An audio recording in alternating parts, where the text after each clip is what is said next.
press conference today at noon, introducing, reintroducing Ben Tenzer to the fold as he has gotten the executive vice president of basketball operations gig, and then welcoming John Wallace to his new spot as the executive vice president of player personnel.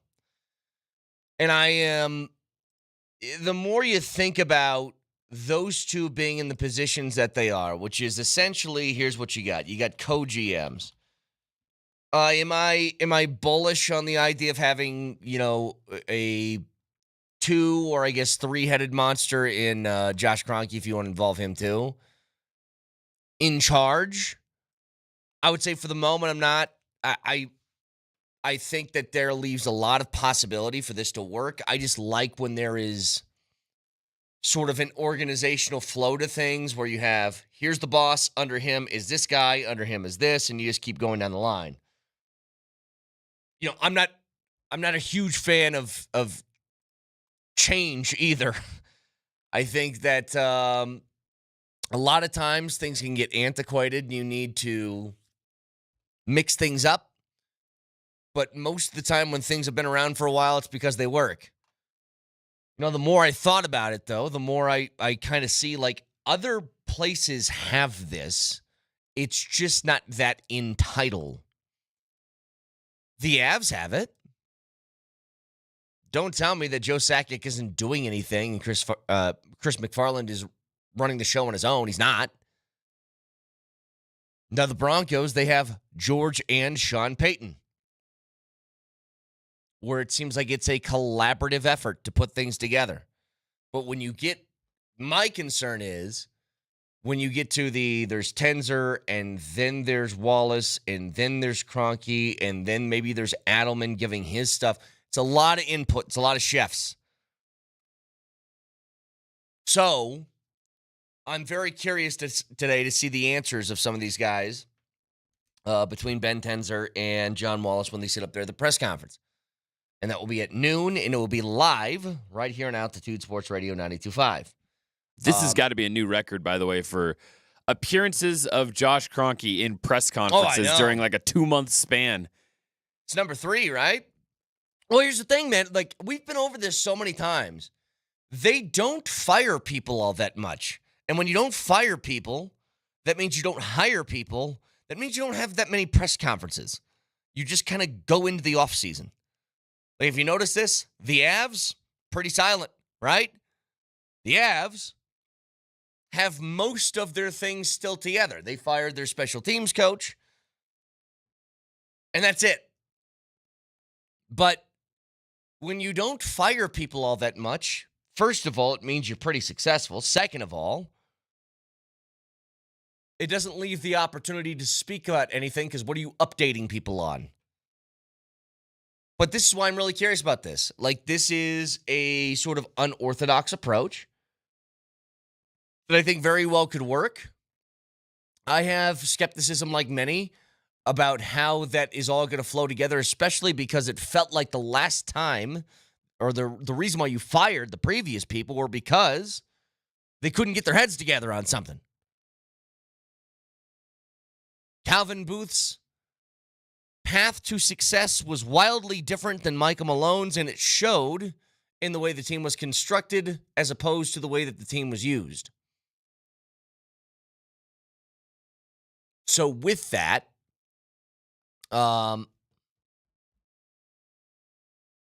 it'll be interesting to see how they handle it. Now, there is one thing that went down yesterday that I think is going to be what I monitor for this offseason.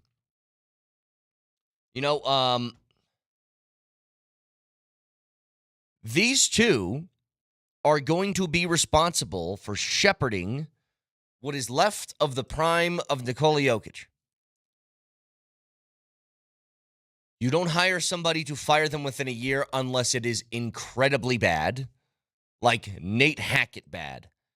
And I don't think whoever will be in charge, that will be the case, because Jokic will keep them good enough no matter who's around him. It starts with me. Yeah. No matter who's around him to hold this together. Now, Jokic is 30 years old. He will turn 31 midway through the season next year.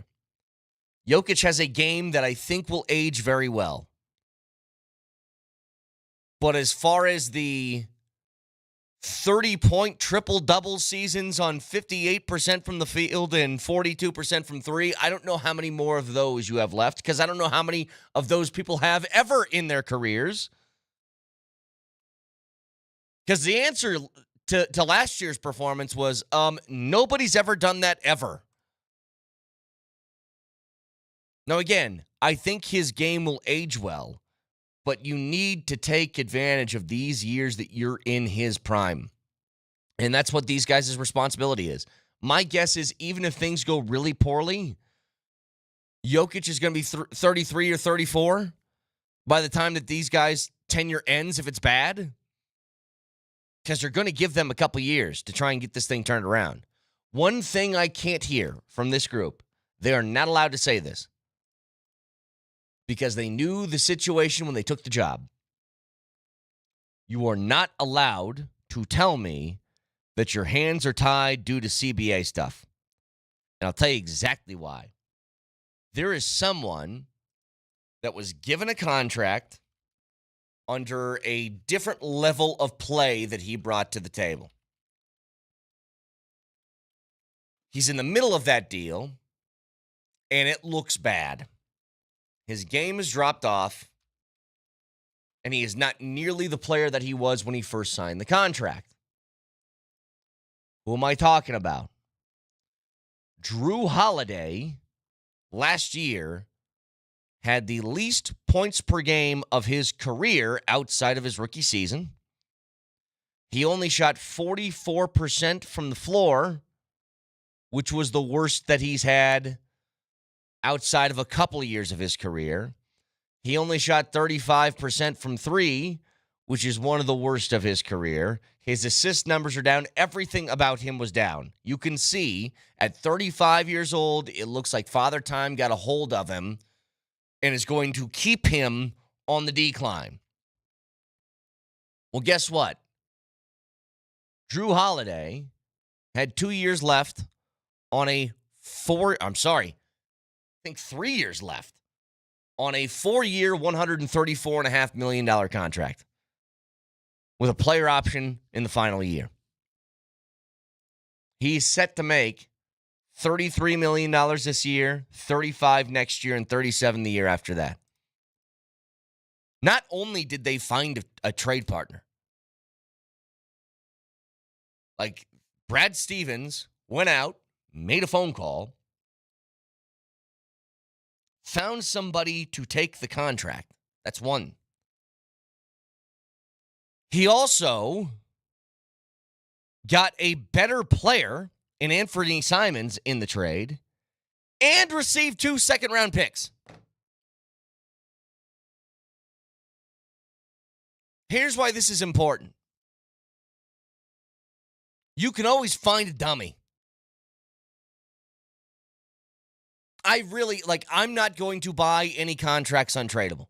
I have seen the amount of moves that I've seen GMs make across the league where they find a sucker. You can't convince me you can't do anything. Like, I'm not even talking about big moves. Like, you can't tell me that Zeke Naji at $8 million a year is immovable. Like, I don't even know when it comes to guys like MPJ. Drew Holiday is a worse player than MPJ. He makes about the same amount of money. And the Celtics got Anthony Simons and 2 seconds for it with 3 years left on a terrible contract? Yeah, you can't tell me you can't do anything. So these guys' responsibility, Ben Tenzer, John Wallace, they walk in here. What they need to do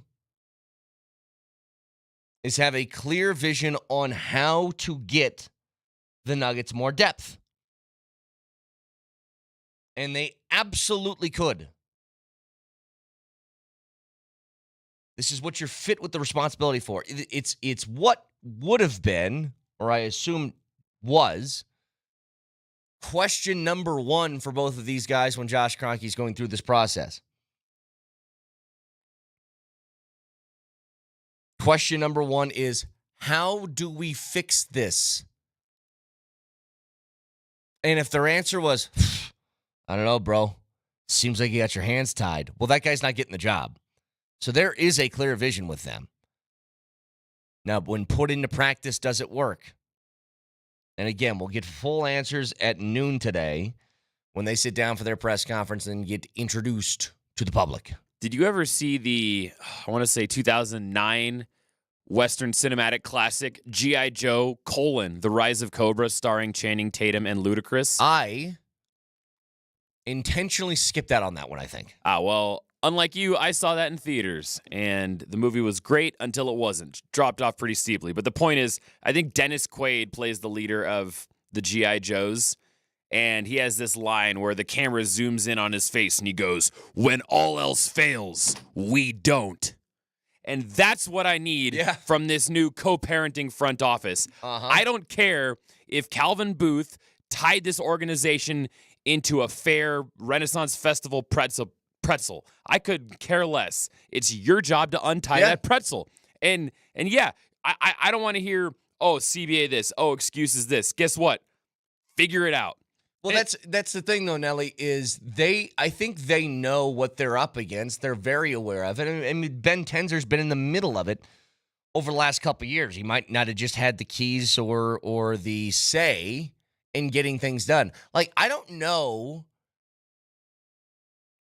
Nah, I'm not going to say that. I was curious about the process from the previous regime and how they went about evaluating who fits and how they fit and blah, blah, blah. But it's pretty simple. They didn't evaluate.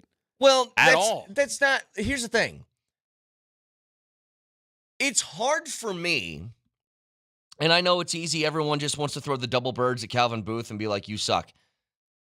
I don't, because there's very obvious things that he did poorly. You know, the Reggie Jackson trade's one. But when it comes to the Zeke stuff or drafting, you know, the Jalen Pickett's and those guys, like, I did think that Calvin Booth was a good talent evaluator. But here's the problem. How can I tell? When your visions are this misaligned with one another on how to be successful. Here's what Malone wanted in a GM. He wanted a GM that was going to go out, trade future pieces for win-now guys, veterans, and throw them on the roster. And Calvin Booth either couldn't or didn't want to because he didn't have the same vision for sustained success. Like, always the problem seemed to be to me, Michael Malone wanted to win. Every night to him was the NBA Finals. He wanted to win. Calvin Booth said this out loud in public. He didn't care about going back-to-back. He wanted 3 championships in 6 years. So why draft all those players? Because they're cheap contracts that you could get a lot of runway out of. And that would be much different than trading a first and 2 seconds for a guy who makes $30 million. I think go into the luxury tax. Like, that's just... Their ways to success were so different that it's hard to even evaluate what Calvin Booth was as a GM. And look, if the roster is the roster and that's the company line we want to use, that's fine. But then in October, I want to see Trey Alexander. I want to see PJ Hall playing October basketball. I want to see Spencer Jones. I want to see Jalen Pickett.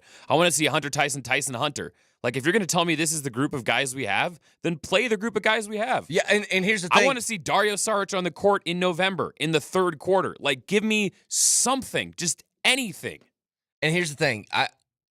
This is also, like, we're talking about the GMs and stuff like, I'm sorry, the vice presidents. I don't know what Adelman's approach is. Is Adelman just another sort of example of Mike Malone, in which he doesn't want to play young guys all that much either? Or is he more open to the idea of letting people play through mistakes, which it seems like he is? I think that's what he mentioned in his press conference when he was introduced. But yeah, that's kind of where you're at. So we'll find out a whole lot more at noon today. Keyword, the first one of the day, if you want a chance to win at the end of this week, Jokic, Murray, AG, and Michael Porter Jr. signed jerseys. We'll give the first keyword out next.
Is this Swift? Nope. Oh, who is this? You got like 3 choices for modern hang pop on. singers. Hang on. Dua Lipa. No. Okay, hang on. Sabrina Carpenter. There you go. Yeah! Third time's the charm. You're right. There's 3 real choices. I don't see. This is where I've gotten too old.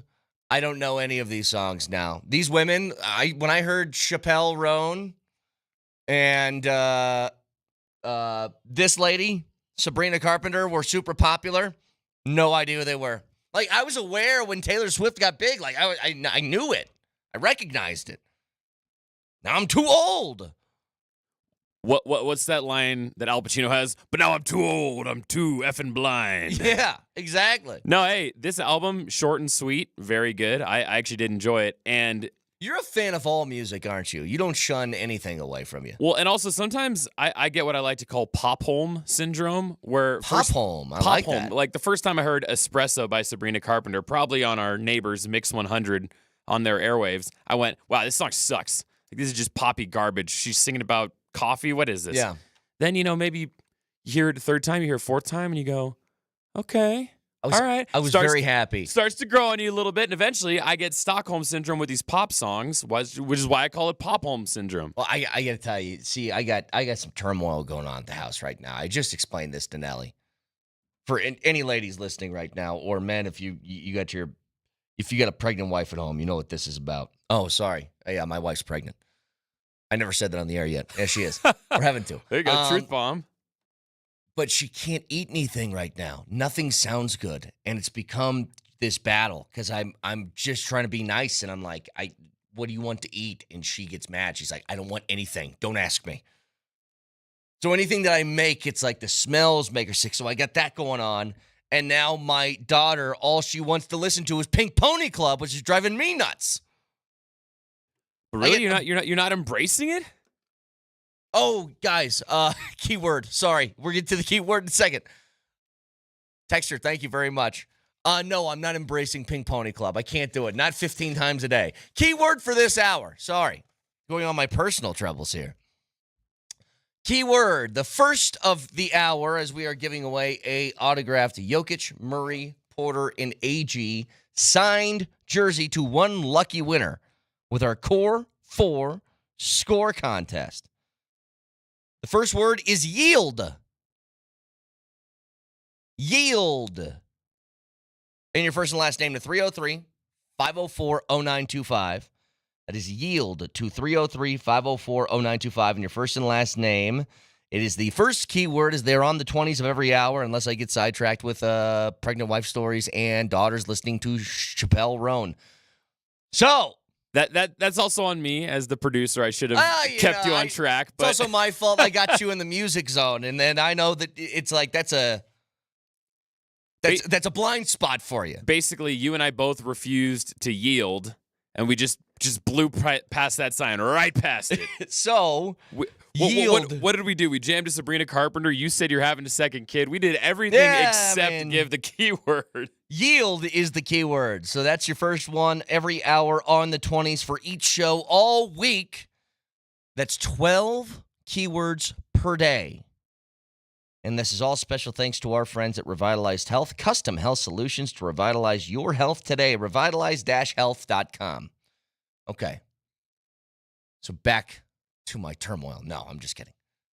But it is tough. Like, my wife's in that phase where nothing sounds good to her, and she can't, eat anything, and then she gets frustrated. And then my daughter is going, Dad, Pink Pony Club. I'm like, enough of the Pony Club. Enough. I mean, you just got to keep on dancing. She did. At the Pink Pony Club. She did, though, yesterday. What is that animated movie with the singing animals? I think it's called Sing. It's called Sing, yeah. So one of them was singing a Taylor Swift song. She was, Daddy, don't like it. And I was like, that's my girl. You shun that. You get that Chiefs lover out of our life. Nailed it. She has already rejected a Kelsey. I'm just assuming she's going to get married to him. Rejected. Anyway. So, a few things I wanted to talk about here. When it comes to the NFL. The Broncos are getting a lot of love. A lot. And every story that you seem to read surrounding the Broncos and what's coming up for them this season is generally positive.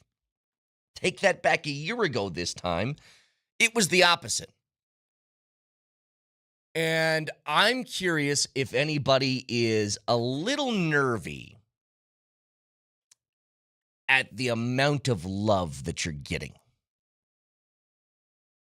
Does it feel like it's a lot? And I ask that for this reason. It doesn't make a difference on how your season's going to go. But I think we've all been guilty about this for you pick the team in your life where you get a little bit high on your hog and you get a little bit more. You're like, I think we've all done this. Like when the Nuggets or the Avs are in the postseason and they win a game and you run over to, you start tuning into all these talking head shows and your YouTube and clips on like, I wonder what this guy said about my team today because they're awesome. And then they lose and you shun it because I've done that plenty of times. The Broncos are just getting a lot of love. And I think it's deserved. Like the turnaround that they had last year, where I think most people, I put myself in this category, thought last year was going to be kind of a mess. Rookie quarterback, no real superstars on the team to speak of. Offense didn't look like on paper it was going to be much of anything. And then they just kind of like plow their way through to this really amazing, surprising year where you make the postseason. And then you push that into an offseason in which I think that every move that they've made has been amazingly good. I got no gripes with anything. I think getting Evan Ingram was maybe the best thing you could have done in this offseason at tight end. I think now doubling down in the running back room with a young rookie running back and J.K. Dobbins, a veteran guy, is incredibly smart. I think doubling down on your strength, which is defense, by just adding guys like Hufanga and Greenlaw and Jahdae Barron, all these different dudes, incredibly smart. But I think of the Broncos and their situation the same way that I think about the Nuggets in this sense. One thing, and you could put the Avs in this category too. You are log-jammed in what seems to be the toughest possible path you can take. The Nuggets are in a division with Minnesota and Oklahoma City. It's not easy.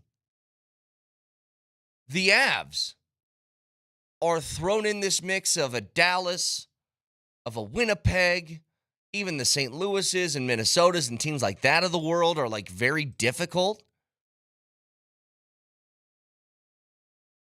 And the Broncos, just for a moment, forget about the AFC West because that's tough on its own. The AFC in general, where if you're not even thinking about winning the division, you're just thinking about make the playoffs. Well, guess what? You got to roll through some combo of Miami, Buffalo, Baltimore, Cincinnati, Pittsburgh, Houston, Denver, Kansas City, LA. Like there's a whole bunch of different teams and a whole bunch of hoops you got to jump through. So I think that there are real reasons for optimism, but the path to get there is going to be so much more difficult than if you look at like the NFC. The NFC, if you're a good football team, you should make the postseason. And there's really no question about it. You know, I'll give you an example. The NFC North last year was an incredibly tough division. They had a 15-win team. They had a 14-win team. They had an 11-win team.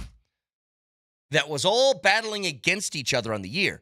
The Green Bay Packers at 11-6 went 1-5 in their division last year. They lost twice to Detroit. They lost twice to Minnesota, and they beat Chicago once. And they won 11 games. 5 of their 6 losses came against teams within their division. It doesn't matter because the rest of the NFC kind of sucks. So they were able to make it into the postseason still. I don't think you can go 1-5 in your division in the AFC and make the postseason. The only teams to go 1-5 in the AFC last year in their division were Tennessee and Vegas. Vegas went 0-6. But it's just a much easier path to find a spot in the postseason. Like, I think you could argue the NFC North was the toughest in football last year, might be the toughest heading into football or heading into the season this year. But the path to a playoff spot was different. The path to a playoff spot in the AFC is a bear. And that's what I'm concerned about. It's not even are the Broncos going to be good or not. I think they're going to be. I really do. But it's about making it through the gauntlet of a much tougher conference in the exact same way. We mentioned this yesterday. Think what you want about the Nuggets and where you think they are as a team and where they are as far as championship contenders. I put the Nuggets in the East. They're the best team in the Eastern Conference. There's no question about it. And they're probably winning the East 3 out of 4 years. Just reality of where they're at. But you put them in the West, and then all of a sudden you start having those, okay, so what's our path to get there kind of stuff. You were out of winning the Western Conference as far as regular season, like finishing as a 1 seed. You were done with the idea of finishing as a 1 seed like 2 months into the season when you watched what OKC was doing. Then it just became about, okay, so where can we finish? Remember, last year, the Nuggets finished 4th. But they were 2 games away from finishing 8th. And 2 games away from finishing 2nd.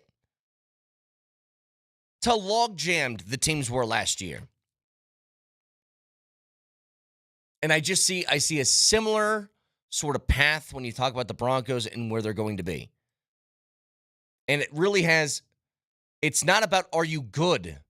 You kind of have to be great to get there. And you kind of got to be lucky. I mean, look, the Chiefs are a team that is in the Super Bowl every year, essentially, right? They aren't if Mahomes gets hurt. I mean, that's where that luck factor kind of comes in.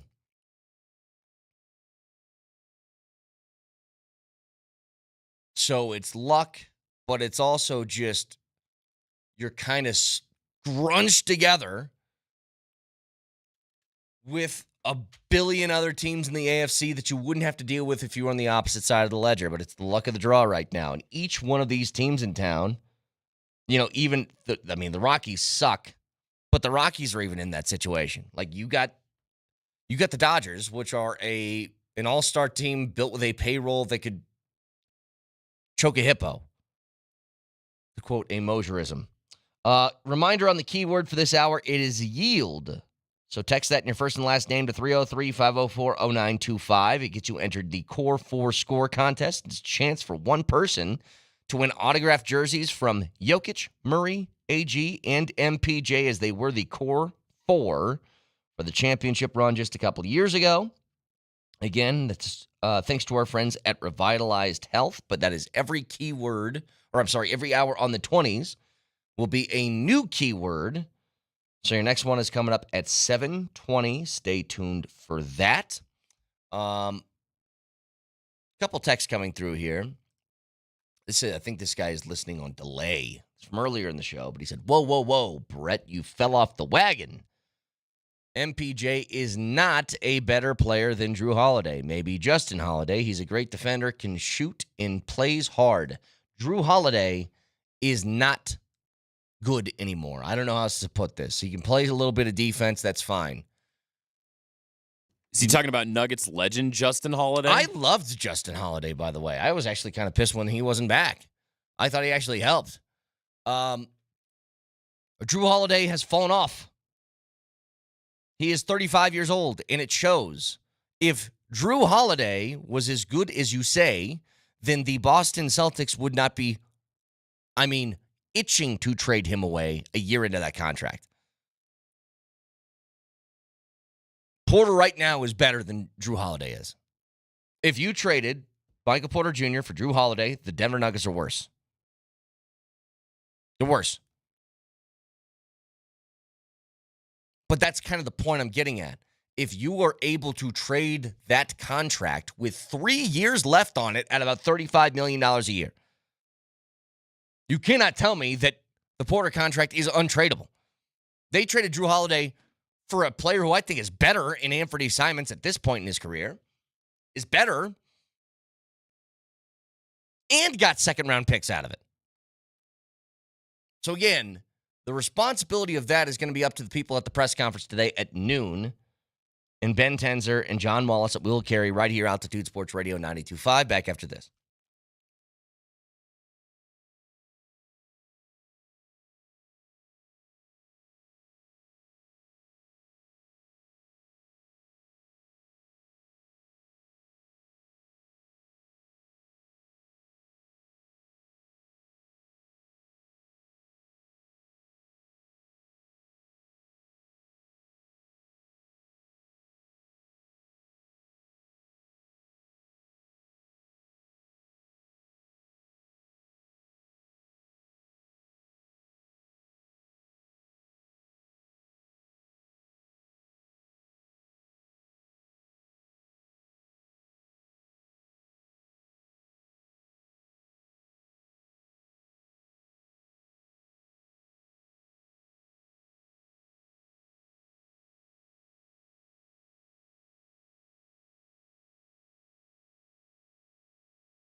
This is why you got to get baby Jamal Kayla into.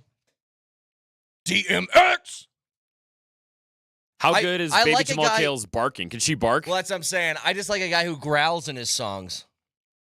I mean, you can't deny DMX just has absolute bangers. So he passed away, was it last year or 2 years ago? It was recently. Big bummer. DMX, I mean, very underrated. They're just very, very underrated. He died in April 2021. Okay, so longer than that. See, I'm telling you, I don't know if people feel the same way I do. These years, last year was 4 years ago now. I don't know what happened. It's like time is not, it's not timing in my head. Time is not timing. So, again, another keyword at 7:20 today, as we'll have them on the 20s for every hour. We're running out of time. My life is running out of lifespan. Is the previous keyword still open, Nelly? Should I give it one more time? Yeah, may as well, since we buried the lead so hard. The 6 o'clock hour, the word is yield, okay? So get that in as fast as you can. I think there's just a couple of minutes left. So text yield in your first and last name to 303-504-0925. We'll have another keyword at 7:20. So stay tuned for that. Question now is, what do you want to see most out of this new regime in charge of the Nuggets? You know, again, I would love to have these conversations about the Avs, but first of all, I don't think the Avs have as pressing of questions as the Nuggets do. Second of all, their core leadership group is still together. And third of all, the biggest question that we've had for like 3 straight years is answered. Gabe Landeskog is part of the lineup now. And it's going to feel much like it did last year. Like you just added a free agent in the middle of the season, boom. Without having Gabe for 3 years, it just felt like you got a boost of talent in a way that most teams could not pull off because it was such a unique situation. But what is it that the ultimate goal? How about this? The leadership group for the Nuggets. What could they do to immediately, if you're on the fence or pessimistic about this group, what's one of the first things they could do to make you happy? Win more games, Okay. Cub Scout. Yeah. What's one of the first things, like the first moves, though? If they did something, they open up the offseason, let's say it's a trade on draft night or whatever, like it's the MLE signing that they have at their disposal, what would it be where you'd be like, all right, these guys get a check mark in the plus column? How about win a few ball games? Exactly. Yeah, they can't do that quite yet. We're a ways away from the first game.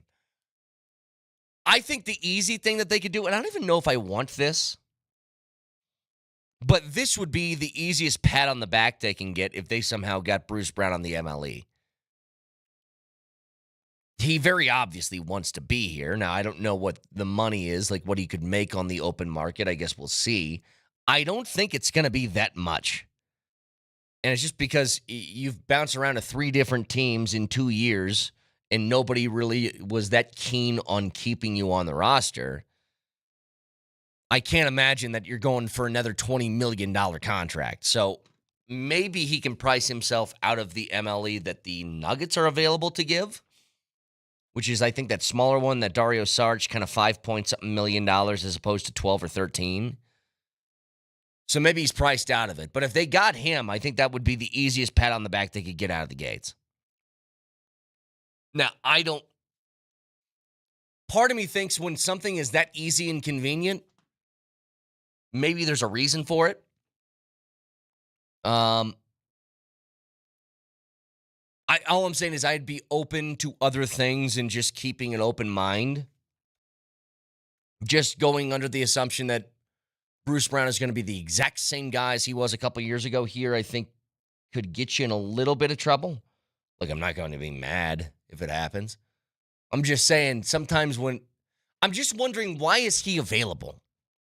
If he was so good here, then why did it not work in 3 other places? Remember, the Indiana Pacers were not a bad basketball team. For 2 straight years, they made the conference finals, and they made the decision to trade him in year 1. So that's all I'm curious about. But I think that'd be the easiest way to get people on board.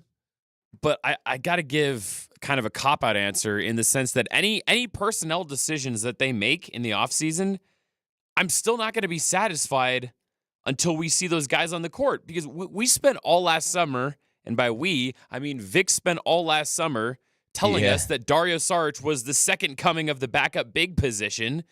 And then I saw the floor more than he did for the Nuggets last year. Well, I just any move they make, who knows how it's actually going to play out? I guess if Deron Holmes looks good in summer league, if he looks like a man against boys, sometimes people are just really good, then I'll start to feel a little bit better about the backup center minutes, the non-Jokic center minutes.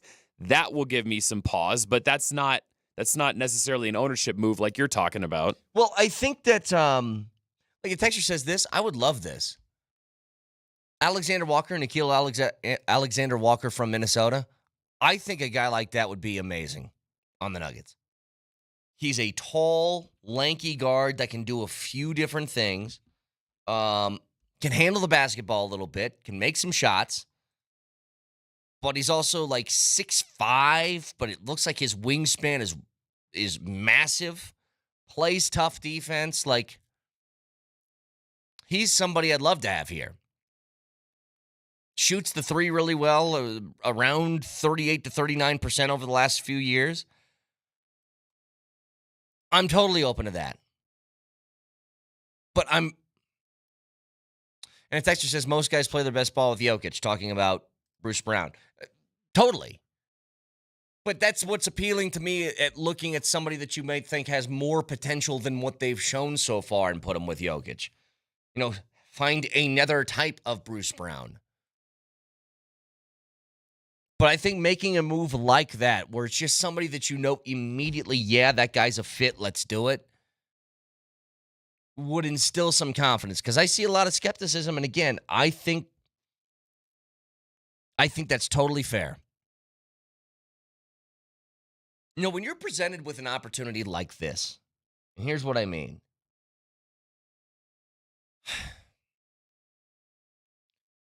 You have generational type of player. Like, I'm biased in this, as all of you are, because we get to watch him every night. I would put Jokic, this Jokic that I've seen over the last few years, MVP level Jokic, up against damn near anybody that I've seen play the game of basketball. Now, I wasn't alive for the Magic days, and I wasn't alive for the Bird stuff, and I wasn't alive for that. I was alive for LeBron. I was alive for KD. I was alive for Steph. I was alive for the very sort of tail end of Jordan's career. I put this version of Jokic up against any of them. For the most part. That's because you only witnessed Wizards Michael Jordan. Well, I have vague memories of like the Jazz finals. But Jordan, I should probably leave out because I don't remember enough.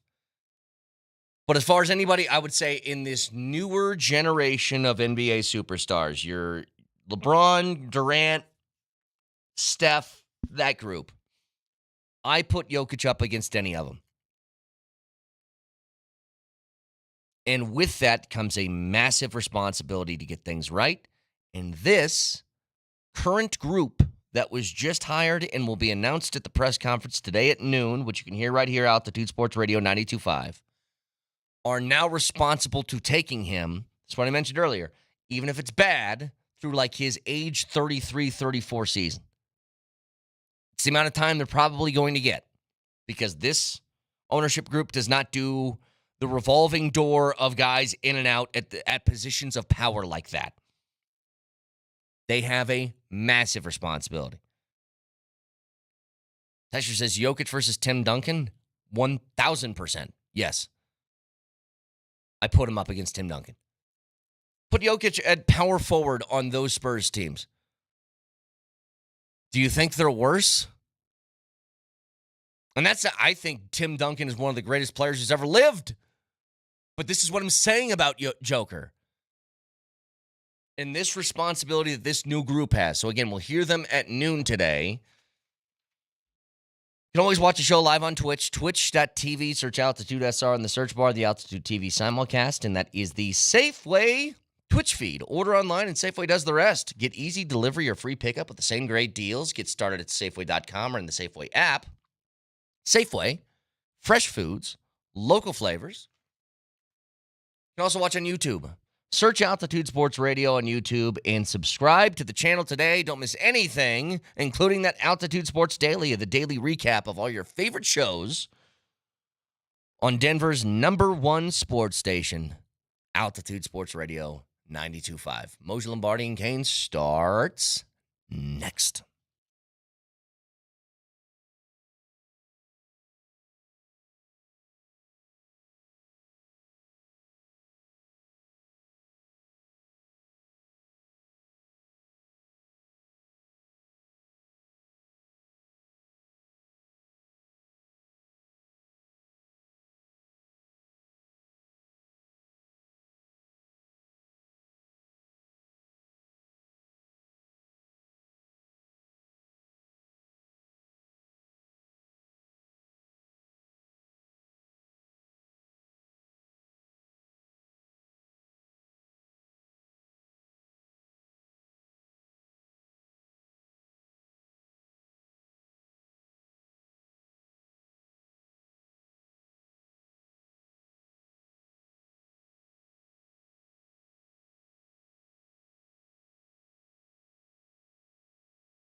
Today at noon, we will carry the press conference of Ben Tenzer and John Wallace live right here on Altitude Sports Radio 92.5. Curious to see what some of the responses are going to be. Now, I have a few thoughts on things, but just initially, Vic, I don't know if you had a chance to kind of pour over some more information from yesterday or not, or if you have a different thought from yesterday now with 24 hours to think about it. Well, I'll be interviewing both gentlemen at the press conference afterwards as well. I'll interview them together, and I'm very eager to find out how much they spoke. Like, what was it like before Wallace was hired? Did those two have conversations with each other? Yeah, exactly. Yeah, because I'm just eager to see how this works. For example, a series of questions I'm going to ask. Summer League team, who decides who's on the roster? Team makes a call today, wants to make a trade. Who takes that trade on? Team wants to stay in a different hotel on the road. Who makes that call? Team decides they want a different sort of training staff. Who makes that call? Team decides, there's a lot of things that need to be decided. Who makes those calls? How do they make those calls? Yeah. Who's the tiebreaker? How do they go about discussing it? Again, this is a collaborative process, and it's one that they think is going to work. So I'm just curious to find out how it operates and how it works. For the people that had concerns yesterday, Moser, I said I understand it. There's, especially when you base it off this, we kind of went through other teams in town that are successful in the ways that their management system or front office system is set up. And what we've realized is that a lot of them have a collaborative process. Like, the Avs have Sakic and Chris McFarland and Jared Bednar making decisions, right? The Broncos have George Payton and Sean Payton. They get together and they figure things out. The concern, I think, for others is, okay, so it's Tenzer and it's Wallace and it's Josh Kroenke and it's probably Adelman. Like, that's a lot of different minds just trying to get together and make decisions. Doesn't mean it can't work. Obviously can. But the one thing I was thinking was, when you're going through an interview process and Kroenke's talking to Tenzer or he's talking to John Wallace about what would he do with this team, their answers are not going to be nothing, right? You weren't going into the process saying this. Well, I'll tell you what, you guys are so tied up in these contracts in the CBA that I don't know if you can do a whole lot. You aren't getting the job with that answer. I'm curious what their mindset is, because here's the thing. I just saw a trade yesterday of an aging Drew Holiday whose game has very obviously fallen off. Fallen off so much that a year into a 4-year contract, the Celtics are like, can't do it, done. And not only did they find a trade partner to take on the next 3 years with a player option of around $35 million a year, yeah, they got Anthony Simons and 2 seconds? I was stunned. I can't believe what Portland gave up. Now, Portland obviously is giving up on Anthony Simons. They don't see a future for him there because he's on the final year of his deal, so he would have to get paid, and they didn't want to pay him. Otherwise, they don't make that deal. Anthony Simons was disposable to Portland. There's one thing that seems very clear in the NBA right now, Moj. You can always find a sucker somewhere. Yeah. Between what Dallas did, between what Portland just did, there's a sucker to be had. We'll never, ever underestimate a GM's ability to think his guy stinks, and the guy he's getting back he can really do something with. And it seems like both teams are not stinks, but we don't want to. Portland's like, we don't want to deal with this. We're not going to go through the brain damage of him trying to get some sort of max contract because he averages 19 points a game. And Boston's like, all right, hey, listen, man, we overpaid this guy. He's not the same guy anymore. Let's just get rid of him. So, am I crazy though? Isn't Simons better than Drew Holiday right now? I think he is, but he's 10 years younger, and he's a much better scorer, and he attempts more threes. He's not as good a defender. He's not a proven champion. Beauty is in the eye of the beholder, and hopefully, if you've got a crap contract, you have somebody who is a beholder out there that you can unload your guy to. Something, but I say that just to say, like, I refuse to accept nothing can be done with the roster stuff, or that X contract is untradeable. I'm like, well, you can find somebody. Well, we'll soon find out. What the Nuggets cannot afford, given this new dynamic, this new arrangement, what they cannot afford is this. They cannot afford to give the coach players that the coach does not want to play. Yeah, isn't that It's really weird? simple. It's a very simple formula here, right? I mean, sports should be very easy. The general managers, and I'll call them both that right there, because I'm not going to go through these titles. The titles are too long. I have to announce these guys today, and I can't remember the titles already. The people in charge are in charge and committed to give the coach the players the coach prefers to play. Not necessarily the players that they want to play. They're not the coach. Can I? Do you guys see it that way? Do you see it my way, or am I wrong? They should be giving the coach the players the coach prefers. Because look, when I talked about organizational cohesion in the middle of all of that last year, that's what I mean. Like, you can't have one guy. I knew that things were off when this was said. And Vic, I think you could feel the same thing. Mose, you too. At like media day, when Malone and Booth were sat next to each other, there was like a tension in the room. It was really weird. And it's because Malone coached every game as if it was Game 7 of the finals. Every game. Yeah. And he was totally concerned with, I need a guy that I can put on the floor and trust right now. And when Booth said, I'm not concerned about back-to-back championships, I want, what did he say, 3 and 6 years? Yeah. I'm like, well, that is not how Malone thinks at all. Well, that's what I'm saying. There was obviously a fork in the road. One went one way and one went the other, and it's not how it works. I mean, I think it's the general manager's job. It's a front office's job to provide the coach the best possible situation to win. Coach can't make those calls. You're the chef in the kitchen, Moshe. I'm going to go grocery shopping for you. I'm the guy that goes to the store and negotiates the deal. What do you need, chef? I'm not going to come back to you and say, hey, instead of using regular milk, here's some almond milk. I prefer. It's not how it works. Correct. I'm going to give you what you need to win, and that's how it should work. That is correct. You don't think it's a collaborative effort, though? You don't think that Chris McFarland and Jared Bednar discuss? Of course they do. Guys and Joe, they all discuss guys, and I mean, the buck will stop with Josh Kroenke.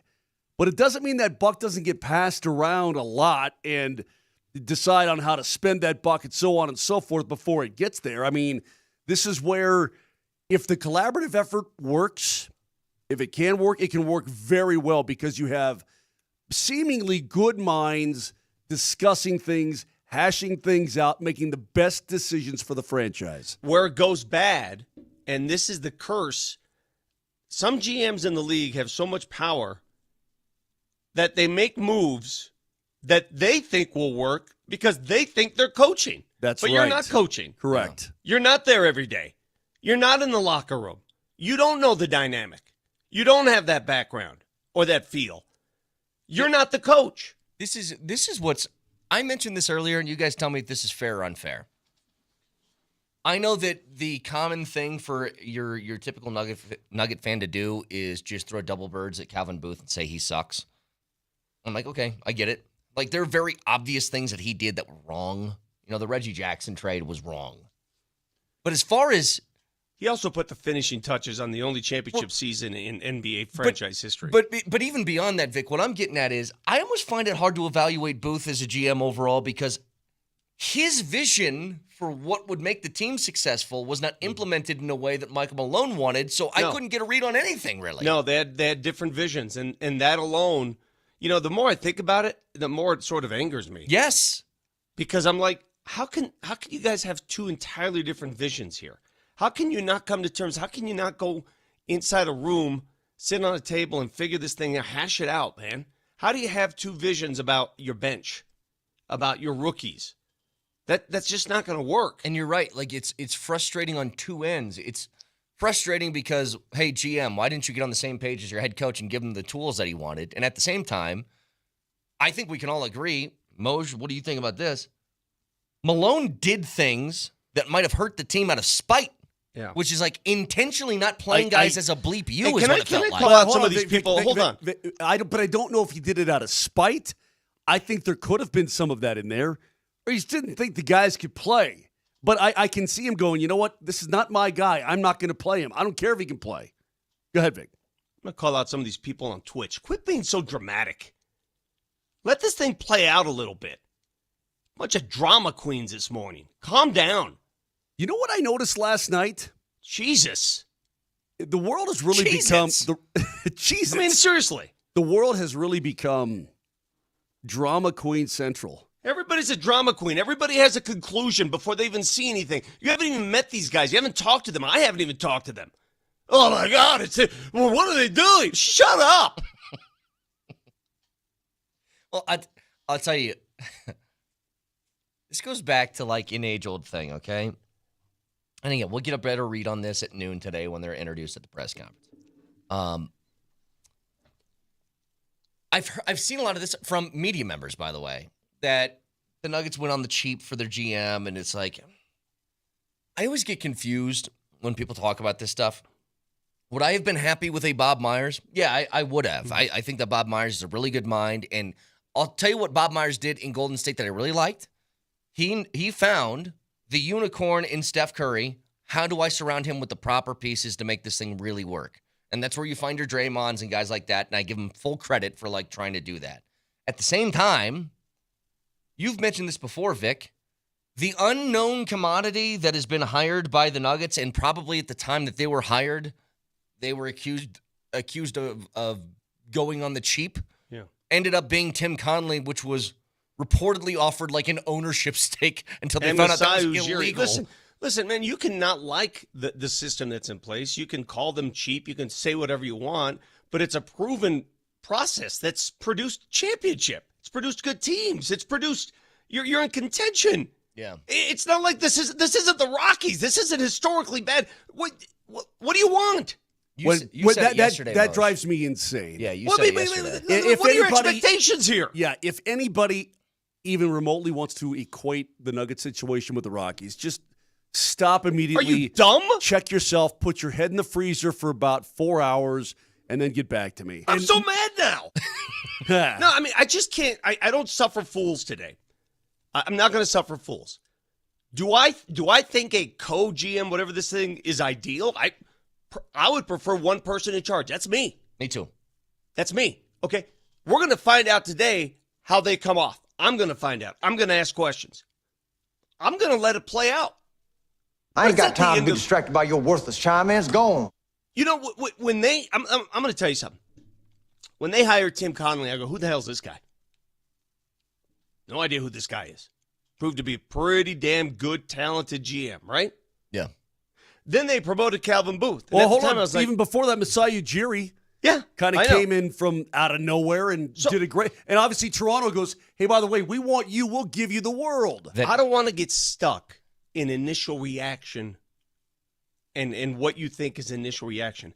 I have said all along, I have told you, if you listen to this radio show, Josh Kroenke plays a more active role in running this team than people think. He's a basketball mind. He played the game. He knows the game. He has all the connections in the game. He is the guy in charge. Now, he has these two gentlemen that work for him, but he's the guy. I don't know how else I can break it down for you. Well, not to Now, mention, he has other duties. He's got other duties. But when it comes to basketball in the NBA, he's the guy in charge. The end. You know, it's funny when that was mentioned yesterday, Moj, about the promoting from within. That sounds like the Rockies. I was like, well, the last time the Nuggets promoted from within, they won a championship the following year. So it's actually not like the Rockies at all. At all. Hold on a second though. Let me put it even more simply than that. And by the way, you said some smart things during the appetizer I want to get to today. Thank you. It blew my mind that you actually thought of it on your own, because I'd already thought of it. Talking about the tough divisions and conferences and so on. But I don't know if you've been keeping up on current events lately, ladies and gentlemen. But the Nuggets are winners. They win. They go to the playoffs and they have a chance to do everything. They've done it once.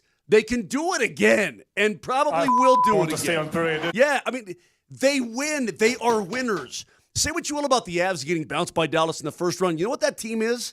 A team's a winning franchise. It wins, and it has a shot every year, okay? Let me blast another notion out. I'm so tired of hearing people say, Well, you know, "Oh my God, Joker's only got so much left. Joker's not gonna resign. Oh, Joker's gonna get mad."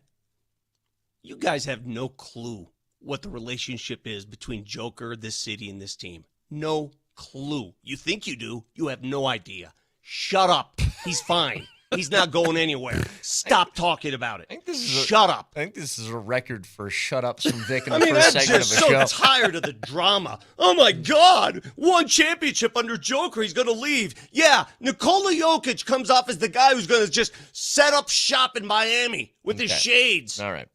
He ain't gonna Speaking leave. of a championship, there's 4 signed jerseys in the studio right now of guys who won one of those a couple years ago. And we'll give the key word if you'd like to try and win all 4 of these next.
Oh, what time is it? That's right. It's on the 20s of an hour. That means there's a keyword, as there are 12 per day from 6 to 6.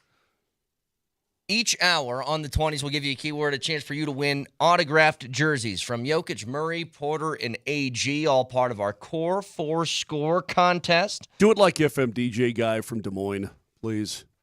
All right, hang on. Hang on. You want me to do it? Let me do it. Yeah, you do it. All right. Vic, you're waking up in Des Moines, Iowa, right? It's Moser on the radio in Des Moines. Oh, welcome to the show. Hey, we're bringing you the Core 4 Score contest. You're going to win autographed jerseys from Joker, Jamal, AG, and MPJ. Listen on the 20s every single day here on Rockin' Des Moines. WPPP. How's that? Oh, Don't forget to check us out. We're going to be at Jiffy Lube tomorrow from noon to 2.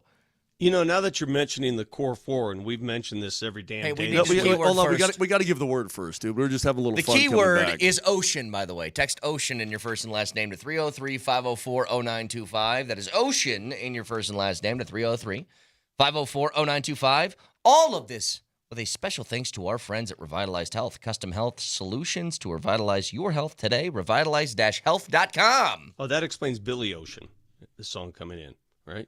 Thank you.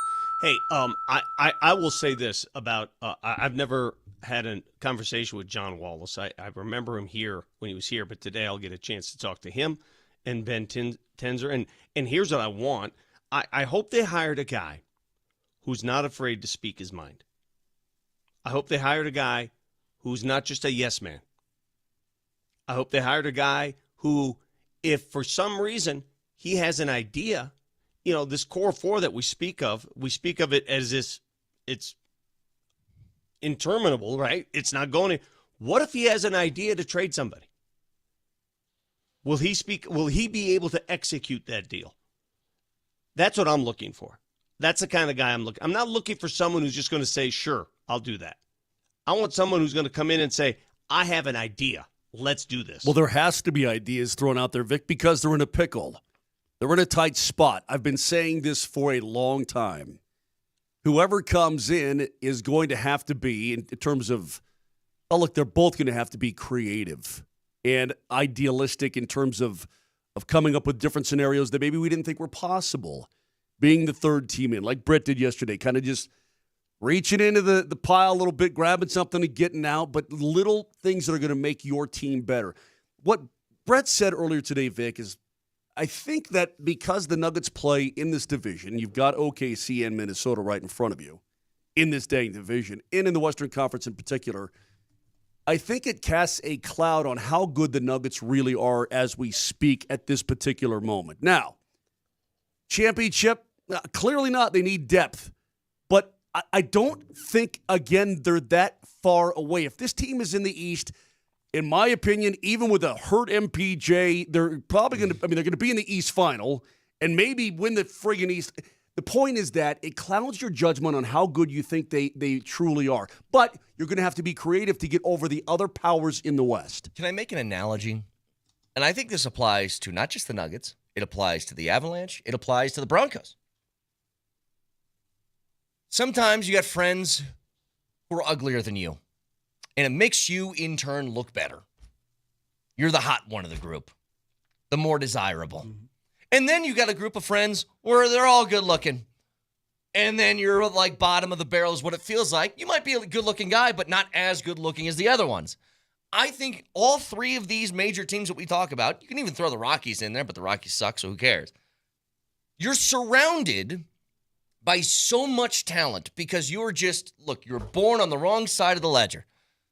The Nuggets were a fourth-place team in the Western Conference that were 2 games away from being in 8th place. If the Nuggets resided in the East, they're probably winning that damn conference 3 out of 4 years. Unfortunately, they don't. Unfortunately, they reside in a agreed, conference. but that's the thing. Like, the Avs are in a division with the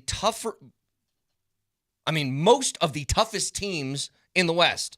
The Broncos reside in a division and, more importantly, a conference that is loaded with talent as opposed to the NFC. It's just you're born in that place. And so it clouds, like I agree with you, Moj. The Nuggets might be really good and better than we think, but you're judging that off of the other really good teams that exist surrounding you. I guess it depends on your perspective. And let me ask the question this way. How'd the Nuggets do this last season? How would you describe what the Nuggets did? One description could be this. I'm going to give you two. This is two different mindsets out there. Oh, they totally underplayed their hand. They were out in the second round. They had a chance to compete for another championship. The bench didn't work. It was a terrible season. Didn't win it. The other side can say, well, it's one of only two teams to take the world champions to 7 games. And if not for an injury to a key player in that 7th game, perhaps a better opportunity to win that game. And a key injury to a guy. And another injury to a key shooter who couldn't shoot. So there's two different ways. And I'm not telling you I'm thinking one way or the other, because the answer is always in between. The answer is always somewhere in between. I'm just saying there are two different ways to look at a situation. A lot of you, from what I'm reading, prefer the former. Some prefer the latter. Are they close, or was it all a mirage? You know what's weird is that I'm judging what feels like two different seasons. The things that happened before the Malone and Booth firing were incredibly disappointing. Like that, if I just were to judge that with 79 games, right? If I judge that, incredibly disappointing. Everything that happened afterwards was better. I think satisfactory. But still, I think if you have, and this is the most important detail, and I can't emphasize this enough, the two people that will be introduced at noon today are going to be responsible for what is left of Jokic's prime. And Jokic, his game will age well. It just will.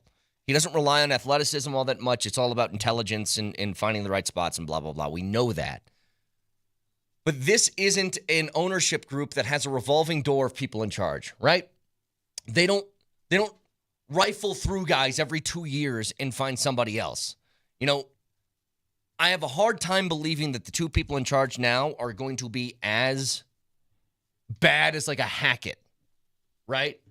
So with that, that's what their responsibility is they are shepherding until Jokic is about 33 or 34 years old. They're going to be the ones in charge of this.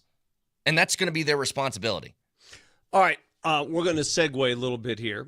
Speaking of Nuggets basketball, we are now joined, and you can see him on Zoom, by a fellow former Nuggets ball boy turned professional golfer. Yeah, he's that? a PGA pro. If he's now playing. If he didn't hit the ball so well, Vic, maybe he would have been an outstanding point guard. Maybe so. Yeah. Matt Schalk, who joins us live on the air, he is going to be playing. He actually advanced his way all the way to the U.S. Senior Open at Broadmoor this week. Congratulations, Matty, man. It's been a long time. How you doing?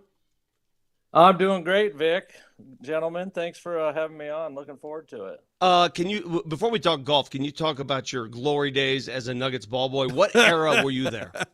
Well, let's see. You know, it's funny people ask me that. Vic and I go way back. We're ball boys together at the Nuggets, and funny part is I never could actually find him. I think he was, usually out there slinging tickets for, some money, some pizza or something like that. But it's kind of funny how it's come full circle. I'm playing in the Senior Open and Vic's on the mic. I don't think the odds were very high at that stage in our careers. But I'd rather be in your shoes. I'd rather be playing in the Open. So congratulations again. You had to qualify last week. What course did you play to qualify?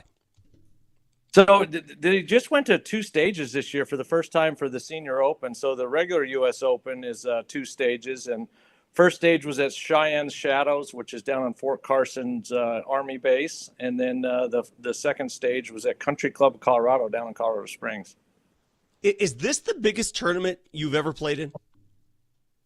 Yeah, I mean, it is. I was able to qualify last year for the Senior Open at Newport. I played in the same thing last year. I was at Newport Country Club in Rhode Island. And, and I played in the Senior PGA Championship in 22. But by far, the U.S. Opens, the USGA events are the biggest ones you can play. How the hell do you keep your game in shape to keep qualifying, Matt? I've played with you before. You're not that good. I have no idea. Sometimes I ask myself that same question. But, I think as you get older in life, your expectations change a little bit. You're able to handle pressure a little bit better. And, I got lucky, Vic. It's funny because people think, hey, directors of golf and head pros and this kind of thing, all they do all day is sit around and hit balls and yuck it up with the peeps and all that. It's not even about golf, is it, Matt? I mean, to keep your game well and in shape, you've got to really get out there and grind because your job isn't just that. Your job is a lot of other stuff. Yeah, that's exactly right. Honestly, it almost kind of helped me. I was telling somebody, too, I'd been working so much prior to this final qualifying to get in the Senior Open, and I really thought I didn't have any chance because I hadn't been practicing that much. And I went down there without any expectations and, played really well. But, it's great. Obviously, I get to meet guys like you, and there's so many great members and kids that I've taught growing up. So just to be able to share that experience with them has been pretty cool. So sorry, Vic, just real quick. What's the balance then? Is this like, hey, I'm just going to go out there and have fun? Or is this like business trip? I take this seriously. I'm chucking clubs. Yeah, I mean, I got to make a cut in one of these things. I have yet to make the cut in one of these things, and really the hardest part is balancing your nerves, right, and the anxiety. I mean, I know I can compete at this level. I'm not saying I'm going to go out and win the thing, but obviously I can compete at this level. I've got there, but what I've noticed is you get out there, and it's no different than playing in a member guest with your buddies or playing for a little bit of cash. I mean, the heart rate gets going, the anxiety's up, so whenever I play well, I seem to balance that really well. So I think for me, hopefully I can get comfortable. Sometimes, it takes a triple. I usually seem to get comfortable after I make a double or a triple. It's almost like you give up and then you're good. So that's the goal. Well, that's what you did in the qualifier. I was reading about that. All right, so local pro Matt Schalk joins us. He's going to be playing in the U.S. Senior Open at the historic Broadmoor. How many times you played Broadmoor? Do you know those greens? Do you have a home course advantage since you're from Colorado? Yeah, for sure. I mean, that's one of the main reasons I want to get into it. I mean, obviously playing at altitude is a huge thing. I mean, I'm the opposite. I struggle when I go to sea level a little bit. It takes time to get used to it. So, the elevation, the altitude here will affect other players as well. The ball, especially if it gets hot, gets going.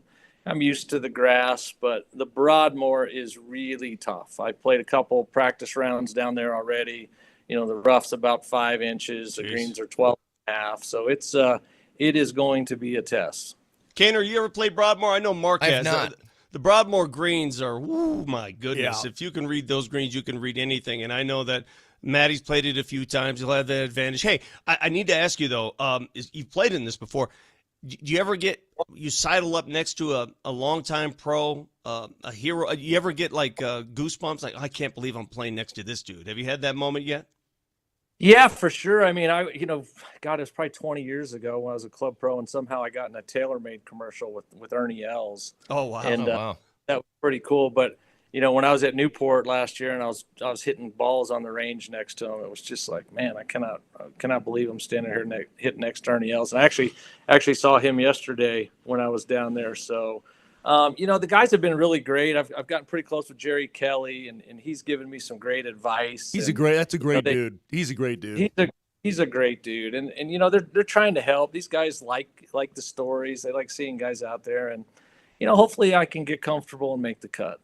Well, what about having Matt Schalk, former Nuggets ball boy here? That'll impress him. Yeah, exactly. You're a Colorado guy. I mean, it seems to me you can't get everybody out to Newport, right? That sort of thing. But it would seem to me that if you want some people outside the ropes to give you a little love, you've got that right at your disposal here in Colorado. Yeah, that's for sure. I mean, it's crazy, qualify here and the text messages start going up and the ticket requests go up. So it's really neat. My family hasn't watched me play too much. I got a 12-year-old son who's going to get a chance to get out there and watch me play, and he's playing golf. So, and a bunch of the kids that I teach too, I have a pride in teaching golf, and especially these elite level juniors and, great players. So they'll be out there rooting for me. So, I just got to be on my best behavior, make sure that what I tell them, I follow up with. Matt's daughter is a very accomplished golfer, Holy Family grad, mind you. Is she going to be on the bag? She is. Yeah, she's on cool. the bag.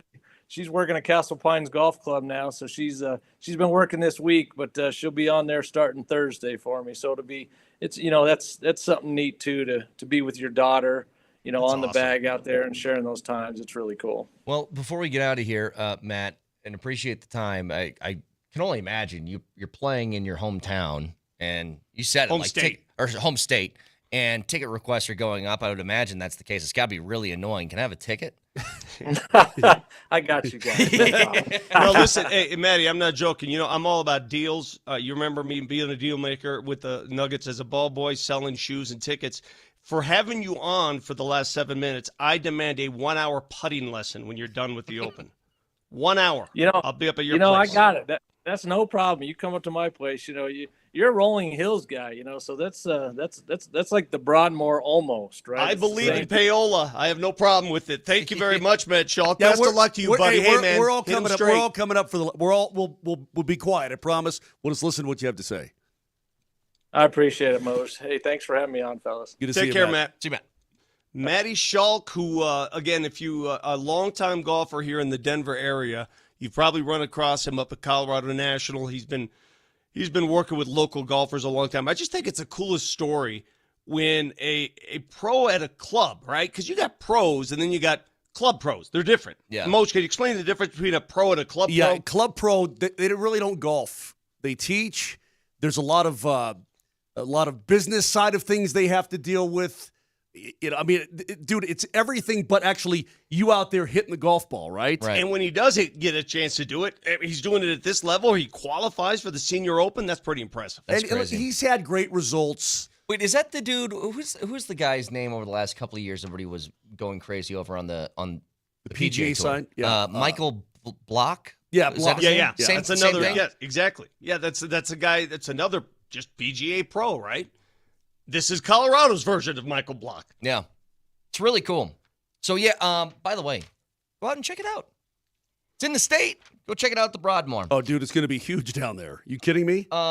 Reminder to you guys, the keyword for this hour is ocean. So text that in your first and last name to 303-504-0925. They get you in the running for the Core 4 Score contest. Again, a chance to win a Jokic, Murray, Porter, and AG signed jersey to one lucky winner at the end of the week.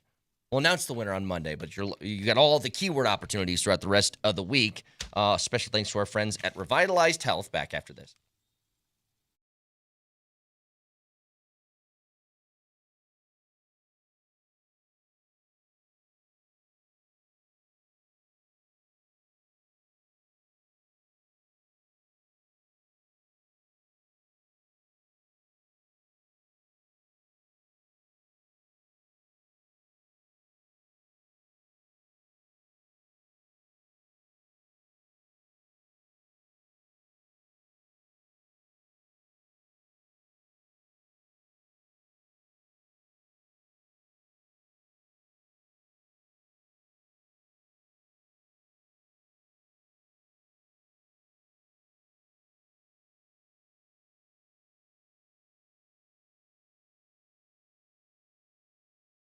NBA done, NHL done, NFL in the middle of the offseason. Still got baseball, but Circa Sports has more than that. If you go down and visit Circa in Vegas, you can sign up for their Circa Millions contest. It's the contest that they have all throughout the football season, and it's a chance for you to win millions. If you're there, check that out. And if you can't get there, the Circa Sportsbook is the second best thing. Tight money line splits, low holds, and excellent customer service. If you haven't yet, what are you waiting for? Download the app or go to circasports.com. And always remember, any gambling problem, call or text 1-800-GAMBLER.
Okay, let's go back to a discussion we had a little bit earlier that I think applies to another team in town. Because here's what I've noticed, Vic. When I start searching around for some different things, different articles, different stuff written about the Broncos this year, it has been overwhelmingly positive. Yeah. I can't find a negative thing that has been written about the Broncos. Well, here's why. Because the Broncos are on the ascent. Yes. They're on the climb up. And when you get negativity, it's usually because you sense a descent. Ascension is always the most exciting time to be a fan of any franchise. And ascension comes in different generations. We went through an 8-9 year period of absolute free fall with the Broncos.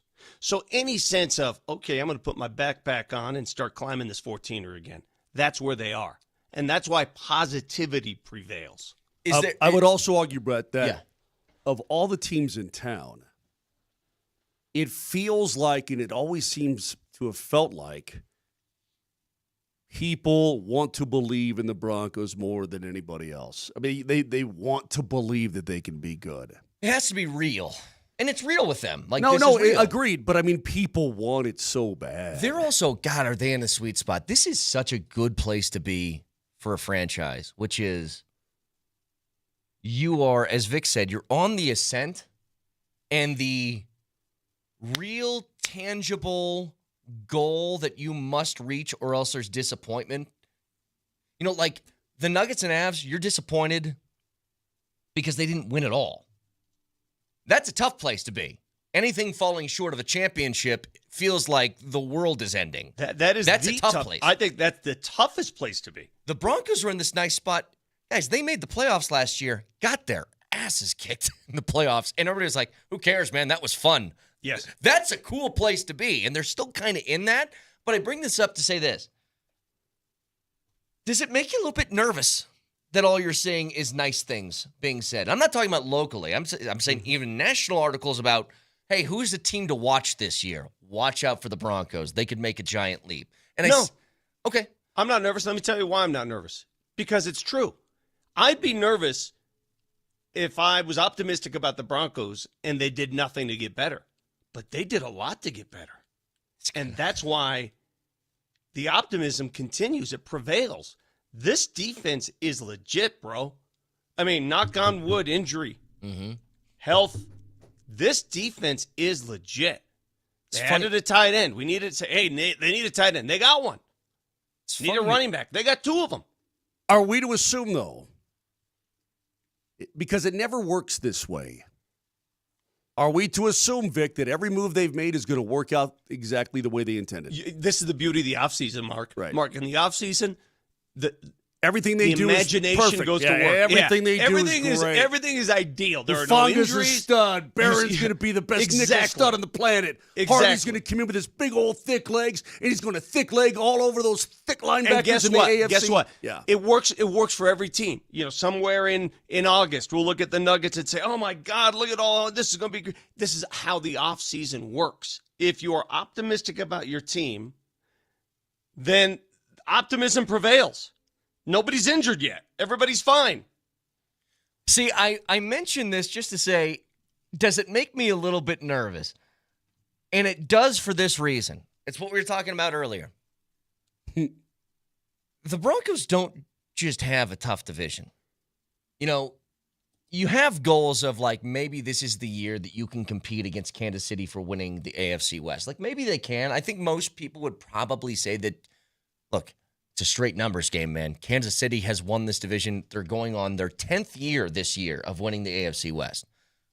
They're going to be the favorite, but you got a shot. My nervousness comes in this way. I just want you to make it. Make it to the dance again, and then we can have a little bit higher expectation. I think I asked this to Berto months ago when he was filling in. If I gave you a guarantee that the Broncos win the wild card round and lose after that, do you take it? So what I'm providing you is an incremental step. It's another step being made, right? But that's where it ends. Would you take that or just let it fly? And here's why. You aren't just competing against Kansas City and LA. you're competing against Kansas City and LA and Buffalo and Miami and Baltimore and Houston and everybody else in Say Pittsburgh Cincy, throw Cincy and in there. Cincy and all these different teams are going to be vying for just Baltimore? a spot. I did. Okay. I looked at this earlier in the NFC. Can you guys imagine this?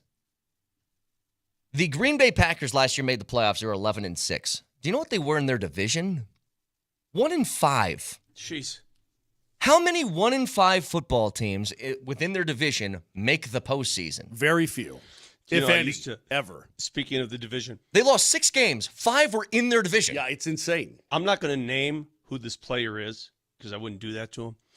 When I was at Channel 4, I used to host a show. You know, we hosted so many shows with Bronco players. This Bronco player one year goes, well, we're out of the playoffs. I go, no, you're not. You're 10-6. You're in the playoffs. He goes, yeah, but we didn't win the division. I go, what does that have to do with it? He goes, well, you have to win the division, go to the playoffs. I go, no, you don't. What? Yeah. He was under the impression that you had to win the division to go to the... It was completely backwards. I was like, what are you talking about, dude? You're in the playoffs. He goes, well, we didn't win the division. I go, you don't have to win the division. I want to know who that player I'm is not so telling badly. you. I want to know so It was badly. a Was he a conversation vet? I couldn't believe myself. Was he a vet or was he like He was pretty a veteran. new? No, he was a veteran on What? the team. Yes. If I guess it, Swear to God. If I guess, will I'm you? not going to let you guess because I'm not going to throw any names out there. I'm not going to do that to him. But I just want you to know that I had that conversation. And you know what, Moj? A lot of players in today's game don't know the rules. Well, Okay, Vic, so when Vic when- was talking to Jay Cutler, I mean, right. Hey, listen, when DT caught the pass and ran to the end He zone, didn't know the rules. no, he didn't know the game. I mean, that was half a little. the guys didn't know the game was over. That's a little bit different than I thought we had to win the division to make the playoffs. That's a little I mean, a bit. It little is. different. Hey, see, But when you know what I'm getting at here is that people. This is what I'm getting at. People want to believe in the Broncos badly. Sure. They want to believe. So when I come out and I try to just give a little perspective on how tough the division is, how tough the AFC truly is, I get attacked like pumas on a fawn. Do you believe? Yeah, I do, but I get attacked. If I say believe? if I say, yeah, they're better, I can make an argument that, those LA Chargers, they were 11-6 last year. And they just got Najee Harris, and they got, they did some things in the offseason that they're looking like a better football team, too. I'll then tell you people what, are like, though. all you want to do is glaze the charge. I'm like, no, I don't, man. I'm just trying to keep things in perspective because it's tough. I'll tell you what, though. Where I'm at on this is, like, the Chiefs and the Chargers are givens as far as teams to be concerned about. I'm very much like looking at the others. Like, I'm looking at the Miamis and the Cincinnatis, the teams that didn't make it last year that, hey, healthy Tua, who knows, or better start for Cincinnati, who healthy knows. Burrow. You know what I mean? Like, or a Pittsburgh. Like, maybe Aaron Rodgers can keep that thing afloat where they make the playoffs a year. I'm just looking for a spot. And if you're in the NFC, it's just a much easier path than it would be the AFC of just getting yourself into the dance, is all I'm saying. Man, you could say all 4 of Denver's sports team, the Big 4, are in the toughest conferences, in the toughest That's what I'm divisions saying. in their respective sports. It's crazy. Like, none of these teams have some sort of reprieve. None. So the Nuggets are in the toughest division in the NBA. Yep. The end. It's not even close. OKC, Minnesota, Denver. The Broncos are in one of the toughest divisions in the NFL. I mean, look at the quarterbacks and coaches in this division. But You by kidding me? far the tougher conference. Avs, for crying out loud, there's a lot of blood to be spilled Yep. in that division. Yep. Okay? We know this. Winnipeg, Dallas, the Avs. Yes. Obviously, Minnie was in. Yes. I mean, they St. Louis was battling at the end got of the year. they got five teams in out of the division. 5. Someone said here, Vic, the NFC North is the toughest division in the NFL. Who represented the NFC North in the Super Bowl? Because there was a representative from the AFC West in the Super Bowl, in many Super Bowls. Who represented the NFC North? The The NFC North is- was But who prob- represented? I want who represented the NFC North in the Super Bowl. Well, they didn't. It was the NFC East. But Okay, thank you. But the North is when you have a diabolical, Super dude. Bowl It is representative, diabolical. when you have a representative from your division in the biggest game of the year, that makes your division that good. But the NFC East blows. I'm just Dallas, telling you. Dallas ain't no good, and the Giants are I mean, junk. the NFC East doesn't blow. I mean, they had the Eagles. Well, I mean, okay. What I'm talking, you're right. Let me. And the Commanders made the conference championship game rephrase it. pretty good. Fix yourself. Fix yourself, please. Philly and Washington are good. Obviously, the Cowboys are the Cowboys are the Cowboys, and the Giants stink. So what else do you want from me? I mean, but those two teams at the top are pretty good teams. You can't say they No, suck. no, but he said that makes that division that much better. I mean, look, the No, NFC no, no, North no, no, had no. a 15-win team, a 14-win team, and an 11-win team. Dude, It's a lot. Philadelphia winning the Super Bowl doesn't bring Dallas up to a more respectable level. They stink. Well, I mean, Understood. But if you live in the AFC West, you have to get by a team that has lived in the Super Bowl Agreed. for the last few years. Agreed. So there's something to that. Agreed. That's all I'm saying. You live in the Super Bowl. God, even you mentioned it though, Vic. Even the Rockies, for as bad as the Rockies are, you got 4 teams in their division that have 40 wins already this year. 4 of them. I mean, every one of these teams, the team with the easiest path to a championship is probably CU. That's baseball, right? Football. Right? Like CU in the Big 12. The Big 12's got to be like the easiest of any conference, and I'm not even saying that's super easy, but it's the easiest compared to the others. It's easier than the ACC. Yeah, I would agree with that. Just bizarre, man. So we got another keyword coming your way in about 20 minutes, so stay tuned for that as we have this going on all week, every hour on the 20s. A chance for you to win autographed jerseys from Jokic, Murray, Porter, and AG. Back after this.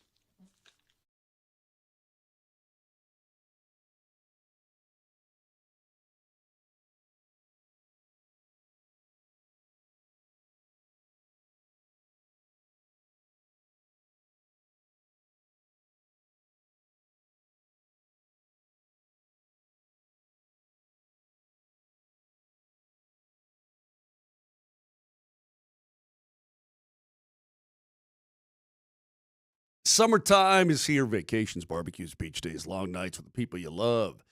Got to feel alive, right? Well, if your energy is low or your drive is off, you could be suffering from low testosterone, and getting treated is the first step to feeling your best all summer long for all these activities and more. It happened to me. Of course, I went to my doctor, had my yearly physical. Your testosterone's getting a little bit low. What do? You're just getting old. I'm going to do something about it. And so I went to the Rocky Mountain Men's Clinic. They are absolutely fantastic. Low testosterone causes a host of problems, and they can be fixed because they've got treatments that are designed for you, and they are absolutely fantastic. Within a few weeks, you'll feel your energy return. Brain fog is going to go away. Sleep will improve. Your workouts, everything, including your sex drive enhanced, all of that can be yours. Maybe you have the symptoms, and you just don't know what it is.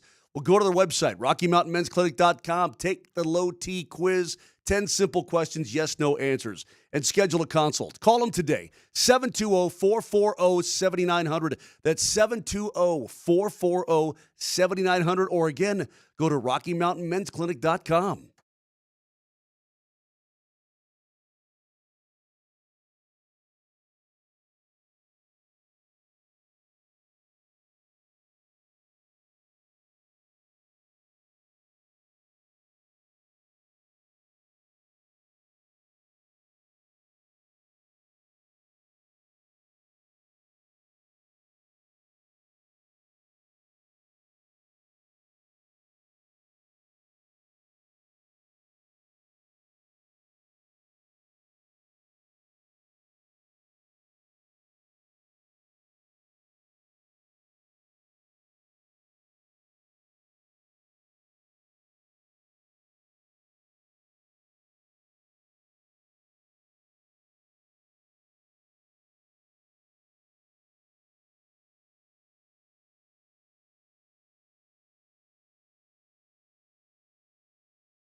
Noon today is the press conference of Ben Tenzer and of John Wallace. They will be introduced, and we'll carry it live right here, Altitude Sports Radio 92.5. Got another key word in 20 minutes, but I'm very curious to see how this is going to work, how these guys are going to operate. And Vic, you will talk to them later, asking questions about that. What are you giggling about? Yeah, everybody's saying that the Nuggets are going on the cheap. And that's a fair argument if you want to say that. Woody Page chiming in saying that they should have hired Bob Myers, but Stan's too cheap. And then he says here he chooses inexpensive TV and radio announcers. Let me go on the record, Woody. They pay me really well, brother. Look, let me tell you right now. I get good money here. You're wrong on that one. You said this earlier. Are you sure? You said that you don't want these guys to be yes men to Josh Kroenke. I'm going to say it one more time. Woody, I get paid really good. I threw my hat in the ring to be the Nuggets GM with the specific job detail of whatever Josh says, I go, brilliant. Yes. That is genius. If he wanted somebody that man his money for a lot cheaper, I could have done that gig. Whatever Josh said.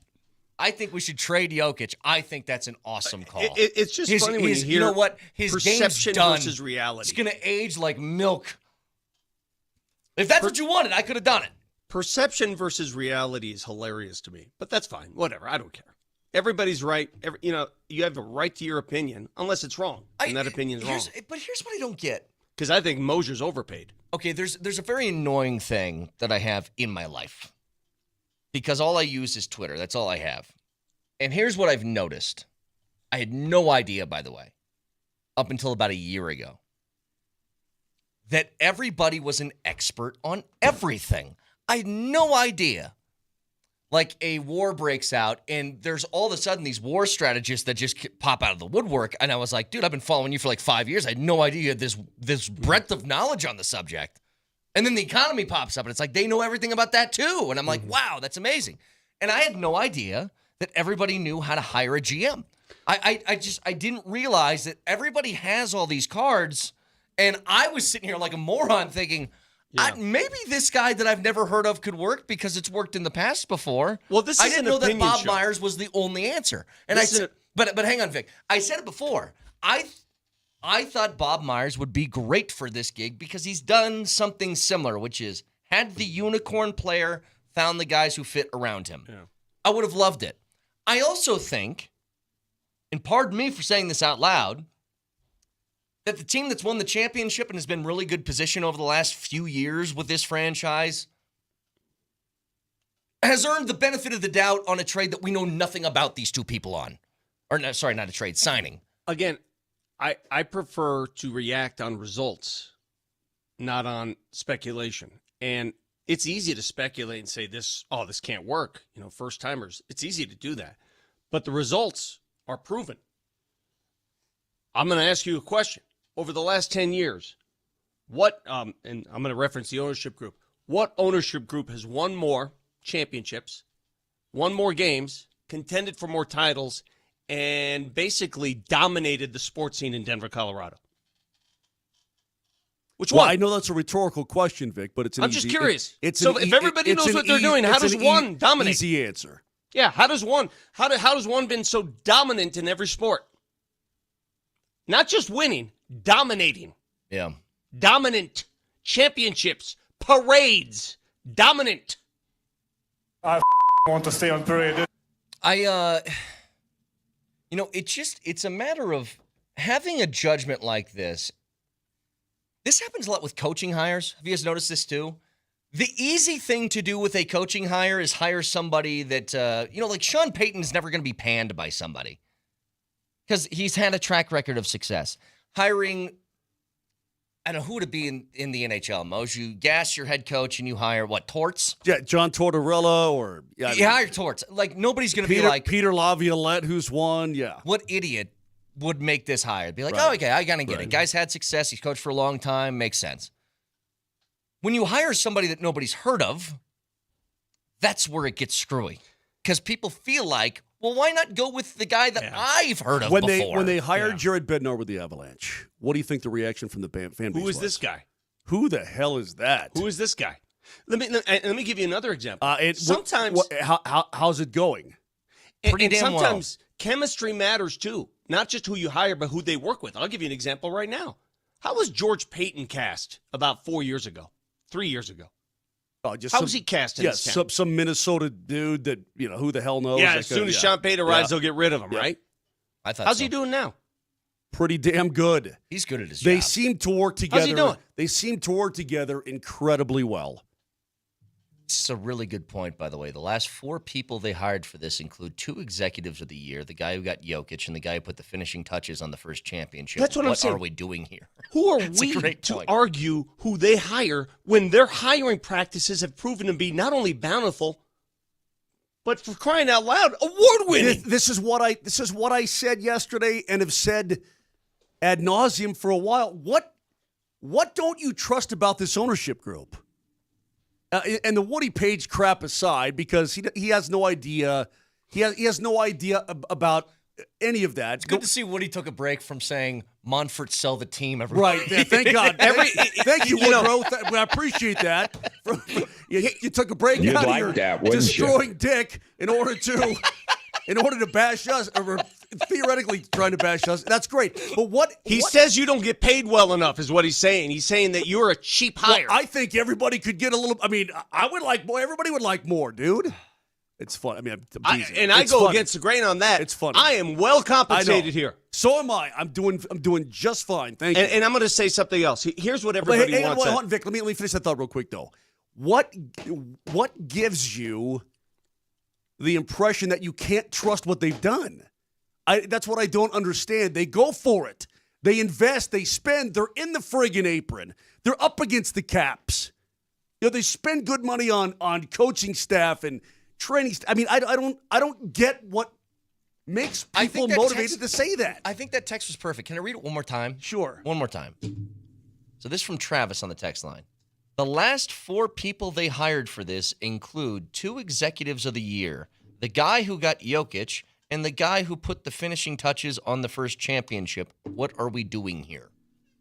I think I'll it's tell great. you what we're doing. We're doing the same thing we always do. You panic a little bit. The unknown is causing panic. You don't know what people can do. You've never met them before. You never talked to them. You don't know. I don't know. We have the same problem. It's not just them. It's us, all of us. We don't know. We don't have a proven commodity. So you're like, oh, this sucks. What are we going to do? Was Tim Connolly a proven commodity? No. Vic, click your little camera, will you please? Thank you. Hey, when somebody raised a very good point. This comes from Will. When the Rams hired Sean McVay, who was that guy? Some snot-nosed kid, right? Hey, what's he get? Well, I remember they hired him. They're like, he's younger than like 20 of his players. No, it's true. He was younger than like a lot of his roster. And he is now a Super Bowl champion. I mean, just look, man. I know everybody wants to win every single year, but it's hard. Even the most competent, most generous ownership groups on the planet can't win every year. It's hard to win. Mose, you know what the cheap People thing don't is? get that. You know what the cheap route is? I'll tell you the difference between cheap and people keep saying cheap because money doesn't buy championships, people. Ask Matt Ishby if money buys championships. Boom. Ask him. Both of the teams, I believe, in the NBA Finals were not luxury tax teams. Hey, ask Steve Ballmer if money buys championships. Boom. Ask him. So everybody out there, the practice facility. I'd love to see a new practice facility. Does it buy a championship? Has it proven to buy a championship? Well, No. it did for the Dodgers only because they spend more than anybody else.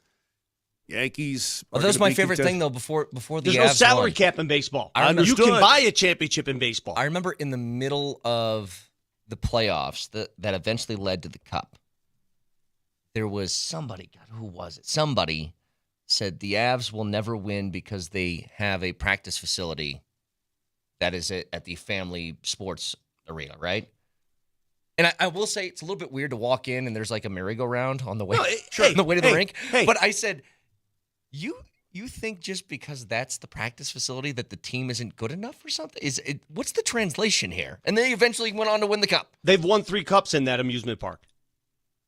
Does it suck? Let me. Yeah, it sucks. Would you want a state-of-the-art practice facility? Of course. But they've won 3 cups. Let me go back to, I can go to other teams around the league, and you walk in their player lounge, you're like, wow. This feels like I'm at the Ritz-Carlton, Fort Lauderdale, and ping pong tables and personal chefs, right? Oh, this is perfect. Listen, teams have personal chefs that after morning skate, God, I love that. The chefs cook. What the hell was that? What, Vic? Just focus on the radio show. Just shut up. You turn your camera off all the time. Well, no, but I saw a little kid in a pink outfit. Who was that? What? What are you talking about? No. You call 911 right Did you now. have a stroke? Nelly? No. I think Moser's had a stroke. Are you smelling burnt toast? What I'm saying is that, and these teams, you know what they do? They suck.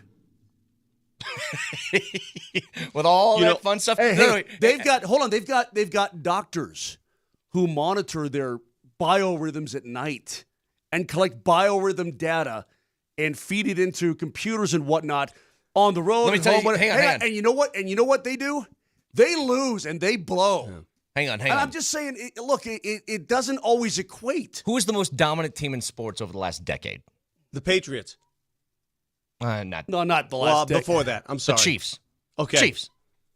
Let me tell you something about the Chiefs. They're dead last in the ownership rankings every year. Let me tell you something about the Chiefs. You know my podunk nothing Division II baseball team that I played for? Yeah. Where our food that we got when we went on road trips was they would stop at one of those gas station areas that had a Taco Bell and a Subway. So you got a choice, right? The Chiefs spend training camp at the facility of one of the teams in my conference, Missouri Western. That's where they have their training camp at. I've played there. It's a dump in St. Joe, Missouri. I played there. Yeah. So don't tell me that that's what creates champions, okay? Well, let me tell you the difference between cheap and doing what's best for the franchise. The cheap route would have been to retain everybody on this Nuggets organization, on the staff. You don't have to pay off anybody's contract. You're paying them anyway, right? Just keep going. No, route, they're eating lots of bread. The expensive route is to eat all that money that you just fired. Sure. And it's a lot. I don't think people realize, look, you don't get to be a billionaire because you're just throwing money around like crazy. But they understand what it takes to win and what it takes to support a professional franchise, and they do it a lot. Not only that, but they've eaten a lot of bread in the last 6 years, a lot, to try to make things work and continue and so on and so forth. So this whole talk from Woodrow and anybody else, everybody has their opinion. You don't know. Trust me. All right. So in a few minutes, we'll have another keyword, a chance for you to win that signed Jokic, Murray, AG, and Michael Porter Jr. autographed jerseys. Next keyword coming your way in about 5 minutes. Stick around. You took a break You'd out like of that, your wouldn't destroying dick in order to bash us.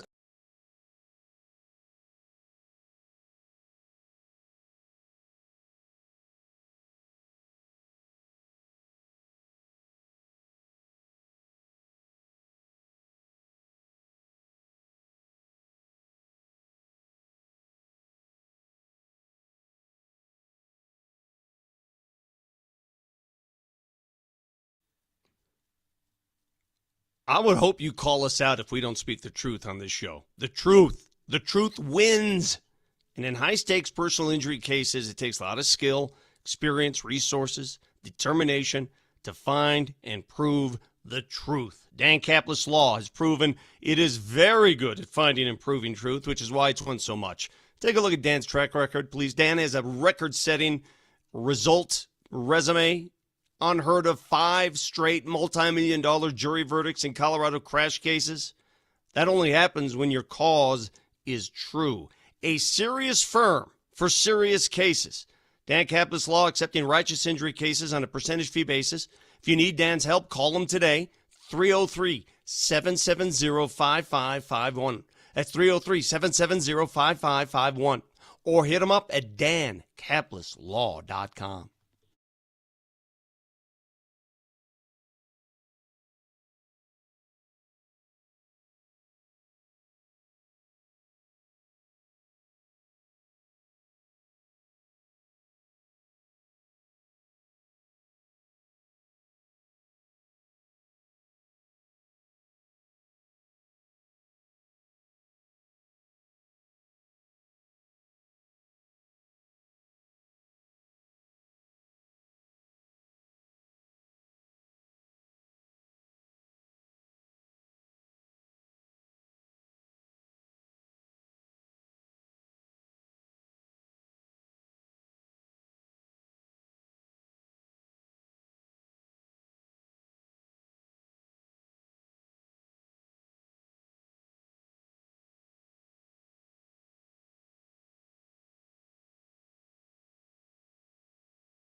All right, so it's Zeppelin rock and roll. No.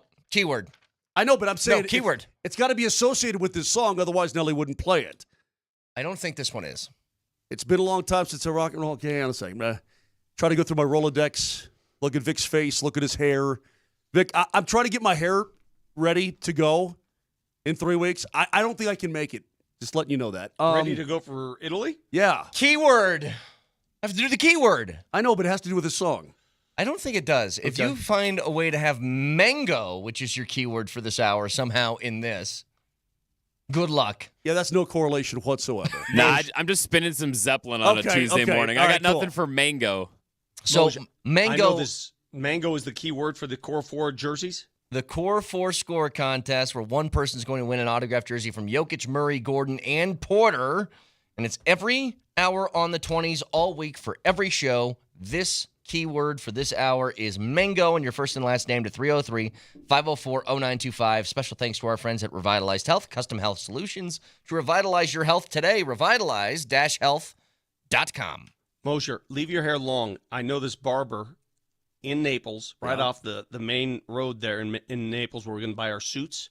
And the last 3 summers, I've gone there, and he's done my hair. He's the kind of guy that has that flat razor. And Yeah. He'll razor your back if you want.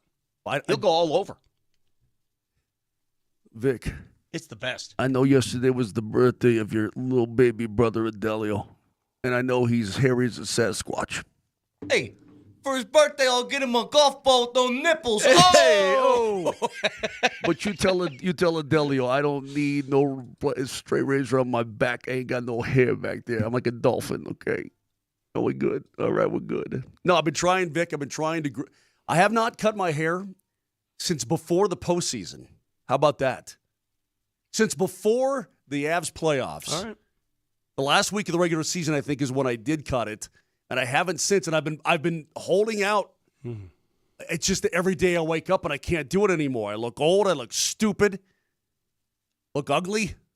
I may do that anyway. I'm just saying this emphasizes all of those nasty traits that I have.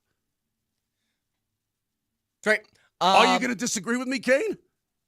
Nope, I'm just going to move on. Are you going to tell me I'm handsome? Just going to move on. If you're having trouble with that, Moj, you could go to Revitalized Health. Nelly, you could have played Mango number 5. Hey, I got audio here from Cowherd. Curious what you think of this. He has come up with a theory on how to fix these Achilles problems. So he thinks it's too many in the NBA. Okay, well, he might. He's not wrong. It's been pretty prevalent as of late. A lot of them. So this is long. I'll play just a portion of this. Listen. The NBA is on notice. Shorten the playoffs. They started 2 weeks before the draft, the NFL draft. The NBA is faster. There's more spacing. There's way more movement. Players are just moving more. It's twitchier. When you can see his Achilles flop, it's gutting. An Achilles tear used to be what old guys did at 58 playing handball. It was an old guy injury. It wasn't for 20-year-olds. That tells you everything. And baseball, for the record, has made multiple tweaks in the last 3 years. The sport has greatly benefited. The NFL tweaks in season. We love the NFL. The NBA has never been a stubborn league. Move off 7-game playoff series until you get to the finals. So that's just a portion of it. What do you think? Well, Deron Holmes blew his in Summer League. Stupid. I mean, what are we doing? Yeah. It's stupid. If you want to eliminate health issues, shorten the regular season, not the playoffs. The playoffs are the best part of it. Playoffs are when you watch. Playoffs when they play their hardest. Yeah, playoff basketball is the best. Why would you shorten the playoffs? Yeah, shorten the games. February game in Memphis, exactly. Not the playoffs. You're looking at the wrong end of it here. I mean, playoffs. This feels like a little bit of just yelling at a cloud because they aren't going to. I totally agree, Vic. Shortening the playoffs would be the dumbest part. If you wanted to shorten the regular season, but that's not going to happen. No. Because they aren't going to voluntarily give up money. None of this is going to happen. None of this is going to happen. The guy put himself out there, put himself on the line, knew it was at risk. It sucks for everybody. I feel horrible for Tyrese. I feel horrible for him. But he did it because he wanted to win. And it screwed him and his team for a year. Every single player in his position, knowing the risks of you have a calf problem, we all kind of know now, if you're playing with a calf strain, there is a big risk to your Achilles going pop. But it's Game 7 of the NBA Finals, man. Yeah. Everybody's playing in that game in that situation. I wonder, should we give more love? Again, this is just hearing this conversation. Jamal Murray played last year in the playoffs with a strained calf. Yeah. And played right through it. Yeah. Played right through it. Hey, Aaron Gordon played with a grade 2 hamstring? Grade 2, right? Yes. Steph Curry never got off the bench. I think his was just grade 1, too, wasn't it? He never got off the bench. So, listen, man. You applaud them when they're brave and courageous. and then you get whimsical when they hurt themselves and blame the game. The game's not to blame. It's just sports. It happens. It sucks. A lot of careers cut short because of happenstance, because of awful injury. Sucks.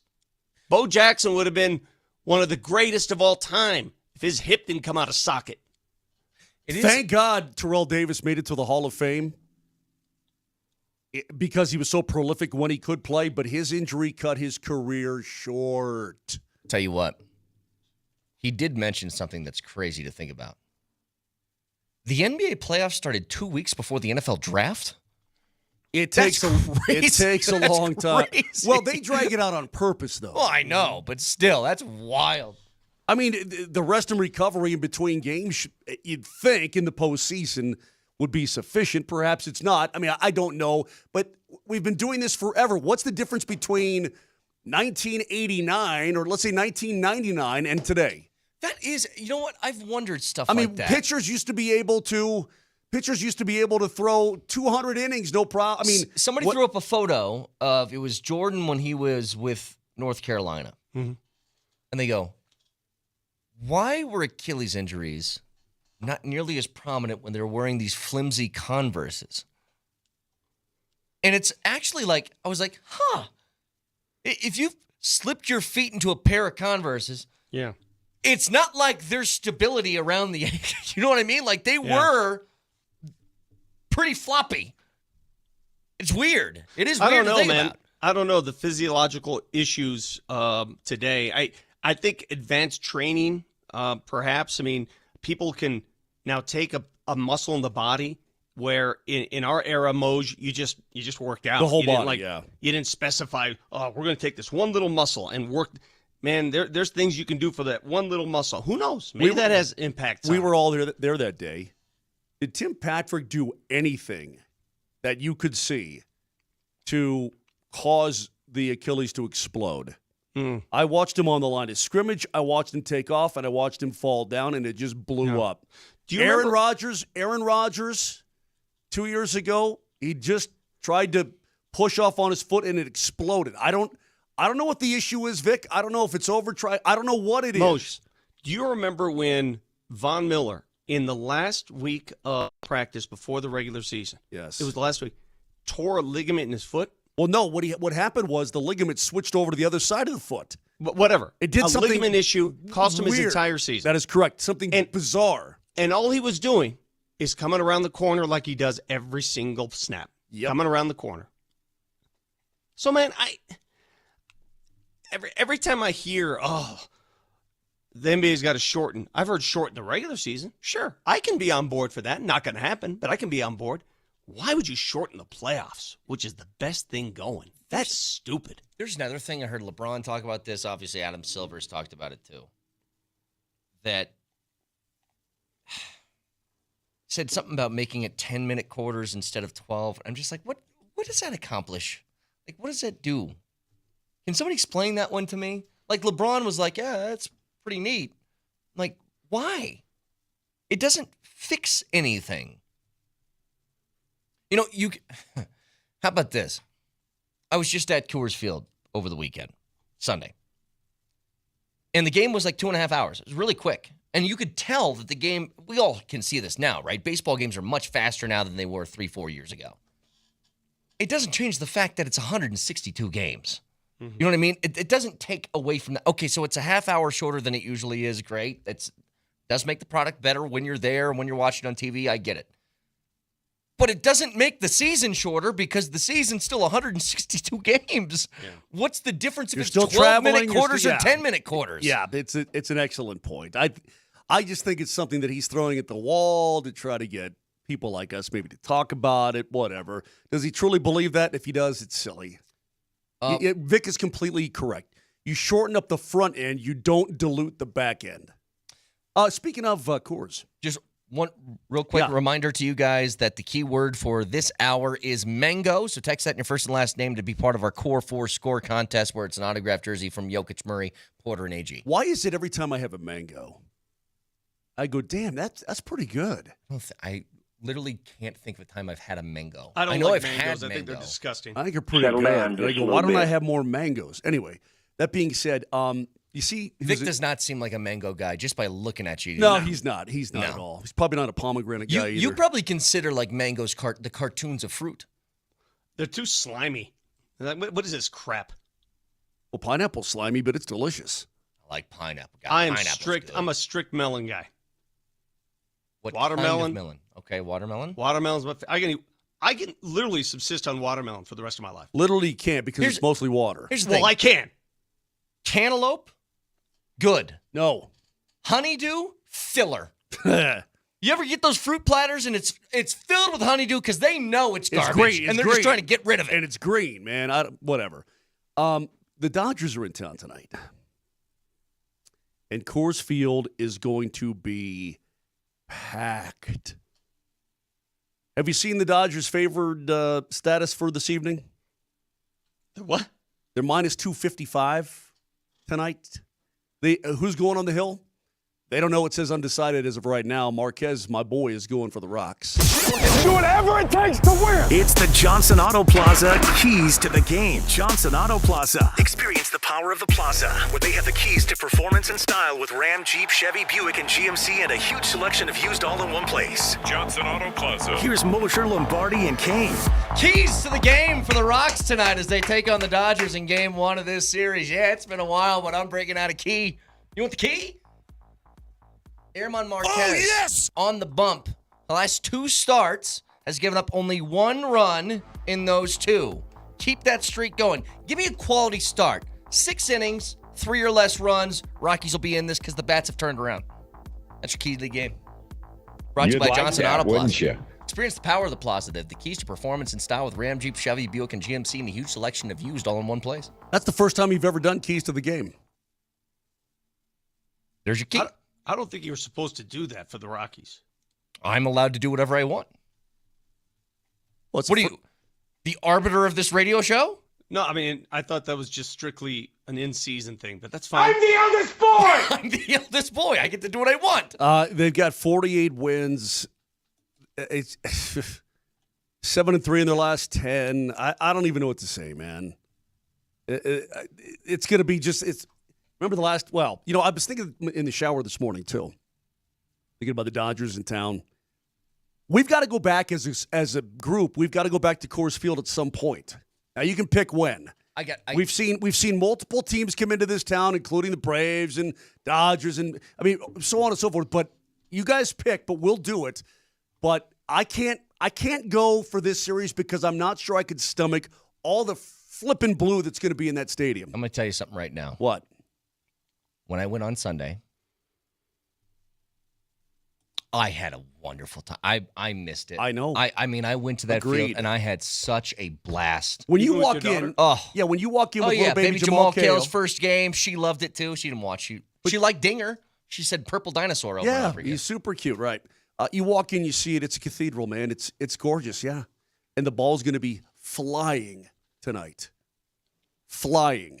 When there is something to be said about the ballpark. It takes your breath away when you see it. It's that nice. Every time. It's crazy. All right, let me throw a trivia question out at Vic right now. Fire. Don't look. Where am I looking? Who leads Major League Baseball in home runs? Right now? No, yesterday. Bobby Witt Jr.? Leader in Aaron homers. Judge? Is it the dude out of Seattle? Is it Cal Raleigh? It sure is. It's Cal Raleigh. Who the hell is Cal Raleigh, you ask? Well, he's the guy that last night, in a win over Minnie, jacked his league-leading 32nd home run. He's got 32 before the All-Star break, bro. We still got time to kill. Yeah. I think it's the most homers that any Mariner has had at this point in the season since Griffey. I think Griffey's the only guy who's had more. Yeah. So since the steroids era shifted the number, I'm going to ask, and I'm going to do so hopefully with some sensitivity from you guys. What is the home run record, the true home run record that he's chasing? What is it? What do you mean? Season home run record. What is it? 73, right?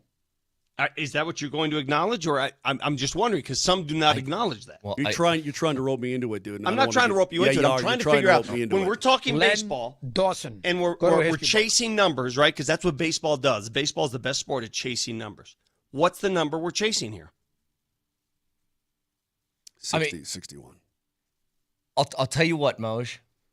In 162 games in 2001, Barry Bonds hit 73 balls over the fence. That's all you need to know. With a okay. 73 times. I watched virtually every single. I mean, I know.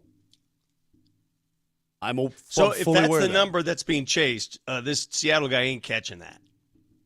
Well, he ain't doing it. He's on pace for, I think, 65 right now. He's close. He ain't doing that. Vic, guess which position Cal Raleigh plays? I don't know, third base, outfield, what? Catcher? He's a catcher. Yeah. A catcher in 2025 on June 24th leads Major League Baseball in home runs with 32. So hang on. Just for the record, if Cal Raleigh keeps this pace and he drops, let's say, 64, okay? That's your king? Is that your king, Moj? Is that your king? Is this your king? I'd have to contemplate it more, man. I don't do this anymore. I don't do this anymore. anymore. There's nothing to contemplate. Moj, I've read about DiMaggio. I've read about Mantle, Ted Williams. I've never seen him play. These eyes have only seen one player that would recognize as the greatest hitter these eyes have ever seen, and that's Barry Bonds. Dude, Barry Bonds is one of the greatest hitters I've ever seen in my entire life. He's the greatest hitter I've ever seen. He might be the greatest hitter I've ever seen. Not as one well. of. Because you haven't seen Ted Williams. You haven't seen those guys I just mentioned. You never saw them. You saw Barry Bonds. Right. I mean, Aaron Judge hit 62. How many years ago was that? Was it last year? 2 years ago? I think it's like 2 or 3 years ago, something like that. Aaron Judge hit 62. I mean, guys have gotten there, quote, legit. Aaron Judge is a freak of nature. It's 6'8". I mean, he's an absolute animal. He hit 62 in 2022. There you go. Wait. So is that your home run king? Is that your king? I don't want to get. I don't get into it. Is this your king? Because that's what I'm saying. The number's been diluted. There's no resolution to this argument ever. Yeah, ever. It used to be a precious number. That was a number, a sacred number. It used to mean something. And now people don't even know what it is. That's why I asked you. I said, what number are they chasing? Well, I mean, Bonds he's at 73. Okay, so whatever. I mean, look, that ship sailed a long time ago. People are okay with cheating. It's fine. Whatever. It doesn't matter to me anymore. Doesn't matter. Cal Raleigh shows up, syringe in his ass cheek as he steps in the box. I don't care. Yeah, you're like, bring it on. 303-504-0925. Shop Mazda text line, one price, one person, 1 hour. Last reminder, Mango is the keyword for this hour, so get yourself in. Mango. And your first and last name to 303-504-0925. Is this your king? Huh? Is this your king?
Can either of you name the singer of Mambo Number 5?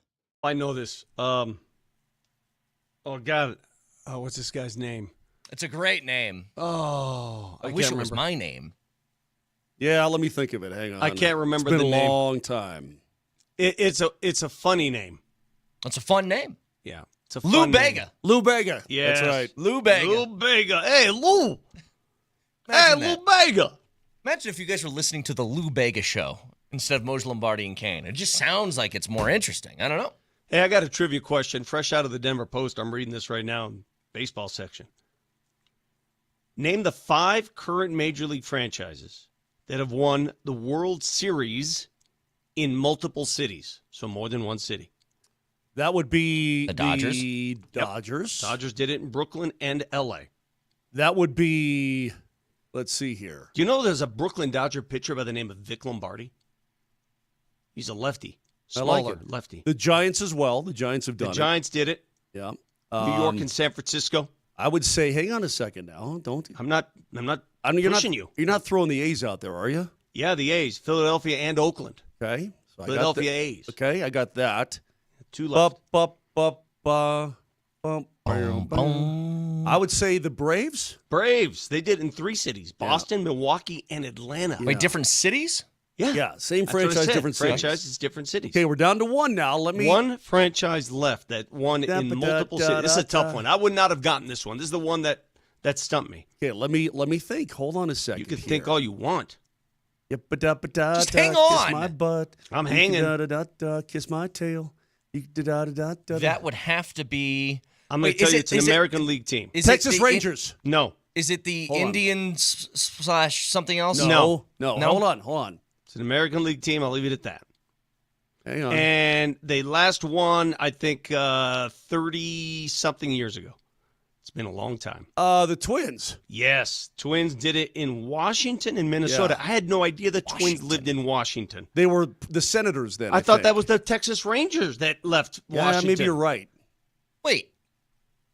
Why were they called the Twins in Washington? Were they called the Twins? They were probably called something else. I don't know. Well, that doesn't count. Maybe It's like Quebec Nordiques and they were the probably- Avs. You got to keep the name. I think they were probably the original Washington Senators. Then the Senators came back and became Texas. I think. Yes, they were the Kansas City Blues. Then they were the Washington Nationals / this Senators. doesn't count. And then they were the Washington Senators, and then they were the Minnesota Twins. There you doesn't go. count. You got to See, I keep was the right. same name.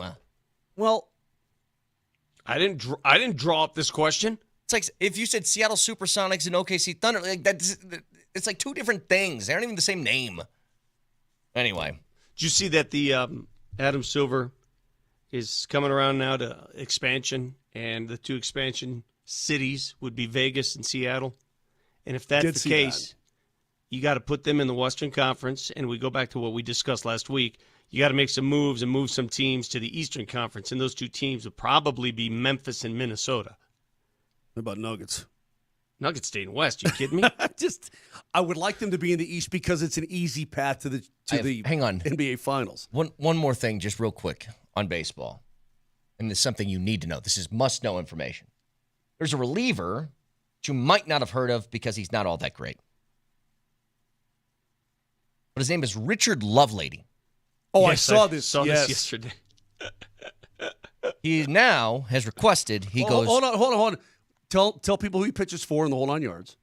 So, new Mets reliever, Richard Lovelady, who I believe was with Toronto before this, Richard Lovelady has said to the press in New York, my name is Dickie. So his name is Dickie Lovelady, which sounds like a professional wrestler. Yeah. That's an outstanding name. Most famous Dickies in sports history. Dickie Thon. Does it have to be Dickie? Yes. It's got to be Dickie. Well, the most famous Dickie of all time is Dickie Betts from the Allman Brothers. Okay, I said sports. Oh. What about the Dickie in that movie, The Fighter? Wasn't his brother named Dickie? I think so. Yeah, it was. And he was a professional fighter. I know Lil Dicky the rapper, who has Somebody the show said Dave on R.A. FX. Dickie. R.A. Dickie's a good one. That's a good one, yeah. That's a a good good pull one. there. That's The a old great pull. knuckleballer.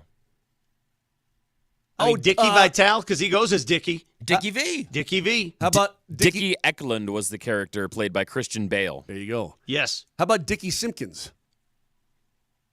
Oh, was he a basketball player for Cincinnati? Yep, sure was. I do remember that guy. Yep. Yes. Yes. Hang on. I mean, Dickie Trickle, but it was Dick Trickle. Dick Trickle. Wait, Dickie Pride?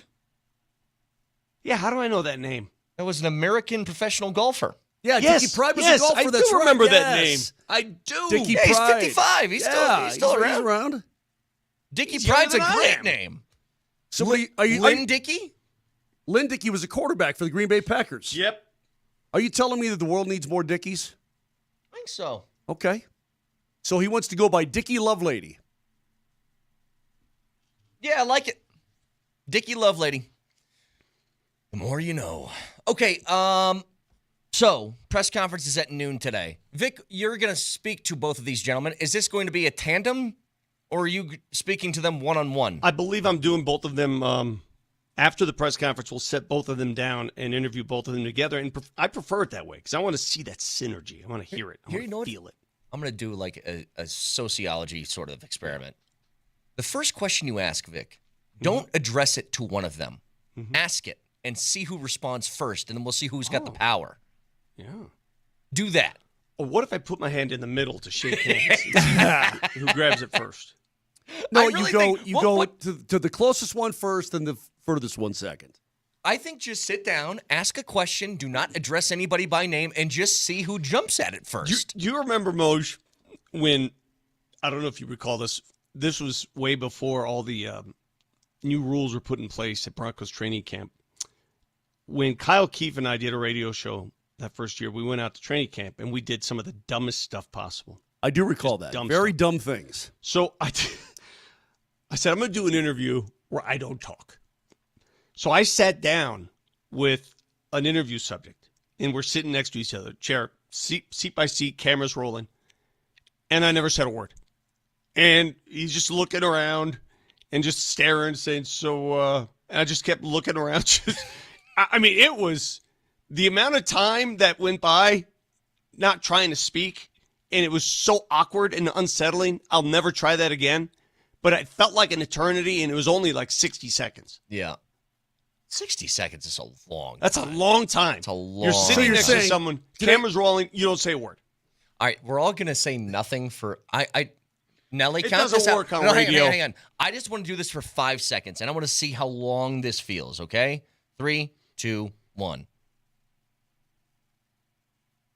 I don't like it. Can't do it. No, Vic, you I don't made like it 2.8 I know. seconds. Yeah, you I don't made it like 3 it. seconds, Vic. No, don't like it. So you're Doesn't saying feel right. you're saying sit down in front of Jonathan Wallace and Ben Tenzer and just say, gentlemen, it's great to see you. And then just sit there. Oh, no, I would never do that. But, I mean, that's something I've tried before. No, I really think this is interesting, though, Vic. If you address the first question to no one, you just toss it out there like, I don't know what your first question would be, but just be like, so what are the responsibilities that you guys have? And just see who jumps first. I think it could be a power move. And if they both talk at the same time, Vic, that's an immediate, we're going to have issues. What if I said, it's going to be a power struggle. What if I ask just a generic question to see who answers it first, and I come out and say, so what's his deal?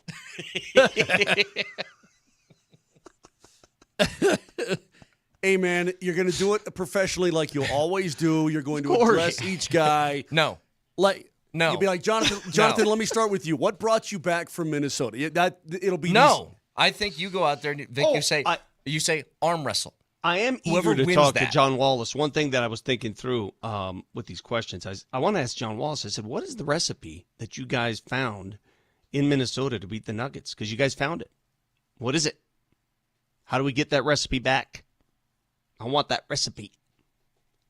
They found it. I'm sure he's got plenty of ideas. A lot of these guys were here when he was still here. So, I mean, he knows his team. He knows their team. He knows, I'm sure, all the other teams as well. Did you know Tenzer worked for the Nuggets when he was a junior at CU? He was an intern, student intern, worked for the Nuggets, came on board after graduation, obviously knew he wanted to get into it, and then left to go to law school for 3 years before returning in another capacity. So he got that law degree, got a little law hookup. Maybe I have him quote me some law. Give me some law. Hey, can I ask you to ask them a question? Why is your title so long? Stupid-ass questions. See, if I ran a professional sports franchise, and Vic, you're Ben Tenzer, and Mose, you're John Wallace, I'd be like... Executive Vice President of Basketball Operations, Ben Tenzer, and Executive Vice President of Nuggets Player Personnel, John Wallace. You just said every word in the dictionary, Vic. What are we doing here? That's what I'm saying. That's what it is. Moser's title would be player dude. Dude. You're my player dude. Dude. Vic, you're basketball guy. No, I don't understand anything that you It's said. going to be. Let's go ahead and can we fashion a couple titles here that we can go by? No, because the ones you come up for me are going to be very unflattering, and I'm going to have to I know, live but with it. So the answer first is of all, no. I want executive somewhere in my title. No. Let's go. All right, I'm going to go executive, and I'm not doing vice president. I'm going to go executive grand president. I'm going to go grand. No, I don't think you can't name yourself a job. This is for the listeners. So listeners I'll make during my the own break. title. Oh, well, okay, whether you like it or not. Moser had a title for you that he couldn't say on the air that he had to whisper in my ear. Executive Grand Prime Minister. I'm not even going to go president. Executive Grand Prime Minister of Communication Resources. That's what I am. Oh, yeah? Yep. Well, I'm the dictator. So now, I mean, you can't really get higher than what I am unless you say you're God, and then I guess you win. I'm the executive god of this radio show. I don't like communication resources. It makes it sound like I'm in that PR business of communication activity. Vice President Super Dilwad. Not what you said in my ear a second No, ago. it's not exactly what I said, but not. it fits the bill. All right. So, you know what? How about the listeners? Help us out. You give us the titles. We'll get to them next. Negative.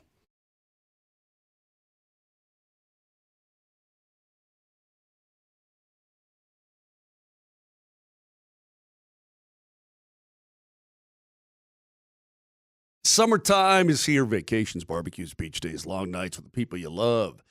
Got to feel alive, right? Well, if your energy is low or your drive is off, you could be suffering from low testosterone, and getting treated is the first step to feeling your best all summer long for all these activities and more. It happened to me. Of course, I went to my doctor, had my yearly physical. Your testosterone's getting a little bit low. What do? You're just getting old. I'm going to do something about it. And so I went to the Rocky Mountain Men's Clinic. They are absolutely fantastic.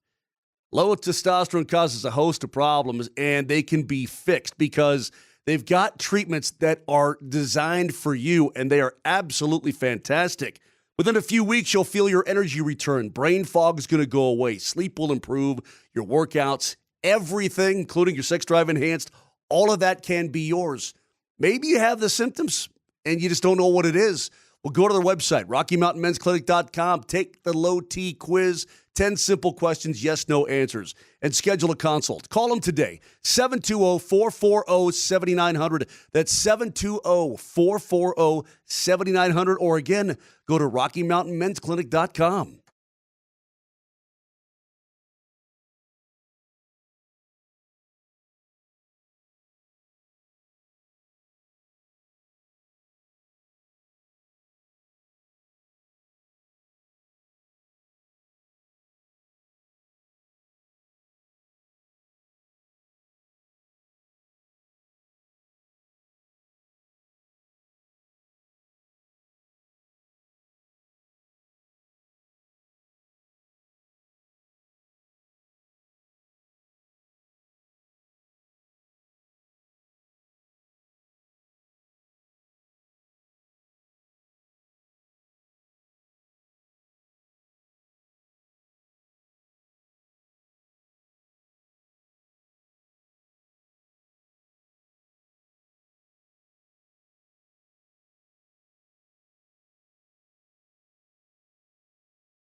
Yes. That was fast. That is awesome. See how quickly the title is invoked? I mean, right during the break. Bam. Play that again. One more time, Nelly. This is Moser, Lombardi, and Kane with Mark Moser, Brett Kane, and the Governor, Vic Lombardi on Altitude Sports Radio 92.5. Respect. I like this one that I got on Twitch. It's Respect the title. Brett, His Royal Majesty Transparent Milkman. I like something British. What do they call them? Earls? Is that what they are in England? Earls and lords and all kinds of crap. Yeah, I need one of those. Actually, you know what? I don't.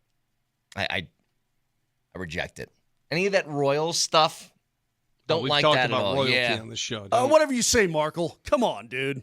I remember that's what it was. You were like, not that I care or I followed any of this, but you were saying like Prince Harry was like a D-bag or something like that. And I'm like, yeah, actually, he sounds like this whole bloodline thing is pretty weird and antiquated. I'm kind of out on this. Seems pretty reasonable to me. Go back and watch Game of Thrones and maybe it'll all make sense. Hey, did you guys see the video? I just tweeted it out, and I've seen several of these now. Did you see the video of Oklahoma City fans like accosting Pacers fans walking what out happened? of the No, it was a kid. Yeah, that was awful. and his mother. Yeah, that was What are you terrible. doing? I don't know. And this applies to. I've seen Nuggets fans do it too. I've seen Avs fans, Broncos fans, Rockies fans. We're all guilty. When you win a game, like you win the game, and no one's done anything to you, these people just. I just don't. I don't get that part. I don't get the rubbing it in part. Like, what does that do for you? Oh, I think there's a playful way you can do it. Not like that though. They were tearing things out of that little kid's hands. I mean, that guy deserved one of these right in the suck hole. All right. What? When I've seen It's fans, true. Yeah, the fans that I've seen fight, and I don't like anybody harassing anybody, but it was that wide-ranging. How can I put it? Wide-ranging, substantial Minnesota woman. How many times Wild has she come fan. into this? She's mentioned in this show more than anybody. Well, because it sticks out in my memory. And the Colossal's probably too big. So come up with a better word. This vast Minnesota Wild lady fan person. Hooking, hardcore, like throwing. Who's she hooking? She's trying to hook. She's hooking with all the Avs fans around. How about Spitting, this? expectorating out of her mouth. How about extensive? Extensive, right? How about- Extensive. How about boundless? This boundless How about Minnesota Wild. Substantive. Immeasurable. Yeah. Okay. Anyway, Limitless. I think infinite. Okay, but those, whatever you want to say. I think that instance was her provoke. Well, I don't really know. I just saw Elephantine. Okay. Fat and sassy. Okay. Anyway, but I don't like the King sized. All right. I don't like the hey, our team won, so I can get in your bacon crap. I don't like that whatsoever at all. And I understand being a fan, but being so territorial and full of gumption like that is ridiculous. I love this, by the way. You know what? I'm just going to start calling offensive linemen that. Yeah, you've seen Quinn Miners. He is king-sized. He's substantial. Yeah, he is. There's a limitless sort of amount notion to him. Of Quinn Miners, correct. Anyway. Hey, do you think the Nuggets try to work their way into the draft tomorrow night? You know, Vic, I hope not. I don't want. Who was talking about all the draft picks that the Oklahoma City Thunder still have? Right, that they have 3 first-rounders. Do you realize that? Do you think they really want to use those? Seriously, do you think they? I don't think they can. Well, there's talk about them packaging those first-rounders to move up. Okay, well there you go. I mean, they could definitely do that. But my point is, because all first-round contracts are guaranteed, what are you going to do? I mean, if you're OKC, you're really going to draft 3 dudes in a row? I mean, I know the Nuggets did it, or the Nuggets took 2 first-rounders the next year after they won, but, I mean, where are you going to find spots for these guys? Well, what's interesting about OKC is they're set, right? Their roster's set for next year. There's just a few players and their bench players who they don't need, whose contracts expire. They got that Nikola Topic coming back. He didn't play last year, the rookie they drafted. So they got him come. What do they really need? Like if you're OKC, if you're Sam Presti, what are you drafting? You know what I would go for? And this guy didn't play much after the Nuggets series. What happened to the other Jalen Williams? Yeah, he didn't do a whole lot from that point on. They came off him, right? Yep. Yeah. Maybe they need a third big. You know, I've told this joke before, I think, on the air from Gary Goldman, where he said he found a 20 in an old coat. And he goes, I'm so broke that my plans changed for the weekend.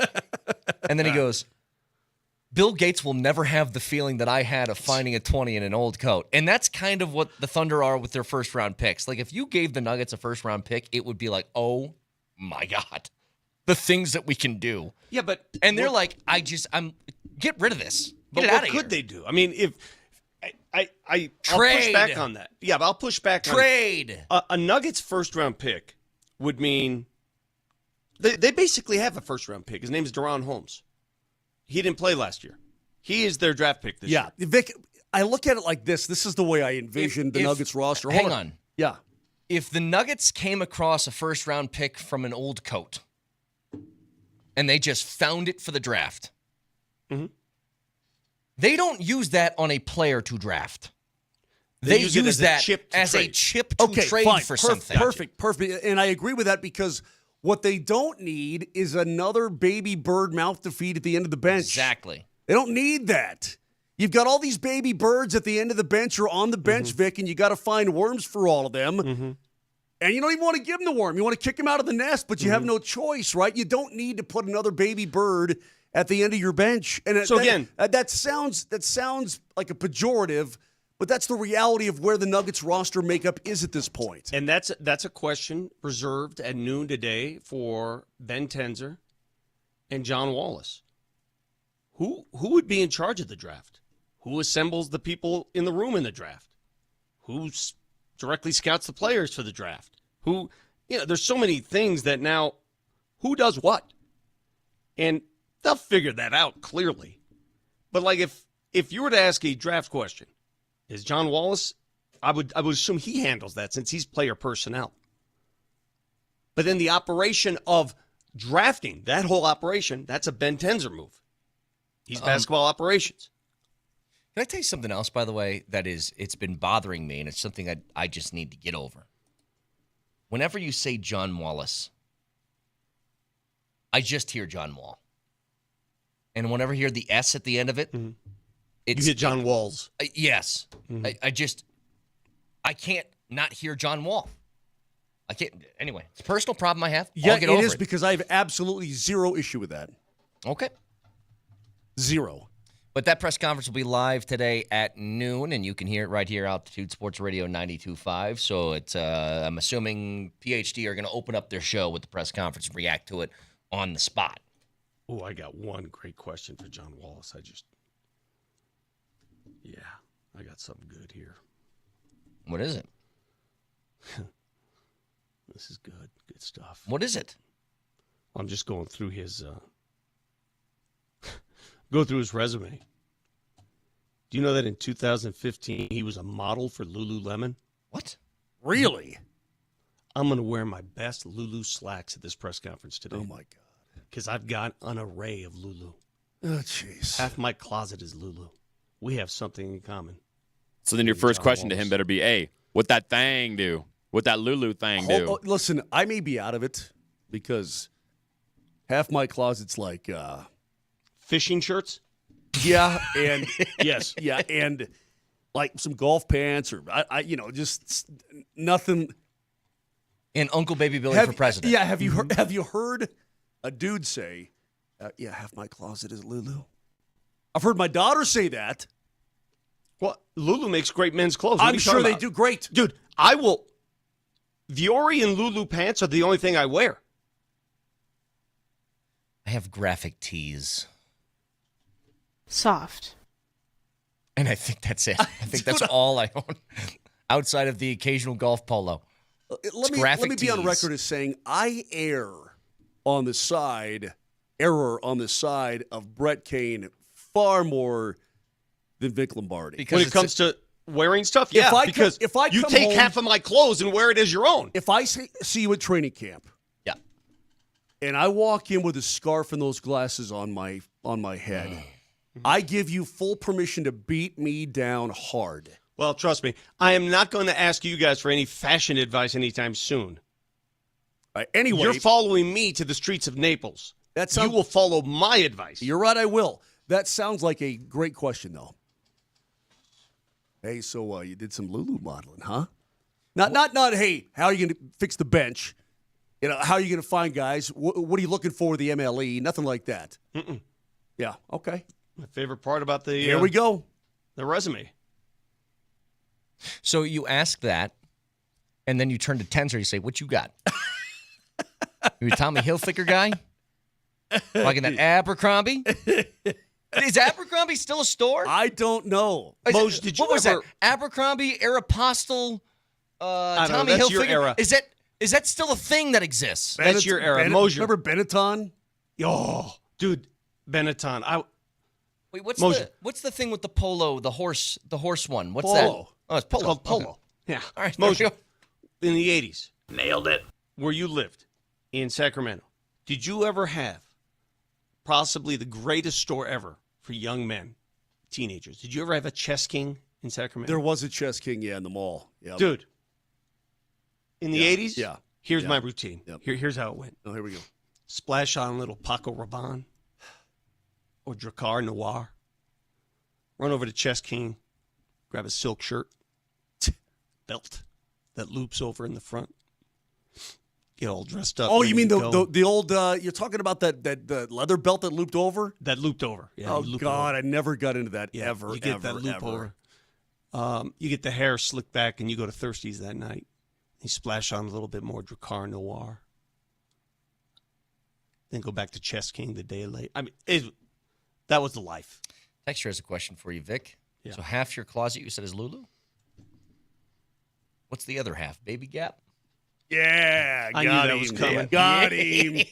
Got him. Hey, it's cheaper. No way. Find good discount at the Baby Gap. All right. Got one last keyword coming your way in just a few minutes. Stick around.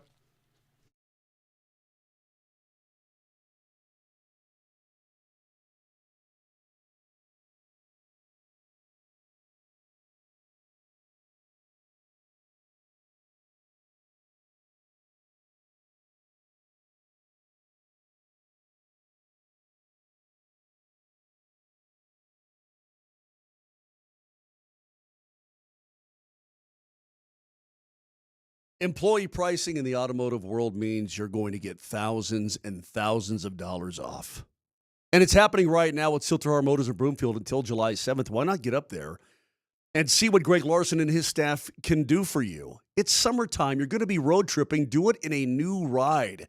The amazing deals are going to blow your mind. They're going to give you most for your trade. I can promise you that. They've got over 1,100 new and pre-owned cars, trucks, and SUVs right there on the lot waiting for you.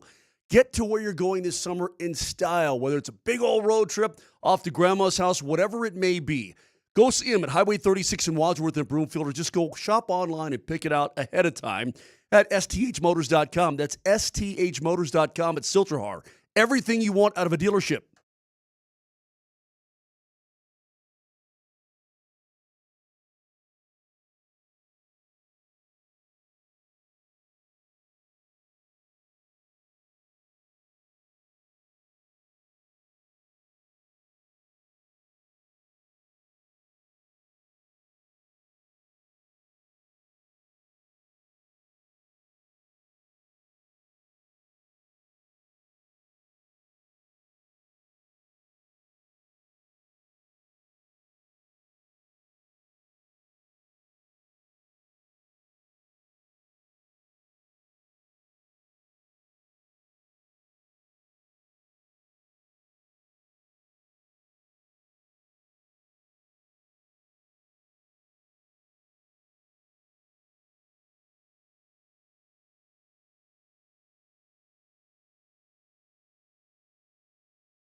All right, every hour on the 20s, we give away a keyword, and it's for a Core 4 score contest. A chance for one person to win autographed jerseys from Jokic, Murray, Gordon, and Porter.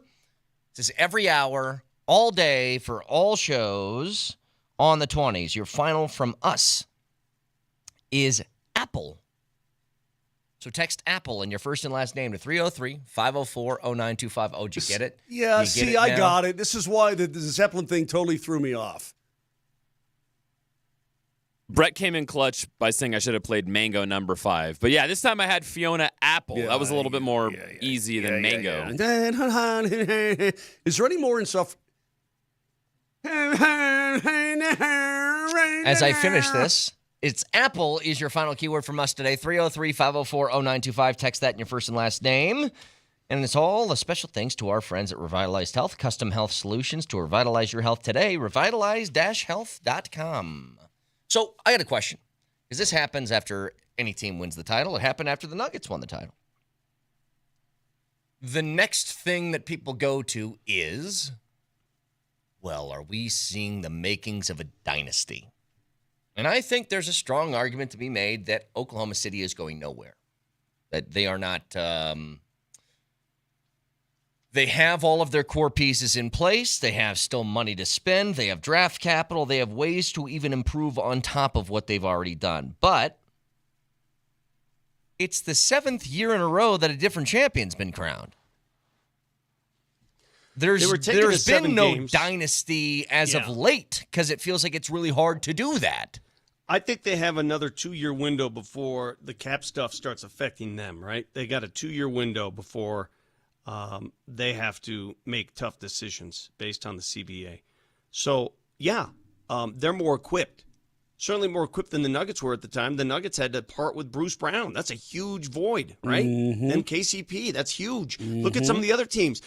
Boston had the opportunity. See, the Boston thing gets me because everybody came back for Boston. Yeah. Everybody came back. But they didn't look the same. They didn't look right. You know why? They didn't lose and then anything. they suffered injuries. Let me tell you why. Motivation is a big thing in pro sports. When you don't have a championship, man, oh man, you want it bad. Once you get there, it's sometimes not everybody, but just enough people are like, well, because you realize how difficult it is to win and what the sacrifice that has to be made looks like. Yes. You don't always put forth. I mean, you can still want it. You can play hard, all this kind of thing. But it's the difference between winning and losing sometimes is microscopic. Which is why when teams win back-to-back like the Florida Panthers, you're like, wow. Yes. The penance of winning.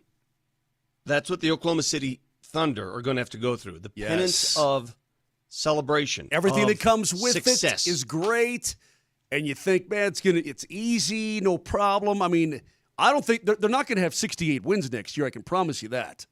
Well, I can promise you. Here's what Michael Wilbon said, and I agree with this. He was asked, is there a potential dynasty in Oklahoma City? And he said, no. Are people not paying attention?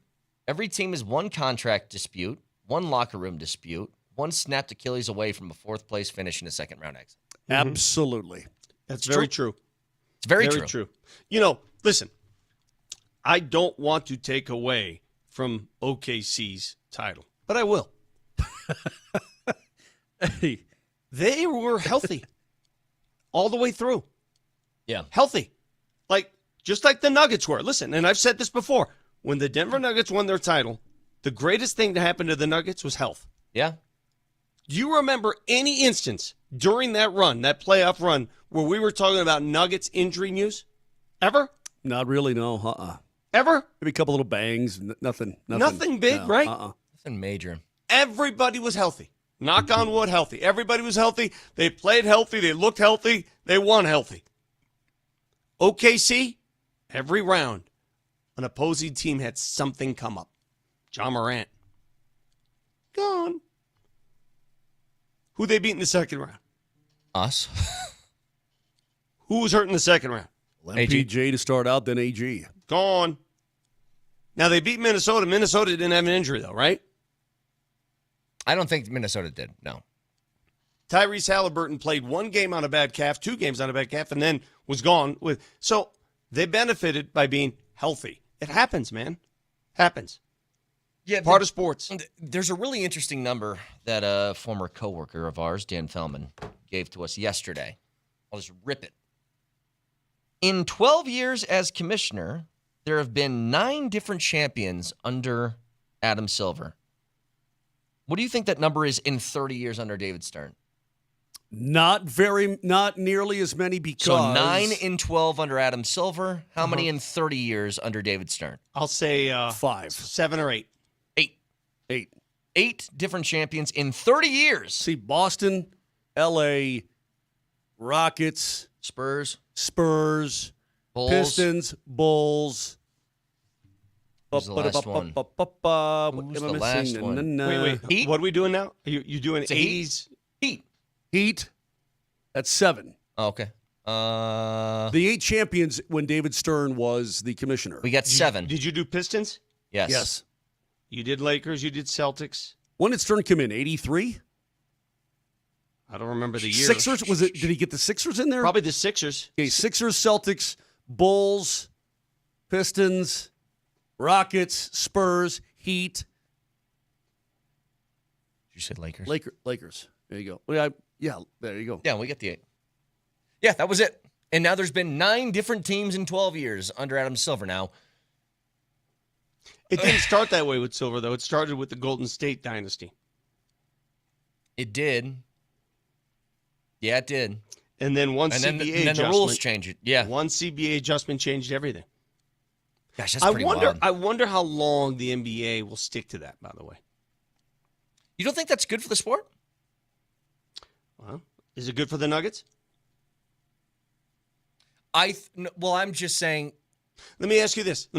Should there not be an adjustment made where if you draft and develop your own guys, Dallas why with do you have Dirk to be was the penalized other for team. that? Oh, Dallas with Dirk. With Dirk. So he got in after the second fill. I agree with that. I think, look, if you... So you look at the core of the Nuggets, right? The 3 max players on this team. They were drafted and developed by the Nuggets. Yeah. And they're paying the price for that. Why? No, I think that's the flaw in this, that if you want to sort of limit good teams to getting outside help, that I totally understand. Sure. The free agency if route. you Sure. have a homegrown ragtag group of guys that you built and you did the work. cultivated, You did the work. you should be rewarded, not punished for What it. killed me about having to see Brucey B go is that even if you wanted to go higher in the tax to pay him, and I'm not suggesting you pay him over $20 million a year, but even if you wanted to, you were not allowed to. You simply were not allowed to by the CBA to re-sign your own guy. Well, that's why I wonder if this comes back into play, if they make some adjustments there. So the reason they did it is they want to prevent teams like the Lakers, like Golden State, like Boston, from just acquiring every damn free agent and saying we're going to super team. Right. But what they didn't take into consideration, what if you develop your own guys? No, I think that's it's a big flaw within this system. Now, on the surface, though, if I tell you that a major sports organization has 7 different champions in 7 different years, I would say it's probably good for the league, isn't it? Because it feels like everybody's got an equal shot at it. Yeah. It doesn't cater. Baseball is different because they can have this. They have the year where it's a couple years ago, it's Diamondbacks and Rangers in the World Series, but you know who the players are heading into every season. The NFL, they do a great job marketing that, despite the fact that the Chiefs have been in it every year and the Patriots made it every other year for 20 years. But they are built, they would tell you, we're built on parity. That absolutely. The worst team in the league could be the best team in the league in 2 years, and you just never know. Now, whether that's the case or not, it's one of the things that I think about college football when people want to get rid of the underdog story or whatever. I thought it was great that Boise State had a shot at a title. We all kind of knew that they weren't going to do it, but just having the opportunity for something new, I think, is great. I don't think they should look at this as a bad thing, and I would ignore all these Gilbert Arenas types out there saying, "See, No big market. Yeah, this it's just this ridiculous. finals was Yeah, it's trash. ridiculous. Well, see, that's where the It's NBA, ridiculous. That's where the NBA is flawed in when they look at this big market stuff. A lot of that comes from the people who cover the NBA, the media. Stephen A. Smith belly aching that he has to go to OKC in Denver. Take a look at the NFL, the most successful pro sports in all of North America. Their small market teams thrive. You don't get more small market than Green Bay, ladies and gentlemen. Green Bay, Wisconsin, the smallest of small markets. Kansas City. And they thrive in the National Football League. They don't care if you're small market in the NFL. They don't care where your city's located. Okay, forgive me if I just am unaware of this. Golden State didn't strike me as some big-time destination place until Steph got there. They had some good teams over the years, but they weren't. It's in Silicon Valley. Like, I understand that, but it's not like you mentioned the greats of the NBA. It wasn't. Well, they were Boston. in Oakland. They were in Oakland for the longest time. Yeah, you're right. Now they're in San Francisco. But they became that because they built a great team, right? Then they became a, quote, big market because you have Steph. That's how it works. Correct. Cleveland was nothing until LeBron got there and then built them up again. Cleveland had some with the Brad Daughertys and the Mark Prices. And how did Miami become this big market like destination? Like everybody, let's go play for the Miami Heat. LeBron started that wave. Well, I mean, he's guilty of it. They had Shaq and Wade before that. I mean, but even then though, it wasn't. At no point did you say, "Oh, man, Miami's going to be in the free agent race." It was never a thing. Wouldn't you think though? Like they get the same sort of benefit that LA does. That it's a nice place to live, weather-wise, and that and the tax shelter. No state tax. But anybody who thinks and the beach. Yeah, anybody who thinks that OKC winning is a bad thing for and the the league chicken wings at certain establishments. Yeah, I reckon. Yeah, Houston, no, Atlanta. Atlanta. No, the deal is that I think it's great for the league, but for the life of me, I saw some guy tweet out yesterday. Drew Holiday has gone to Then this is the Sacramento Kings guy going. Well, there's another guard the Kings can't get, and I'm like, dude, you're never going to win. People in Charlotte, you're never, ever. They can. I guess they can. They can win the same way the Nuggets They're never going to win an NBA title in my lifetime. They got to get lucky. They have to get lucky. They can if they find their Jokic or they find their Curry or they find somebody like that will change their franchise. Then they could. But yeah, it takes you getting extremely lucky because you aren't picking that up in free agency. Yeah, Not even Jordan. The Green Bay Packers Packers don't have to get lucky. The system is set up that anybody can get it done. I would argue that the Green Bay Packers have been more lucky than anybody in the NFL over 30 years. Quarterback rotation they've had. Drafting Aaron Rodgers wasn't luck. He dropped way down the board. And that is Brett Favre landed in the lap. Brett Favre was not an original Green Bay Packer. Well, no guff, Chet. I'm just saying that you get 30 years out of two quarterbacks, Moshe. That is lucky. You forget the era of Lynn Dickey. How quickly you forget that era. Aaron Rodgers had all kinds of talent. Let me ask you this. Do you think the Kansas City Chiefs got lucky when they drafted Patrick Mahomes? Yeah. Moj. Did they? Moj, listen they to yourself. traded up to get him. I know they traded up to 10 to get him. Okay, and San Francisco traded up to 3 to go take Trey Lance, and he didn't play a snap. Moj, I'll make the argument right here.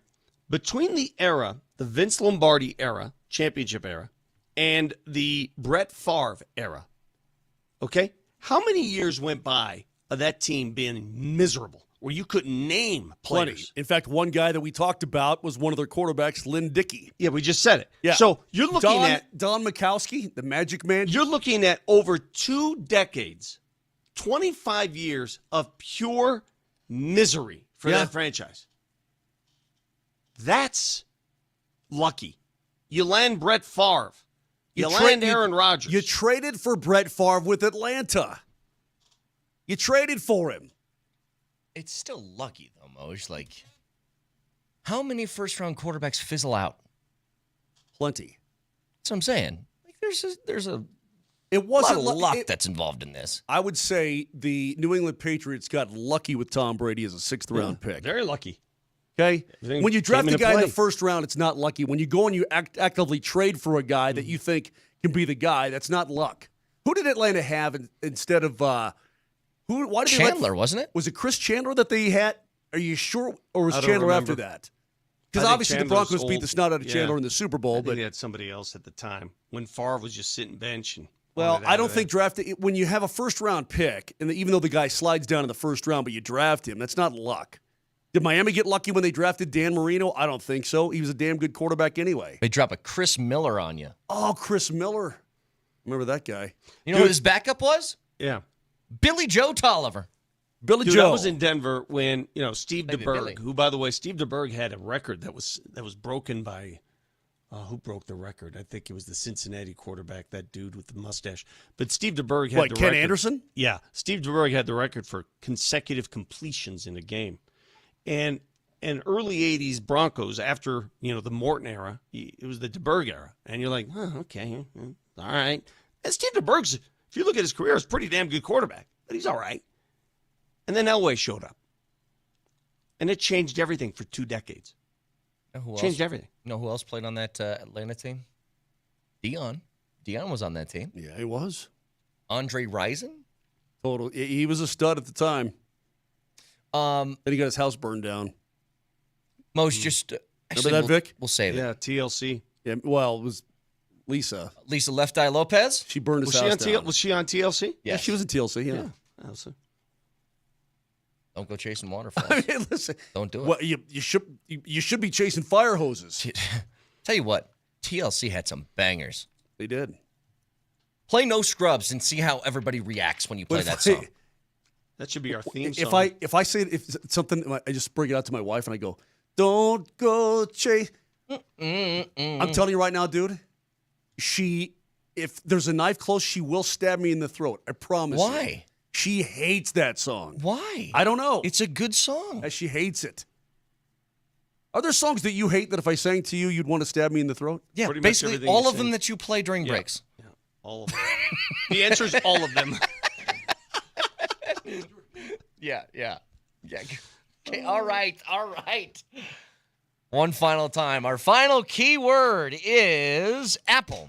So text that in your first and last name to 303-504-0925, part of our Core 4 score contest. Chance to win autographed jerseys. One lucky winner gets Jokic, Murray, Porter, and AG autographed jerseys. It's Apple in your first and last name to 303-504-0925.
Why are you saying no, Moj? Song rules. What's your problem? It's your malfunction. Oh, now you like it, huh?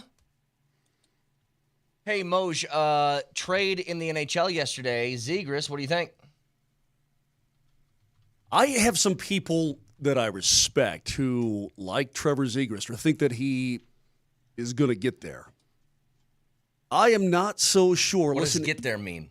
Get there to be a really good player in this league. Okay.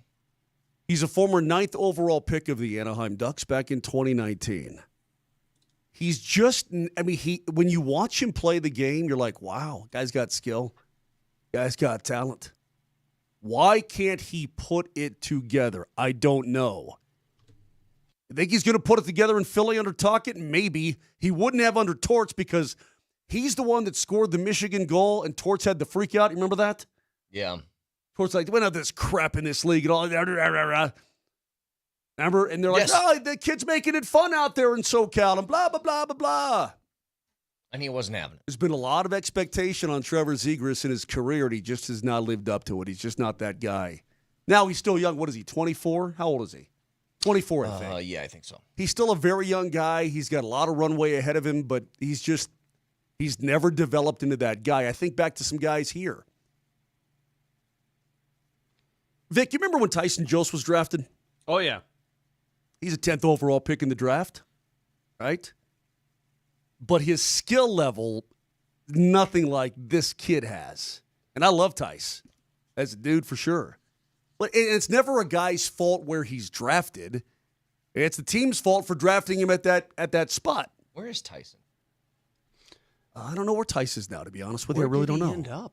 Well, he went to Mini, if you recall. Remember, he went to Mini. I don't know where he is Carolina? right now. It might be, but not playing for them. So anyway. He played 39 games in Carolina this year. That's about it, huh? So that's kind of getting, and he's only 27 years of age. Chicago Wolves, so he played in the minors most of the year. That's what he did, which is a bummer. It's not his fault he was drafted 10th overall. You know, it's the Avs' fault, perhaps for that scout, by the way, is gone, long gone. The guy who did that. Anyway, so it's just that Zegras, maybe he needs a change of scenery. He can, make something of this, but where he is right now in his career as opposed to what the expectations were when he was drafted, it's a disappointment. Zegras is wildly popular among the youngins because of his fanciness. Yeah, because he's got the highlight reel stuff. Well, yeah. I mean, look, there's nothing wrong with that. I don't have a problem with the fanciness and all that kind of thing. I do have a production with back-checking and scoring and paying attention to details and having a properly synchronized and lubed get off my lawn, motivator cuff. Well, I mean, do you want to win or do you want to just sit there with your teeth in your mouth? I mean, what do you want? Hey, I got another question. So the draft is tomorrow. We have the By press. the way, you realize the NHL draft is Friday. Were you aware of that? When's the Avs' first pick? Not until Saturday. Yeah. What round is that? 2. They got a second still? Do they have a 2? I got to look. It. Yeah, it might be a 3. Might be a 3. Might be a 3. Just quickly here, because the press conference today, which we will carry live, introducing Ben Tenzer and John Wallace as the executive vice presidents of such and such. Vic will talk to them today as well, so you can hear that live right here, Altitude Sports Radio 92.5. But the draft is tomorrow. And I would assume they're going to get a phone call here and there about something. Maybe something comes up, maybe not. But there's a projected lottery pick, Vic. His name is Noah Essingyi. I don't know how to say his last name. Something like that. So he is in the German League final right now. So they're up 2-1, his team is. He is leaving to go attend the draft because he's a projected lottery pick. What do you think about that? So he's leaving the championship finals? The German League finals with a 2-1 series lead so far. And he's given the deuces to his team to go walk across the stage and shake Adam Silver's hand. Yeah. By the way, the Avs have a 4th and a 7th in this draft. Sorry. That's it. What do you think? What do I think about that? I mean, I'd have to gather more intel, but clearly He won't be returning to that team. He won't be welcomed back with open arms anytime soon. I wouldn't think so. That's sort of jacked up. See, this is always the time of year where it's like little stuff like this. I wonder if that has some sort of effect on the way that people talk about you. Well, what's the difference between that and a college player not playing in a bowl game? That it's the German League Finals.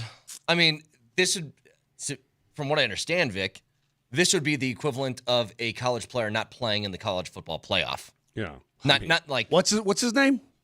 Noah Essingy. I don't know. You it's try a Catalina wine mixer. It's a German League final. Essengay. Sure. We're talking about the German League final.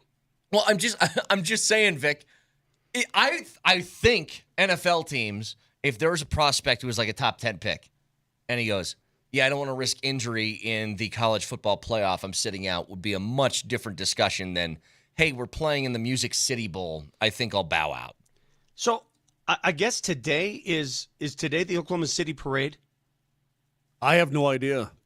I did see. No, I think it'd be on already, wouldn't it? Well, I'm looking at video right now of Chet Holmgren, and I sent it to you, Nelly, addressing the crowd. Maybe this is the pre-parade gathering. I don't know what this is, but he's already inebriated. And by watching it, it just reminds me how much fun those parades really are. Super fun. Okay, so it must be going on today. Yeah. Did you see how much unopened champagne and beer they had in their room? Well, listen to Chet just try to speak words. It started with Clay, Sam, and Mark for believing in me enough to bring me here in the first place. Because without them, I'm never even here. All right, let me lock in.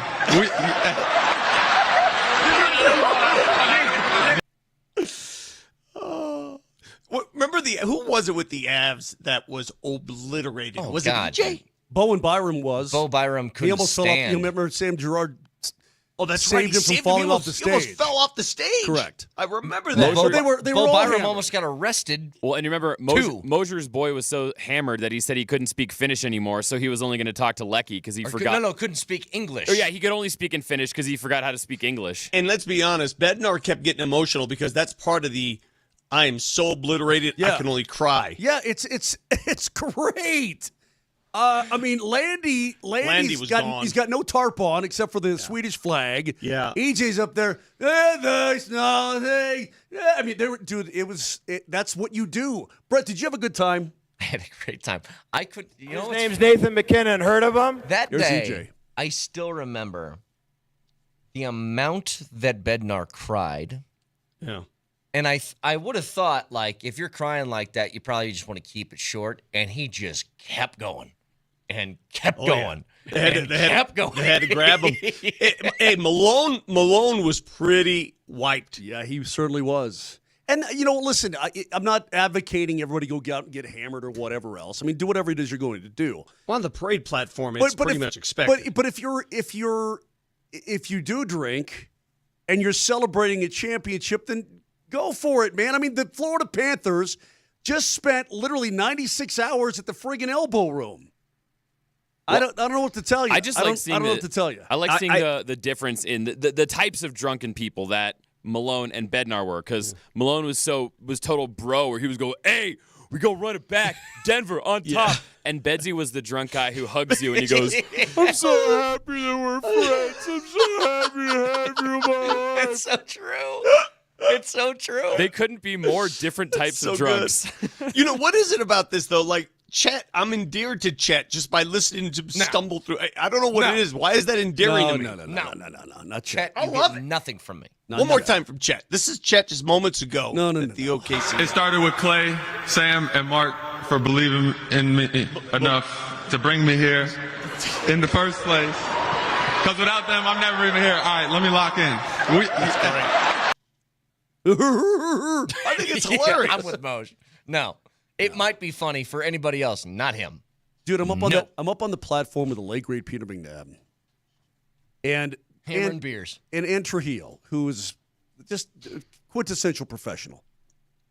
And then during a parade, all hell breaks loose because people are throwing beers to me, right? Mm-hmm. Maxie Could did you catch him? Well, of course. I'm catching him, and she's like, "Go ahead, do it." So then it's this is on TV, right? Yeah. And then I'm like, okay, that's it. I've had 2. I'm good. Listen, I got to maintain my. And so she behind my back, she's going, come on, throw more.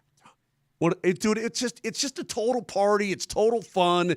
It's bedlam. It's great, man. There's nothing like a parade. I need more parade. All right, listen. Tomorrow, I'm reading, is Colorado Bike to Work Day. Oh, Wednesday. God. I want us all to bike to work tomorrow. I will do it. I swear to God, I'll do it. Go ahead, do it. I will have to leave at 5 a.m. But you got to do the show from home. You're going to ride around the block and go back to your garage. No, but I'll go to your I'll go to the studio. I will bike to the studio tomorrow. If you guys, I am not biking from DIA Yeah, to Park Meadows. I'm not biking from Parker, Colorado, all the way over here. No, you got like a 10-minute commute. Shut up. It's 20 minutes in my car. Negative. No, not going to do it. That would be great. Hey, Vic, I'll tell you what. Have fun. Do the show with DMac tomorrow. He'd be happy to do it. Yeah, you guys have fun. Oh, God, that'd Bike be so to fun. work day. And I know I'm going to get people fired up with this. I got no problem with people biking. Good for you. Get after it. You're on a one-lane road. We're going to have some issues here, okay? Well, don't get me started about how, they want to. It's a common courtesy. You're not going to ever take the car away from human beings in Denver, Colorado. You have to survive. And it's no coincidence that most of these cyclists who are so cyclist heavy, and I'm a cyclist, who are like, oh my God, the car's evil. Most of the cyclists who talk like that, their bikes are worth $7,000. Yeah, there's some expensive bikes out there. Yeah, they're worth $8,000. I'm not kidding. The last time I pedaled something on wheels, the last time I did one of those patio ride things. Yeah. You know what I'm talking about? Those little, little Everybody bars, rides the bars on wheels. Yeah, they're downtown you pedal all the time. and- Oh yeah. You got to work for your beer. That is true. Yes. Now, Well, you burn the calories as you're ingesting them. In this group of 10, did I kick my feet up for more than my fair share? Yeah, I probably did. But who's going to know? Brett, these electric bikes have changed the game. You don't even have to be in shit. I mean, Moser could bike all the way to freaking Pikes Peak. See, part of me says I don't understand it, and then another part of me is I just like to feel wind in my face sometimes. So I do get it. These electric bikes, I'm telling you, it's not even legal. That's why. But what gets me is like these people who ride the electric bikes up Lookout. What are you accomplishing? You're not even working out. You're just hitting the button. Oh, that's true.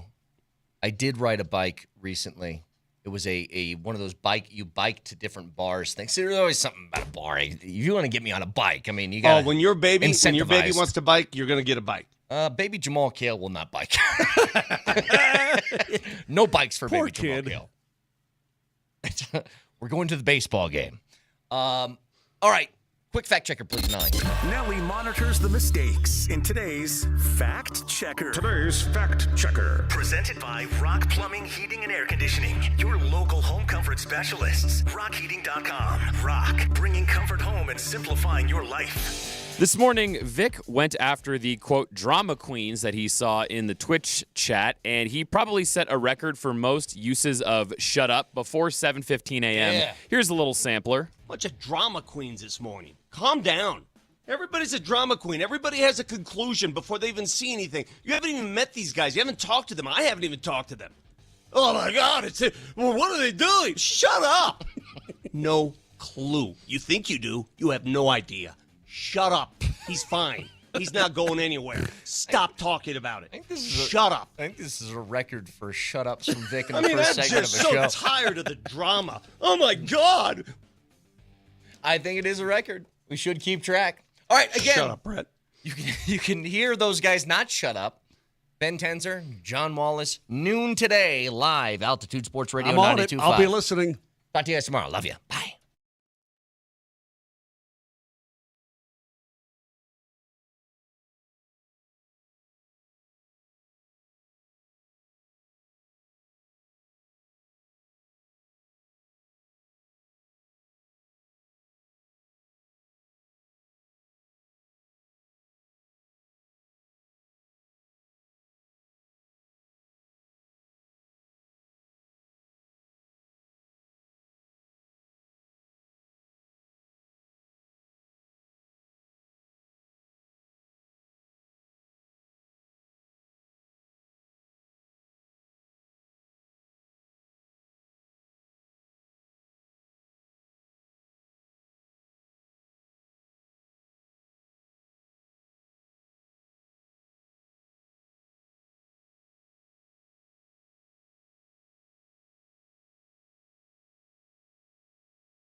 What up, people? It's a 2K Tuesday on the morning sprint. Alex Ryan-Emmy alongside the coach, Mike Sanford. KJ Granderson is behind the glass today. We have a press conference coming up at noon today where the Denver Nuggets will officially announce the promotion of Ben Tenzer, the reacquisition. The two-headed monster known as the Walzer. the new acquisition of John Wallace. Yes, I like the Walzer. That's the Walzer. Good. I'm very happy about that. The Walzer shall give us a deep bench. I want a deep bench. Okay, so Loch Ness you know monster. what? Fine. Let's just jump right into it. Now that you've had a day to digest and a night to sleep on this, how do you feel about the promotion and then the reacquisition of Wallace? Talking to Chris Dempsey yesterday helped me on the morning sprint. You got him as a fine guest, one of our favorite guests of the program here, the OG of the program, if you will. Chris Dempsey talked about his relationship that really predates the current two-headed monster with both John Wallace and with Ben Tenzer. And I love the fact that both of these gentlemen have worked together and they've been cut from the same cloth and in that Tim Connolly tree. So I believe that the only way, Raj, that Josh Kroenke would have done this two-headed monster is if he knows, based off empirical data, that the two guys are going to work very well together. Because you wouldn't come off of the failed experiment of Calvin Booth, Michael Malone as your two biggest decision makers, and them clashing heads, and then chase that after a failure. Hold on. Failed experiment is a little far. Well, okay, it is. You want an NBA Calvin championship. Booth put the last finishing touches on the first title, and Michael Malone's the greatest head coach that the franchise has ever had. What I would say, Raj, is the failed experiment was two personalities that ultimately didn't. You know, those two personalities didn't. At the end of the day, they didn't work, and that's why neither of them have jobs with the Denver Nuggets anymore. And the view for the future for both of those players. Or not both those players, both of those members of the front office just simply didn't jive. And that's the reason why these two hires are made. It feels like path of least resistance right now for ownership to go, we're going to have two guys that work well together, that likely will agree with what one another has to think about how we are going to draft, how we're going to utilize our young players, and stay out of the apron. Is that the best course of action for the Nuggets? Least resistance. Not necessarily yes men, but it does feel like you guys are going to get along together, and if you don't, I'll find someone else because you're cheap. For the Denver Nuggets right now, obviously you want the hard decisions to be made, and you want them to be made correctly, right? For the future of this franchise, the future of this roster. But you also don't want there to be various factions within your own building that are pulling in completely different directions, because I feel like we just lived that. And it led to a disappointing attempt to repeat as NBA champions over the course of 2 years. As we saw the trade for Kevin Durant come down, obviously the Nuggets didn't really have the pieces to go out and do that. And part of it is because of something like this. Cal, what you got? 28 and 2 seconds for 22. Which 2 seconds? Give me right back to you. 1 second. I'll call you right back. Denver's in for 28 and 2 seconds. So 28. Denver's in for 28 and 2 seconds. After the 31. So 28. 28 and 2 future seconds. After the 31. So you still prefer Denver? I mean, Denver's the 28 plus 2. 26 is a little worse. But I still think the Denver offers. You get the guy you want and get 2 second-round picks. James, what do you think? Cal, what's up? 56 and 2 futures in 28. Give me 10 seconds. I'll call you right back. Just got to run it. 56, 2 futures, 20 and 28. 28, 56, 2031 Denver second. They have to keep repeating. Everyone agree that's this can't be right. So 56, because they don't believe what's happening. 56. Are you serious? 2026 and 2031. And 28. Got it. And 28. And 28. Yep. Impressive. All right. Okay. Appreciate it. Done? Done. Great job, guys. That's why you rolled out. All right, Got 3 seconds. That minute and 23-second clip is from the 2024 NBA draft and inside the Phoenix Suns war room. What you just heard was Calvin Booth essentially bidding against himself. And the last words that you hear out of that Suns room was, that's why you hold out. Typically, when we think about trades and holding out on trades, what type of timeline do you think that gives you? What does holding out mean to you? You're just going to wait, let these guys simmer on it, right? Let them panic a little bit. Typically, when you hold out, you're thinking at least hours, likely days, if not weeks. And now you don't have the time during the NBA draft to do that. But they held out for a grand total of like 15 seconds. And Calvin Booth went, we absolutely have to have this guy. Bet against himself. Added extra second-round picks.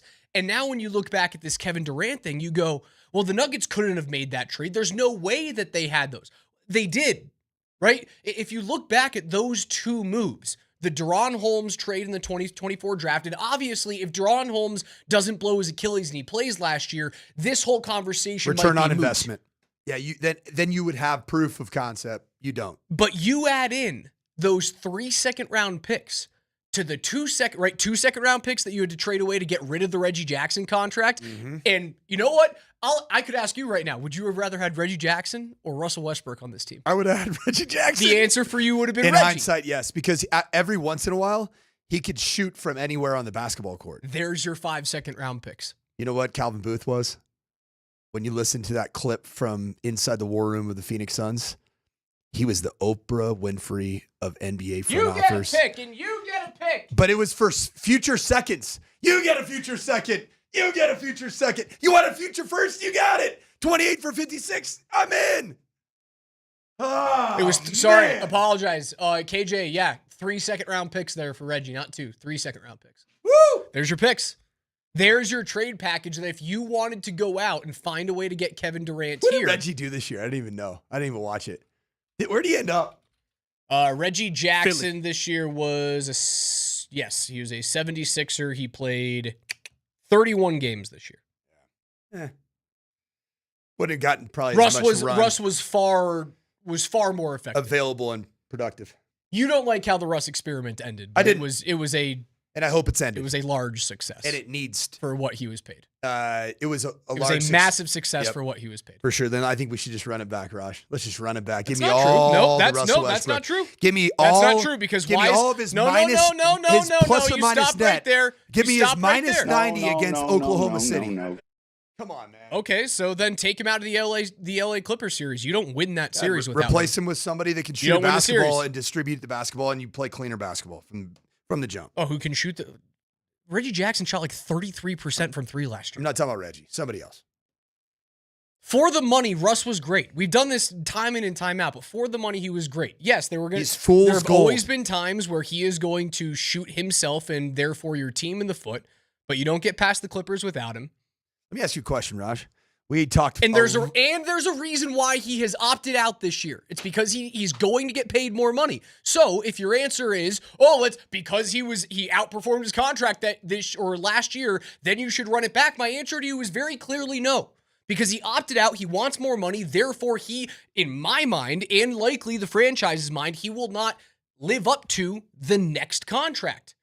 But for the exact same money, I'd probably run it back. So what type of team would take on the Russell Westbrook experience? Would it be a team that's actually a contender after the proof that you have over the last several years of the Russell Westbrook experience? Or will it be a team that just needs to put some butts in the seats and have somebody that even just seems like a superstar, like the Hornets or somebody along those lines? No, for the money, I think you could look at teams that are like, could you see Milwaukee picking them up? They need help. They need help with the injuries. Does see themselves as a contender? They have Giannis on their team. You have to continue to try and maximize that window. Then they are no longer, and they're in the East, a legitimate contender if you have Russell Westbrook playing significant minutes. Could Indy use him with that super deep roster? Of course they could. Yeah, if they agree that you're the 10th guy off the bench. Dude, you're such a hater, man. No, I'm not. You're such a hater. The minus 90 against Oklahoma City is wild. Plus minus net, wild. and it was because of turning the basketball over. Raj, KD, we talked about his legacy a lot yesterday, being traded. We talked about all the different storylines. This is a player that's going to arguably go down as a top 3, top 5 scorer in the NBA, probably a top 15 player in the history of the NBA. I overshot when I said for sure top 10. Yeah, top 15, yes. right. He doesn't have a team that he was really, really embraced by and known for. Maybe the Golden State Warriors, but man, that was Steph's team. That was Draymond's team. That was Klay Thompson's team, right? And then KD was just like icing on top. Wow, we got this dude. Oh, we're going to titles. They won 2, right? They won 2 of them. Finals MVP in both of them. Do you realize what KD's legacy in Oklahoma City is? Game on the line, significant moments, game 7s, deep into the playoff runs. Guess what KD was known for by Oklahoma City fans? The guy that deferred in big moments to Russell Westbrook. Said, you know what? Russell Westbrook's the guy. How did that work out for the old Oklahoma City Thunder for years with one of the most talented young rosters in the NBA? Do they have anything tangible to show for it? No, because the better offensive player deferred to the, at times, train wreck offensive player in Russell Westbrook. That's the Russell Westbrook experience. That's why you can't have him in this current time in his career as your 6th man. If you do, you're dealing with really unhinged offensive basketball for a good chunk of his minutes on the floor. I think that's the reason why a team like Indiana would love him. Honestly, a team like Oklahoma City would love him. When do they play him? As the 10th guy? They play 10 dudes, yeah. You want to come here? Russ, how many minutes? How many minutes would you give with a hardly any on that team? No question. Either one of those two teams. But he would help in those very limited would minutes. Would he be okay with helping in limited minutes? My question to you, my question to you, if I am the GM and you are Russell Westbrook, is you're 37. The one thing you don't have, and you are a first ballot Hall of Famer. He is. First ballot, unanimous Hall of Famer. What's the one thing you don't have? You don't have a ring. You want to win a ring? You come here, and you play as much or as little as we deem necessary. So that you're Russ's agent there? Or you're the GM for the team? I'm Sam Presti. Okay, Sam Presti. If I'm Sam Presti, I'm like, do I really want that on my team? I mean, OKC doesn't need it. Do I really want that? OKC doesn't need it. A team like Indy with the injury to Tyrese Halliburton, you might need it, right? You are deep enough that you don't have to force him to either be a starter or to even be your 6th man, right? Because we saw the rotation that Indy took to get to the final this year. You have a very weakened Eastern Conference that is led now by Cleveland, right? Cleveland's the team to get through in the East. With the Halliburton injury, with Dame going out, with the Tatum injury, it's Cleveland's year next year to get through. So all you have to do is be healthy enough to compete with them, deep enough to compete with them. Yeah, I think he'd look really good in a Pacers uniform. Cool. You can have him. You are a hater, dude. It is. Did you watch the offensive possessions? Just oozing hate. Get in line for all the franchises that were ready to get Russell out of the experience zone with their own franchise. That is Coach Mike Sanford. I'm Alex Ryan. Emmy, join us today, 303-504-0925. We got something coming up. Don't go anywhere, because on the other side, we're going to give you your first keyword to text in for the Core 4 score. Your keyword is coming up next.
All right, you waited through the break. It's time for your next keyword for the Core 4 score. And your keyword at 10:20 this morning is olive. Olive. Olive. Like olive juice in a martini or olive oil. Or an olive branch. Or an olive branch. But I shall extend an olive branch to Russell Westbrook, being open to his return to the Denver Nuggets. No, you because won't. That is so facetious. Because I desperately want to see him play improved basketball as a 38-year-old next year. I love how you're turning a new leaf, Coach. Yeah, man. Just sometimes you just got to pop a few olives. That's the keyword. Olive. 303-504-0925 with your first and your last name for your latest chance to text in and win the 4 signed jerseys of Nikola Jokic, Jamal Murray, Aaron Gordon, and Michael Porter Jr. You have just under an hour to text that in. So one more time, Olive to 303-504-0925. Your next keyword will come up at 11:20. Special thanks to our friends at Revitalized Health, custom health solutions to revitalize your health today. Visit them at revitalized-health.com. Olive, 303-504-0925. The Masked Bandit texts in, he goes, Coach Raj would trade his mother if he thinks she isn't pulling her weight. Listen to him. Everything is about trading people, no matter the sport. And to that, I say, much like the great Pierre Lacroix trading his own son, yes, I would. Donna, if you're not figuring it out, you're on the trading block, woman. Donna, listener. She a listener to the program? Donna listens to the program. She listening right now? I don't know, maybe. Donna, if you're listening out there. Wonderful woman. I want you to know that I will not approve. Never trade you. I will not approve the trade. And for morning sprint parental trades to happen, it requires all 3. Oh, we have to sign off on this thing? All 3 of us have to sign off. All of it? We've got Tenzer behind the booth over there. We got John Wallace right here dropping hot mic knowledge. So I'm Josh Kroenke. And you're I get Josh the final Kroenke. say. Yeah, there we go. Yep. Game over. No, you guys no, want it's to all keep your for- jobs? Nope, we need, then you agree with each other, and then you agree with me. Unanimous consent You to did trade. this to yourself. You made me Josh Kroenke. I have more power than you. Is your mom's name Donna? Donna. We can't trade Donna, Raj. Not trading her. For the love of all 407. things I'd holy. also trade for Raj's mom. Jeez. Sickos. What is happening right now? Well, you opened the door, I bud. sure did. Speaking of trades, Elliot Friedman on his 32 Thoughts podcast as we head into what we are a week away from NHL free agency. The NHL entry draft is coming up on Friday evening, I believe, round 1. The Avs don't have a pick until like round 4 this year, so Yeah, we don't believe in picks here. we don't in believe these in parts. drafts. Yeah, we don't need them. Who cares? Yeah, Kroenke family's like, yeah, just punt on the draft. Which Screw is them picks. They little- did it with the Rams. A little bit like, that's true, the Rams. Raj, aren't you typically a get all the picks guy? I do like my picks. You're a big fan of picks. I like gathering picks, and then I like trading them all away for good players. Oklahoma City Thunder. Accumulate picks. I enjoy that. I don't like accumulating the picks and then using them because across all sports, the draft is a relative crapshoot. Like the Avs have been so good at drafting at the top of drafts. They rarely miss at the top of a draft. Like I know Matt Duchene's not here. Matt Duchene was a hit at number 3. Gabe Landeskog, a hit. Cale Makar at number 4, a hit. Nathan McKinnon at number 1. And that was when Nathan McKinnon and Seth Jones, like kid who learned how to play hockey here before moving back to Texas with his family and then getting drafted in that same 2013 entry draft. Like that was the conversation. Like, do you take Seth Jones or do you take Nathan McKinnon? And Patrick Waugh, for all of his shortcomings as a personnel manager, and he was not great in that department when he was here. Patrick Waugh stepped into the room and went, we are taking Nathan McKinnon months before the draft. Like, y'all shut up. Like, this is the guy. And lo and behold, it's one of the greatest players in the history of the franchise. The Avs have been amazing at the top. Everything else outside of that, it hasn't been good. When's the last time a draft pick for the Avs was really hit? Like even as we'll say a top 4 NHL, like a top 4 liner. Have you had any draft picks really hit in the last 4 or 5 years? So let's go back to what you want to go back to, like just before the. Why don't we go Cup? right after the Makar-McKinnon era? Of Okay, draft so picks. Makar was selected at number 4 in 2017. So, yeah, you're looking at You 8 years You post-mortem. swung and missed on nearly everybody in the 2018 draft. Anybody that even had significant minutes. Martin Kaut was your 16th overall pick, and he was a disaster. Is he even playing in the National Hockey No, League he's been anymore? out of the league for 2 years. Has he learned Chinese, buddy? Is there a Chinese hockey league? There's a Chinese team in the KHL. Oh, that's fun. Red Star. That'd be a is what good they're team called. for you to play with, Raj.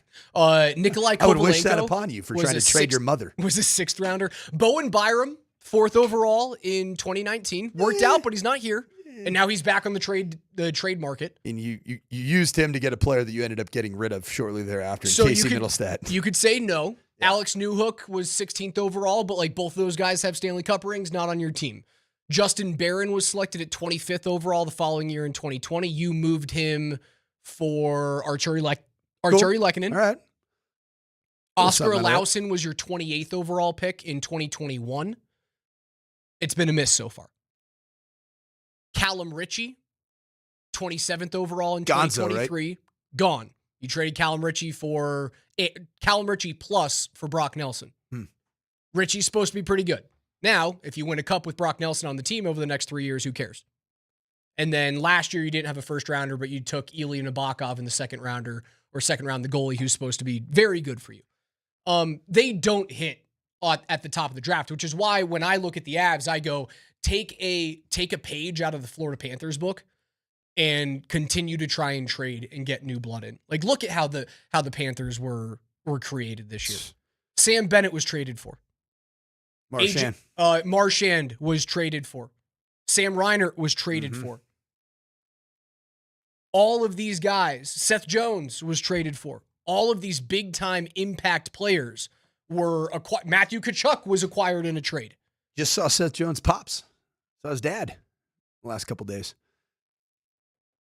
Great dude. Yeah, I mean, Seth would have looked great in an Avs uniform, too. Love to have him. I don't know if you could have fit him in, but like that's why I look at the Avs. And to get back to Elliot Friedman's thoughts on his podcast was teams have been acquiring about Charlie Coyle, and the Avs have not necessarily been listening to it. The reason why they would not listen to that is because they do have some of the best center depth in the league. Like, look at who they have through the middle: Nathan McKinnon, Brock Nelson, Charlie Coyle, Jack Drury. That is enviable. It might be the best center depth in the entire NHL. The Athletic did a pretty good deep dive on like the best center depth in the league.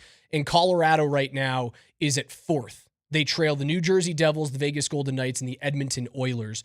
And they really don't have any needs. They're in the 94th percentile in terms of net rating for their centermen. To move Charlie Coyle out of your third line opens up cap space, right? $5.25 million. It would allow you to go out onto the open market and try and get a defenseman. But then how do you supplement that third line center? Who would be the candidates to bump up? Is there anybody in the you system? You don't really have one. That's the argument against trading a guy like Charlie Coyle. Who's your first center for the Eagles? Like throughout the course of the year, was there anybody that was popping, that was playing in the middle of the ice for the Eagles? The Eagles are a good team. Interested to see if there's anybody who'd be prepped and ready.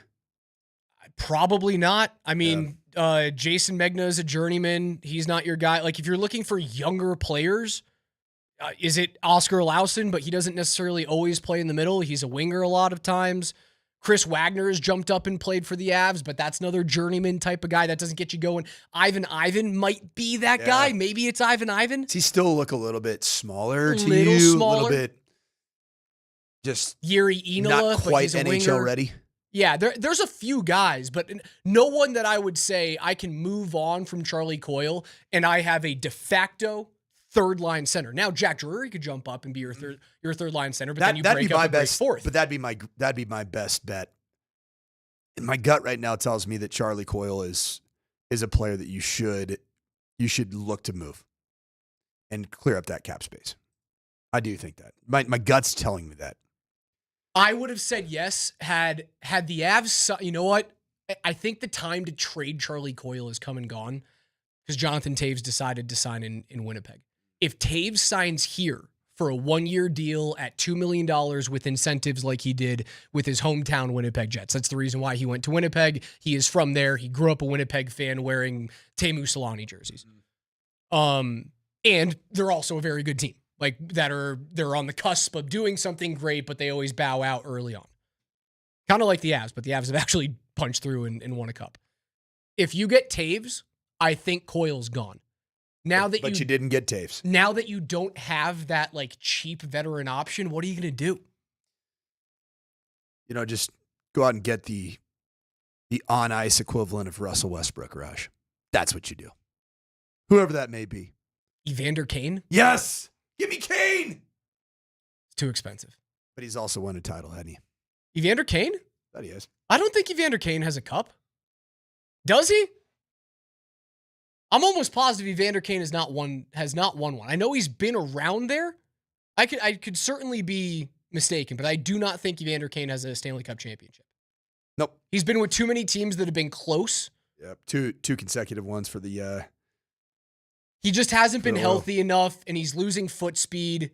But he is that type of guy that was like, I mean, Russell Westbrook's a shoe-in Hall of Famer, and Evander Kane isn't even in the conversation for like Hall of Very Good. Mm-hmm. I don't know if there's a guy out there that is Russell Westbrook, like a guy that could be a malcontent.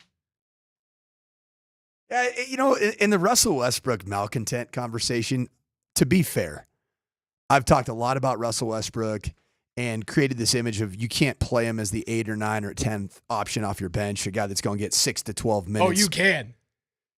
He's never shown publicly that he's a malcontent. But did you not just feel like there was this like palpable tension? Oh, there's an aura that feeds off of him when he's on the bench. Yeah, like that's what happens when you have a Hall of Famer like that. It was the same, dude. It was the same way with Carmelo Anthony when he was going through his rounds with the Lakers and the Trailblazers and the Thunder. Whenever he wasn't on the court, you felt this weird dark magic on the bench going like, shouldn't he be in there? He's got this just body language and general vibe and aura around him. And you just see him on the bench and you just hear the tunes. Put me in, coach.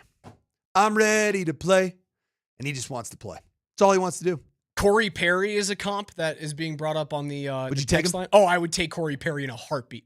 $1 million? A winger? The Avs don't really need wingers. I talk about their center depth. The Athletic also did something with wing depth around the league, and the Avs are like top 5 in wing depth too. The forward group for the Avs is awesome. Like if you didn't have to touch that, which I think McFarland and Sakic are looking at right now, they're going, our forward group it might be the best in the league. Who's my guy? Is it Guyayev? Who's the guy that you wanted to trade for? No, Guyayev is the young Russian defenseman that is not coming over this year. Okay, which hurts my heart. He's in the hopper. He is a delightful defenseman. And then my guy from the Kings. That's I keep forgetting. Gavrikov. I love that dude. Now, like I do believe that the front office looks at the forward group and goes, that's good enough to win a cup. They look at the defensive group, which is not yet complete, and I firmly believe that Sakic and McFarland look at the D-core and they go, we are not as long as Florida is. You need a little bit more length, not necessarily just like, you don't need to be heavier. I want more length, which is why I'm looking at players. Can you repeat that statement one more time? I don't need to be heavier. I'm looking at length. But then right after looking at length, I can't remember. I want more length? Pause. Yeah, I'll take that. Who wouldn't? Speaking of pause, what's over here on my right, off to my right here in the studio? You see Our it? office manager tick? Nope. I see a Nikola Jokic signed jersey. Okay. I see a Jamal Murray signed jersey. Yes. And I see a Michael Porter Jr. signed jersey. Yes. And I see an Aaron Gordon signed jersey, and they comprise the core 4 score. And all you got to do is what, Raj? Text the word olive, OLIVE, to 303-504-0925. That is olive to 303-504-0925. That is your first keyword today on the morning sprint. Your next one is coming up at 11:20 as we continue to hand olive branches back and forth to one another. I try not to paint you with the picture of the Russell Westbrook hater because you didn't start the season. It's an infectious disease that you have allowed to consume me. Yeah. Yeah. It's real. You're not painting me as the hater. I got I mean, I had that. You know who that player is on the Avs for me? Oh, it was a guy that skates right through the boards. Miles Wood. Miles Wood. Yeah. I started off. I'm going to skate as fast as I can and just ram my noggin into the end boards. I started off with the Miles Wood contract going, oh, I love this because I saw the potential of Miles Wood. Yeah, he's a go-getter. He's a try-hard guy. It is a shocking combination of size and speed. What I realized very early on was the combination doesn't mesh. Like you don't have the combination to the safe. Everything that you want is in the safe, but you can't get into it with Miles Wood for some reason. So now I've allowed this like dissatisfaction with the tools that I see that he has, much like you with Russell Westbrook. You love the intangibles, you love the effort, the defense, the ability to get to the hoop and score, but it never seemed like all of those things meshed at the same time. That's the way that I feel about Miles Wood. I don't love how it feels. It's just the truth. It's just kind of the nature. I love effort, guys. I'm a coach, man. I love guys that give it all. I was talking to Brett Kane earlier, and he's like, I just love that Russell Westbrook plays so stinking hard. I said, you know what? We've all been around a guy on some type of team that is the ultimate try-hard guy, but sometimes he does it, and he's always looking around like, hey, I'm the only guy on this team that plays hard. And then he ends up being in the coach's office, and he's the guy that the locker room's like, get that dude off my team. And I just had the feeling, I'm not saying it's an accurate deal, I had the feeling that that's where the Nuggets are as a team, the players. The roster's like, yeah, I think we're ready to move on from that. A lot of hatred for my love of Corey Perry on the text line. They're saying he's cursed. No, why would you take him just to get to the finals and lose I want to again? go to the finals. If I told you today, June 24th, 2025, that Corey Perry is an Av and they get to game 7 of the Stanley Cup final next year, you're going to take it? Yes. I'm going to take it too. And you know why? Because first round exits in the Stanley Cup playoffs stink. And I hate them, and I don't want to be a part of it with this core of players ever again. Text Olive to 303-504-0925. That's your latest keyword for the Core 4 score. Olive, 303-504-0925.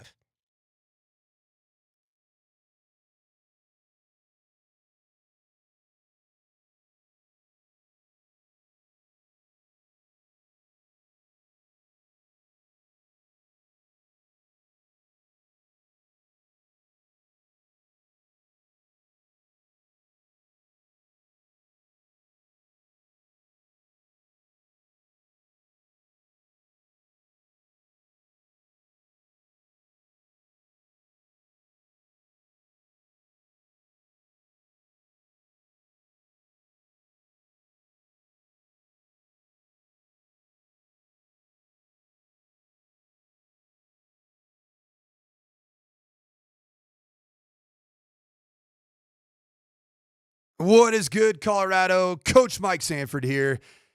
If you're looking for some real estate needs, you need to check out Barry Remington with the WK Real Estate Remington team, because right now it's a buyer's market. So if you're looking to relocate, you might want to get into a different area, might want to get north, get away from some of the traffic, or even come down south where all the action's at.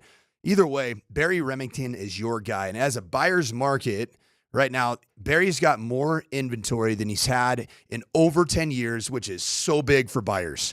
Sellers can even help buy down the buyer's interest rates to make the monthly payment more affordable. This is a great opportunity for buyers, but you need someone who knows how to take advantage of it without losing the home that you want. So at the end of the day, it's all about finding the right home for you, the buyer, and getting the best deal possible. Barry Remington and his daughter Cassie are the right team, the Remington team at WK Real Estate. Get to barryremington.com today to see all types of inventory in Boulder, Denver, and beyond. Don't settle for just any agent. Make sure you work with the best agent, and that's the Remington team at WK Real Estate.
Take us wherever you go on the Altitude Sports Radio mobile app that's powered by the Wilhite Law Firm. They are injury lawyers. Go to WilhiteWins.com. That is WilhiteWins.com. Alex Ryan alongside the coach Mike Sanford. KJ Granderson spinning the 90s and 2000s tunes on the ones and twos today behind the glass in the Backus and Shanker studios. If you guys haven't done so yet, or if you missed your first keyword here on the morning sprint, it is Olive, O-L-I-V-E, Olive to 303-504-0925 for your latest chance to text in and enter our Core 4 score contest, where one person will walk away with a package of 4 signed jerseys, each from Nikola Jokic, Jamal Murray, Michael Porter Jr., and Aaron Gordon. You have chances to enter and win every single hour, every single show, every single day this week. We have news coming out of Dove Valley this morning that the Broncos have officially announced their training camp dates. They are going to hold... Are we going to be there, Raj? Are we going to be there? I actually don't know. Are you going to show up, or you just don't What do like you mean foot? I'm You gonna don't show love up? football. What are you talking about? I'm going to be going from football practice to football Been practice. there every year. We've been allowed to be there since I've Yeah, started but I'd say you're here. kind of a toe dipper with football. Oh, bro. I'm kidding, Raj. Just So relax. what are we talking about? You looked at me like I had 10 heads. That's not the case, Raj. You're a lover No, of I've got football. I got like a so camp starts on the 25th. I will be back from the Open Championship 5 days before that. Okay, good. I want to make sure you're not taking vacation Nope. during the Broncos training camp like some of these knuckleheads on the airwaves did last year. I will. This is go time, man. It's football season. I'll be this back is what we there. wait for. And then I've got a month until the kid comes. I will take my leave after that, but the last day of practice is August 23rd. August 14th, which is the joint practice with the Cardinals. By leave, you mean like a day. Yeah, odd day. I'm gonna There- one day. one just day. the day. 1 days? Just the day of the birth of the kid, and then I'm back. Raj, that's what I did. It's insane. It's called in-season babies. Bad planning. What do you want me to do? It was New Year's, man. Wow, wasn't expecting that. Good for you, man. Expecting that. All Just you do got the to do numbers. is fight. Like, we're having the Just kid do in September. Subtract 9 months. Just got to run the numbers right there. That's all you got to do for my guy, Raj. Just run the numbers. Where's my balloon? Where's my trophy? 2025. Come on, man. fellas. Oh, yeah. Did you know that the Broncos have the highest percentage of returning players from last year's roster to this year's roster in the entire NFL? Culture strong, Raj. Jason Fitzgerald of Over the Cap has that list. 86% of their roster has turned over from last year to this year. The Packers Turned are at over second. meaning 86 is is returning. Yes. Turned over. Okay. So it's a little confusing. Okay. Does turnover mean all right, we're good. 86 are back. 86% are back. The Packers are at second at 84.5%. The Bills, third, 84.2%. The Lions at 80%. Bengals at 79%. Round out the top 5. Most of the teams in the top 10. The Bengals are bringing back that defense. I don't think they have much of a choice, man. Oh, man. They don't have much money to do anything. Their hope is that Start Joe from Burrow, scratch. Jamar Chase, and T. Higgins, and who's their young running back that they're betting on? Chase Brown. Chase Brown can score 38 points a game and win 10 games and get into the playoffs. How'd that work out for you last year? It didn't. Is there tight end Gesicki?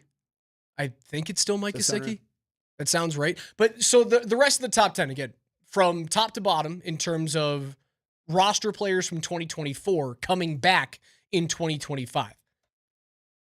Broncos, Packers, Bills, Lions, Bengals are the top 5. Bucks, Cowboys, Rams, Giants, Commanders round out the rest of the top 10. The majority of that list, Playoff teams. playoff teams. And if Dak Prescott doesn't get hurt last year, Probably a playoff team. at least in the conversation. Yeah, the NFC East is wild. Isn't The it? only garbage team on that list are the New York Football Giants. Yep. That's it.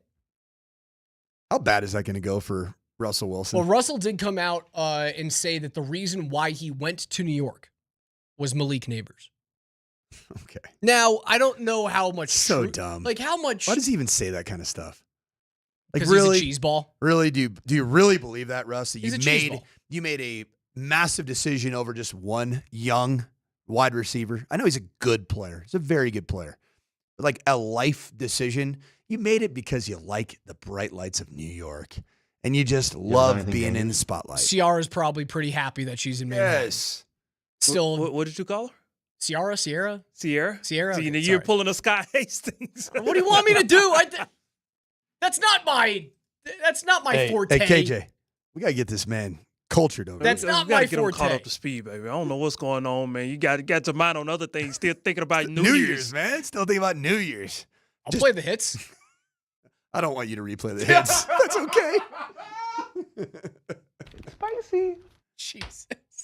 What that list tells me is more often than not, when you are able to return players, you're going to be fighting for a playoff spot or you will be in the playoffs. The teams with the least or the lowest percentage of players that are returning to their roster. You want to hear this? Give it to me. Who do you think the number one team in the league is right now? Lowest percentage of players returning from 2024 to 2025. Titans? Really close. They're number 2. Okay. The Jets. Jets, Titans, Vikings, Well, Raiders, you know why 49ers. the Jets, right?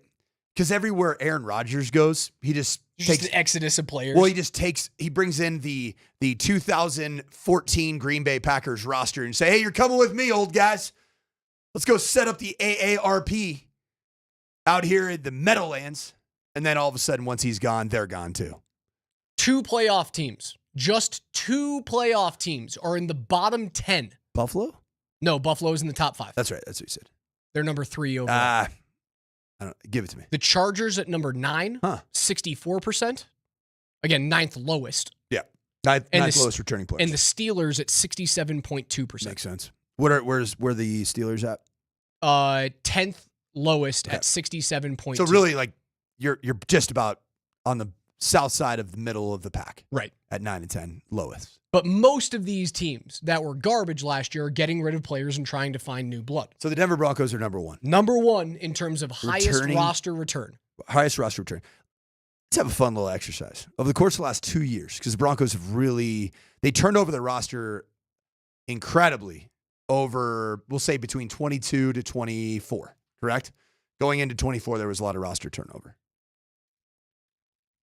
And this is a good question for anybody that's listening right now to text into 303-504-0925.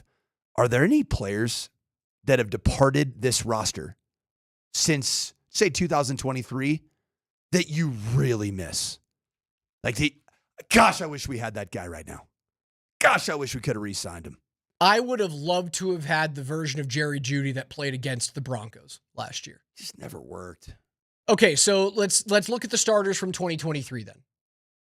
Russell Wilson. Nope. Javonte Williams. Nope. Jerry Jeudy. Nope. Mims and Sutton still on the team. Yep. Adam Troutman. Is he still on the roster, Adam Troutman? Oh, yeah, he's the blocking tight end. Okay, there we go. Still on the roster. Garrett Bowles on the team. Powers on the team. Same O-line, right? Cushenberry? I like Cushenberry. But I'm not changing the Wattenberg. offensive. Dude, I'm not touching the offensive line. I love Wattenberg. Miners on the team. McGlinchey on the team. Yep. Continuity. Defensive starters from 23. Zach Allen on the team. Mike Purcell. You're better. I don't miss him. You're better. You're better with JFM. Better with John Franklin Myers. You're better with DJ Jones. DJ Jones still on the team. Baron Browning. He's a casualty. Just felt a little bit like it was. So this is funny. He's a guy that I recruited out of high school in Texas. His older brother played for us at Sanford. Tried like heck to get him to Notre Dame. And he always just was an absolute freak. But even in his career, his college career at Ohio State, you never felt like he really became the guy. Like the dude, there were so many physical intangibles, but it just never really tangible traits. They made the right decision on their 3 young pass rushers. It feels like they made the perfect decision. Move on from Baron Browning and make sure you get Jonathan Cooper and Nick Bonito into the fold. Same thing from 2023. I don't know if you've named this name, but Randy Gregory was, I believe, on that roster at the beginning of the season. You moved on midseason. Don't need him. Alex Singleton, still on the team. Josie Jewell. Okay. Loved you. I felt like there was a little bit of redundancy with Josie Jewell and Alex Singleton. You needed to go out and get a guy that can run and hit and create turnovers. Jonathan Cooper, still on the team. Yep. Pat Surtain, still on the team. And now you get into your final corner and your 2 safeties. Fabian Moreau, Don't miss him. Don't miss Give me Riley Moss all day, Twice on every day. Sundays. Give me Jade Barron any day of the week. Kareem Jackson. Nope. Don't miss him. Nope. You're so much better at safety now. And this is the one that hurt the most. Okay, give it to me. Justin Simmons. It hurt then. It doesn't hurt now. I was so pro Justin Simmons. I still am. I love Justin Great Simmons. Great dude. Great Really player. good player. Smart player. But you know what? Justin Simmons not being a Bronco and even my reaction of freaking out, like, who's going to be the safety? It just proves, man, you don't need to overpay the safety position. You don't. You don't need to treat the safety position like an elite pass rusher, a left tackle, a quarterback, or wide receiver. You don't need to do it. You can find guys. PJ Locke was good enough. Brandon Jones, better than good enough. And now you have Talanoa Hufanga to add to that trio. Come on now. You don't miss him. Not at all. That's Coach Mike Sanford. I'm Alex Ryanemi. Text us 303-504-0925. One price, one person, 1 hour. You have 25 minutes remaining in your first keyword to win the Core 4 score. That word is olive to 303-504-0925. Text olive.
Name a better act in the late 90s and early 2000s. This is a banger. George Strait. George Strait never did this. When something crazy. A man's shirt, short skirt. Whoa. You kidding me? You hear this at a wedding? You're ripping your shirt off. You ever seen Shania Twain live? No, I haven't. I wish. She is terrible. Her vocals. I saw her in her prime. I saw her down in Indianapolis, Indiana in 1997. Man, I feel like a woman. Come on. George Strait's great too, but I love a 2K Tuesday. You say 90s and 2000s? Yeah, like late 90s, early 2000s. It was. Shania Twain. I would have gone Boys to Men easily over Shania Twain. KJ, can you get my back there? Dude, I'm all on some Boys to Men, dude. No Boys doubt. to Men, I can get down with I'm that. not going to yuck your yum. You know why? Because KJ is trying to join the crew here, man. The Father's Club. Gotta listen to that Boys to Men. He can't keep up with the beats per minute of Shania Twain.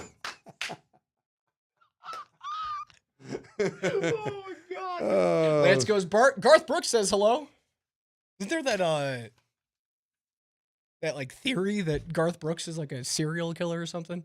Really? Like his concerts have like matched up with like crazy missing persons. Or maybe just simply one of his super fans. You know what? That's probably the actual story. Wears skin suits. That's probably the problem. Texas Chainsaw Massacre. Got friends in low places. 6 feet under low places. It's too good, man. Too good. Listen, man, somebody's taking sides against the family, man. And now he's had to get justice. I'll tell you, there's nothing on planet Earth that beats a Mississippi Italian East Coast accent from KJ Granderson. I'm pretty happy about it. Pretty good. Again, he does better impressions than I do, so you guys don't get those. Your Shania impersonation was pretty good. Not bad. Yeah, it's because she was terrible live. She couldn't sing. Wasn't very nice. Sounded like a cruise ship, all-inclusive karaoke singer. Coach is turned into a hot take machine today. My goodness. You know why? Who cares about... Hold on. Who cares I'm about drunk the on quality? ball. I love ball. And I've been getting ball recently. Who cares about the quality of the cruise ship singer? If you're all-inclusive, you're going to be 9 margaritas deep, throwing some craps on the international waters tables. You don't care how they sound. Well, what if you're one of those people that's a responsible American and isn't consuming mind-altering liquids? And you hear a guy like Alex Ryanemi or a real live Shania Twain, and you say, it's not very good. It's not good. I don't like it. Get this person off the stage, please. Looked back at what the Broncos roster turnover was in 2022. So we talked about 23. 23. We already did that. And there were, what would you say? There were 7 guys no longer on the team? A little bit, maybe a little higher than that? On their starting lineup? Higher than that. Most, if not the entire offensive line came back. You did not have your center. Yep. You weren't missing a lot of players. Running back's not back. Center's not back. One receiver's not back, right? Of your offense and your quarterback. So that's 4 out of 11. On your defense, you in nose tackle, or is it Purcell? Nose tackle. Purcell. Outside linebacker, Both one safeties. of them. Both safeties and starting corner.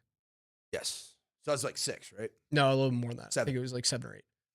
Now, it was 61% of returning players that year, which coincides with how bad you were. Coincides with this year's turnover of the New York Jets and the Tennessee Titans. Somewhere around the high 50s or low 60s is going to equate with a bad team.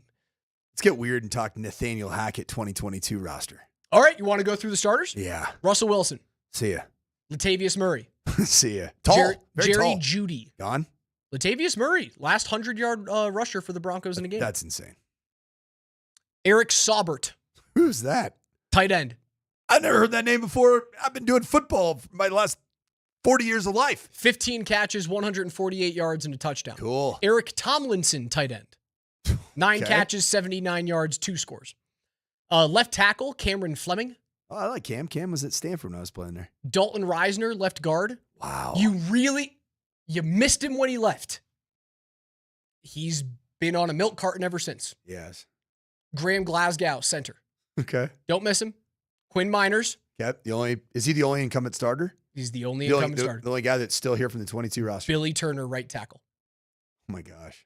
Your defensive starters that year: Draymond Jones, solid player, 6.5 sacks that year. Solid Did you go player. through Draymond receivers? Jones. Judy and Sutton. Who would be the third? Your third wide receiver that year would have been KJ Hamler, but he was injured the whole year. Kendall Hinton played 12 games. Montrell Washington played 15 games that year. You got 9 games out of Jalen Virgil. Your other tight ends on the team: Albert Okwebunam played 8 games. Greg Dulcich had 10 games. Andrew Beck played 13. Moving on to your defense, your starters. Draymond Jones, gone. DJ Jones stayed on the team the following year, but gone now. Deshaun Williams. DJ Jones still here.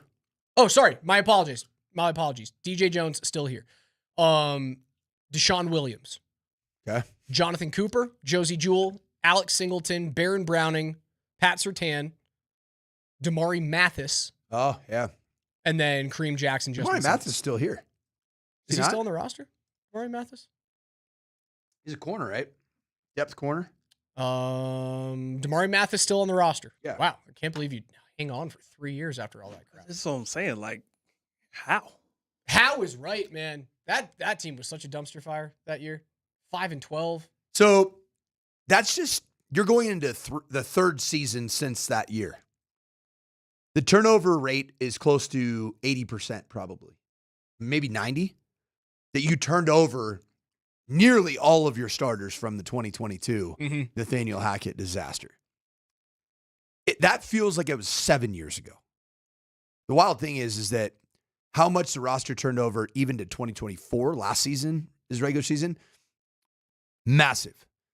And you really don't miss many of the outgoing players, which brings up another interesting conversation, Raj. With the Denver Nuggets, because of signing max contracts for 3 of your core 4 players, there are players that you do really miss here in Denver. You miss Kentavious Caldwell-Pope. You missed Bruce Brown. Certainly missed Bruce Brown. You missed Jeff Green. Yeah, you missed Uncle Jeff, for sure. And it's almost there's a subset of the fan base that has missed. Was it Mason Plumlee for years? You'd love having him now, would you? Of not? course, you have been looking for a backup 5 for how many seasons? You can make the argument you really didn't even have one when you won the title. Like DeAndre Jordan played a little bit more when you won the title, but it wasn't markedly more. With the Avs, who do you really miss from 3, 4 years in your rear view? Nazem Kadri? You miss Nazem Kadri. Now, do you miss Mikko Rantanen? Yeah. I mean, he's the main reason why you didn't get out of round 1. And I think as a result, the main reason why you did not represent the West in the final this year. I got a really hard one here for you. Are we just going over the Cup championship roster? Avs faithful. Okay. Just in general, players that you've moved on from over the course of the last 3 or 4 years. Okay. This one might hit deep, Raj. Do you miss Alexander Georgiev? Not at all. The Avs roster, so for turnover, Rantanen, you miss. Now, if you're able to be deeper, and right now that forward unit is as deep as we've ever seen it in the McKinnon-McCarr era. If you are able to get past them, you will not miss Mikko Rantanen. If you never get back to the mountaintop, you'll look back on that trade and go, that was the end of it. And it'll be devastating. So the jury's still out. As of right now, yes, you miss Mikko. Nazem Kadri, you have missed him. You decided to sign Valeri Nichushkin, and while when he's on the ice, the Avs are a vastly different team, 2 years of playoff absences from Val Nichushkin have made you certainly miss Nazem Kadri. You have tried to either sign or trade for your second center of the present and future 4 separate times now since Nazem Kadri left the team in the offseason of 2022. that you look back on, you go, yeah, I missed that player a lot. Again, if you win a Stanley Cup with Brock Nelson, you won't care. I don't miss Andre Burakovsky at all. Really good player for that team that year, 61 points, scored an overtime winner against the Lightning in, was it game 2? It was either game 2 or game 3, something like that. You missed Andre Burakovsky when he left. You do not now. Burakovsky just got traded to Chicago? Question mark. He's no longer a Seattle Kraken. He's been bad. I don't miss JT Compher. I don't miss Alex Newhook. I don't miss Nicholas Aube-Kubel. I don't miss Bowen Byram. I don't miss Tyson Jost. You know who I do miss? Darcy Kemper? Pavel Francouz. I don't miss Darcy Kemper. Kemper had a good year last year, but I don't miss him. You are better in net right now with Mackenzie Blackwood as a starter. Curtis McDermott. No, not at all. Never. I miss Pavel Francouz. You miss at the beginning of the season that you can make the argument, man, that the goaltending crap at the beginning of the year for the Avs cost you just as much as Mikko Rantanen getting hot for 2 games. If you don't start off so badly because you could not stop a beach ball, both Annunen and Georgiev, you're probably playing the Dallas Stars at home in that series, and that might tip the scales. So you know what? This wasn't Mikko Rantanen's fault. This wasn't even Ryan Lindgren's fault for turning around. It wasn't even Cale Makar's fault for scoring 1 empty net goal in the series. This is Alexander Georgiev and Justus Annunen's fault. I've been looking for a scapegoat for how many months to get my head back on why the Avs went away. It wasn't even the fault of the Avs not having a big enough defensive core. My scapegoat was there in front of me the whole time. It was the crappy goaltenders. That's how I can explain all this away. That's how I can bury my head in the sand. But no, if we're being very honest, the Avs need to get longer on defense. And you have to trade someone out. How about for the Rockies? If we go back to 2021, players that you did not retain. 2021. So say the 21-22 season. So same, really, we're talking this last 3 to 5 years. Broncos now retaining the most percentage of any team in the National Football League. Still a garbage team in 2022. Yeah, your record wasn't good. You know who you did have, though? Do you miss Elias Diaz? He had an all-star season shortly after that, but the answer is no, because right now the Rockies have the best catcher in the National League, if not the entirety of Major League Baseball. Do you miss Trevor Story? No, because of what he's turned into. He hasn't been able to stay healthy. No. I would take the promise of Ezekiel Tovar right now. No, I don't miss Trevor Story.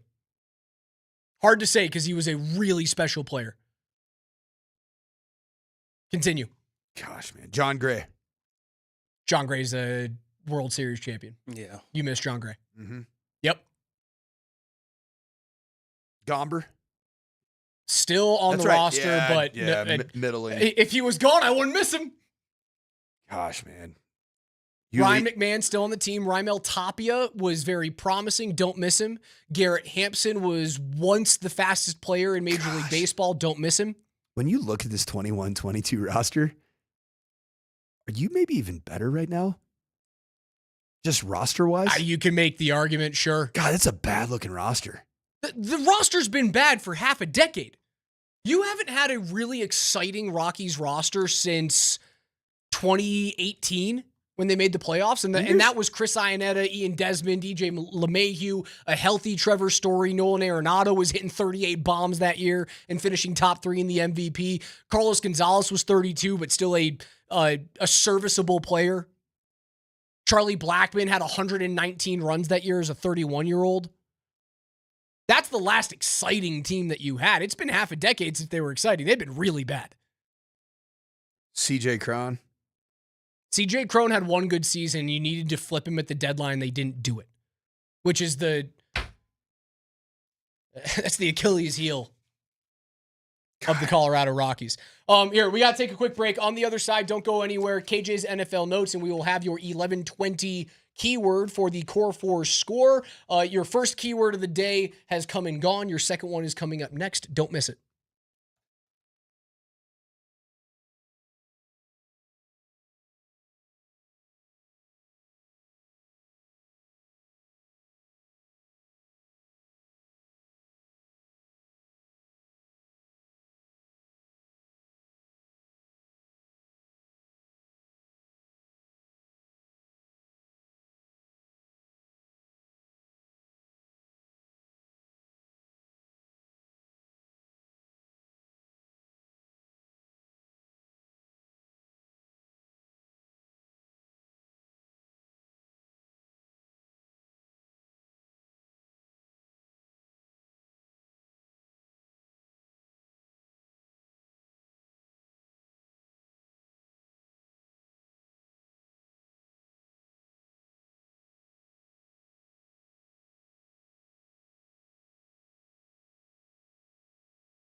It's time for your next keyword for the Core 4 score. Your chance to win signed jerseys from Nikola Jokic, Jamal Murray, Aaron Gordon, and Michael Porter Jr. You're good, Coach. Don't worry.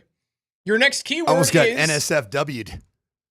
koala. What? Koala. That's the word koala. A cuddly little koala? Yes, the adorable little marsupials that live in the land down under. Koala. They're not koala bears. I think they're koala bears, but I think they're marsupials. So they can't be a real bear because a bear is a mammal that doesn't have a pouch. Koalas have pouches, correct? I think that's what makes a marsupial. I think. So then a bear can't be a bear if you're a marsupial.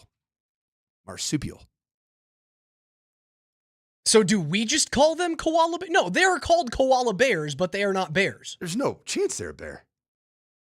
It is, oh, no, hold on. The koala is sometimes inaccurately called the koala bear. There it is. It is an arboreal, herbivorous marsupial that is native to Australia.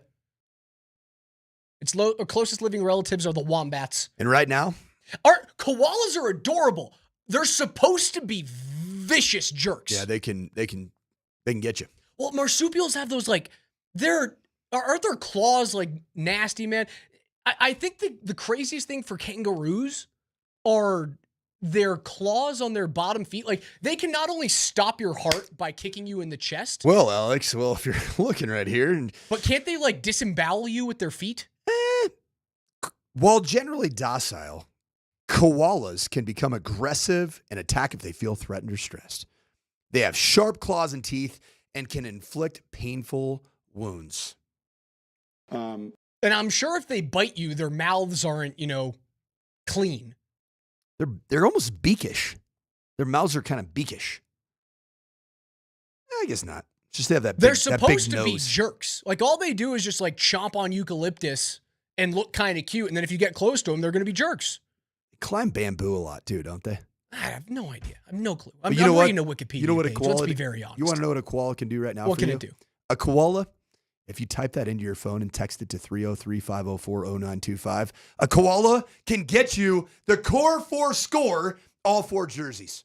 Nikola Jokic, Jamal Murray, Michael Porter Jr., and Aaron Gordon. Koala is your word, koala, to 303-504-0925. We have some KOWALAs. A lot of KOLAs, so try and get that right. KOALA to 303-504-0925. It's the Core 4 score contest with a special thanks to our friends at Revitalized Health, custom health solutions to revitalize your health today. Visit them at revitalized-health.com. KJ, it's 11:20, and that means it's time for your NFL notes. Altitude Sports Radio 92.5 presents Play some ball, y'all. KJ's NFL Notes. Why are you smiling? Because I love football. Football's fun. Fun, sir. Fun, sir. It's fun. Brought to you by Mountain High Appliance. Locally owned and operated since 1993. Colorado's most complete appliance store. All right, listen up. This is why I love our text line so much. Patrick texts in. He goes, in Australia, they call koalas drop bears because they get so high off the eucalyptus plants that they randomly fall out of trees, drunken, and then onto people. Do they die? I don't know. Can they sustain 60-foot drops? Probably. 60 feet feels like a lot. Eucalyptus trees don't get to 60 feet? I don't know. All right. NFL notes.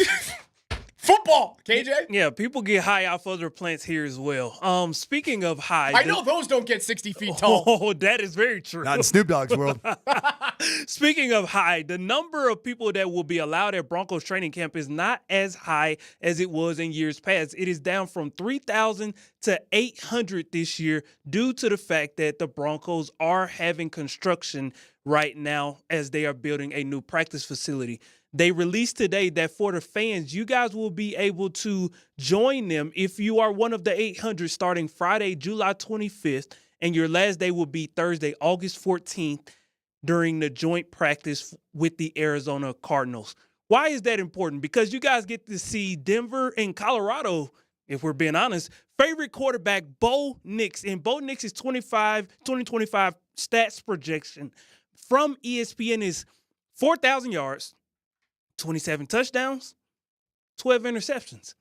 And guys, we talked a couple of weeks ago about the MVP discussion, and we projected that Bo Nix needed to be closer to around 35 to 40 touchdowns to be in that race. But as we come back to reality, with the slight drop off in passing touchdowns from 2024, which was 29, be centered around the belief that the running game will pick up the slack in the red zone. 4,000 passing yards, 27 touchdowns, 12 interceptions. Not going to get it done. You might miss the playoffs. You might miss the playoffs with the 12 interception number. Yep. Now, drop that 12 interception number down to 8. I think you're the same team as you were last year if you drop that number to 8. And then give me 8 rushing touchdowns, Bo. All right, so 35 total scores. That's Josh Allen-like season. 8 turnovers. Are you affording him 2 fumbles? Can I just give him 1? Like strip sacks are a thing. He doesn't get sacked very much. Sean Payton will mansplain that to you. He sure will. How many fumbles did he have last year? I think he lost I don't know. Rushing fumbles. So, all right, if you can look that up, he had 3 fumbles last year. 3 fumbles. That he lost? It just says fumbles. I don't know if they were lost or recovered. 3 fumbles. 3. Okay. So let's give him 2. 2. 10 total turnovers. It's number 2. 35 touchdowns total. 4,000 passing yards, and then you have to add in, let's call it 600 rushing yards. He had 430 last year. So 4,600 total yards, 35 touchdowns, and 10 or fewer turnovers. The Broncos they're a playoff team, and they're competing for the division. They're probably AFC West champs. Probably AFC West Now, champs. if you bring that turnover to, if we're still affording him 2 to 3 fumbles, if you bring the turnover number to 15, then it gets sketchy. Because what's the reason why the Broncos were so successful last year? Stingy. They were stingy. They won close games, man. You found a way to win some close games that you weren't supposed to. I want you to hear me very, very, very clearly. The old adage in football is that most games aren't won. Most games are lost. Okay, I'll give by you that. the team that turns the football over. Bo Nix has 10 or fewer turnovers and has the production that is the next right step forward. It doesn't have to be a massive step. The Broncos are winning the AFC West. Also, the reason why they were so successful last year is because you had a crap schedule. Like, you played a lot of bad football teams this year. That's not the case this season. You have to take care of the ball this year. You start off against a cupcake against Tennessee. I think at Indy is a cupcake as well, but you don't because of Danny Dimes somehow. Which, by the way, do you get it? He is far outplaying AR5. Yeah, Anthony Richardson's a bad quarterback. I know, but I told you Danny Dimes is going to be pretty good for Shane Steichen. He's been pretty good. 4,500 yards, 35 touchdowns, 10 or fewer turnovers. The Broncos make the playoffs, and they are they either win it or they're within a game of the division. It's coming down to the very, very end of the season. KJ. The band sounds pretty good. I'm not dancing. CBS Sports' Pete Prisco released his top 100 NFL players of the 2025 season, and he listed below for you guys is the top 10. But I want you guys to guess how many Broncos are in his top 100. If you guys had to take a guess. In the top 100? Mm-hmm. 4? 3. 4. 4 is my list. 5. Is only 3. PS2. And who are the other 2? Nick Bonito. Zach Allen? Neither one of those are in the top 100? No. Cortland Sutton? No. He has Quinn Miners. Oh, Miners. That was dumb. And Garrett Bowles. Okay, no argument from me. Absolutely. Which leads me into my next question. If this list was done in Who is this guy? Pete Prisco of CBS Sports. Yeah, he's dumb. Did he not see the production of Nick Bonito? He's not a top 100 player, yet he's a top 3 sack master in the National Football League. Well, he's got, I mean, the hit on Nick Bonito is the same hit that I have. Oh, he doesn't play the run very well. No, that's not my hit on him. It's that you've done this once, so why should we pay you $30 million? Okay. Now, if he does it twice, he's gonna cost you a little bit more than the 23 that you think it's gonna get it done for coach.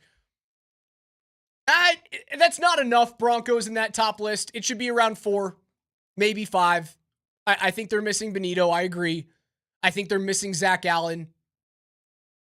But the 3 that he's got are solid. KJ, keep it rolling. The band sounds pretty good. I'm not dancing. Just under an hour ago, Aaron Rodgers made a special announcement on the Pat McAfee show, and he wanted us to understand why he decided to come back in 2025. Yeah, I'm pretty sure this is it. That's why we just did a 1-year deal. Steelers didn't need to, put any extra years on that or anything. So, this was really about finishing with a lot of love and fun and peace for the career that I've had. I mean, I played 20 freaking years. It's been a long run, and I've enjoyed it. And what better place to finish than in one of the cornerstone franchises of the NFL with Mike Tomlin and a great group of leadership and great guys in the city that expects you to win. Aaron Rodgers, I appreciate you always talking without moving your lips and just getting us in a zen place and talking about peace and love. I'm ready for this player to not be playing pro football anymore. I do believe it, though. I believe he's done after this year. I'm done. I think it's been lip service for the past few seasons and just trying to stay at the top of the headlines. I do believe that after this year, we will have seen Aaron Rodgers come and go. KJ, can we make a deal? Yes. Can we not have another audio bite from Aaron Rodgers until it's him announcing his retirement? Thank you. Do the Broncos play the Steelers this year? They do not, unfortunately. Come on. That would have been fun. I would have enjoyed that week of sound clips. That would have been nice. Just done with that guy. Are you done with him because he talks a lot? It's always something with this player. Always something. Well, you're mad at the guy for being in his 40s and saying it's his last year in the league? No, he just tries to be this he tries to be smarter than everybody. He tries to be more exquisite in how he speaks than everybody. You play football. You play quarterback. Just do more of that and less of your McAfee show crap. I'm tired of it. Text the word koala, Koala. That's koala to 303-504-0925. That's your latest keyword in the Core 4 score contest. We have some clarification on how big eucalyptus trees get. They can grow to 200 feet tall. There ain't no koala surviving a 200-foot drop, brother. So our keyword, koala. We discussed, they're called koala bears. Incorrectly. So I just found out from the morning show producer of all producers, the guy, the OG morning sprint producer before KJ came and made us better, frankly. Sorry, Steven. But Steve Nelson here says, Coach, they're not bears, talking about koala, because they don't meet the qualifications. I love that. And he's not even a dad yet. That's pretty good. At least that we know of. We don't know if Steven Nelson's a father yet. Can you name 3 more marsupials? And koalas and kangaroos are off the list. We've already talked about them. Can you name 3 more marsupials? Wombat. Wombat, 1. You already said that earlier. Okay, I'll give it to you, though. I was listening. Wombat, 1.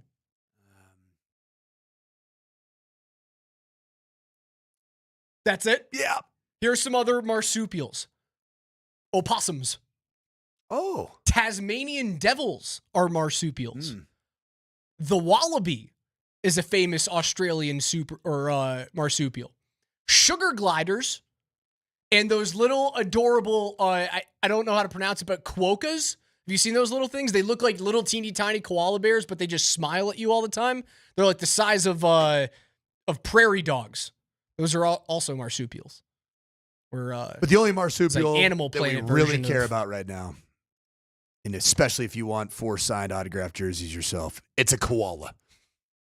And we're sending it to 303-504-0925. What do you got, KJ? All right, let's keep talking about football. The band sounds pretty good. I'm not dancing. I'm on my Jeff Corwin stuff this morning. Dude, I see you're all over the place. During an appearance on the Sports and Suits podcast.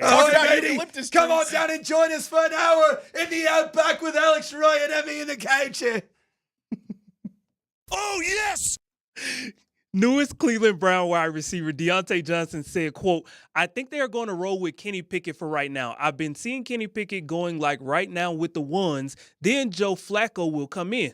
I think they are probably going to roll with him just to see like how he's coming off of a season with Philly and having a Super Bowl. So I think they are going to stick with him through the preseason.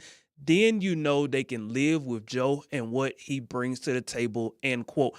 How realistic is it or would it be for Kenny Pickett to overtake Joe Flacco in the starting job category for the Cleveland Browns? And then ultimately, how does this affect Shedeur Sanders, if at all?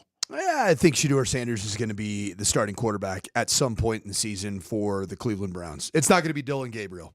He's not an NFL quarterback. When does it happen for them is the question.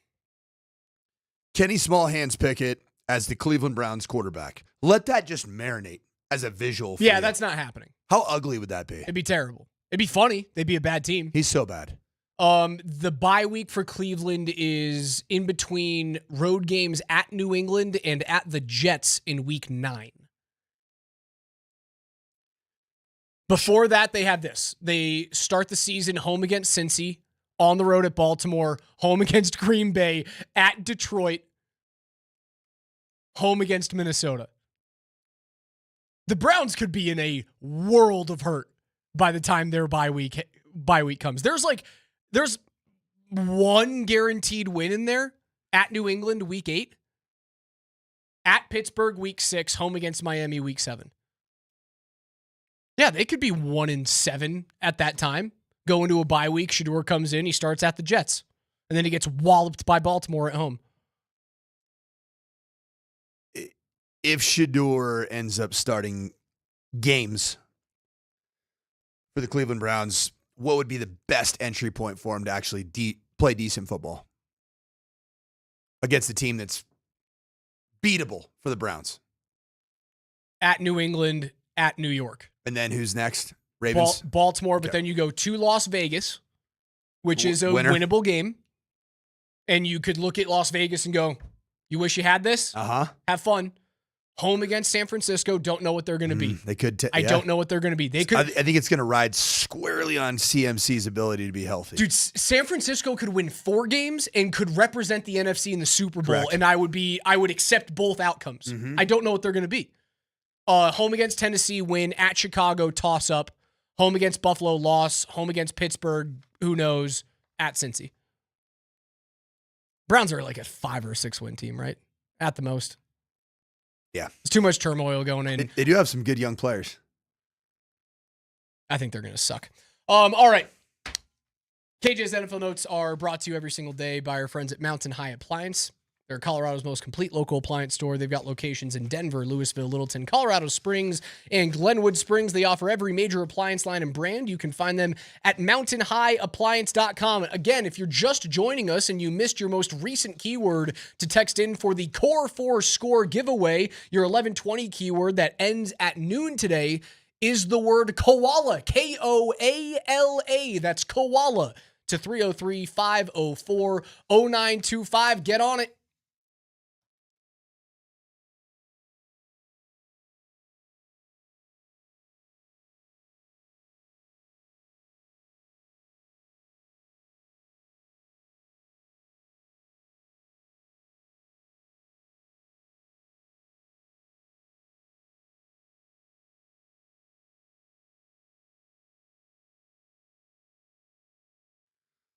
What's good, Colorado? You're looking for any type of bets to make this weekend, or even tonight? We got a big one.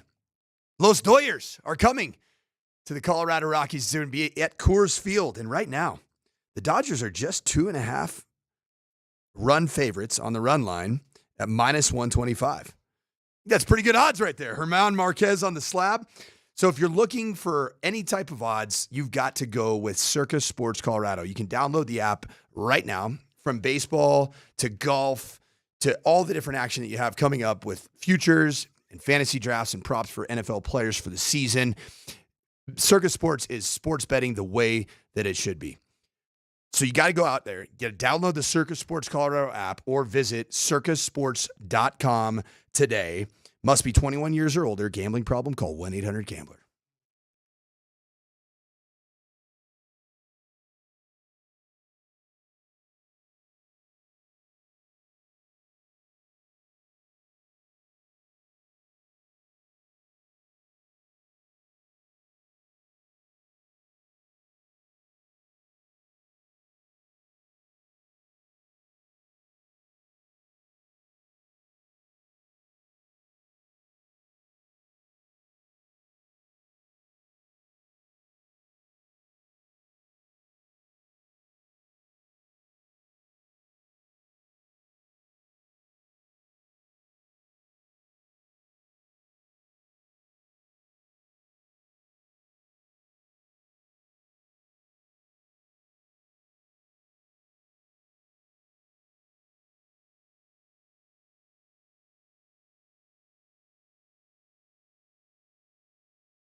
Last chance to text in the word koala to 303-504-0925 as part of the Core 4 Score jersey giveaway. One winner walks away with jerseys from Nikola Jokic, Jamal Murray, AG, and MPJ. All of them signed. One winner.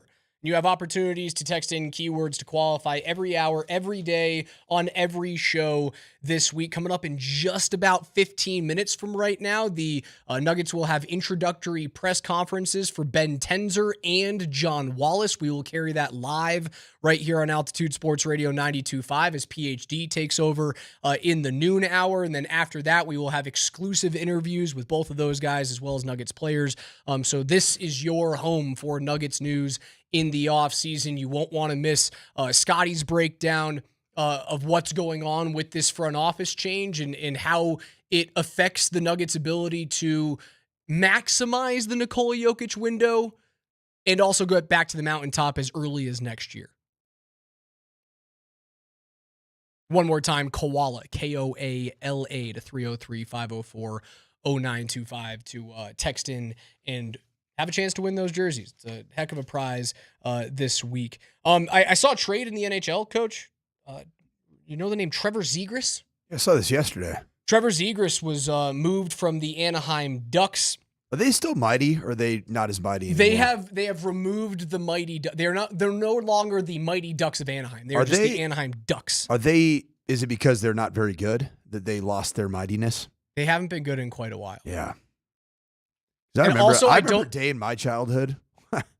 I don't know if they're still owned by Mickey Mouse. Like, they were owned by Disney for a while. When I grew up like 12 miles from whatever that stupid arena is. What's that thing called?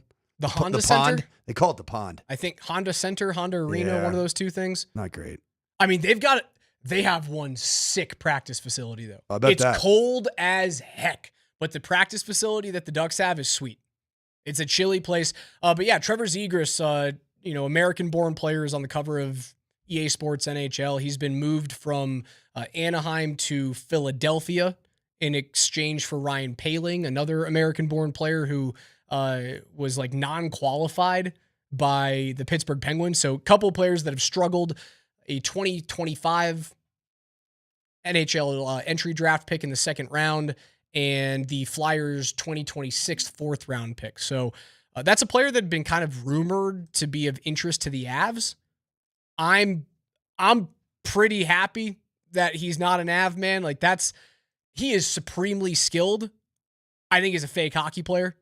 So the fact that the Avs were kind of like rumored to be in on the Trevor Zegras sweepstakes, I was scared about it. It didn't cost much to go get the guy. It's not like the Avs had the ability to go and do it anyways, but I'm happy he's not coming back. What do you think we're going to hear from this Nuggets press conference? What do you expect to hear? What do you want to hear? I want to hear about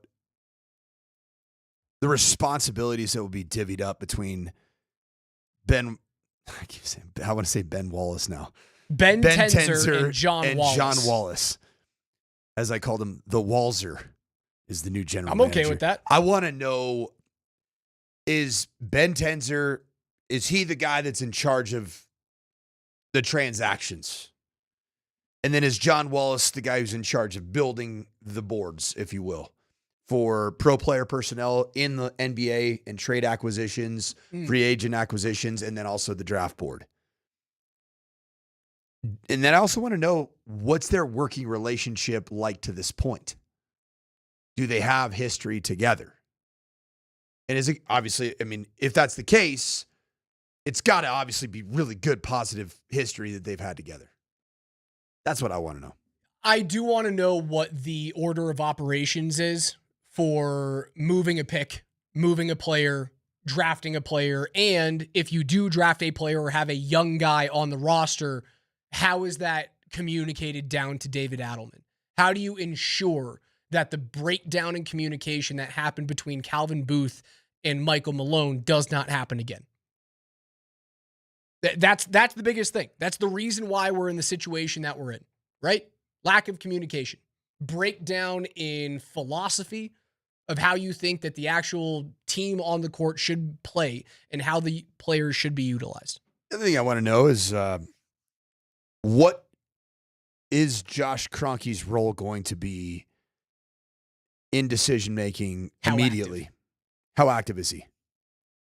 Does it go back to the fact that Josh Kroenke is he verbalized when he made the decision to move on from Calvin Booth as the general manager, and obviously Michael Malone as well, but he verbalized that he wasn't active enough in a time of transition.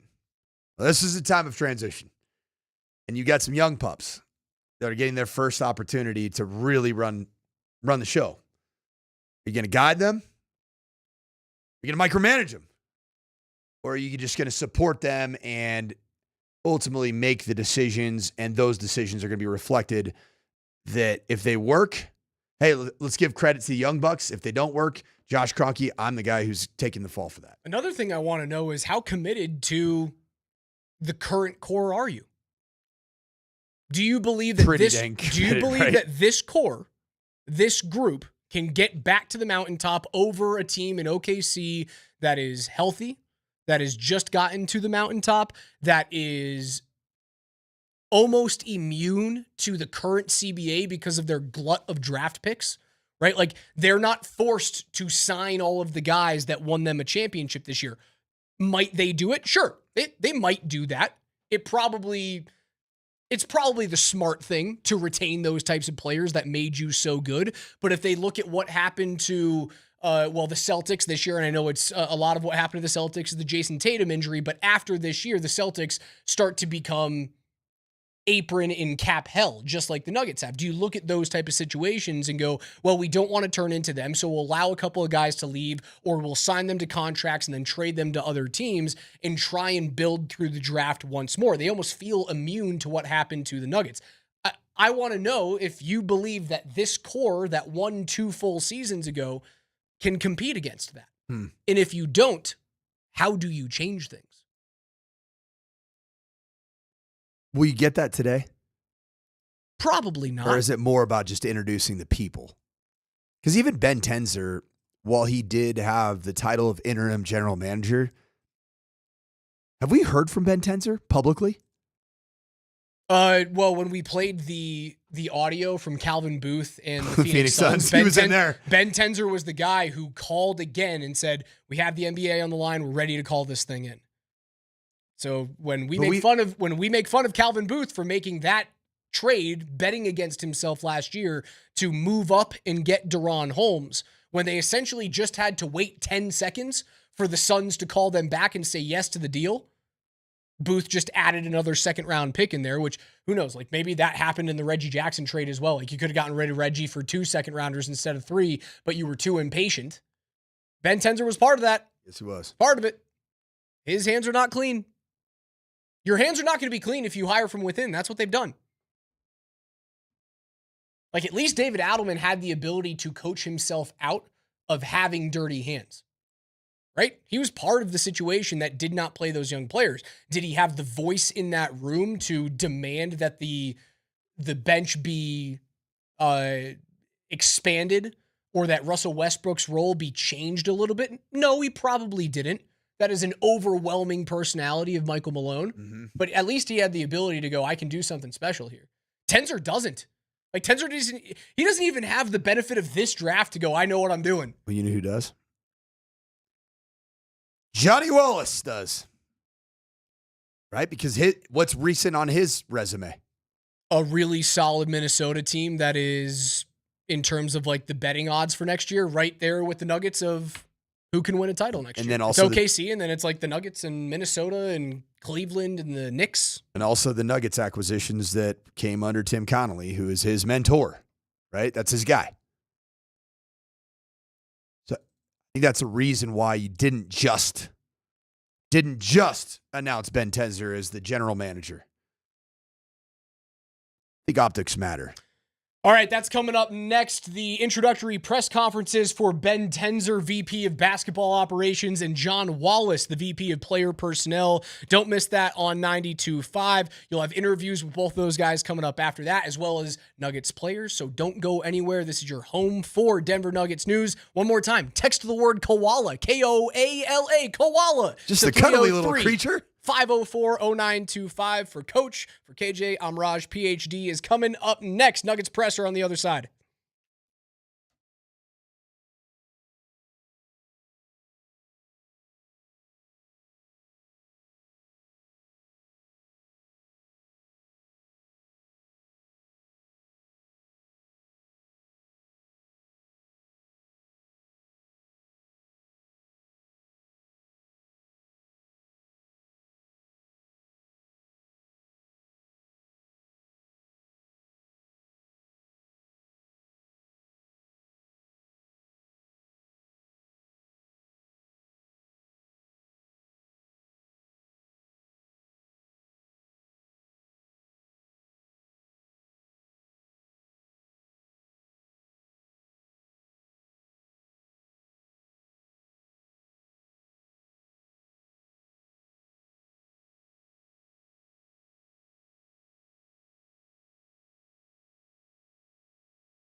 PhD, PHR.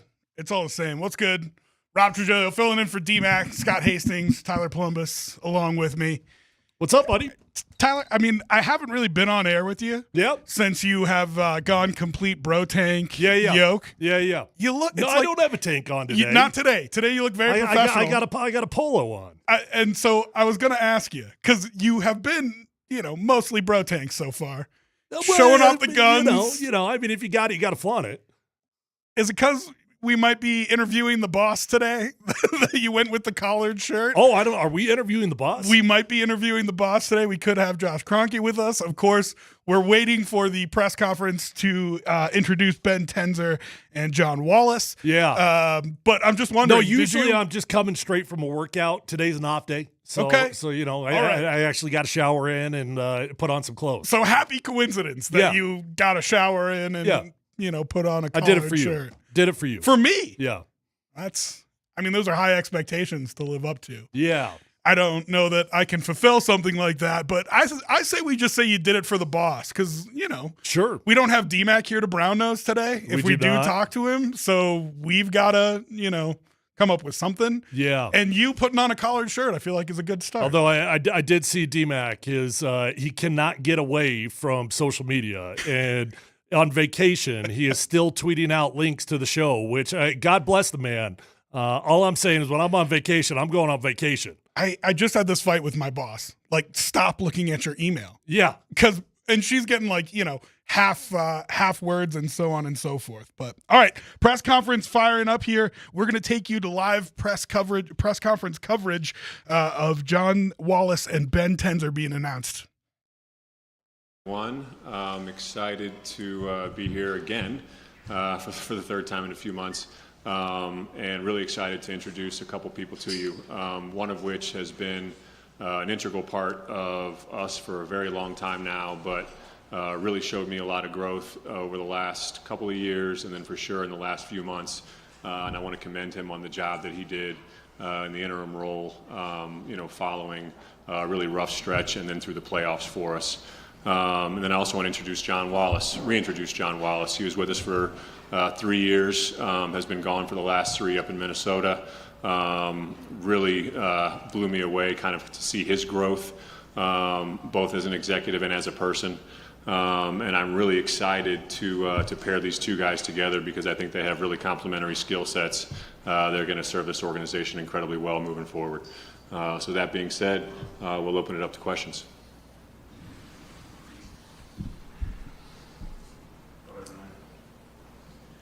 First of all, John, welcome to Denver. Welcome back. This question's for Josh. Just how did you eventually come to the decision of kind of divvying up these roles? And just can you continue to explain just the layout of the responsibilities in what is kind of an abnormal situation? Abnormal. It's an interesting word. I think that unorthodox could be another word. But I think that, really most everything that has got us to this point has been unorthodox. We've hired first-time guys before, and our best player is the 41st pick in a very unorthodox manner, the way he plays the game. So everything about us is unorthodox. I think from a process standpoint, I think it was important for us as an organization and myself and my father to really slow down, take stock of what the organization really needed at this point in time, talk to a lot of different people from a lot of different areas and gain a lot of different perspective, both in the basketball world and out of the basketball world, and really kind of nailing down what the Denver Nuggets need, and that's the margins on the outside of our roster. And I think that both John and Ben complementary skill sets are really going to help us address those things in a creative way moving forward. Also for Josh, just sort of, can you shed some light on sort of how this system will work in terms of how the basketball decisions are made, who is on the phone with other teams in terms of negotiating on trades, contracts for free agents or extensions, that sort of stuff? How does kind of the layout of this system? I think that they both will. I think that, from the outside looking in, sometimes people have a false sense of how things actually go down in the professional sports world. sometimes that's owner talking to owner, sometimes that's president talking to president, that's basketball operations staff talking to basketball operations staff.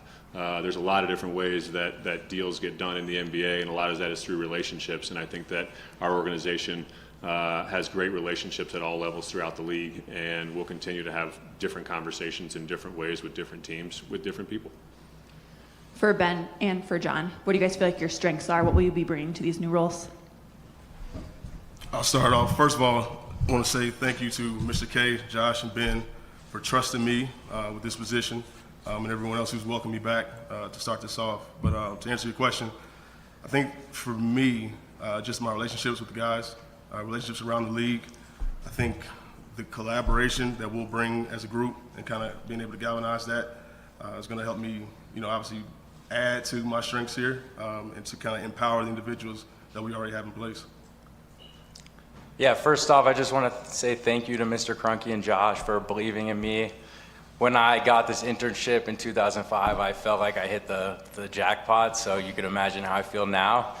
Yeah, in terms of skill sets, as an intern, I did every job here, and I ended up going to law school, learning about the cap and contracts, managing people.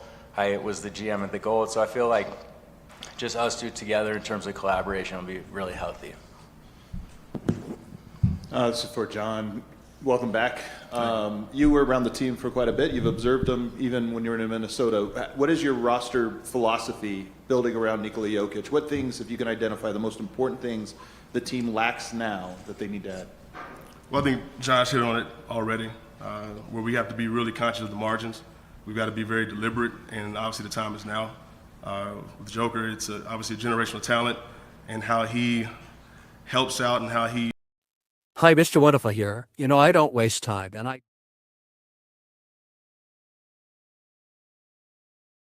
All right, we are bringing you press conference coverage of Ben Tenzer and John Wallace getting introduced with Josh Kroenke at the podium right now. Scotty, quick thoughts? Well, I didn't know we were going to have commercials. Whoever YouTube we were on first. We're back. We're back. We're back. John's All right, back. back to the press conference coverage. The second apron is kind of serving as a hard cap. Yeah, it's a fascinating one because when there's a new CBA, there's unintended consequences that then come with that. So we're studying everything right now. The second apron is challenging because it's very restrictive if you go over that. So yeah, we're looking at everything, and we're very aware of those rules. Ownership has always provided us the resources we need, and we feel like we'll always have that. From an ownership perspective around the second apron, there was a lot of conversations last summer about KCP and us re-signing him and around the second apron. And we never really got any pointed questions about that, or at least I didn't. And it was a fascinating one because we really did every exercise looking through retaining him and what that meant under the new rules. I think that for us as an organization, going into that second apron is not necessarily something that we're scared of. I think that there are rules around it that we needed to be very careful of with our injury history. The wrong person gets injured, and very quickly you're into a scenario where that I never want to have to contemplate, and that's trade number 15. We're very conscious of that pushing forward, and providing the resources that we can when the moment arrives. But that second apron, is it a hard cap? I'm not 100% sure, but it's something that teams are obviously very aware of going forward. Sorry, to kind of piggyback off Vinny's question there. In this age of the apron, how do you treat free agency? Has it changed how you guys look at free agency and with building depth and building this team? Any one of you? I think it's important to hit on the margins more than ever, but you're hard capped at certain situations, so you just have to be aware of what you spend and how that affects, essentially where you're hard capped at. And to add to that, with the skill sets, Coach Adam is such a creative coach, and to give him more tools to add to that toolbox to allow him to complement the guys that we have. We have to remember there's a core group here that won a championship a couple years ago. So, when these guys are healthy and at their best, they're one of the best starting lineups in the entire league. So just to kind of put certain skills, certain things that can kind of alleviate the ceiling of us and just kind of add compliments to DA's toolbox. For Ben or John, whoever wants to take it, the draft tipping off tomorrow, getting into this job full time just yesterday. What's the approach without having any draft picks? Are y'all trying to get in there? How do you try and handle it with such a short turnaround? I think right now just being patient, kind of checking out the landscape, seeing what's there, what could come our way. But at the same time, we're going to do our due diligence to kind of be ahead of the curve and be prepared for whatever might shake itself out. And to add to that, we have a great group of front office people that we've been working around the clock before John started. So feel very comfortable with the draft, and we're always going to be aggressive looking at getting a good player. You guys keep mentioning the margins, talking about depth, specifically for John. Just plans for Strother, Watson, continuing to develop the young guys. Well, they're good players. I mean, obviously the easiest way to develop is time. And so I think over the past couple of years, they've gotten more experience. They played in real games and real situations. So we have, the utmost confidence in them. It's just a matter of, kind of restructuring that and having a new approach this year with a few new voices. But the energy and the outcome and the, expected outcome is still the same.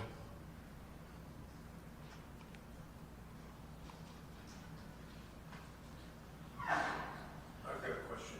I don't have a microphone. I was wondering, all three could answer. What kind of a role do you envision for Deron Holmes? Is he a power forward? Is he a center? How important will he be to the team next season? I think he's probably both. I think that for him to come back, we want to not rush him back from his injury, and we'll just allow him to take his time. But he's playing summer league, and we're not going to put pressure on him coming back. But we expect him to be healthy and ready to go then. Yeah, we got the environment that's going to be able to facilitate his growth. I mean, the age of positionless basketball and the type of system that we play, he has actual skill sets with his shooting, with his rim protection, with his mobility, to where we're going to be able to highlight the way he plays and let him get more comfortable just getting those reps at this point. This question is for both Josh and Ben. Just you guys have obviously been around Nikola. You probably, I would expect, be looking to offer him an extension over the course of this summer. Do you expect to be offering that, and do you expect him to accept it? We're definitely going to offer it. I'm not sure if he's going to accept it or not, because we're also going to explain every financial parameter around him signing now versus signing later.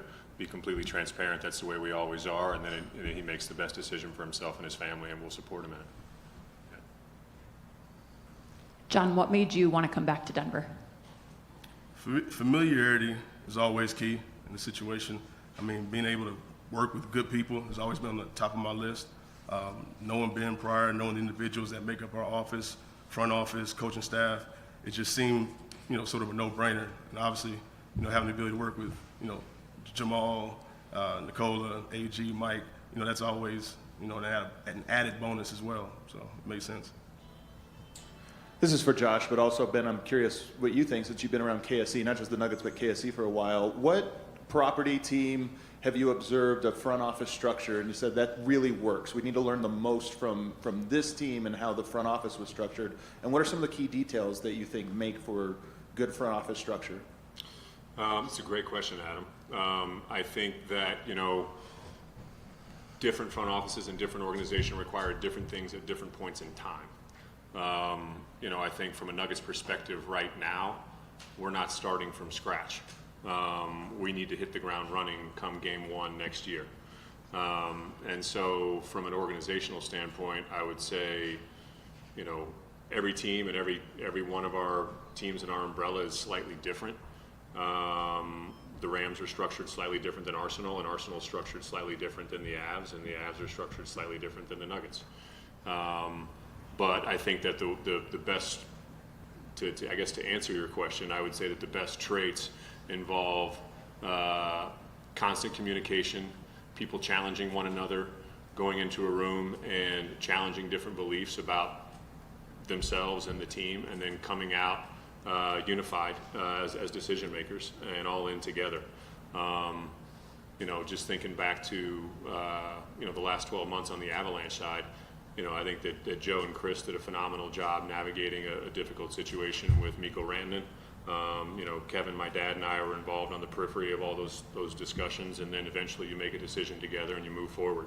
So I've seen it all in different sports in different ways, and I'm really excited to see what this group can do together because I think they have all the traits to be really successful.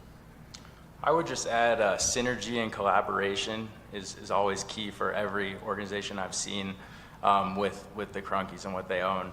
I was able to go over and see Arsenal recently, and I've spent some time with the Rams and the Avs, and you need good people, a healthy working environment. It's good to disagree, but collaboration and being together is everything. Great question, Adam.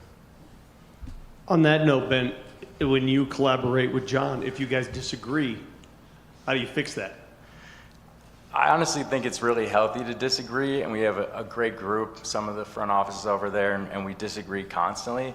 But what's important is, we make a decision together, and we're united. And we have great leaders: Josh, Mr. Crunky, Kevin Demoff, even Mike Neary, who's a leader at KSC. We have great people around to help navigate these things. Yeah, I mean, like Ben said, you got to have tough conversations. I think having individuals who kind of have the temperature and kind of seek out the temperature amongst the individuals involved in said collaboration, I think is important. I mean, the game of basketball is about adjustments, and the league can sometimes become sort of a copycat situation, and I commend these guys for having the forward vision and being progressive, just in the structure of what we have in place. And so I think you got to be able to have that connectivity to know who to talk to, how to talk to them, and then reach that desired outcome. Ben, you had the opportunity to be the interim GM for the last 2 months or so. What were some of the things you were up to, and what were some of the things you learned in that role that you're going to take forward and, to your new role? Yeah, to be honest, I didn't know what it would be like. And then when I got in the chair, I felt really comfortable. And I think I was around Masai Ujiri for his first time here, Tim Connolly, Calvin Booth, all first-time GMs, all very successful. And I felt really prepared, and it kind of surprised me because I didn't know what it would be like. But we have a great front office, so it was easy to lead that group through draft prep, free agency, all those things. The team is amazing, and DA I would say Coach Adelman did an amazing job. And I just felt like it was easy for me to help support the group, and that's all I was trying to do. In this role, it's a new challenge with John, and it'll be really fun to collaborate with him. And I feel like the last couple months working with Josh closely, I feel ready for this new responsibility. For any of you, I guess, that you guys have 3 roster spots open right now. Are you looking at bringing back any of those 3 guys that lead to those openings, or are you kind of trying to use what you can in those spots to add to the roster with newcomers? I think it's too early to speak on all that, to be honest, but we're looking at everything, and we're always going to look at everything and be aggressive to make the best roster we can. John, you want to add? Yeah, it's too early right now. Obviously, we know what we've had and kind of know what's out there. We just got to kind of go back to the drawing board the next couple of days and be objective and kind of see what the immediate needs are and address them as such. Josh, what kind of input did you ask for or did you receive from Jokic or from Adelman on these 2 guys getting the job? And then for Ben and John, have you had any initial conversations with both Adelman or Jokic so far? I think I knew where most everybody in the organization stood, just not speaking to job responsibilities, but where they stood with both these guys personally. I think they're 2 unbelievable human beings that have no ego, and so we'll start there for sure. They also have incredible skill sets. So to answer your question about DA and Yoke, I think one, they know these guys as people, but they also know their skill sets, and I think that they're both really excited to have them in the roles that they're going to be in moving forward, both personally and professionally.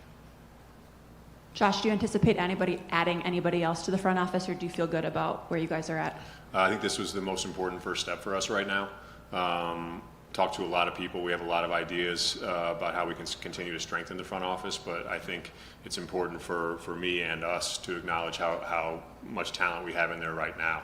I think it's been great to re-engage with some of those guys that have been, we have scouts in from out of town right now, all in for the draft, and so adding John to that mix is, I can already tell it's going to work well.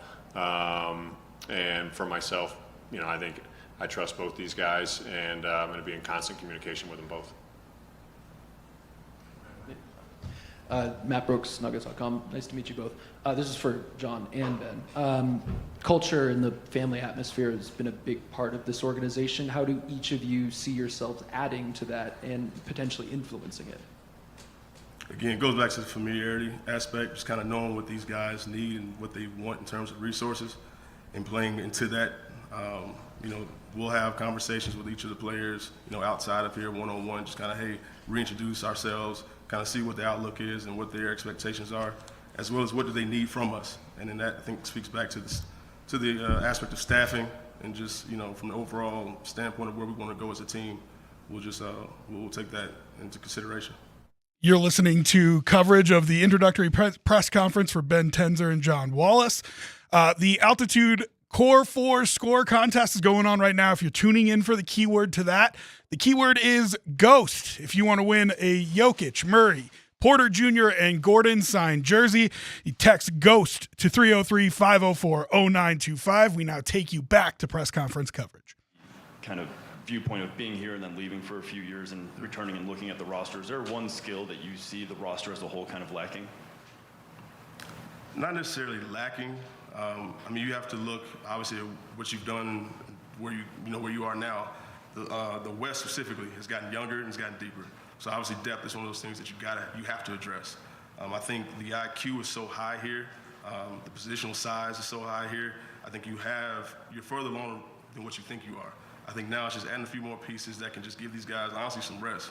You can't control the injuries, you can't control things, but again, it goes back to controlling what we can control, and that's just adding the individuals that fit this culture and fit this style of play.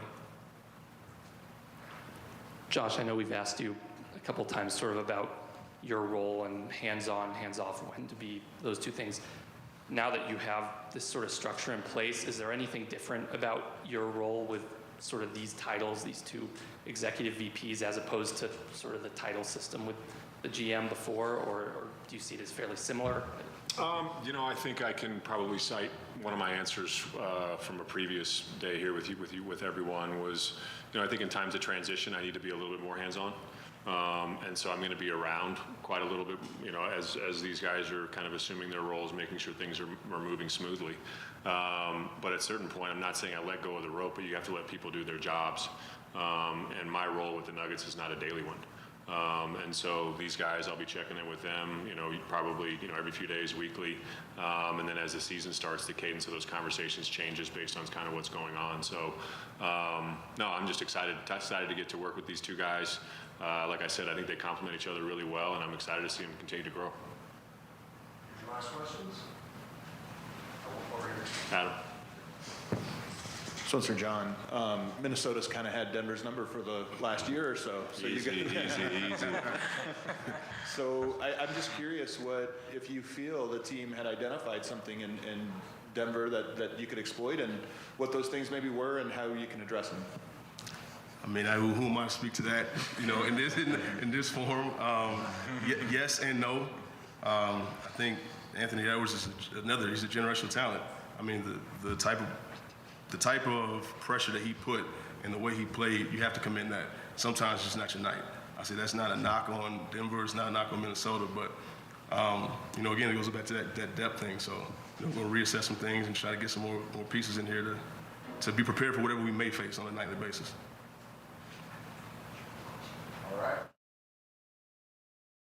All right, that was coverage of the introductory press conference for Ben Tenzer and John Wallace. We expect that we will have them on here in the next half hour or so. We also will have the president and governor, Josh Kroenke, joining us. It's not often that you have to interview your boss. You know what I mean, Scotty? That is true. That is true. But we will do that later today. All right, so first brush, what did you guys think? Uncle Tyler, what you think? I guess being totally transparent, I was hoping it would feel a little bit more like there was a singular dude that was in charge, and it definitely doesn't sound that way. This is going to be a cohesive deal, and I'm not against trying new things at all, and clearly this is something that Josh Kroenke feels strongly about. My experience with co-offensive coordinators type of deal is it's challenging. And that looks like that's the direction it's going in. So it's a different model than what feels traditional. But it is a model that we have amongst a couple of our teams already. I mean, Sakic and McFarland, Peyton and Peyton. It's, and these teams have been very successful. It's an interesting dynamic. I don't know if those are the same. Okay, go ahead. I mean, you think those are the same? I don't know if they're exactly the same, but it at least is sort of a council of elders that you have making overall decisions for your team. Yeah, council of elder. I think that's a good way to put it. But I don't know who the elder would be in this situation. I'm not trying to be negative at all. Sure. I'm honestly not. I'm totally open to new things. I'm down for the ride. There's not an elder in that situation. Yeah. We are just trying to figure out how it works, right, Scotty? So yeah, I mean, I've got my ideas, and we'll have Josh on here in a little bit, and maybe he can clear it up a little bit. I know Tenzer knows cap. I know he knows the law of the NBA. I know he knows the what you can and can't do, what you're allowed and what you can't do. I think he's an I dotter and a T crosser. And everything I've heard about John is he is a basketball dude. So if you have guys that are super strong here and super strong here, the key is, and it's the same thing with why Calvin's not here and Michael Malone. If it doesn't work, and if those two guys can't coexist, it's not going to work, Sure. and then some will be changed in a year or two again. But I think one guy is a strong, very strong, as I say, dotting the I's, crossing the T, legal guy. And I think the other guy is a strong basketball guy. Played at Georgetown and has been in this business, started here a little bit. Actually started somewhere else as a scout, then came here, and now I think followed Tim to Minnesota. He's your basketball guy. So how does those two sides coexist? it's an interesting dynamic, no doubt. Want to remind you that we've got our Core 4 score going on thanks to our friends at Revitalized Health. Custom health solutions to revitalize your health today, revitalize-health.com. We are expecting Josh Kroenke here in a couple minutes, but until then, if you'd like to get in on the Core 4 score, you can text in the keyword for this hour, which is GHOST, to 303-504-0925. That's GHOST to 303-504-0925. And the Core 4 is an interesting portion of this. They mentioned it a little bit in the press conference. Normally when you get your first GM job or you're at the top of the front office for a first time, you're on a rebuild. You're on a search for a core. And your first head coaching job too. Yeah. I've got a good buddy, still a buddy, who had two different head coaching stints where both of them were rebuilding. Mm-hmm. Well, guess what? In 3 years, if it hadn't gone well, guess who gets to keep their job? GM. And who are they looking for? Well, after a couple hires coaching, it never works out. Then guess what? Then you're looking for a new GM too. So it is a unique situation for all three of these guys, throwing David Adelman in there, is that you've got an established team. I sent you the thing today. I read last night the athletic writers had Denver as the third best chance to win it. Today they did all their experts and did a poll. They got them at number 6. You know, for a team, you're saying, well, listen, they've lost the second round 2 years in a row. And I know we're a long way away from the start of the season, but that's pretty high. There are expectations, no doubt, Tyler. And I just wonder what kind of pressure you think that's going to put on them in a brand new job, in a brand new position to be, I think Calvin Booth is the one who said it, the stewards of this Jokic legacy as we move forward. Well, one thing that has remained very, very consistent from Josh Kroenke 4 or 5 weeks ago to today is the core. And they all keep talking about it, and they all keep making it very, very clear. We've got a core that we like. And they don't mention Christian there. I noticed that. I don't know if that's just an accident. I don't know if that's intentional or not. But they go ahead. Well, I was saying, unless you're Patrick Mahomes and on a rookie deal, they don't count you, I guess. That's the only thing I could think. Yeah. Right, because he was important to this team last year. Absolutely. Very, very important. He also, though, may be your most valuable trade piece. Even if you don't want to trade him, he might be your most valuable trade piece. I agree. It's maybe the easiest trade with value. Sure. Right? Because other guys with value, it's much more difficult. Michael Porter Jr., that's difficult. Jamal Murray, that's difficult. Christian Brown, not so difficult. Yeah, and maybe it's something that we can ask him when we get him on in a half hour, is if they envision him being part of this core going forward. It's interesting. They have a lot of prospects per se who have potential. You've got G League MVPs, I think it was, right? You've got guys who've played small minutes who have looked really good in the NBA. You've got guys who've played a lot of minutes who maybe haven't developed quite like you wanted them to. Do you think, Scotty, that any of those guys have any trade value in terms of none of them? Not Pickett, not Peyton Watson doesn't have any trade value? Well, when you say trade value, you can always make a trade. Trades are easy to make. It's like you got a first-round pick in the NFL. You can always trade, and it's the 31st. Guess what? You can probably trade it for a fifth. Yeah. Or 2 fifths. I mean, you can always but I mean, you don't think you can package 3 of those potential guys and get one bench player? Better than them? Yes. No. I don't know. I don't know who's available. Sure. If it is what it's going to be, it's probably going to be a guy that is kind of starting to explode, and you're not going to be able to pay him in a year. Yeah, right. And then you got to look at teams that are historically like that. Look and see what Oklahoma City. They got a couple guys that played pretty good because they're going to run up to the cap here in a year or two. Yeah. I think they paid Shea already, but now, or maybe they haven't. I don't know. But they got they're going to pay him a max deal here in a year, I believe. I think they got another year. I think it's Williams that they have to pay and next. then Williams is going to come up there. That's going to be a max deal. The big center, Holmgren's going to be paid. So now all of a sudden you've got 3 big guys up there getting paid. And they do have the first round picks to backfill. But they do have the backfill. Yeah. Yeah, you have to hit on. So Josh said that the team will offer Nikola Jokic the extension this summer. But he said, I'm not sure if he'll take it or not. We'll break down the implications if you take it now versus later. I don't know what that means, Scott. Could you help me out with that? No. I think trying to get Joker to sign a negotiation or an extension in June when he's sitting there with his keg of beer and his horse trailer, he's going to go, hey, this is a pretty good life right here. Yeah. I've still got another $110 million coming to me in the next 2 years. Mm-hmm. Well, why am I worried about blah, blah, blah, blah? So I don't know, man. I don't know. Listen, you want Joker to go the way of Tim Duncan, the way of Nowitzki. You want him here until he's probably past his prime. Sure. And so you want to get it done and lock it in as much as you can. So I just want to point this out. Doesn't the new TV contract start next year? So cap goes up. So if he waits another year, does the max go up as well? I mean, that's all tied together, right? That's all tied together. So maybe, Tyler, to your answer, it was financially you'll get an extra $10 million a year if you wait till next year, but you would have to sign the extension for an extra year on the back end, right? Like you'd be committed to Denver. And he has said, if I sign a contract, I'm at least playing it through, right? Yeah. So maybe he doesn't want to commit to the extra year and he'll take the money now, or he'll take more money and add the extra year. Or if they can convince it to me, I took it more of they're going to try to figure out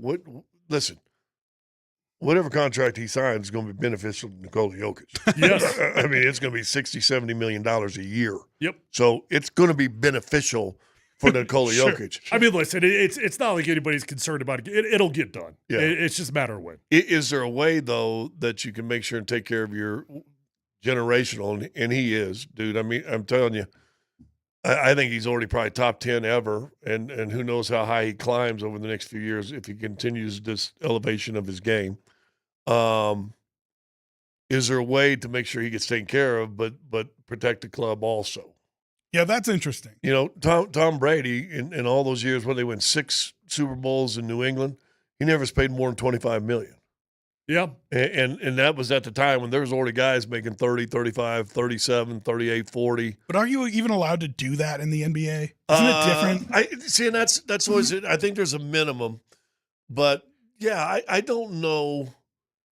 I don't think the other players like that. I don't think agents like that. Sure. I think teams love that. Sure, if you go, hey, I don't need a $70 million extension. Yeah, but I'll to take Rob's 4 years point, at 50. It does feel like in the NBA, a max deal is just a max deal. You know, Yeah. like these guys are getting what they're going to get, and there's really not a whole lot to even really negotiate about with it. Yeah, and I think they made it so, superstars couldn't walk away for that reason. You know what I mean? They couldn't walk away because the Supermax is the same no matter where they go. So now it's just about, do you want to be there? The Supermax, if you leave, because it was somebody who signed one recently, and as if he stayed at the place that he was at, it was like 55 a year, and if you went somewhere else, it was 48. Well, it's always more if you sign where you are. Yeah. Yes. I believe that there's 48 million. All right. Well, we're about to talk to the guy who's going to pay that money. The president and governor of the Denver Nuggets, Josh Kroenke, joins us now. And Josh, we were talking about your comment about Jokic and explaining the financial differences between him signing an extension maybe this year and maybe next year. And we were just wondering what those differences are in generalities. Can you tell us maybe what those differences might be? Myself, from a financial perspective? Yeah, but the exact numbers of him signing this summer versus next summer. Yeah. We're gonna need to import Ben and John to answer the exact ones. But we are dealing in the millions of dollars. Yeah. And I got a good question on that just a few moments ago during the press conference. I'm not sure what part of the dialogue you guys were having, but Jokic is obviously up for an extension this summer. He can sign. He can wait and sign again next summer. There's, it's a classic argument of security now versus waiting for perhaps a higher payday next summer. We're going to present, all the options, be completely transparent with the situation, and allow him to make the best decision for what he thinks himself and his family is. It could be signing this summer for the security, or it could be, waiting until next summer when he has the opportunity for more money. And Josh, you guys deal with athletes across the world, and I believe even if you look at the Premier League, those contracts even make some of the NBA contracts look kind of small and stuff like that. I don't know. These NBA ones are great, are something special. But when you look at that, and when you get a guy, the NBA, and I just do this out a while ago, and I feel it's your heart, but you never know what's going to happen.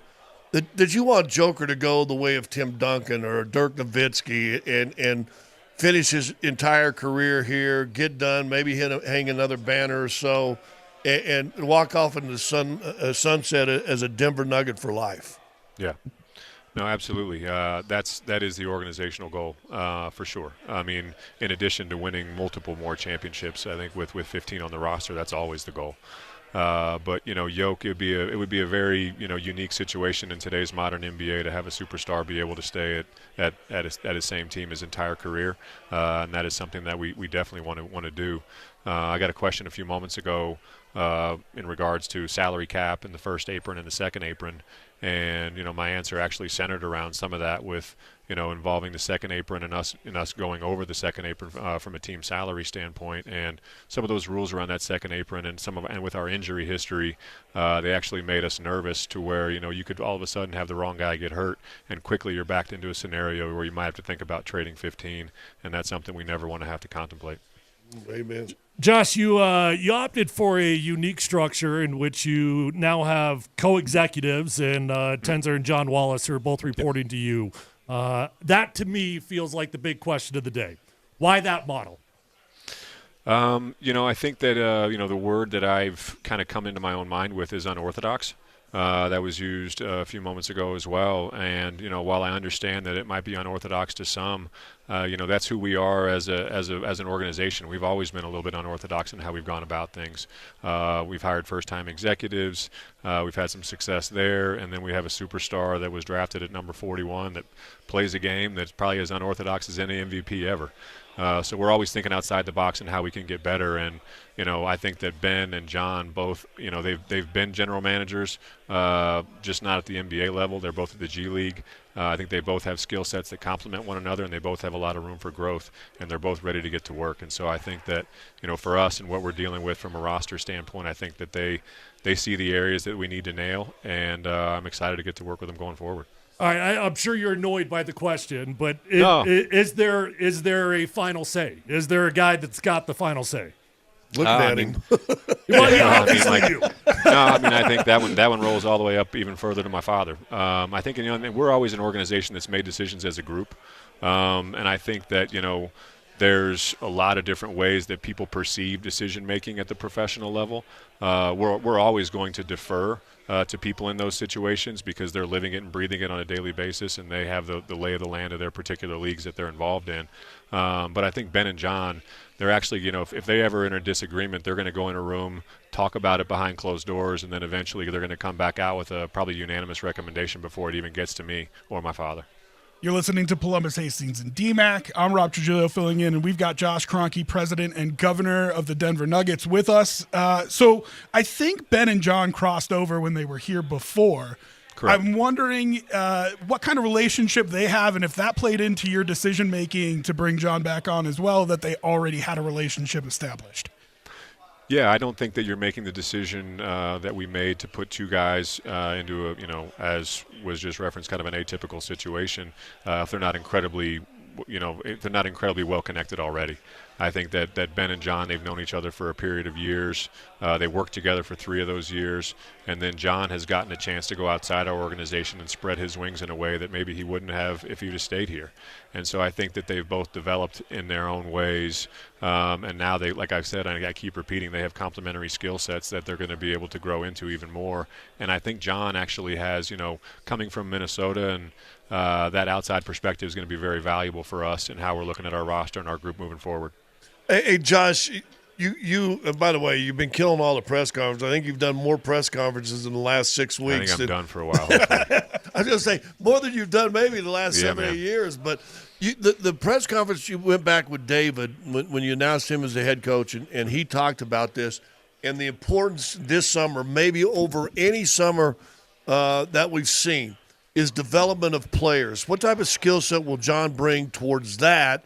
And again, how important is that with guys like Julian Strother and Peyton Watson, guys that can fill in that bench and take a whole nother role if they get and develop a few more NBA skills?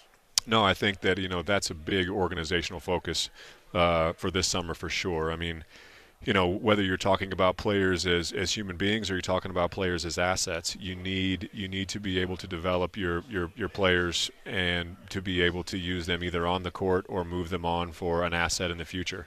And in a system like the NBA, those are the teams that have the best overall team systems are the ones that, one, they're developing their talent for their own benefit, but also to use as an asset down the road. And I think that our players right now, from you referenced Julian, you referenced Peyton, and then I think over the last 12 months we saw Christian go to a different level, and I think for Peyton and Julian in particular, it's a big summer for them, developmental wise, because they're coming into basically a new environment, new coach, and a new opportunity. And those guys have big futures ahead of them, and so for sure they need to be focused on developing themselves as players, and to themselves as people. But I think to really get into what you said, I'm really excited for John to get into some of our guys that are already in our rotation, some of our starters. Jamal and John have a great relationship from his previous time here. John was in the bubble with our group, and around that group of players when they were really kind of isolated in a tough situation. And if you think back to Bubble Jamal, a lot of that was a lot of mental focus around certain elements of his game, and I think John was a big part of that. Josh, you had mentioned in one of your previous pressers that you would like to find a way to get a pick in this year's draft. We're about 24 hours out. Do you expect anything to change? As it sits today, we don't have any. I would like a lot of things. That doesn't mean I'm going to get them. But, yeah, our guys, Ben, like I said, I want to commend him again for the job that he's done and the amount of phone calls our group has taken, kind of getting a gauge on what it might take to get into this draft. Will we do it? I'm not 100% certain. I think John and Ben both have different ideas on, one, how we could get into the draft at the right price. But if the right price isn't there, I think they're both comfortable staying patient and figuring out other ways we can nail the margins in the days ahead. I'm going to have you color in the gray around the sides and in the beard for just a second and take you back to – I got to get one like you that's down. Come on now. Come on now. I don't know. Hey, before we let you go, I just got to tell you that at the gala, you and I used to both have long beards. We both have cut them off. Multiple people kept coming up to me and calling me Josh, and I'm like, why are they calling me Josh? Finally, I figured it out, and I'm like, you know what? I appreciate you coming to my building. It's a beautiful place. Anything I can do for you, I'll take you upstairs if you want. But yeah, for whatever reason, I guess people think I'm you. I don't know. I was glancing at yours right now, though. I mean, I think I've overtaken you on the chin and the gray area for sure. It's been a stressful few months. I get the sides going. His sides are. Hey, here was my question. As an old athlete type thing, we have seen really 3 superstars devastating Achilles injury, including one in Game 7. Looking back now, and especially with Aaron Gordon fighting that calf, and it's go back to Durant, go back to Klay Thompson a few years ago. Both of them started kind of with calf strains. Part of the reason that you guys were kind of so cautious with Aaron maybe playing out with Tyrese in that Game 7. Yeah, I mean, it was difficult to watch. I had Game 7 on the other night, and I was watching, not paying super close attention. I was actually cooking dinner on Sunday. There you go. And I was making some nice barbecued ribs, Scotty. I'm sure you'd have loved to have had a few. Well, you're from the area that knows a little bit how to do that. Hey, Missouri. We don't know much. We know barbecue though. There you go. It's just really unfortunate. There's no way to say anything else other than it's just incredibly unfortunate to watch some of these guys go down and not related to our team in some way. Aaron in particular with what he was facing, and he really went out and gave it a go, even though we kind of told him we wished he would have sat out. You're sitting there Game 7 with a chance to move on, and it's really hard when those guys' competitive juices really get flowing and they kick in. But it does make you sit up and really look around when you see some of the injuries that have happened, and you sit down and you wonder why. But I'm sure there's really no rhyme or reason to the why. It's just because these guys take better care of their bodies than maybe they ever have, Scott. Yeah, that's true. There's more people around, and so to see these injuries is very surprising. And the root cause of it, I'm not 100% certain, but I know it'll be a topic of conversation. I'm on the competition committee. I'm one of the people from the Board of Governors on there, and I'm sure that the players, coaches, and GMs are going to be very focused on it. And is there a way that we can help our players moving forward as a whole? And one guy we had up online the other day, or some on the webpage, talked about the specialization of basketball players now are starting instead of, I don't know what year you did it, but I never played AAU or anything, but 14 used to be old, but now, 12, 11, 10, there's traveling teams 10 years old going everywhere. Maybe it's a specialization.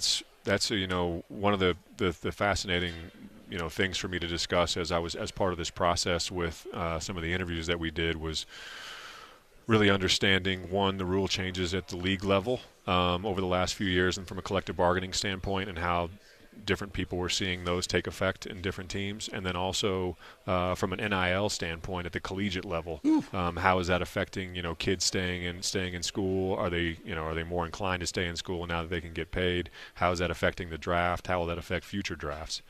And everybody had a lot of different opinions, but the one thing that I think a lot of people agreed on, and this is for kids in general, but a good friend of mine has an 11-year-old son, and they just went down to Dallas for a tournament. And they played 5 games a day for 3 days straight.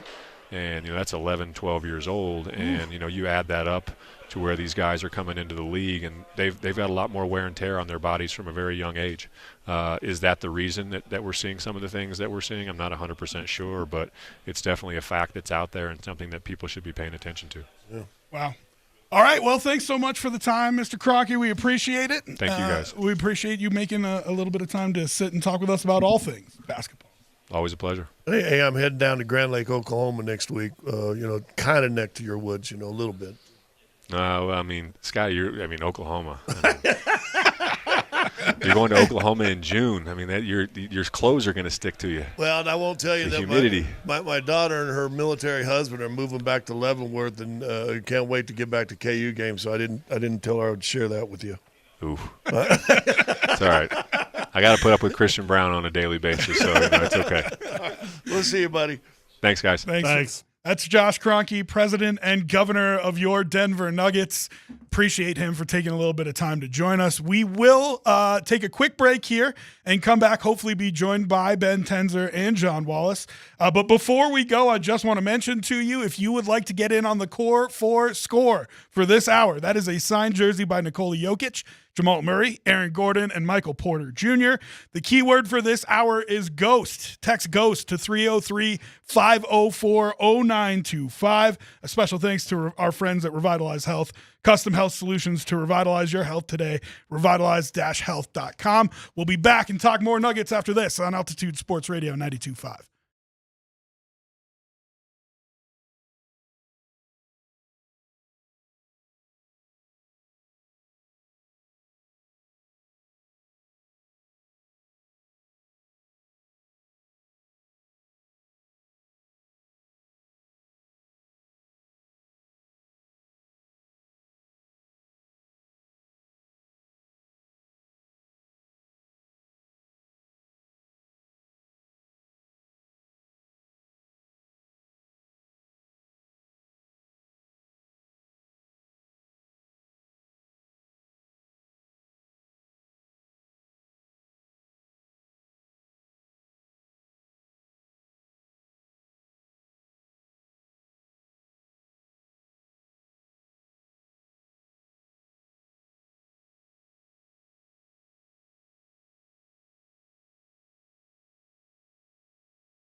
Altitude Sports Radio 92.5 from the Bacchus and Shanker studios. It's PhD, Scott Hastings, Tyler Polumbus, and I'm Rob Trujillo filling in for DMac. Big news today, the press conference to announce Ben Tenzer and John Wallace. We're hoping to have them here in the next few minutes. But we just spent some time with our owner too, Josh Kroenke, president and governor of the Denver Nuggets. Let's get right into it. What were your impressions of what he had to say? Kind of what I felt I said or was insinuating at when I think Tyler asked the question. Both guys have unique skill sets. I think Ben's strengths are the league salary cap, the structures. He's been doing contracts for everybody.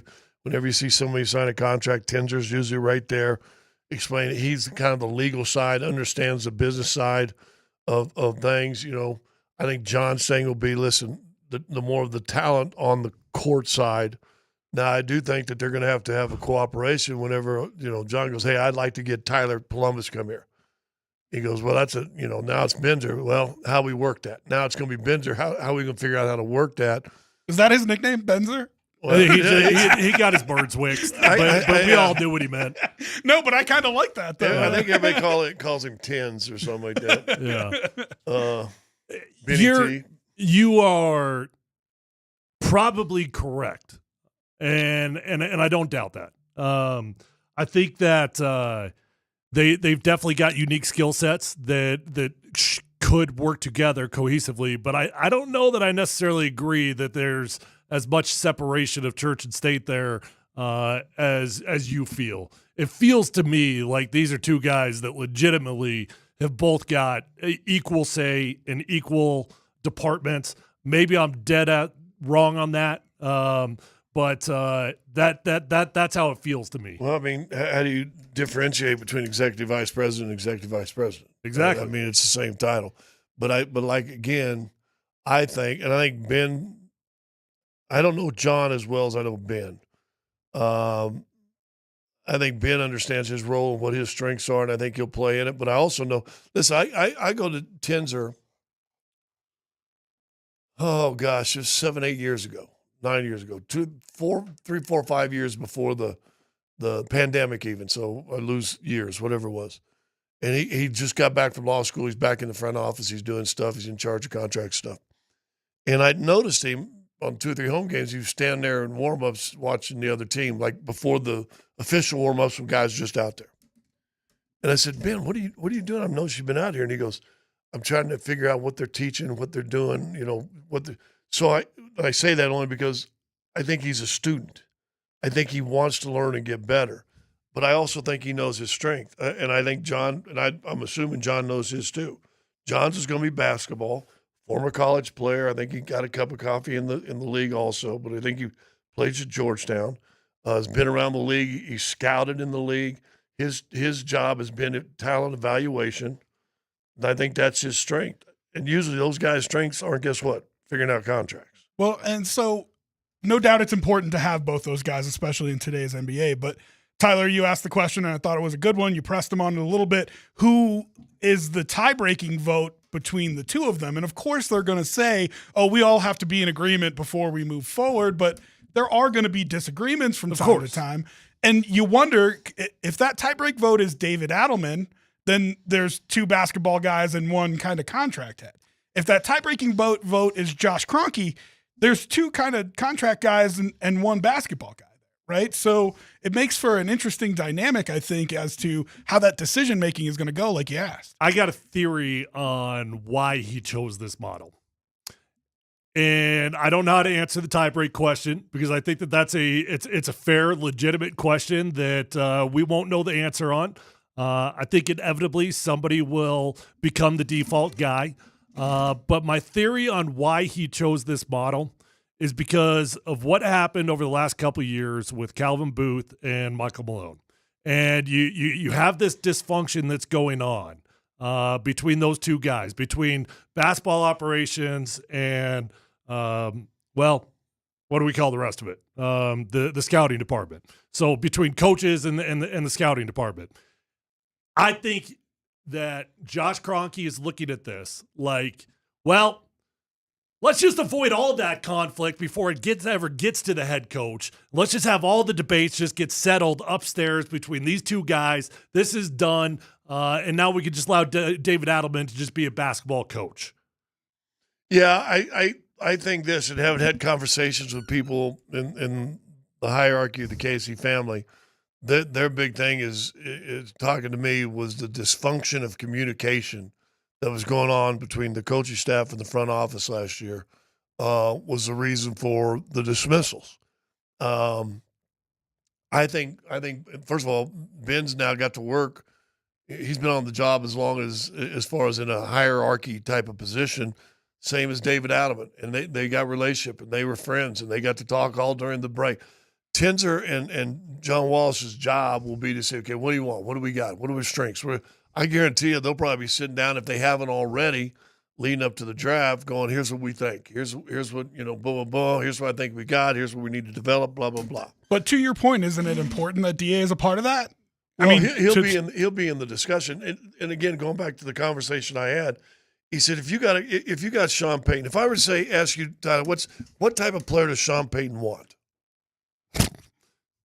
Somebody that he knows.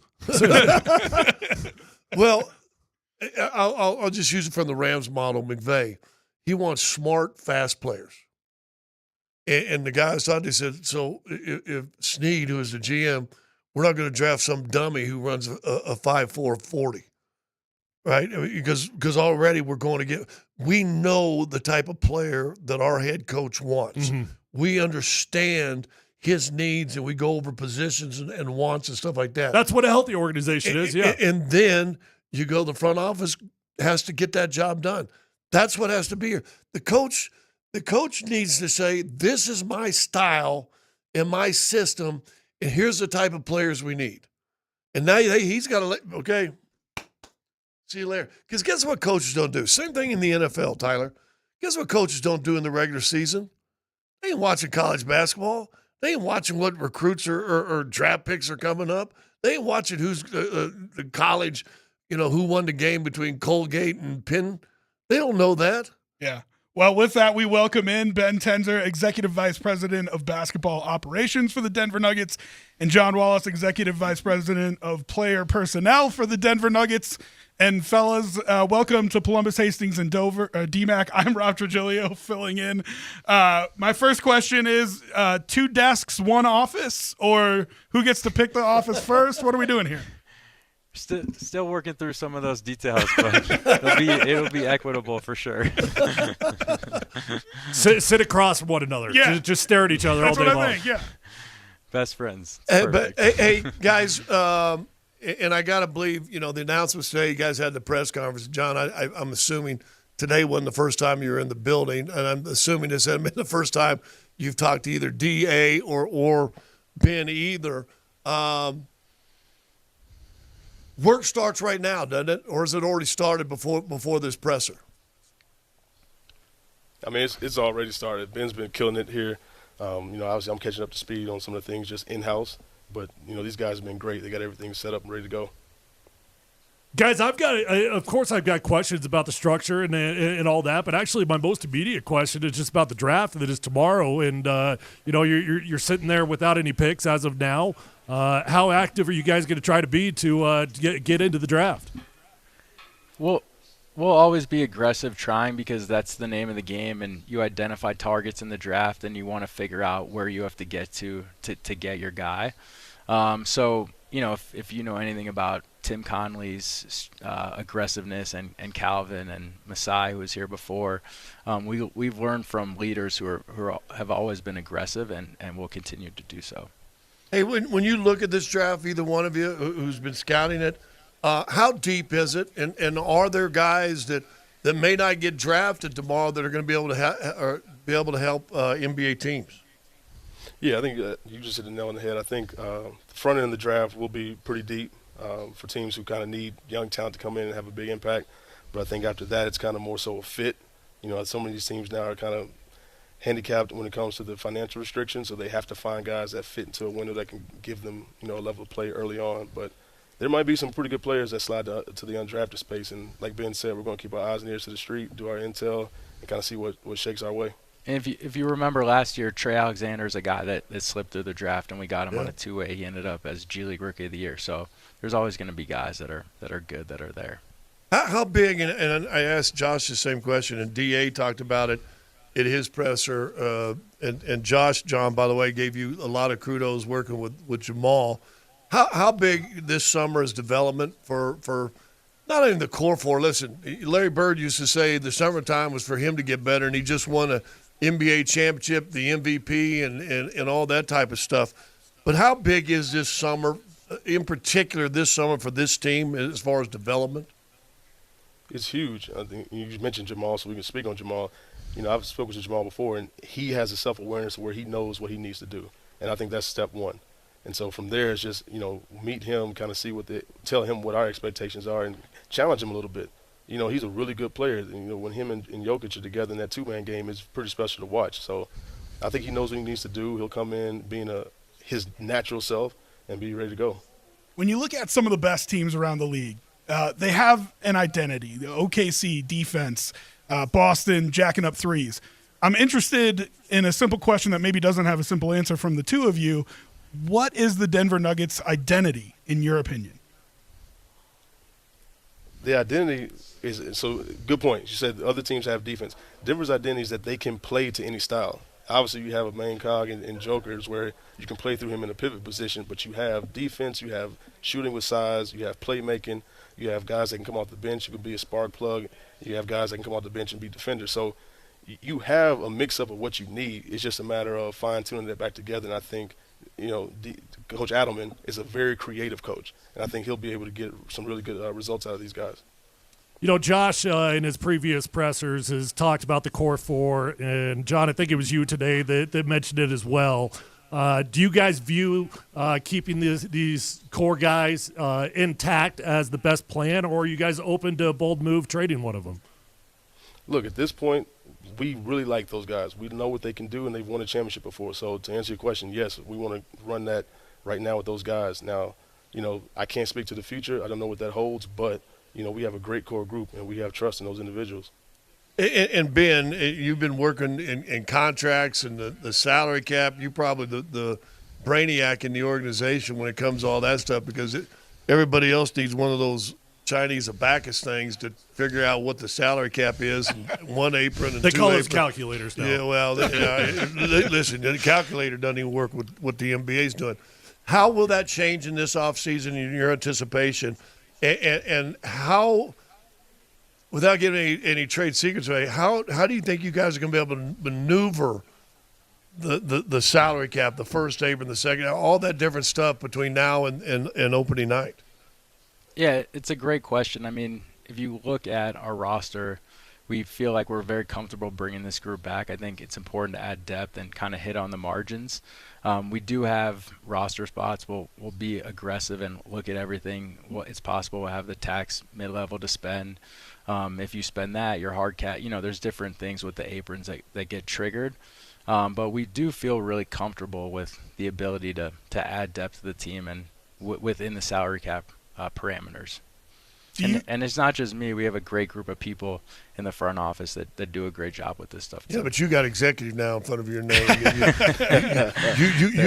Hey, Harry Truman said something about the buck stopping somewhere, and I think that's at your desk right now. No, I take the responsibility for sure. To each of those last two questions, though, Christian Braun is an interesting conversation. He was a very important part of that championship team and a very important starter last year. Do you guys view him as part of the core going forward, and do you hope to get an extension with him at some point?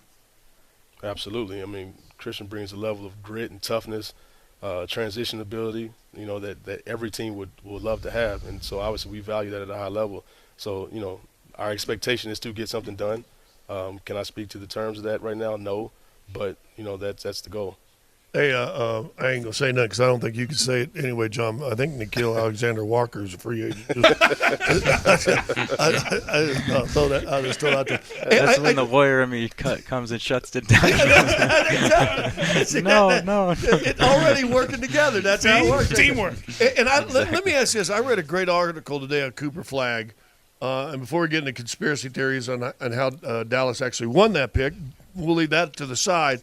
How has a kid that young been able to do and move through the ranks that he's moved through? And I know last year he was practicing against Team USA at 17. I think he was 17 last year. John, you probably seen him play a lot. Yeah. Why is this kid so special? And are there more Cooper Flags out there that we're going to see in the future? I mean, you guys have been around this thing for a long time. You go to the combine, you talk about the measurements and the lane agility and the vertical jump. All that is cool. But what he has that a lot of the guys at his level didn't have, he had feel at such an early age. And he played against adults at a young, early age. So he learned subtle nuances and counters and tricks to go to his game, and obviously being well coached. I mean, that you can't discount that.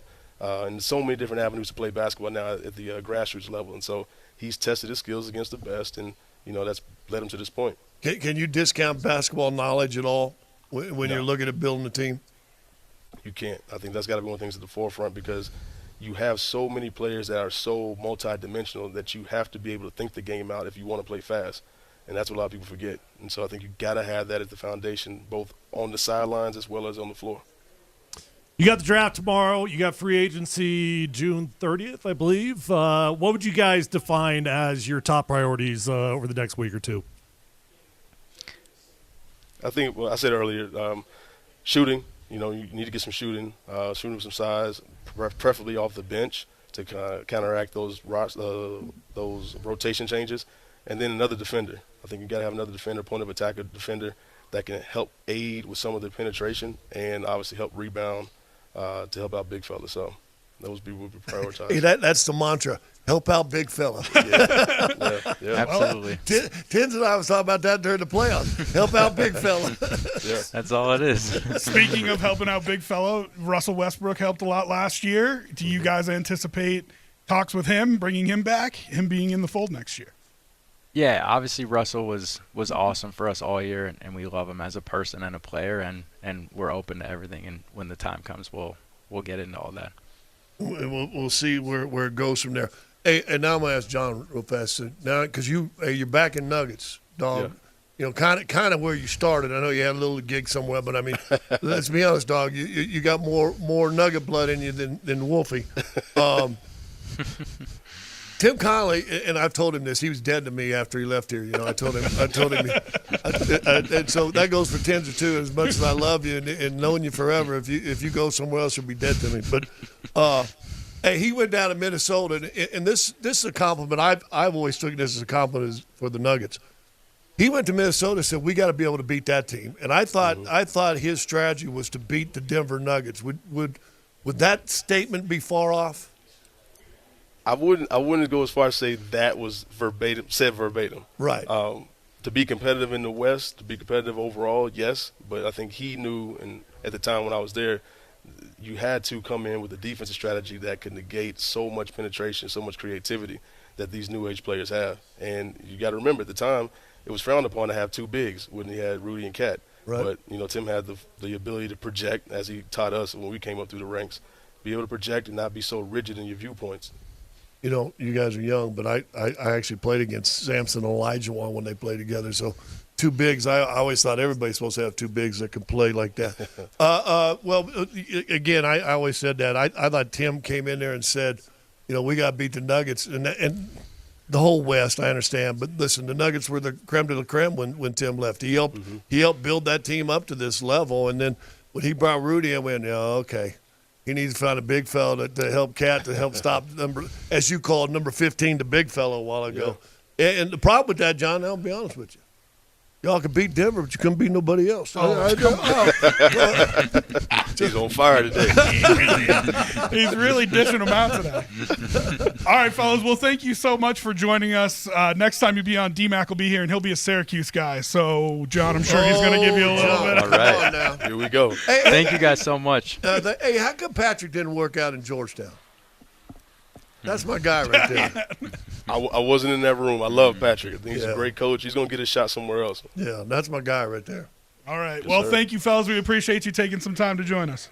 Thanks, you guys. Thanks, see you guys. Congratulations. Thanks. Ben Tenzer, Executive Vice President of Basketball Operations. John Wallace, Executive Vice President of Player Personnel.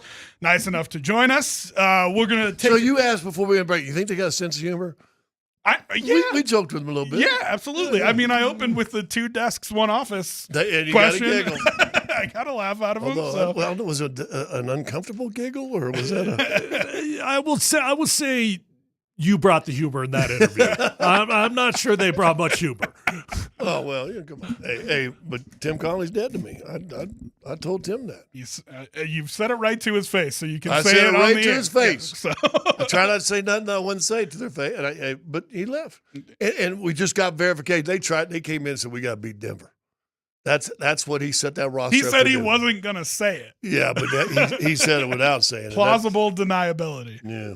All right, we're going to take a break here. But before we do, let's get you our Core 4 score keyword for this hour. The Core 4 score, a signed jersey from Nikola Jokic, Jamal Murray, Aaron Gordon, and Michael Porter Jr. The keyword for this hour is sunny. SUNNY, sunny. Text that to 303-504-0925, and you'll be entered to win. A special thanks to our friends at Revitalize Health. Custom health solutions to revitalize your health today at revitalize-health.com. We'll talk more about it coming back next on Altitude Sports Radio 92.5.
What's the keyword? Altitude Sports Radio 92.5. You got to turn your mic on if you want to ask a question. What's the keyword this hour? The keyword this hour for your Core 4 score is sunny. Sunny. S-U, not S-O. S-U. Not like not a sunny name. with share. No. Like sunny outside. Yeah, like it's a billion. Is it sunny outside right now? It looks was a little nice cloudy. when I came in. Looks a little cloudy. Sunny is your keyword thanks to Revitalize Health. Text that to 303-504-0925, and you could be entered to win an autographed jersey from Nikola Jokic, Jamal Murray, Aaron Gordon, and Michael Porter Jr. All right, so let's real quick react. We were going to talk about Broncos here originally with the schedule, but I feel like we got to react to what you just heard from both the president and governor of the Denver Nuggets and the two executive vice presidents at the top of the front office. I asked them the identity question, and it's interesting because I think it's important, especially in their position, not to get caught up in the fact that your identity is number 15. Because if you do think of it as your identity is number 15, well, then when he's off the floor, you're the worst basketball team. Well, maybe that's been in part the of the NBA. issue. Sure. Part of the issue. So Scott, in your estimation, what is the identity of this team? And do you agree with John in that it's kind of a multi-team? I loved what John said because I do agree with him. If you go back this past year, they've been able to beat games and beat teams, 142, 130. Like I said, I still think when they score over 120 points, they don't lose very often. I think they lost 3 times all year, scoring 120, maybe 4. But they also have the ability to go now, so it's an ugly Clipper game that it's beat them up, and we'll beat you 198. Sure. And he said that. He said they have the ability to play whatever style fits the moment. I think that's a strength. I would rather have teams, and I've always said this, and see if I think Tyler would agree with this in football. I think when you are always having to adjust to the other team's style of play, even if you're good at it, can do it, and maybe get a win here and there, if you're the team that always has to adjust to another team, I think it catches up with you eventually. Yeah, I mean, the great teams always make other teams play to you. Yes. If you don't have a true identity, that's when you change a lot. The only coach, in football, the only coach I could think of that was a chameleon that would change his identity week in, week out based off whoever he was playing and was extremely successful, the best of all time, Bill Belichick. Yeah. Bill Belichick would change. He was a chameleon. And he truly would change his approach to football, offensively, defensively, week in, week out, based off the strengths and the weaknesses of his opponents. But I, generally speaking, do agree with you. And I know as a player, I always just wanted to know, what is our identity? But that's an interesting parallel to draw because he also had the best player of a generation. So he can change his offensive game plan every week because 12 is running out there and running the offense. But it goes back to the point of, well, then when Jokic isn't on the floor, what is the identity of this team? Unlike in football, the offense comes out, 12's always there. Always there. Yeah, that becomes a difference, doesn't it? Yeah, I mean, based on that analogy, I think, yeah. Well, I've always said this, and I was on a couple really good teams in Atlanta, and our second unit had a different identity than the starting unit, but we knew what it was. So it was identified. Our first unit was a half-court execution, physical team, get it to Dominique Wilkins, one-on-one go. Our second unit was get after you defensively and run you to death. And that's what it was when the Nuggets won the championship. Yeah. It was Christian Brown, Peyton Watson, Bruce Brown. It was, we're going to run you to death. Yeah. And they lost that when they elevated Brown to a starter, which isn't necessarily a bad thing. But you also lost Bruce and lost KCP, and now you although Christian was tremendous in the transition. Yes, but for the starters, not for the bench. Yeah. So you kind of lose that other identity, like Scott was saying. Your bench having its own identity. Well, and I asked this question to DMac: Does if you got KCP on your team this year, do they beat Oklahoma City in that second round? I think probably yes. I think they got a legit chance. I don't know. If you had KCP and Bruce Brown, maybe. Yeah. So I think if you have one of those guys. That's interesting. And, it leads me to something that I realized after we crowned a champion in the NBA. If you think about the last 3 champions across all 3 sports, and I think this goes for the Avs and the Nuggets, when you think about OKC, what's the first thing you think of? Defense. When you think about... I think it's Shea. Okay. But I think toughness and defense is really what defines that. Alex Caruso and Lou Dort, and they're going to get after you. I think even of flopping. That's what I think of. Even questionably across the line, how physical they were with you. They were over the line a lot of times on Jokic in that series. Caruso should not be able to guard Jokic, but they just let him do whatever he wants. I don't know why Alex Caruso gets away with everything that he gets away with, but I got to tell you, man, I wish the Nuggets had a dude like that. I wish the Nuggets had a dude that would get up in the chili of absolutely everybody. And so why do you love Matthew Tkachuk? Same reason. Think about the Florida Panthers. Because he's a good red-blooded American. That's why I love him. He's a good red-blooded American who will start a fight with you 9 seconds in to make a point, right? Like, he's going to hit you. He's going to get in your chili, right? And even if you think about the Philadelphia Eagles, sure, you think about Saquon, but think about that defensive line. How did they win that Super Bowl? They just mauled the Kansas City Chiefs offensive line. And so it begs the question of, you know, for the past 20 years, we've been talking about how toughness has been taken out of sports a little bit. These teams that are now revisiting that a little bit, is that maybe the new method, the new thing to do to kind of get back to a championship caliber team is dare referees to call you for penalties at a blinding pace. You know what I mean? I totally get what you're saying. I understand it. And as a fan and as a player, specifically as a player, I love it. I respect it. I want it. But I think I disagree. I mean, no, I don't think the trend of the NBA is going to defense. I think the trend of the NBA is just going to high-flying offense. I think it's the complete opposite of that. Scout, would you agree with that or no? Well, I think I have heard more. I mean, we're talking about teams shooting 150 billion three-pointers per game. Who lost in the second round. I mean, you know what I mean? Like, it's Indiana and OKC in the finals, and it's, I think, partially because they're willing to play that kind of annoying defense. Maybe not even good defense, but just annoying to the point of how many fouls are the referees going to call. You lose game 4, by the way, back to my KCP point, 92-87 with the lead late in that game. That game pissed me off. So yeah.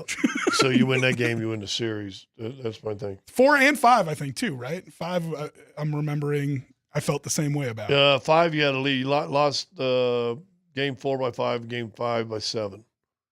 But you had an opportunity. I believe OKC had the leading defense. I've always said this, and I think Mike Shanahan believed this back in the late 90s when they were winning Super Bowls. Their offense was so good, and they put so much pressure on the other team's offense that now the defense was allowed to tee off. And if you go back in the playoff run, especially the first one they won, their defense kept getting better and better and better and better. But I think a good offense helps your defense. I think a good defense helps lead your offense because you can get out and get some easy buckets. But usually in a 7-game series, you've got to be able to execute in half court. And the games Denver lost to Oklahoma City in the playoffs, they didn't execute in half court. Interesting. All right, our Core 4 score contest brought to you by Revitalize Health. Want to make sure you get the keyword. You have a few more minutes to get in for this hour's keyword, which is Sunny. 303-504-0925. Text Sunny there, and you will be entered to win. All right, I wanted to ask you guys a couple of questions about the Broncos, where I kind of present 2 scenarios, and you tell me which one you think is more likely than the other. And I think with that, you kind of are going to tell me how you feel about this team. Okay? So I want to go through a couple here. First one. Who ends the season with more yards? Cortland Sutton or J.K. Dobbins? Oh, wow. Man, I bet they're pretty damn close. I bet they're really damn close. So last year, for reference, Cortland Sutton had 1,089. Dobbins had 905. Yeah, I'll go with Cortland Sutton simply because I do think by week 5 or 6, R.J. Harvey takes over this as the starting running back. J.K. Dobbins will start as your starting running back. If you could get both of those guys, RJ and JK. Wow, why RJ and JK? Why is that just hitting me? Yeah. If you get them both in that kind of 700-yard mark, that'd be a successful season, and Cortland Sutton should have 1,000 yards every year. Would that be a successful season? That's enough commitment to the run for you? I think so. Yeah. I mean, that's pretty 1,400 solid. yards? Yeah, I mean, and then you're going to have some change in there with Jaleel and everything else. Okay. Did how many yards? I don't know what actually. You tell me. Sorry, Scott. But what is like? I guess I'm not very good on the entire team rushing numbers. What's good for an entire team? I'll look it up. I'll see what the rushing totals were last year. What the Dobbins thing, that was just rushing. That wasn't receiving the football. Yeah. So it wasn't total yards. That's fair. Yep. So the question, if he commits to run, and let's say Dobbins is your guy and RJ comes along as a rookie and has a nice year. But if they commit to the run and Dobbins is your primary guy, I would hope his total yards is more than Cortland's. But he's not going to be the primary guy the entire season. Well, but if he is, I'm just saying, if he were to be, I need his total yards higher than Cortland's. For the record, I wouldn't have an issue if J.K. Dobbins was your number one running back the entire season. I mean, if J.K. Dobbins wants to come out and play like he did last year, that's going to be tough to put him on the bench. So the Broncos last year had 1,900 total rushing yards. 1908. Okay, what ranking were they? They're middle of the pack. They don't have numbers next to them, but they're bottom of the middle of the pack. The Ravens were first by a long shot with 3,189. Then the Detroit Lions with 2,488, and the Tampa Bay Bucks. The Tampa Bay Bucks were technically second, 2,538, but had less total yards. Okay, well, I never see Sean Payton being in like a top 5 rushing attack. Okay, so if you took me to like number 10, what's number 10? So 10th in total yards is the Buffalo Bills, and they had 2,200 rushing yards. Okay. Let me see if I can organize it by So another rushing 300 plus rushing yards you would need. Yeah, so, maybe one of those guys gets to the 1,000-yard mark, another guy's at 700, Jalil ends up with 200, 300, somewhere in that mark. Okay. All right, and you feel like that's enough of a commitment to the run. Your quarterback's going to get you 300, True, 400. true. Okay. All right, I'm going to ask you one more. And by the way, how many Josh Allen have of that 2,200 rushing yards? Probably a lot, yeah. 500, something like that would be my guess. But they also have James Cook, who is a good running back, who ate up a chunk of those. I know he went over 1,000 just barely. So, if you don't have that workhorse, it might be difficult to get to that number, we can make my next question. What converts more third downs, Evan Ingram or Bo Nix's legs? Oh, God, I sure hope it's Evan Ingram. I want Bo Nix to convert 2 to 3 per game. That's a lot, though, right? Because and it was Nate and Andy who had the realistically probably 2 per game. The Broncos were dead last in tight end conversions on third down last year. And so obviously Evan Ingram being brought in to help that. But if you're getting 2 or 3 with his legs per game from Bo Nix, that's probably more than Ingram gets. Really? I mean, if he gets 7 catches a game, you think, 4 of them are to convert third downs? I don't know. I mean, there's going to be plenty of games. Say Bo Nix averages 2 per game, which would probably be on the high side, to be honest. Evan Ingram's he's gonna have a game or 2 where he gets 7. Yeah. I hope. But I mean, and I don't think that's a knock if Bo Nix converts them with his legs, because if you're talking about Lamar Jackson or Josh Allen, that's what they do, right? That's what makes them so dangerous, is that they can convert that third down with their legs, and it's not just them dropping back to pass. So I don't think it's a knock on Bo necessarily. What do you think, Scotty? It depends situation. You brought that question up, so I looking at Josh Allen. Sure. I think Buffalo would wish, and you're a Buffalo fan, didn't run quite as much as he runs. Right. But I mean that has been what he has been. So I'm trying to figure out what he did running the football on third downs and how much he had. And of course, the stats I got to look up more. But yeah. Listen, I always think if you're a threat passing the football, and a threat going down, whether it's 3rd and 7 or 3rd and 4, but you're a threat and you get into a passing set, and that quarterback 1, 2, 3, and all of a sudden there's a lane for first down, go take it. I don't care what the play is, go take it, move the chains, because that is the one thing Denver did worse than anybody else in the league. They were more 3 and out than any other team in the NFL last year. So 1, 2, 3, hit it, and I got a lane right there. That's a 3rd and 4. Go pick it up. Yeah. So and that's the thing, right? Just keeping the offense on the field. We'll do Yeah. things like make your defense better because they'll get to take More a break. rest, yeah. All right. I got more of those, and I'd love to go through them with you guys maybe tomorrow or something like that. But first, we want to give you the Core 4 Score keyword one more time. You can get in right now texting Sunny, S-U-N-N-Y, Sunny to 303-504-0925. Thanks to Revitalize Health and their initiative, Revitalizing Veterans. When we come back, we'll do no dumb questions. Go ahead and submit those now as well, and we'll talk about it next on Altitude Sports Radio 92.5.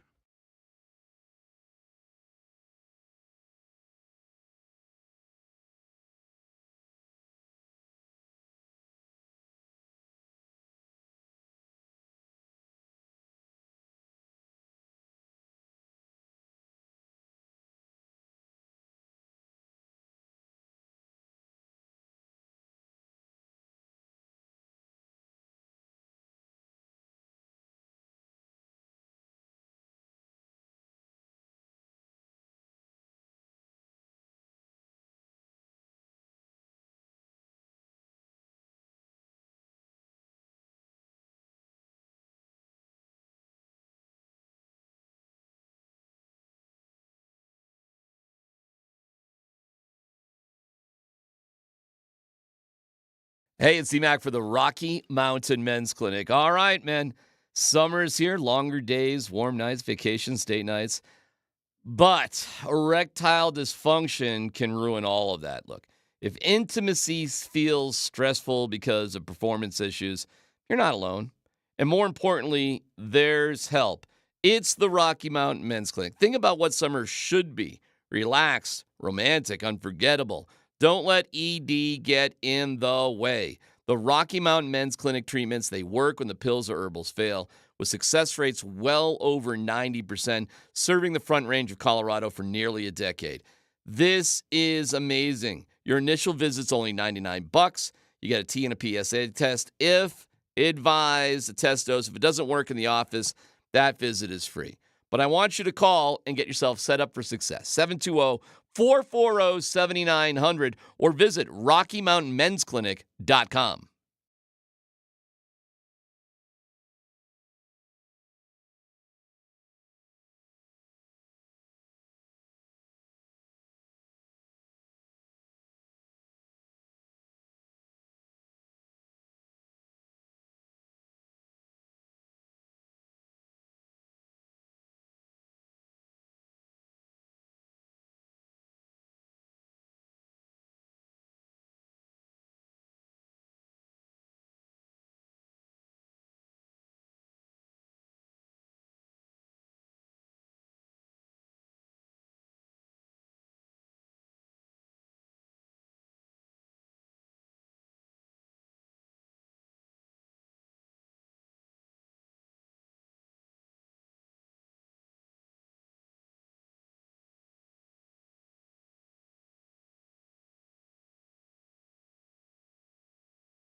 Polumbus, Hastings, and DMac present No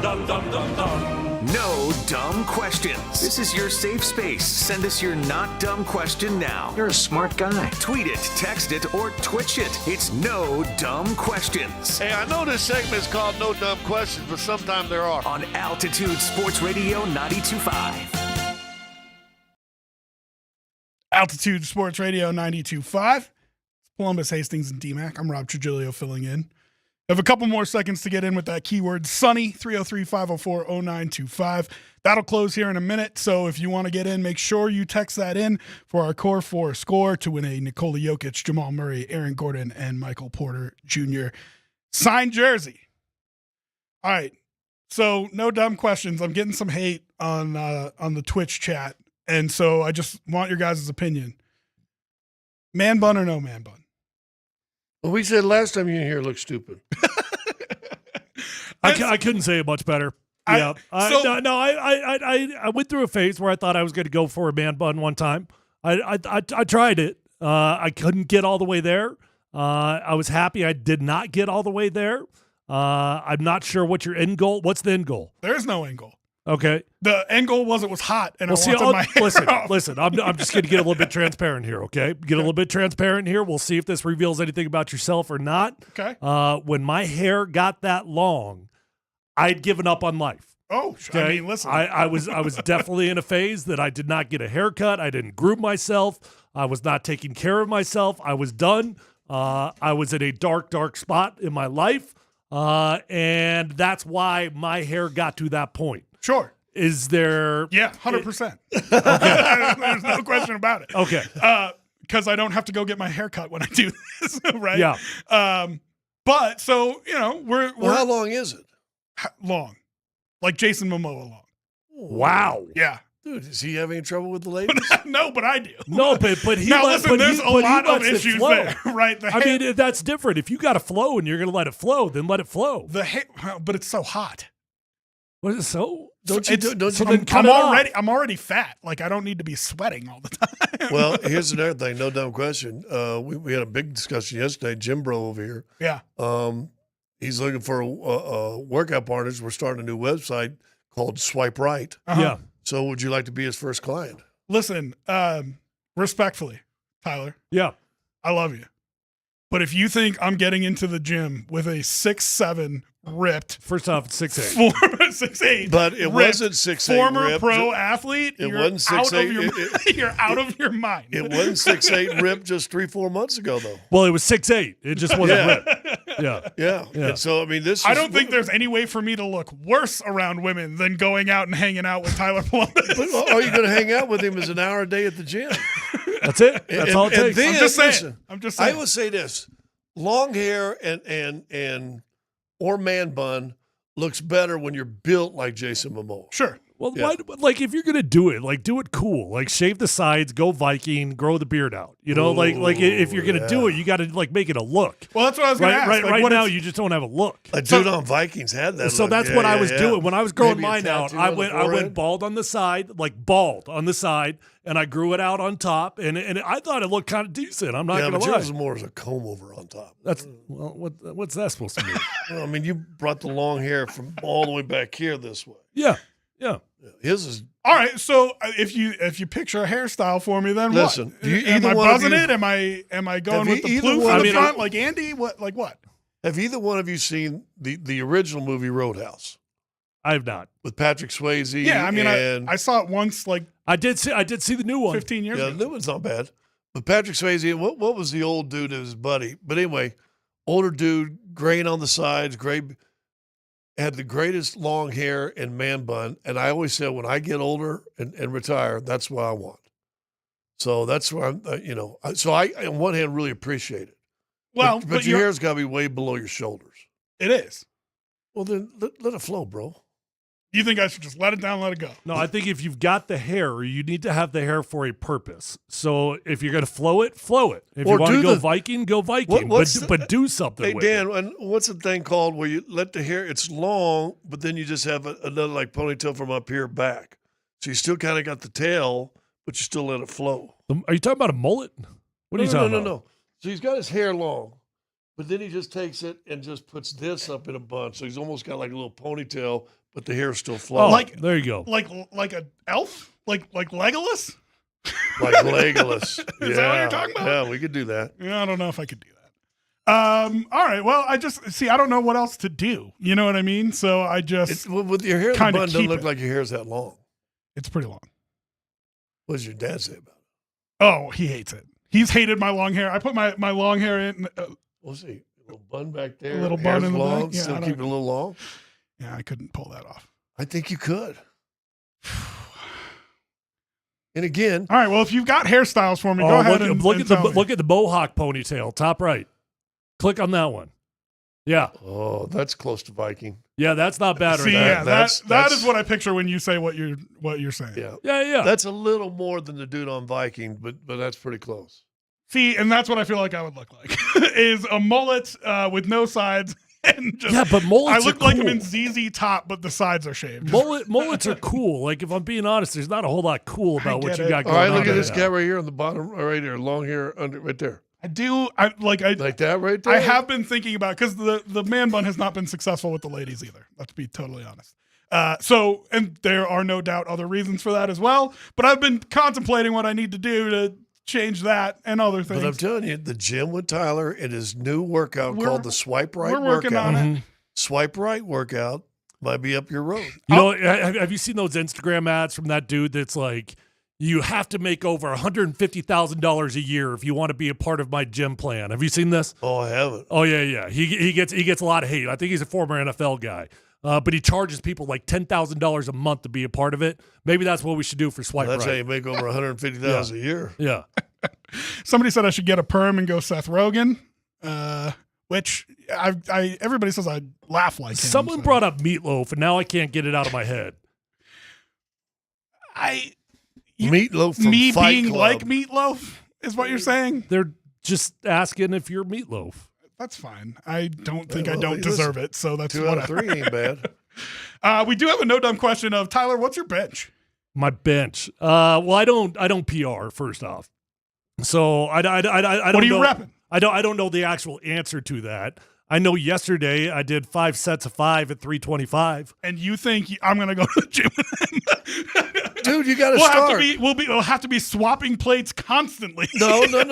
You're missing Holmes. You're Yeah. his trainer. No, He's no, no, putting the plates on for you. Rob is actually my before and after that's going to start this whole Yes. thing. That's what I'm saying. I need my first client. You're a perfect first client. Yes. Wow. Thanks. I mean that in the most respectful way. Dude, all of a sudden you come out here in 1 month and you drop 20 pounds and you actually got some. You ain't gonna you ain't in for that. How about I get into the gym a little bit first and get back up to speed? No. You sound like the dude down the corner that goes to the Swipe Left Club. First you start paying me, then you lose money. I don't have any money for you. I got bad news for you. All right, I fine. can't afford the $10,000 that you're gonna. What was the All guy right, fine. charging? I need a before and after. So let's go. No dumb question. Do you guys mow your own yards? I know you Yes. do. Condo. Okay. Well, doesn't it feel like anytime like I walked out of the house today and said, I got to mow the yard today and it rains. Yeah. It's like pouring. Doesn't it seem like every time did you look outside right now? Yeah, it's pouring. Oh, it's pouring. Yeah. Which My is daughter- ironic my because our daughter's in keyword a- was sunny. Yeah. My daughter's at an outdoor camp in the mountains at 9,100 feet, and they say it's just like the mountain is covered in rain right now.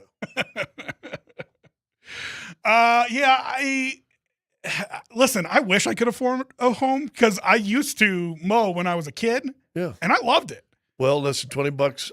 Boom, I got you. Come on my yard. You'll pay You know what, Tyler like, I so actually I can thought work about out. because I legitimately love mowing yards. Me Like too. I love it. I hate it. Really? Yeah, no, I love it. And I'm like, maybe I should just do that. Like, well, why don't I just start putting up flyers in the no neighborhood? dumb question. So I'm 25 years older than you. Yeah. How many You gotta be more lawns? than that. How many lawns does that equate to? Yeah. More than I've mowed. See, so I think your level is lower than mine. Well, you got what? Are you a once a week mower? Yeah. Once a week. You got 4 weeks per month. You got about 3 to 6 months of mowing in Colorado times 25. There you go. And I lived in Atlanta for a decade. 6 So months even mowing. more. Yeah. It's more like 10 months mowing, it seems like. Yeah. I liked it, but it was just a time for me to put on the headphones and just kind of zone out. You know what I mean? Mhm. So I don't know. Do you even do that? Do you do? I put a little earbud, listen to a little podcast, Yeah, and mow the yard, and then I get done and my back hurts. All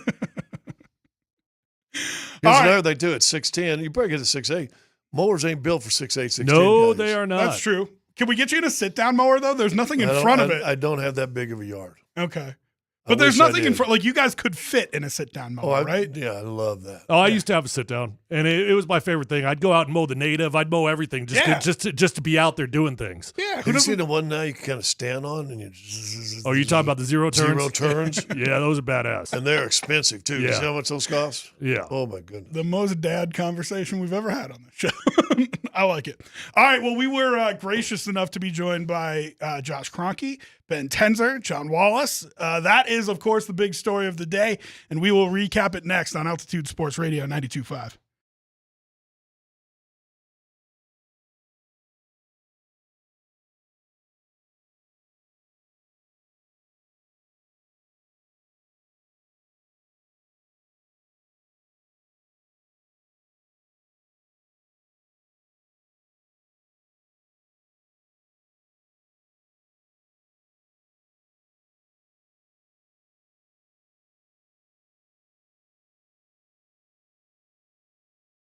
All right, guys, gals, hey, if you're in the market for a new vehicle, go to the best dealership in Colorado with the best inventory, with the best prices, and the best customer service. It's my friends over at Phil Long Ford. Once you buy your first vehicle from Phil Long, you'll become a customer for life. That's what happened to me, because you'll realize you're going to find the vehicle of your dreams, you're going to get the best price, and they're going to respect you. They're going to get you in, they're going to get you out. There's over 8,000 cars, trucks, vans, SUVs, electric vehicles, even commercial fleet vehicles on the lot right this minute at Phil Long Ford. So whether you're looking for a new vehicle, whether you're looking for a pre-owned vehicle, it's already on the lot at Phil Long Ford. You don't have to drive all over the state of Colorado. Just go to Phil Long, find the vehicle of your dreams, walk out with a fantastic vehicle at a fantastic price. They've got an award-winning service department, so once you buy that new vehicle, keep it serviced over at Phil Long, and you're going to have a beautiful ride for a very long time. Let them know that your friend Tyler sent you on over, and feel free to shop at phillongford.com.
Altitude Sports Radio 92.5. It's Polumbus, Hastings, and DMac.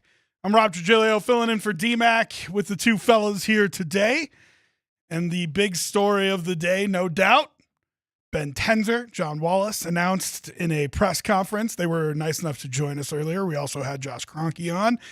And it's just a super interesting situation to talk about, given that it doesn't conform to nearly any of the front offices that you see around the NBA or around sports, but surprisingly kind of relates to a couple of the front offices here in Denver.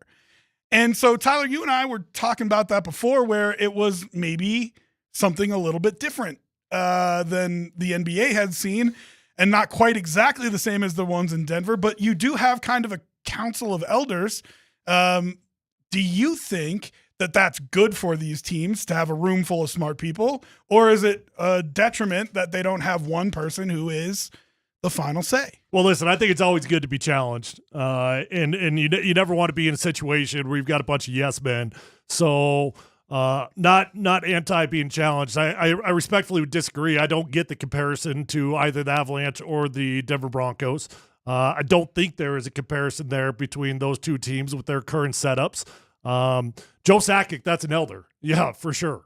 You've got two equals with the Denver Nuggets. It just is what it is. You've got two absolute equals that might have specific roles, but neither one of them is an elder over the other. And even with the Broncos, Sean Payton, that's the dude right now. But Broncos would be closer to me, I guess, because George does his job. I think Sean allows him to do his job. But then when it all comes down to it, Sean will have final say on whether I want the dude or not. The difference for the Broncos is where George Payton's job is, there'd be two of them. Exactly. Right. Okay. And there's this George, easier to work with the head coach of what you need. And then the elder on that one is Greg Penner. Right. And that's kind of what I was. Because we've already been told, listen, and I'll stand by this. Sean Payton wanted George Payton out of there his first year here, or at least try to show that I'm the big dog and you do what I say. I think Greg Penner put a kibosh to that. Said, no, listen, I love both you guys. I respect both you guys, but he's got a say in this too. So Greg Penner's the elder in that situation. The way I feel, my perception of it. This right here, I think they're two different roles. I think if it comes down to a decision that needs to be made, Josh even said it, I think, with our show, it comes to him, and then there's going to be times it comes to his dad, especially when you're talking about we're going to go over the second apron. That may be even to get above Josh's pay grade. Yeah, right? I mean, listen, of course, that's always going to be true. There's always an owner, and the buck always ends with the owner. But Josh did make it clear, like, listen, I'll be involved here at the beginning as we're transitioning, but my role with the Denver Nuggets is not day-to-day. And so these guys, they're going to have to figure this stuff out on their own.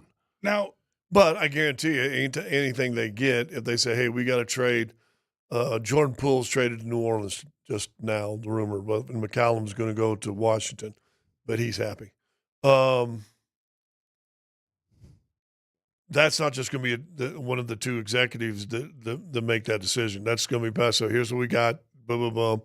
Sound good? Fitting our parameters? Okay, boom, go for it. Doesn't matter. There'll be somebody saying yes. But I still think that John Wallace's side is going to be the basketball, and the eye daughter and T crosser is Ben Tenzer. It's interesting, though, because I think most people at their jobs, and so I'm asking you two as former players, if I needed an answer on something from what I think is the ultimate authority at my job, I would walk into my general manager's office and ask him. Right? And wouldn't have any problem doing that. That's part of what their job is for.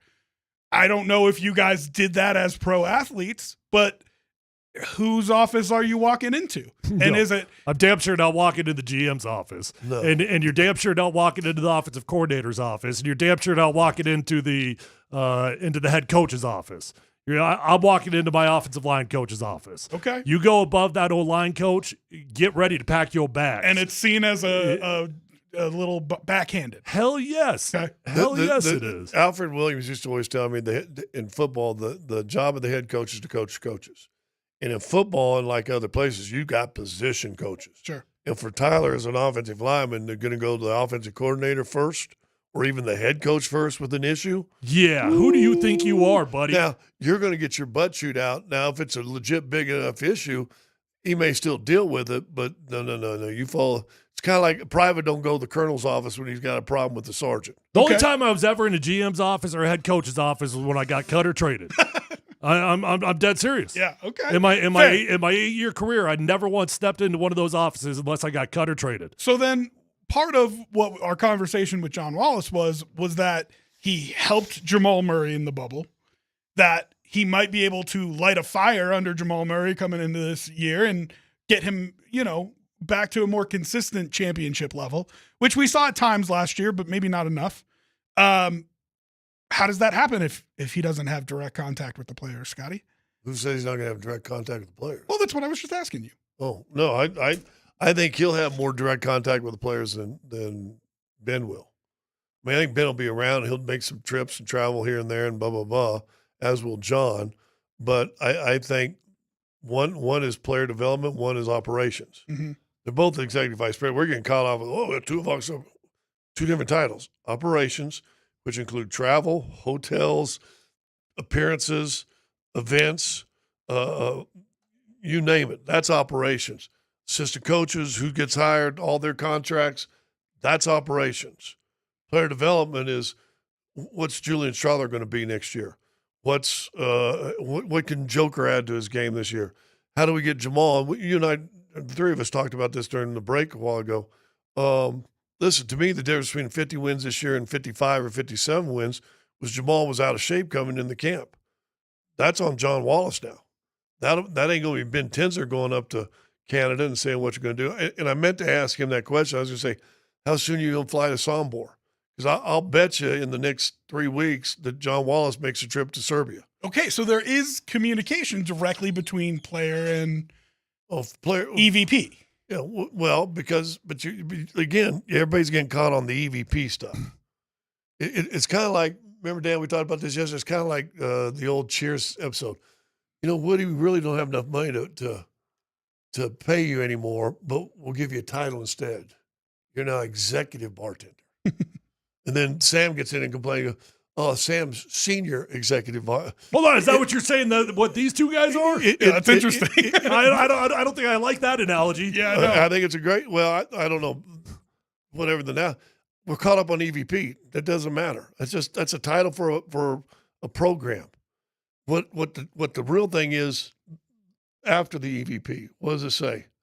Business operations or basketball operations. Yeah, basketball operations. And the other one says player development or player personnel. Yeah. It's two different jobs. Both of them will get corner offices, but it's two different jobs. It's interesting. Why don't they make that clear then, Scott? They did. Look at the title. No, they didn't. Look at the title. Scott, they did not make that clear. Look at the title. They were asked it a million times. I asked them. They were asked it during the presser. They did not make that clear. So just I got you. I could read the title also, but when they were asked about it, the answer was always about the collaborative approach. Right, Well, and they need to collaborate. But I'm just telling you, the specific roles of these guys and the specific strengths. Josh said it to us. Both guys bring unique talents, specific talents, right? Specific set of skill set. Specific set of skills. Yeah, they have a specific set of skills. One says operations, and one says. Okay, so player. what you're saying is they each have their job, they're going to do it. I get that. Yes. But they are going to have direct contact with the players. And so my question to you guys was, as a player, it doesn't matter to you that there's no elder, alpha decision maker? Because again, I never – I'll give you my experience of my only time I was at a general manager's office. Because the two times I was traded – and then when they had the expansion draft, the time I was putting the expansion draft, those were phone calls. I wasn't in no office. Really? It was back in the day. You had December, I think it was 21st. Was if you're on the roster on December 21st, your contract for the rest of the year was guaranteed. So I had a non-guaranteed contract, becomes guaranteed like December 20th, 21st, and that's a big day. Yeah. I get into the locker room, and my locker's empty. Trainer goes, "Hey, Scott, Stan wants to talk to you." Stan Kasten, who now is the president of the Dodgers. Stan wants to talk to you. Dude, I had to go stop in the bathroom because, this is right before Christmas, and, now I'm not going to have a job. I go in the thing, pretend like I got to take a poop, cry for about 2 minutes, right? Get it okay, because I ain't going to do it in front of them. Go in the office and goes, "Scott, sit down." And I'm jittery. He goes, "Hey, I just want to say congratulations on making another year." It was his way of doing a joke. Yeah. The only time I was in his office. Hey, thanks, a-hole. Yeah, right. I said, I did. In fact, I talked to him a couple of days ago. He's still a good buddy of mine. But players ain't got no contact with them. They ain't running up to the office and That's interesting saying because whatever. it seems like it's being set up from both sides, though, that he can light a fire under Murray, but there's not going to be any contact. But he's going to go to Sombor. What are the titles? I just want to know. What are the titles? I understand, but I just want to know why. Because I want them to win championships, Scotty. That's why. So, because the next 3 years are super important to me, and I think super important to this franchise and to this franchise best players' legacy. Who for the next, so I'm just trying to figure out how it's for going the to work. next few days in charge of this facility. There's nobody here. Well, true. You guys always talk about that. Dave Fleck. Yeah. But if you're an on-air talent every day, blah, blah, blah, blah, blah, and you've got an issue, do you go to Dave Fleck first or do you go to the program director? My first would be to go to the program director, but if he doesn't know, then that's the coach, or maybe he's in this thing and the assistant coach. I don't know. So there's a lot of levels. If a player eventually gets so PO'd and needs something changed, they'll probably go to John first. Okay. All right. But they'll go to coaches first, and if that doesn't get satisfied, then John will be the next voice in the front office. All right. I just think it's interesting. And listen, I do think they have a job in front of them that's maybe a little different than most new GMs, where they don't have to rebuild this core. They can go forward with this core, but they do have to answer some questions as to who is on the periphery of this team, as they mentioned several times, and what is their identity when Jokic isn't on the floor. And I don't think they have good answers. Well, and guess who that goes to? That goes to Adelman. Sure. Who are they? It's his job to do it. Now, he's going to have a conversation with the whole scouting department and everything else and say, and who knows, there might be changes. There might be more changes after the draft. Yeah, probably not significant ones, though. The reality is get ready to run it back and just hope that David Adelman can develop the young guys. That's what it feels like to me. It's interesting. And we also didn't hear his name a whole lot during the press conference today, I don't think. DA, which I know they have a good relationship, so they might just assume that he's part of some of this decision making. But you wonder if, the problem last time was that the GM's vision and the coach's vision wasn't shared. And you wonder how much they've had those discussions. Oh, I guarantee you that has been the primary conversation. That's good to know. And I'll bet you David and John and David and Ben, John and David and Josh have all sat down alone together. Let's hope so. Let's hope they've got it ironed out. You. All right, we're doing Let's Football Go next. We'll also have your next keyword for the Core 4 score coming up on Altitude Sports Radio 92.5.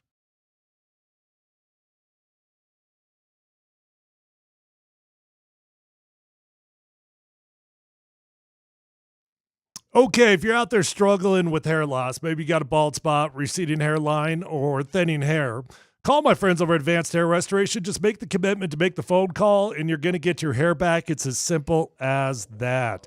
Guys, when you go to Advanced Hair Restoration, nobody offers anything like the Advanced FUE. Call them, ask them about the Advanced FUE, 720-459-HAIR. You're going to be in a calm, relaxed environment, and you're going to have the best of the best working on you. You'll love Dr. Tanya Pauls. You'll love the entire staff over at Advanced Hair Restoration because they're absolutely fantastic at what they do. Guys, your own natural hair is going to start regrowing the very next day, and the best part is that Advanced Hair guarantees it's going to grow for life. Lifetime guarantee when you go to Advanced Hair Restoration. That's a comforting feeling. Call today at 720-459-HAIR. You're going to get 250 free hair grafts and $250 off, but that is a limited time offer. Or check out those before and after photos at advancedhair.com.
Altitude Sports Radio 92.5. It's Polumbus, Hastings, and DMac. I'm Rob Trujillo filling in, and we've got your keyword for the Core 4 score. That is a signed jersey by Nikola Jokic, Jamal Murray, Aaron Gordon, and Michael Porter Jr., brought to you by Revitalized Health. This hour's keyword is quiet. Text QUIET to 303-504-0925, and you will be entered to win 4 autographed jerseys, which I hope make it into frames, right? Oh, those are worthy. I mean, that's a wall in your man cave, right? Oh, you know what I said? Maybe you're not a fan, but you win it. Then you know what you got? There's Uncle Bob. There's That's right. There's Christmas is done. My son. I just got 4 big time gifts to 4 friends or family members. Well, there you go. If you want in, quiet is your keyword for this hour. Right now, we are going to Let's Football Go from Mountain High Appliance.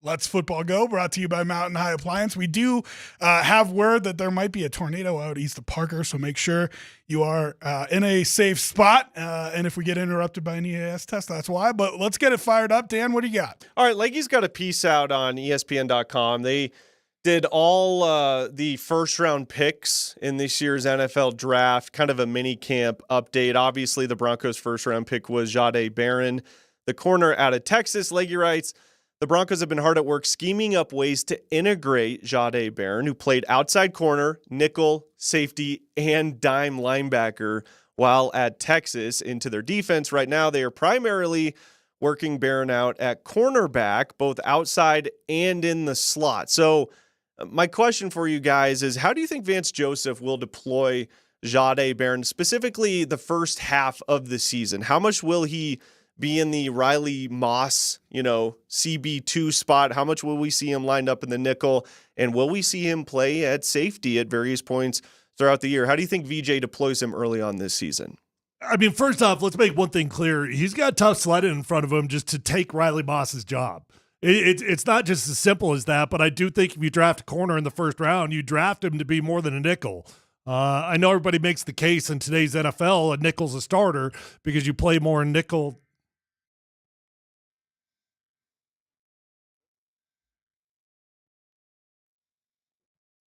When we come back to start.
That's about all I got to say about that. And that's why they call it a clock radio, because it's got both. All right, Let's Football Go is what we're doing right here. We do hope everybody is in a safe spot. If you're out east of Parker, be careful. Yeah, that's I'm down in Parker. We had a tornado, I think it was just 2 weeks ago. Like a legit, I mean, it wasn't terrible, but it was a cyclone. Yeah. Scary. So make sure you're in a safe spot. We were talking about Jahdae Barron and how VJ might deploy him in this defense, which he has a lot of options to do, but he also has a lot of good players in front of him who might take those snaps away from him. So what were you saying, Tom? Yeah, well, first off, it's not just simple that you're going to take Riley Moss's job. Riley's a good football player. But I do think when you're drafted in the first round, you're drafted to be a full-time starter and not just as a nickel player. So maybe early on, Jahdae starts as just the nickel. I would imagine by the time, like the long-term vision would be have Barron as your number 2 corner. Then when you go to nickel, something similar to what Chris Harris used to do, where he was your starting outside corner. Then when we go to nickel, he would come inside and play the nickel position with somebody, and then Roby would go outside, right? So you could put Moss on the outside and bring Barron inside. Interesting. Well, now Harris, so when his first year or so when he played, he wasn't the nickel guy, so at least he had some experience. Does Moss or Barron, either one, have experience playing inside?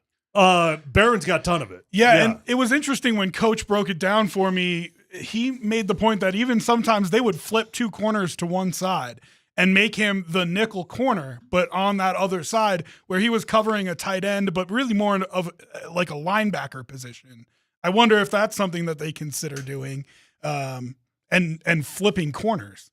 Well, Mott's a bigger guy than Barron, isn't he? I think so. Yeah, I think so too. Is he? I wasn't. Oh, that'd be interesting. You're shaking your head, Dan. You think he's bigger? No, I'm going to look it up, but Okay. I think Jahdae Barron might be a little bit bigger. Okay. Yeah, it's interesting because they did more things with him as like a linebacker type at Texas. And part of that was because he had the size to do it. In the NFL, he might not. You know what Listen, I mean, let's just go back in time. Why was I less than like enthusiastic about the pick? It had nothing to do with Jahdae Barron. He's a hell of a football player. It was just that Riley Moss is a hell of a football player also, and it feels like a luxury pick. And so is Jaquan McMillan. And so, you know what I mean? Like, you don't necessarily have a need anywhere for that. But that's what's going to happen as you get better and better. You're going to have good players there. It's going to be, what kind of competition can overtake them. So just real quick, Jahdae Barron, 5'11", 200 pounds. Riley Moss, 6 foot, 193. So Riley's a little bit taller, but a little bit lighter. Yeah, I got Jahdae Barron, 5'11", 194. Let's fight. And then I got Riley Moss, 6 foot, 193. So yeah, about the same. Yeah. Right. I mean, negligible differences between the two. All right, DT, what's next? All right, Travis Hunter signed his rookie deal with the Jacksonville Jaguars, $46.65 million, fully guaranteed. He gets $30.5 up front right away as part of a signing bonus that the Jags will pay him up front. But the Jags did something cool yesterday, guys, on Twitter. They announced the signing twice. So they had Travis Hunter take 2 different pictures, and they've got his picture with the logo and the Jags logo in the background. One of them says wide receiver, and the other says defensive back. Never seen that done before in the NFL. But I guess my question for you guys is adorable. Yeah, very cute. Good job, Jacksonville. How do you guys think, speaking of Jahdae Barron and how he'll be deployed, how do you think the Jags will deploy Travis Hunter as far as number of snaps go on both sides of the football? And how patient do you think they're going to be with him as far as letting him play both sides of the ball throughout early on in his career? Like, do you think there's a time limit on when they'll let him play both sides of the ball? I think he can be a great player, whatever one he went on. The question they'll have to ask himself if they were to split time equally, does that affect his greatness on one side or the other? But I do think early on it would. Yeah. I mean, it's just asking a lot, dude. It's about the film study. It's about the prep. See, Travis doesn't. No college player understands the prep. Coming from where in college where you've got a limit on the amount of hours you can spend inside the building, and you'll watch film for hour and a half a day, go to practice, and you're done. That ain't the way it is. This is a full-time job, and you just can't get the prep in. I do think you could do it. Just at the beginning, that's asking a lot. Sub packages probably on one side of the ball or the other, right? Which is why if I were running the show, what I would do is I'd make him a full-time wide receiver, and then I'd say, hey, you're playing nickel defense. It's not that complicated. But I mean, you don't trade up to draft him unless you're planning on playing him both ways, right? They can't not play him both ways. No, and they've made it clear having they're given going up a to. first round. Well, his speed makes him unique at either position, doesn't he? Yes. Yeah, and the people I've seen talk about it say that like his floor is higher as a corner maybe, but his ceiling is higher as a wide receiver. How do you feel about that, Tyler? I could see that. He probably is a more polished corner right now. I've heard Andy Lindahl talk about the route running a lot with Travis, and he's not that polished. I don't know. I guess I haven't watched it that much in detail, but I'll trust Andy on it. I respect Andy a lot. Well, let's not go over the top here. I know. Well, but he's probably getting this from Coach Barnett. Yeah. Yeah. Well, yeah. He's got close sources up there. And listen, the contested catches he was able to make in college, which were amazing, he's not going to be able to do as much of that in the NFL, I don't think, as he did in college, right? I mean, he's that kind of athleticism. I don't know. So See, much, that's the part that I think if you're a freak, you're a freak. Yeah. I mean, if you're an athlete, those are the things that I think is going to come natural. But isn't everybody a freak in the NFL? Isn't that the point, right? Yeah, but they're saying this is a generational freak. Yeah. Okay, interesting. All right, DT, what's next? Lastly, Aaron Rodgers was on the Pat McAfee show today. Is this A-Rod's last season in the NFL? Yeah, I'm pretty sure this is it. That's why we just did a one-year deal. Steelers didn't need to, put any extra years on that or anything. So, this was really about finishing with a lot of love and fun and peace for the career that I've had. I mean, I played 20 freaking years. It's been a long run, and I've enjoyed it. And what better place to finish than in one of the cornerstone franchises of the NFL with Mike Tomlin and a great group of leadership and great guys in the city that expects you to win. Are the Steelers going to be better this season, guys, than they were last year with the Justin Fields, Russell Wilson quarterback tandem? Do you think they'll be better this upcoming season than last year? It's a low bar to clear. If we're being completely honest, it's a low bar to clear. 10 wins? 10 wins and got to the playoffs. And how much of that was quarterback? We're celebrating 10 wins around How much here. of that was quarterback driven? Come on. I got you. Their quarterback play was not great. And Russell Wilson started off 6-1, then lost 5 in a row, including the playoff game. And Justin Fields was 4-0 or whatever. But at 6-1, everybody's going. I think he was 4-2. 4-2. I don't think it's because Mike Tomlin understands what he has at quarterback. I don't think he's going to ask too much of Aaron Rodgers. I don't think he's going to ask him to be Aaron Rodgers. I think he's going to ask him to turn around and hand the ball off and hit some throws to Pat Freiermuth when the time calls for it. And I think he can do that. So I just don't think it's that high of a bar to clear. Here's the question. So the answer is yes, they will be better. Yes, but in the AFC, is that going to be good enough? Because the AFC is that tough. I think Tyler and I are in agreement with this compared to DMac. I think they're going to be better.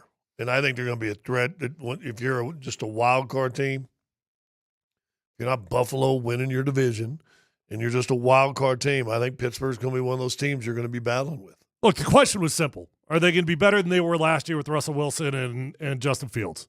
Hell yes. Okay. Hell All right. yes. Okay, I don't disagree with that. I just think it's a low bar to clear. And so when people are talking about Russell Wilson in New York with the Giants this year, and they're, all right. So it's a low bar to clear. They won 10 games with those two cats. So what are we talking, 11, 12? Right. I mean, does that by the way, you get to 11 or 12 wins. That's a very legitimately good season. Yeah. And now you win 12. Are you fighting for your division? If they win 11 and so this is a conversation I've had about the Broncos, right? If they win 10 and get blasted by Kansas City in the first round of the playoffs, hypothetically, is that a successful season to you?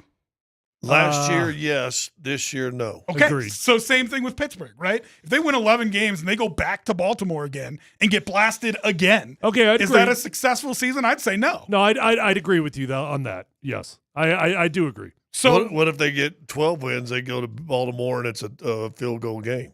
Still. So you just win the match. What if you go and you win your first 2 games? No, it's not just win. Because, if you tell me they make the AFC Championship game, I think that's a successful season for them. I think for a lot of these teams that are around this periphery, Chargers, Broncos, Steelers, even maybe the Bengals, if you can crack that top 3, KC, Buffalo, Baltimore, if you can beat one of them and get to an AFC title game, that's a successful season. Right? So Buffalo hadn't had one of those in a while. No, I think Buffalo's bar is different. I think it's win the Super Bowl. So last year, no, was a failure for them because they are part of that top 3. Yeah. And 2 years ago, they lost to Kansas City in the round before. Oh, yeah. Buffalo's well out of the realm of they are defined by Super Bowls. Right. Yes. But I don't think that's true for the Steelers. So, yes, I think the Steelers can have a good year and not Where go to does a Super Bowl. Cincinnati slide in there with the off year they had? It's interesting. 'Cause I think they're a dangerous team. They've missed the playoffs 2 straight years. I don't know what the difference Is it 2 between straight? yeah, but in the big picture, I don't know the difference between Cincinnati and Buffalo is. You got generational quarterbacks. The bar is set at winning a Super Bowl. Difference is you got cheap ass ownership in Cincinnati that wants to fight with every single player's contract and not do anything. Joe Burrows gets you to an AFC Championship game, getting sacked 7 times a game leading into the AFC Championship game, and they do nothing in 2 years to fix any type of offensive line. Right. And still have questions there. Still have questions on the defensive side. If you look, though, lately, look if you get a chance on your computer, Joe Burrow's numbers from last year. Oh, they were astronomical. Yeah, I think he was the 3rd-rated quarterback. Yeah, people thought he was going to win an MVP on a terrible team. Right. Yeah. Yeah. Yeah. So, listen, he can be great, but he is not – I don't think you feel like they're at the same level Absolutely. where they're judged by Super Bowls. There's no question about it. With missing the playoffs the last 2 years, even still. Yep. You got Joe Burrow. Okay. You got John Elway. You got to win Super Bowl. I would say they haven't played up to to us giving them this mantle to carry, but I would say there's not 3 teams, there's 4. You got Dan Marino. You got to win a Super Bowl. Well, if that's the case, if you're any of the other teams, if you're the Broncos, the Chargers, the Steelers, then just making the divisional round sounds like it would be Let me ask you this, successful and a Buffalo guy. We go back to last year towards the end of the season. Denver's trying to make a push to win the 10th game. Kansas City plays absolutely nobody, gives them that 10th win, which then pushes Cincinnati out of the playoffs. Yeah. They lose that game against Kansas City. Cincinnati's in the playoffs. Do you think the Chiefs knew that? Do you think that the Chiefs had a choice between Cincinnati or Denver in the postseason? Who do they want? It wasn't exactly sure how it would play out, but I was surprised that they didn't play hard to try to get the Bengals in, to try to get the Bengals versus the Bills in round 1. Because it would have been 2 versus 7, and the Bengals would have gone to Buffalo, and I think everybody would have said they had a better shot than the Broncos did to beat the Bills. Well, they had a better shot. Yeah. So I was surprised they did kind of give it up. But I think No, I'm with saying Scott. we don't They're want looking at it. I think you're overcomplicating it. Yeah. I think they're looking at it like, I just don't want Cincinnati in the playoffs. I just don't want Joe Burrow in there. I don't think Kansas City even thinks Buffalo yet is a threat to them. Oh, I mean, listen, I know they haven't beat them, but not a threat to them. Yeah. Okay. How'd that game go last year? I disagree on that. It was a 3-point game. What do you mean, how'd it go last year?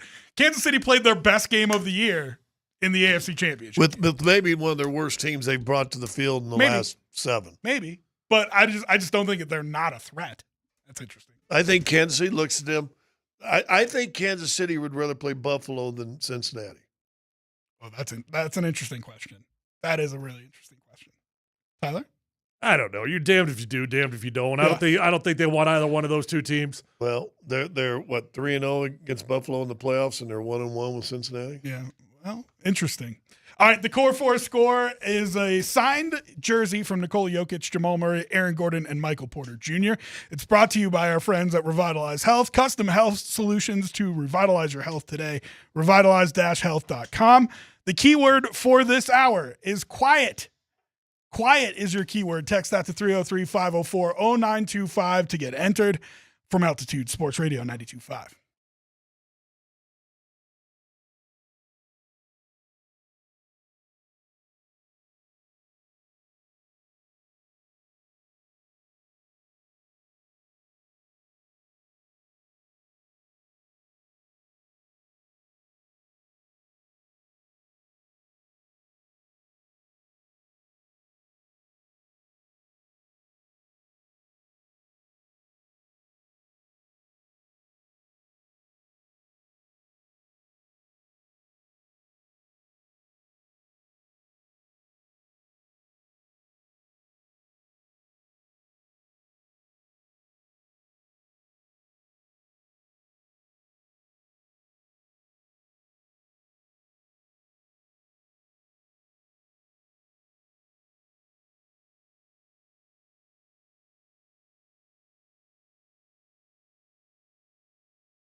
You know, one big question we didn't ask in the Let Football Go.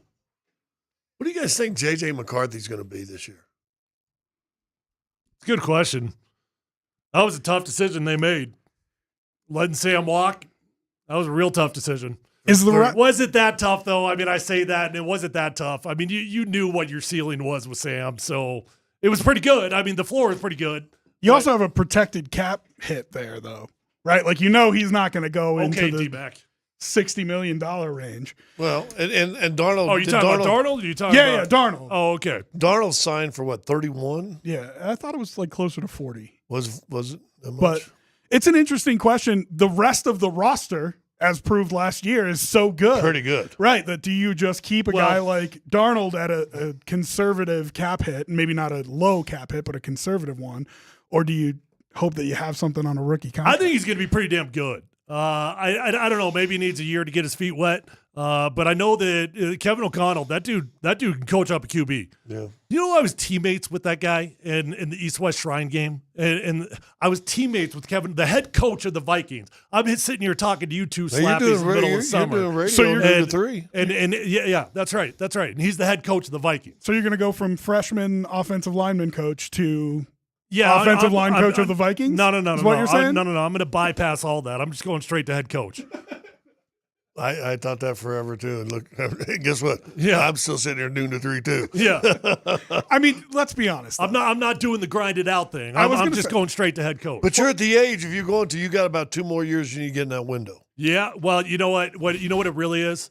It's not so much about your own personal age as it is your coaches that were there while you were playing. How long till they get fired, right? You've got as long as those guys are in the league. Right. So I've got Shanahan, I've got McVay, I've got LaFleur, I've got all those guys, right? I've got Raheem. Those are guys that are all guys that I could reach out to if I really wanted a job. And at the very least, they'd probably give me an entry-level deal. But once those dudes get fired, then you're really screwed. Unless you're valuable to them, and then they're all going to get rehired somewhere. No. I'm saying for a guy like me who hasn't entered yet. Well, that's what I'm saying. But once you got in there with them, those guys you mentioned are all going to get rehired somewhere else. Probably. But let's be honest. I'm not accusing you of not working hard here. You guys work hard. That is a whole different level of commitment. You don't want to work that many hours, do you, Tyler? You know what? So I know you bring that up and you're joking. I couldn't care less. I could not care less about the hours.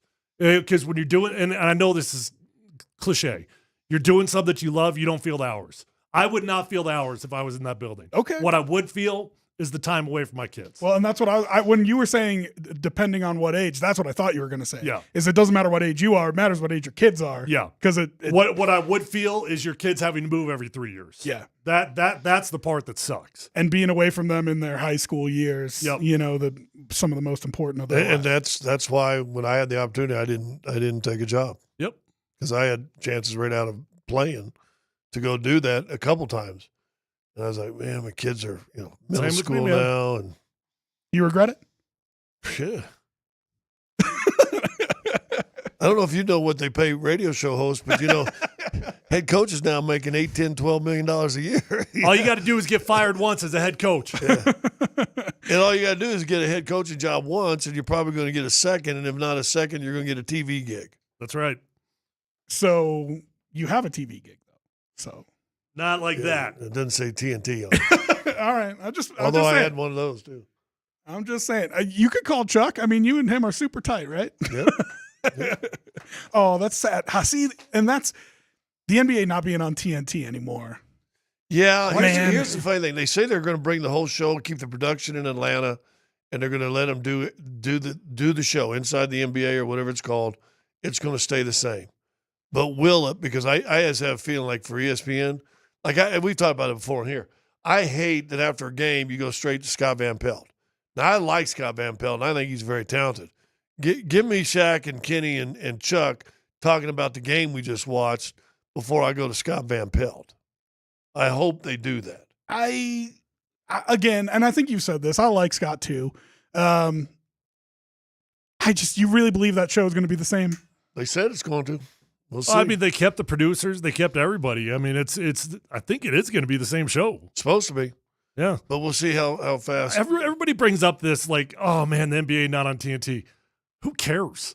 Who cares where the game is? I'll watch the game on ABC. I'll watch it on CBS. Well, I'll watch it on ESPN. I'll watch it wherever the hell the game is. But the presentation does matter. Here's what you care about is the production presentation. And me personally, and I like Mike Breen, but I thought that was a boring finals with Doris and Richard. Yeah. And I like both those people. Very, very nice, sweet people. But I think that's not as good as Kevin Harlan and Reggie. Yeah, I thought TNT's broadcast was better. I like Green too. I used to like Doris. I don't as much anymore. I don't know what it is. Maybe it's she's not good in a 3-person booth. But I used to like her. I did not enjoy her during the finals. Richard Jefferson was okay during Game 7, but the rest of it was kind of blah to me. What the heck is this you're sitting, Dan? And why are we getting news about Russell Wilson Broncos contracts? Yeah, so Pablo Torre reporting we're getting the tweet from Zach Stevens that Russell Wilson asked for the Broncos for a 7-year, $350 million fully guaranteed contract. When? I assume during negotiations, Dan? Yeah, I'm reading through it now, but I'm assuming it was in 2022 when they traded for him, when they were in contract negotiations. Apparently, according to Pablo Torre, Russ and his team were asking for a 7-year, $350 million guaranteed contract from the Broncos. Now, hold on. Is this right after the Deshaun Watson? I don't know what how Deshaun Watson falls into that timeline. It's when you trade for him and he's about to be a free agent and he's got all the power. Well, I don't understand why that's a story. I felt like Deshaun was after, but maybe I'm wrong. Because if Deshaun Watson had just gotten the fully guaranteed contract, then of course the next quarterback is going to ask for a fully guaranteed contract. Well, like I said again, when you hold the cards, and he held the cards when he got traded over. He did. When you hold the cards, you always ask for. I mean, your first bid is okay. We'll take 7 years, all guaranteed, $335 or $350. Maybe outside of Scott, I don't know. I wasn't doing a show with you at the time. There was nobody that at least I was working with that was not in favor of giving Russell Wilson a new contract at the time. You made the trade. You were all in. You had no choice but to give the dude a new contract. Yep, you were stuck. Listen, it was a party on this station and across the city when they traded for him. Oh yeah. But I think that you got Peyton Manning again. I think that is a little bit of credit to the Penners or George Payton that they didn't give in and give him the fully guaranteed. What are you contract. talking about? He got plenty of money guaranteed. How much more would you be underwater right now if you gave him fully guaranteed $350 million? Now you're going to make me look up how much we actually gave him, and it was something stupid. I know that. It was a lot, no doubt. But I'm just saying, I think there's a little bit of, especially if it's post Deshaun Watson. So it's interesting. I don't know if it's before or after Deshaun Watson got the fully guaranteed deal. But if it's after Deshaun Watson got the fully guaranteed deal, to fight back against the agent and say, we're not giving Russell Wilson $350 fully guaranteed, is, I think, a credit to George Payton and to the Penners to not give in on that. So you got a 5-year, $245 million deal. So 2 years less is all it was. 2 years less. $100 million less. Well, $50 a year. And okay, that's I mean, that's not nothing. I mean, they and paid. then what was the guaranteed number? Do you have it there? 365. I thought it was. I don't see it for some reason. Well, but it wasn't fully guaranteed, right? So it wasn't even $260 million. So it's over $100 million that's not guaranteed in that situation. Whatever. He screwed us no matter how you look at it. All right, I'm just throwing it out there. You know what I mean? Are we defending Russell Wilson? Is that what we're doing? No, I'm defending the front office for not signing as bad of a contract. I'm defending. I don't understand why that's a big story. Like, are you shocked? I'm with you. Yeah, I'd ask for it all guaranteed also. Yeah, I don't know what the big story was. I agree. I think the only part of the story is that they didn't give it to him. I think there's something to be said. Well, lucky because you still had the $85 million cap hit his first year gone. Yes, right, and it would have been bigger, right? And this year it's 50. 30 was it 35 or 36, Nate? The cap hit next year goes way down. Done. No, the year after it's done. For this season, it's 35. 35. That's what I said. You just argued. So Russ ended up getting like $124 million from the Broncos next season, dummy. That worked out fine for him.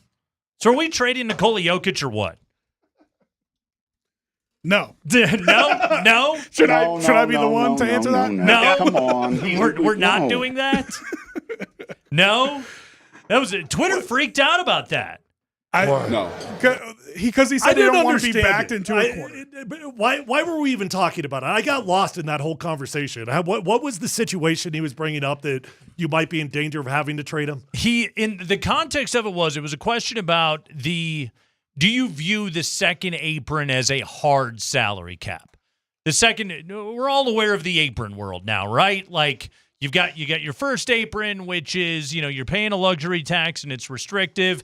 And then the second apron, if the Nuggets would have gone into it and paid KCP, they would have gone into the second apron, which essentially would have allowed them to do like nothing. If you go into the second apron, you're just sort of like you have no flexibility. It's just this is your roster and this is all that you can do with it.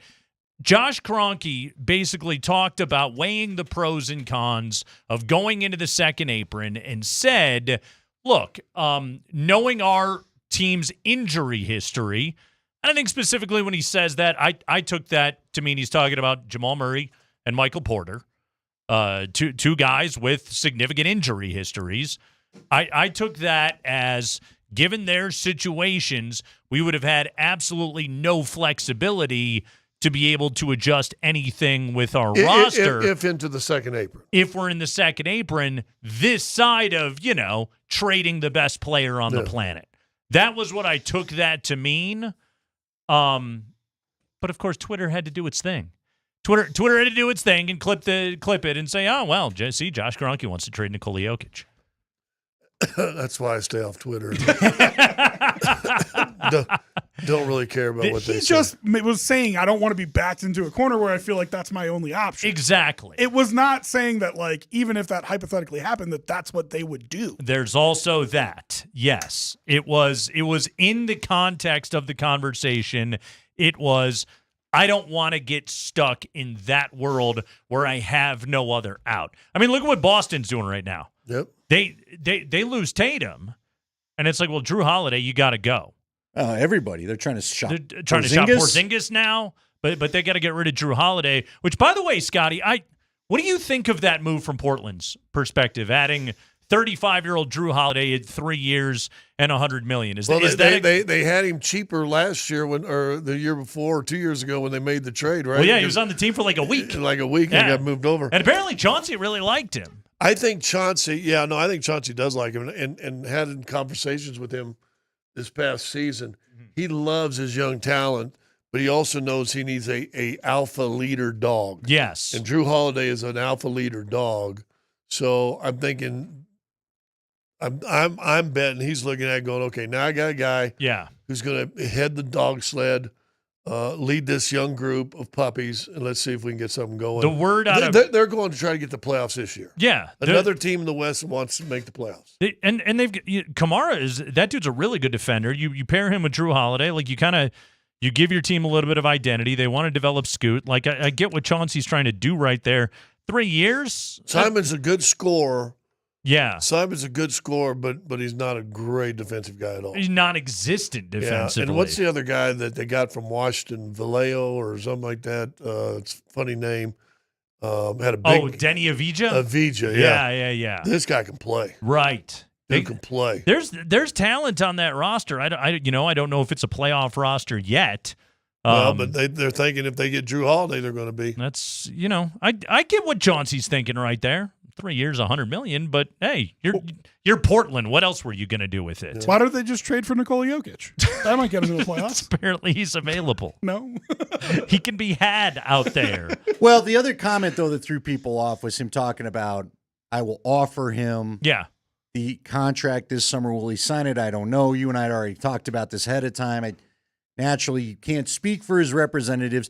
Now, is there, like, if he waits a little longer than this year, can it be a larger extension? I believe so, Isn't that what he's saying? I've got to explain it to them? Yes, its cap will go up, and so the percentage of cap that he would then make would go up, so it could potentially be more. So Josh wasn't expressing a worry that he wouldn't want to stay here. He simply was saying Does he want to do it now or later? Exactly. And he clarified it with us when he was on. And he said it really comes down to, does he want to wait a year and get a bigger payday? Sure. Or does he want to do it now and get the extra year and get the security because he's got the contract signed? He knows he's good. Do you know you what I mean? guys think Jokic is sitting, staring at his phone in Sombor at Twitter today, and he's really concerned about all that was said? I don't think Nikola Jokic has seen Twitter a day in his life. Now, Scotty might know, but his brothers have. He has zero social media outlets. At Jokic Brothers knows. The only time I see him on his phone, he's either watching a horse race or he's FaceTiming his kid. Actually, is at Jokic Brothers still active? Does anybody I don't know? even know. They had the one tweet at the Morris Brothers. Yeah. Just letting them know. Right. Yeah. Yes. Yeah. Wasn't it like signed to the Jokic Brothers? It was. How did we verify that was actually them? It was I think Mike Singer called them and was like, "Did you do this? Is this you?" Yes, is this you guys? And they were like, "Yeah, it's us." Yeah. You caught You us. think it sounded that friendly? Yes, it's us. Wasn't that like the only tweet? I believe they might have tweeted. No, they had a few more things. Yeah, I would not be surprised. Maybe it was recommended you go ahead and get off Twitter. You don't seem to get the American humor. Their real life presence is loud enough. Yeah. The social media presence, I don't know if we needed to add anything more to it. I think somebody, though, did get to the Morris brothers and went, hey, yeah, you guys might. We understand you're from Philly. Mm-hmm. Go look at the history of Serbia. Yeah. Yeah. You want to talk about mean streets? Yeah. These dudes are some freaking giants. Go look out up there. Yugoslavia and see where that went. What struck you today, Scotty? Was there anything said out there? We had this conversation, and you've got the paper in front of you. I don't know if I do. Look at the titles. Everybody's going, what are they going to do? You got two people that are going to make decisions. You can't make decisions. Right. They're both executive vice presidents. Of what? Look at what their titles are. And Josh, I don't know if it was on our show, Rob. I think he said two distinct abilities and talents they have or something like that. You said it both in the conference and on our Yeah. So they both bring unique talents. One's the head of basketball operations. Yeah. That's travel, schedule, contracts, extension, salary cap. That's operations. Ben Tenzer is a contract lawyer. Yeah. That's what he does. That's what he graduated with. Yeah. That's his role. The other one says player personnel or executive vice president of player, I think personnel. Player personnel, yeah. That's the players. It's two distinct. The basketball. One guy's going to tell you whether you can do the deal or not do the deal. The other guy's going to find the deals to get done. Yeah. That's the breakdown thing, so it doesn't matter. It doesn't seem Who that has tough the bottom to me. line? Well, hey, bottom line starts with this. Can it fit in our structure? Yeah. Yes, we can get this to work if we do this. All right, Josh, we can get this to work if it does this. Thumbs up. Or if it's going to put you over the cap, Dad, what do you think? Okay, thumbs up, go do it. Or thumbs down, don't do it. It is interesting, too, because that does seem to be the major point of concern with what's going on. And I get it. Multiple voices, are you going to be united? And especially on the heels of the way things devolved with Malone and Calvin Booth, I think that's a fair question for everybody to have about all of this. But also, look at the structures of front offices across sports.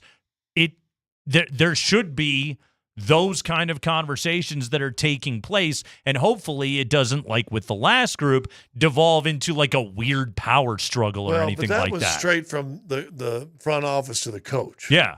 This one, at least with Tenzer and think about this, Ben and David have come into this roles at the same time. Right. If you will. Kind of came in the role at the same time, and they had a relationship anyway. I'd travel with them all through the playoffs. They sat and talked all the time. There's a relationship there. John Wallace started here, basically. He started his NBA life basically here in Denver. Mm-hmm. He knows the guy. It was a great story from Josh. When they were in the bubble, guess who was in the bubble the entire time with him? John Wallace. Yeah. He was with him. He said, you remember? And he said, you remember the bubble Murray? He said, John was a big influence on Murray. Player personnel. That's a good thing. So, yeah, and I threw this out there and let you guys talk about it. I think the difference between 50 wins this year and 55 or 56 was Jamal being in shape when the season started. Yeah. And maybe John Wallace changes that. They were 11-10. But now you go. What if you start 15-5? Yeah. Now what's your record? Right. Or 16-5 or 15-6, either one. Yeah. Yeah. Also, now you've got 5 more wins, and guess what? Now you're the second seed. Let me ask you this too: do you think there was a purposefulness? The goal was to have a lot of these guys be the same age because they all look like they're about roughly the same age. You talked about not one maybe bullying the others for lack of that's my word, not yours. But you go and you hire somebody with a little more experience and maybe a little older. Does Tenzer get caught up or does Adelman get caught up? Because now you got all 3 of these guys, and Adelman was in the room today for the press conference. He came up, gave everybody a hug when they were done.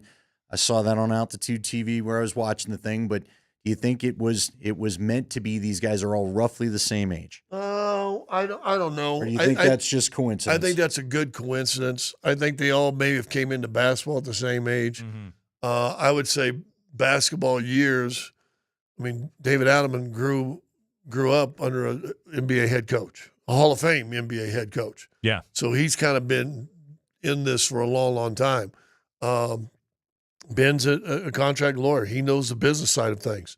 John played at Georgetown. I think he may have had a cup of coffee in the NBA a little bit, but I mean, he played a pretty high D1 program, right? He that's the basketball side.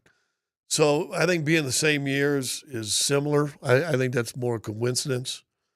And maybe they looked at maybe Calvin they thought was too young compared to Malone. I think there was a power struggle from the moment Calvin got elevated. And Malone says, no. Well, was that because he wanted to make the old, let me pick the ingredients if I'm going to make the soup? Maybe. Yeah, I don't know. Maybe. Might have. You know what? He might have got a little Shanahan in him, at the end of his career here. Yeah. Except they sided with Shanahan. They let him make the ingredients. That was Pat's guy. And the problem with that, and I said this right before we had these guys on, you know what head coaches in the NFL and the NBA are doing? They ain't watching the guys coming up. They ain't watching college football. Right. They're preparing for their game. They're not watching college basketball. You might catch some tournament games here and there. Sure. But you're not watching St. Mary's playing UCLA in December, or whatever. You're not I watched that crap. But you should be the GM then or the head scout or something. But the coaches don't know. Coaches need to define. I just want something to bet on a Wednesday night, Scott. Coach need to define what Rob said, what style we play, who we are, what we need, and you go and you sit down. I guarantee they've already had meetings. Here's who I think we need to become and who we are. Yeah. We need to find the people like this. Long, lengthy, defending people that can shoot threes. Wallace, by the way, like he specifically he brought up shooting and what he's looking for defensively, which Adelman also talked about when he did his press conference, which a year ago at the same time Malone and Booth were doing press conferences and vocally disagreeing about whether or not the team had enough shooting. So in the very least, it seems as though there is a group of people that have agreed that there are issues with this basketball team. It seems right now there's a page. A page. A page. We will take that. Yes. Scotty, get out of here. You've been doing enough radio today. Well done. The great Scott Hastings, everybody. Rob, stick around for a minute. I want you to chime in on this conversation. I have a question for you guys, okay? So, way to pick on the new guy. That's right. My wife, she asked me a question the other night, and I didn't know how to answer it. I was a little bit struck by it, okay?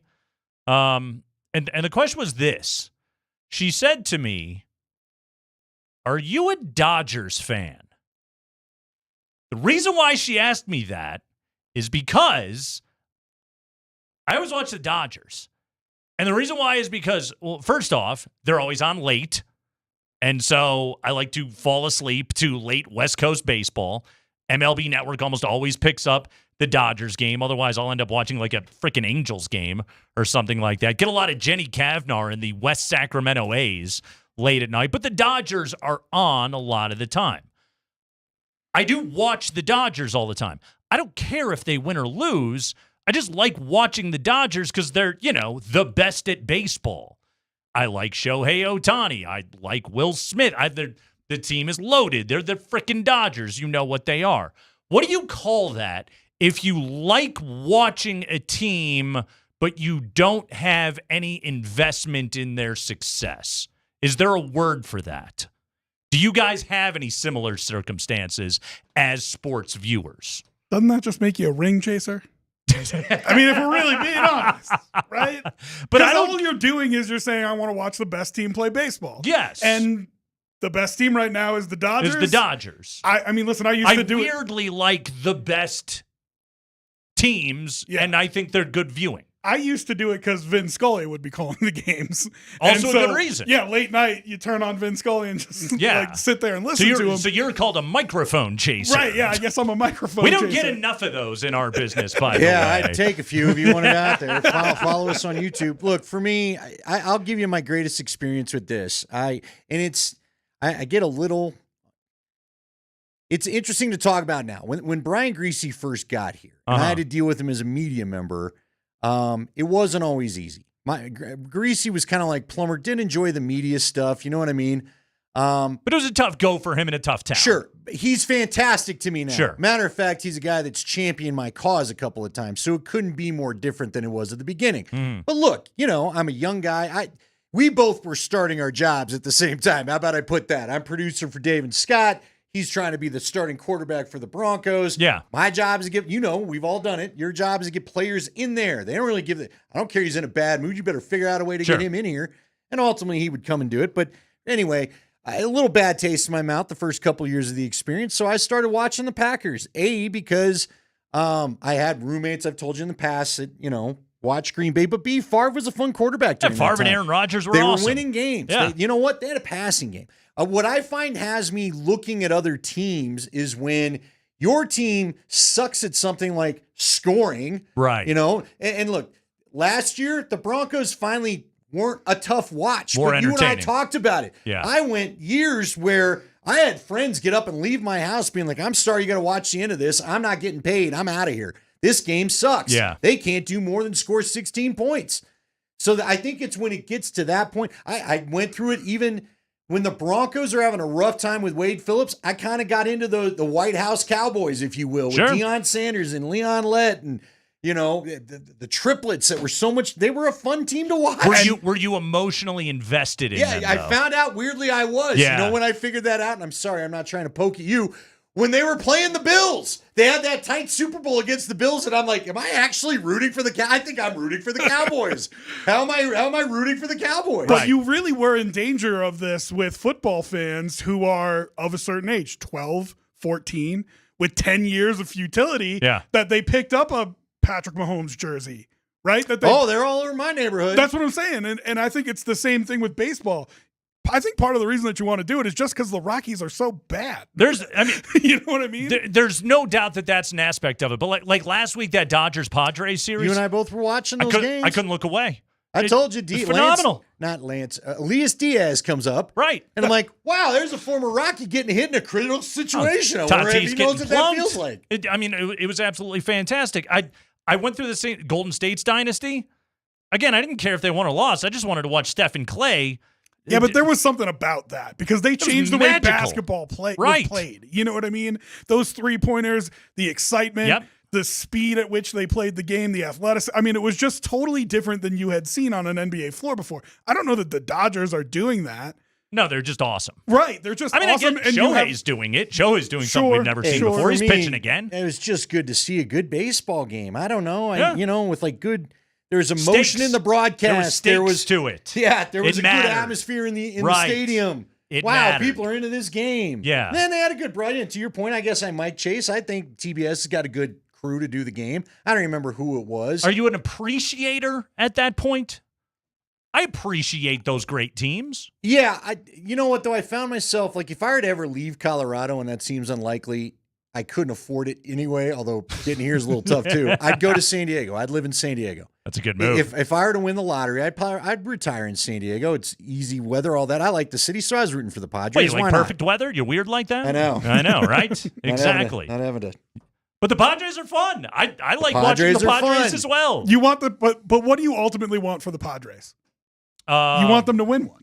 No, I don't care. Come on. I really don't. The fact that they've never won one has nothing for you? Does nothing for me. Really? Yeah. Not till they're there. So I was rooting for Edmonton in large part in this last series because they've not experienced it. Yes. And but I wasn't Canada... rooting for Edmonton the whole way through. Right. Other than they faced the Stars, and I wanted the Stars to not have it. What was it, Padres-Mets last year, right?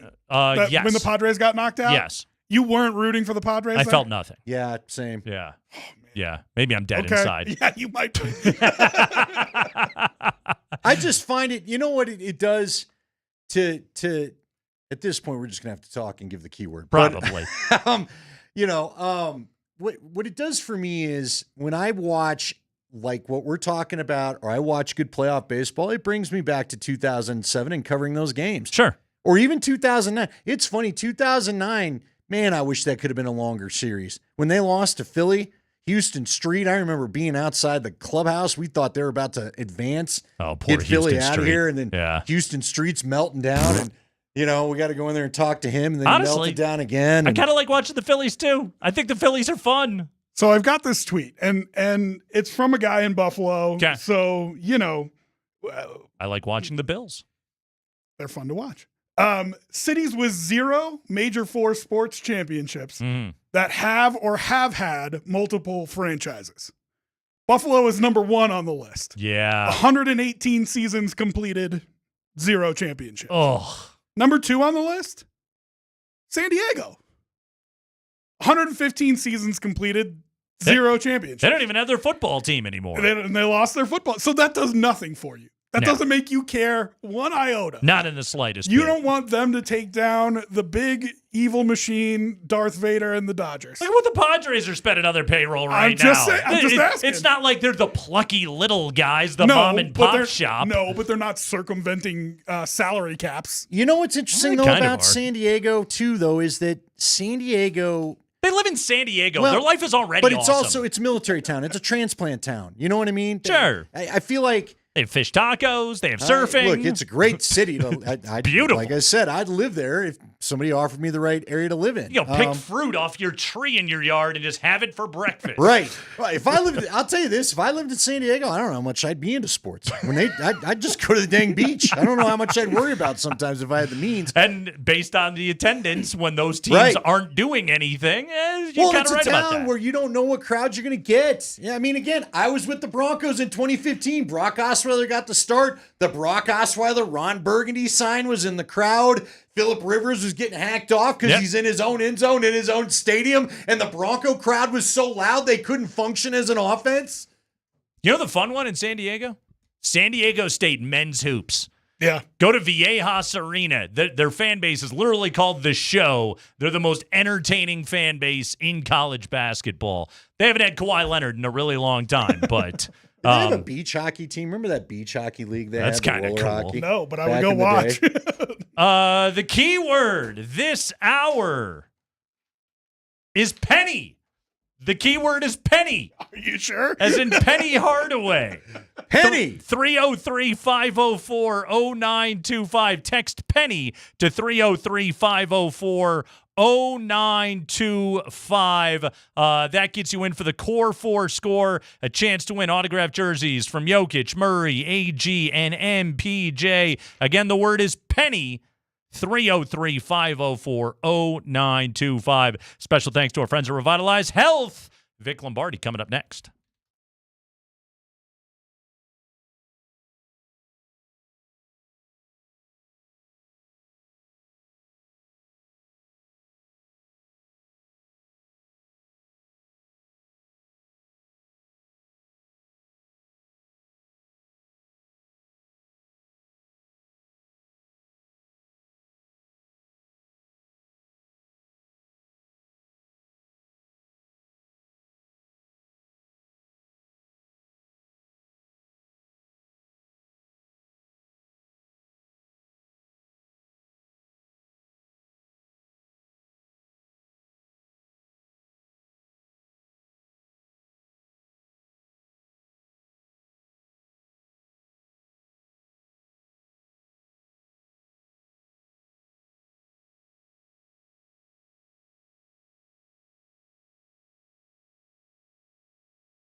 From an ownership perspective, around the second apron, there was a lot of conversations last summer about KCP and us re-signing him and around the second apron. And we never really got any pointed questions about that, or at least I didn't. And it was a fascinating one because we really did every exercise looking through retaining him and what that meant under the new rules. And, I think that for us as an organization, going into that second apron is not necessarily something that we're scared of. I think that there are rules around it that we needed to be very careful of with our injury history. The wrong person gets injured, and very quickly you're into a scenario where that I never want to have to contemplate, and that's trading number 15. I mean, as far as Twitter is concerned, it's now inevitable. Joining us right now, the man who's hosting the television coverage of today's press conferences on Altitude Television. You know him and listen to him every single morning from 7 to 10 a.m. right here on Altitude Sports Radio 92.5. It's our pal, Vic Lombardi. Vic, how you doing, man? Well, I'm going to echo something I said on my radio show this morning, but not be as harsh. On the radio show this morning, I said, are people stupid? But I'm going to change that to I'm going to change that because that's a little too harsh. Are people being just dramatic? The Denver Nuggets are not trading Nikola Jokic. That was a statement. I'm sure that if Josh had to say it over again, he would have never even gone there. It was probably a throwaway line. It was something that it's not happening. All right. So before we go any further, I actually asked Josh about that. I don't know if you guys watched our Altitude Television coverage. I did. I saw you. You got a hug from P-Watt. You had all sorts. Everybody's just showing up and hanging with you. I saw it live and in person, but I couldn't hear you, Vic. Well, what was funny, Vic, was they stationed you where you got to be in the traffic as everybody went to hug John Wallace.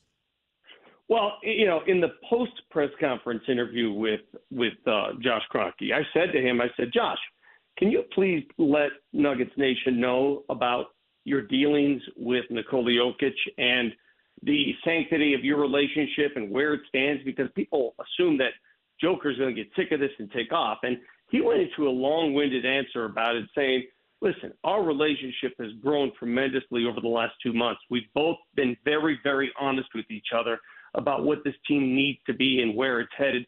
And he said it's never been healthier. And he was so proud of Nikola for being more vocal down the stretch, and that's all he's ever wanted. Nikola, in the meantime, is happy that he can talk to the owner of a team, and the owner can be so transparent with him about what they're doing in the organization. So trust me when I say this, Nuggets Nation. Listen to me. He ain't going anywhere, all right? So calm the hell down. But along those lines, Vic, just want to get his Italian blood boiling here today. But no, Vic, the point that he was trying to make, and I took something else out of that comment, was he was talking about his view of the second apron and its restrictions on the team. And the thing that he brought up was the team's injury history. I took that to mean he was talking about Jamal Murray and Michael Porter Jr., two guys that have missed entire seasons of their NBA career with various different maladies that they have dealt with low over the years. It happens to basketball players. We lost 3 superstars during these past playoffs. But what I took that to mean is I don't want to get this roster stuck in a spot where the only option I have is the nuclear option. Again, to your point, I bet if he could do it again, he wouldn't say the words trading number 15. But the point is well taken. He's trying to not screw himself with the cap. Hey, listen, there might come a day, Nate, there might come a day where trading 15 is actually the only move you can make or should make, believe it or not. And I know nobody wants to hear that now. That day is way down the road. There's a concept Jokic that's going to extend himself. And he was asked about, Josh Kroenke was asked about that contract, whether you sign it in 10 days and it extends in 2 more years, or you wait a couple more years down the line when the salary cap goes up and he can make more money. That's up to Nikola Jokic. But based on what I know, he is signing another contract. He is getting an extension from the Denver Nuggets. So he's going nowhere in the near future. But down the line, I mean, you tell me. Some of the greats of all time. Hell, if Wayne Gretzky can get dealt late in his career, anybody can. But at this point, the fact that he said that today and everybody just assumes that this team's falling apart, that makes me laugh. Because it's Vic, the furthest thing from the truth. Look at the business that Boston is doing this very week. One major injury, and it's like, well, we can't be in the second apron anymore. So Drew Holiday, it's off to Portland. Porzingis, the phones are ringing. Like, the Boston Celtics are a year removed from winning the NBA championship, and they're like, oh, shoot, this second apron thing is screwing us if we don't have every available body. Well, why would you pay a repeater tax if you can't compete? Right. Yeah. I mean, that's just dumb business. Think about that for a second. You're the owner of the Boston Celtics. And isn't it ironic, by the way, that the Celtics and Lakers, the two transcendent programs, organizations in the NBA, both sold in the last calendar year? Wild. Crazy. But what does that tell you, though? If you're in the repeater tax and you're just giving money away, that's why these guys are rich. They're not dumb. Of course, you don't think Indiana's going to change their business model after knowing Tyrese Halliburton's out for a year? You don't think that's going to affect them? Of course it is. This is the nature of sports. But the fact that people heard what he said today and take it to the next level, no, that's just a worst-case scenario. Trust me. I do know this, though. Having spoken with Ben Tenzer and John Wallace afterwards, I got to do an exclusive one-on-one with them. It was great. I know that they're pushing for these younger guys, and I don't know how many of these younger guys are going to stay around. I don't know. Anything can happen. Tomorrow night, a trade can happen, and we won't know anything about it. They're getting ready for the draft like every other team, as if they're participating in the draft in case somebody calls and all of a sudden they have a draft pick at hand. But let's just say that the team remains as is. And I think there are going to be some changes if it remains as is. I can assure you one thing. The young players, they're going to get some minutes early in the season. They're not going to play this game where they're sitting bench. They're going to find out who can and cannot play before it gets too late. All right, you've known a lot of these guys a long time. John Wallace obviously spent time with the Nuggets, as they talked about. He was in there in the bubble with them. We know that Tenzer's been around forever since starting as an intern. You know the personalities, Vic. How do you think this thing will all work as they work as a team now going forward? Well, I think the whole team concept, the chemistry concept, is something we've seen before out of the Nuggets. I thought my favorite line from Josh Kroenke is when he called the team unorthodox. They've actually embraced it. They've done this dual executive thing before. They've done it with Mark Warkentine and Rex Chapman. Now, it doesn't always work. Sometimes you're going to have disagreements, and sometimes those disagreements are going to be broken by who? Josh Kroenke. At the end of the day, guys, this is what I've suspected all along. They're not going to say it, but Josh Kroenke is going to make the big decisions. And if you think about it, you guys know basketball. Is there anyone else you would trust for the knowledge of the game than a guy who played the game at the collegiate level, is friends with most of the players in the league, knows LeBron, he's got him on his phone, on a speed dial. He knows people in the league. Josh Kroenke knows more about the NBA. He's forgotten more than we'll ever know. So he's in charge. He's in charge. The other two guys that he announced today, they're going to run the day-to-day events. At the end of the day, though, Josh Kroenke's making the big decisions. The keyword is Penny. Text Penny to 303-504-0925. Penny. Yeah, we've been getting some interesting penny. Nobody's being petty. Penny. It's a penny. As in Penny Hardaway. Penny for your thoughts. Yes. Which we're getting Vic, his thoughts. 303-504. I'll send you a penny. 0925. Text it in right now. That will get you into the Core 4 score. You can win an autographed jersey from Jokic, Jamal, AG, MPJ, all brought to you by our friends at Revitalize Health. Vic, along those lines, any major trade that this front office was going to conduct, be it Masai Ujiri, Tim Connolly, or Calvin Booth, they weren't doing so without Josh and Stan signing off anyway. So in that sense, nothing has actually changed around there, including reports that we have heard over the years of trades that were either approved or denied by ownership with what was going on with this team. So again, like in that sense, nothing has really changed. They just essentially have two guys doing the job of what in the past had been done by one individual, even though they had massive staffs underneath them. Yeah. Well, I mean, they just basically instituted a set of checks and balances here. They want to make sure that what happened before doesn't happen again. And what happened before was, you know, a GM had a certain set of standards, a coach had another, and they didn't jive. And now they want to make sure that there's some jiving going on. If the players, if the coach wants to play particular players, he's going to have an open hallway, an open door to go talk to the GM about the players he likes to play. I asked that particular question to John Wallace. I said, you know, David Allen's the coach. If he doesn't think so-and-so can play, what are you going to do about it? And that's where the discussion has to be had. And that's when they have to, as an organization, make hard decisions. But in the past, I don't know how many of those discussions took place. And if they did take place, what happened with them? Yeah. You know, I don't know. You think David Allen looks at this roster right now and says, okay, I like everybody? Of course not. Mm-hmm. Of course that's not. There are guys on this team that he would probably like to see walk, and those discussions are going to be had. Now, where you take those discussions, we'll find out soon enough. I can't wait to see, because it's not as easy as snapping your fingers. The Nuggets are in a bit of a bind. To lose some guys, you're going to have to attach draft picks, and guess what? They don't have any. Vic, real quick, what do you think of Deron Holmes, who was there today? Did you get a chance to chat with him? What did you think of his gait? Well, I saw Deron working out here just for the last 3 months, and I think he's looked great. I mean, barring any setback, he's set to go. They announced today he's playing in the summer league, and I would look at Deron Holmes as your Nuggets first-round pick, because essentially that's what he is. We'll see what he can offer. We'll see what he can do. I do believe that the young players, again, all the young players that were limited last year are going to get their chance. They are. And they're going to find out who can play and who can contribute. This league has gone young. And it's amazing, guys. When the Denver Nuggets won the NBA championship, you know that they were the third youngest roster to do so? Third youngest.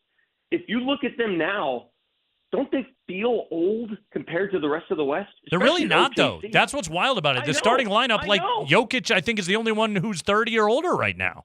I know they're not old, but they feel old. Yeah. But that's called just staying power. They've been the same core four, the same starting guys that have been around for a long time, and that suggests that depth is more important than ever. And both guys said it today.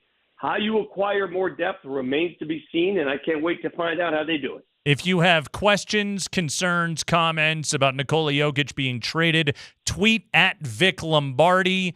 Go ahead and fill up that timeline. Vic is available. He is the Nikola Jokic trade hotline, and he is available 24 hours a day to answer all of your questions. And my response will be easy and simple. Don't be stupid. Shut up.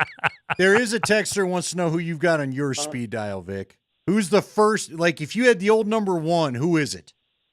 Let me see. Here's Lindahl. I got Kreckman. Yeah, we're like 25 and 30. I was going to say, isn't it the Queen of Chicken? Springer's up there on the speed dial. I got that. I tell you what, just to put Nuggets fans at ease about that topic, I'm gonna tweet right now the interaction I had with Josh Kroenke about Nikola Jokic, that very topic. I'll put it out on Twitter. Go to it here in about 2 minutes, and I'll have it out there. And maybe this drama will stop, because it's nothing but drama. The Denver Nuggets are in a spot that some would say it's a transitionary spot. How do they get better? How do they get better? I don't know the answer to that question, but that's why they hired these two to answer it for us. So we'll see. And I believe, how do they get better, guys? I believe one of the answers is not trading Nikola Jokic. I would start there.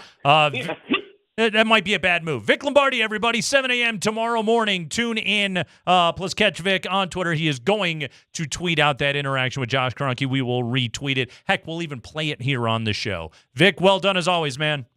All right, boys. Take care. The key word is penny. Penny. Penny. It's made of copper. The coin that the mint, I think, is going to quit producing soon. It has Abraham Lincoln on it. You know, you could go to the Cactus Moon drinking with Lincoln. Hey, not bad. Penny drink. Penny. You think that lasted to be a good idea for a while? Penny. No.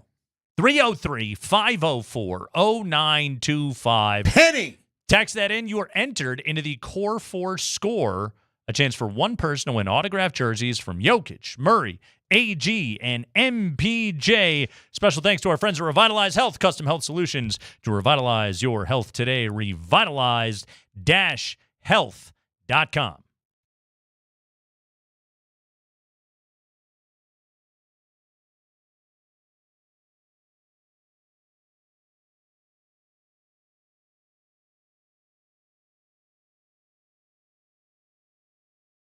Hey guys, Andy Lindahl here for the Rocky Mountain Men's Clinic. How is your testosterone treating you? Do you even know? Are you feeling tired? Are you maybe waking up in the day with big plans? You get the day started, you're ready to go, you're going to do a lot of things, and then halfway through the day, you're ready for a nap. Maybe halfway through the morning, you're ready for a nap. This could be a sign of low testosterone. If you're going to the gym and maybe you're trying to get some workouts done at the gym, but you're not seeing the same results as you did, that could be a sign of low testosterone. If you're not sleeping well, if you got the brain fog, if you have a low sex drive, all signs of low testosterone. What you can do about it is go to the Rocky Mountain Men's Clinic because they have solutions for you. Here's how the first visit will go for you when you go over to the Rocky Mountain Men's Clinic. You get your blood drawn and they'll have your results for you in 30 minutes. It doesn't take very long. They'll talk to you about what they see there, and you can make the decision together whether you should start a testosterone treatment or not. It's $99 for a T and a PSA test plus the consult, but if you sign up for testosterone treatment that day of your appointment, your visit is free. If you want to maybe go and learn more, go to the RockyMountainMen'sClinic.com.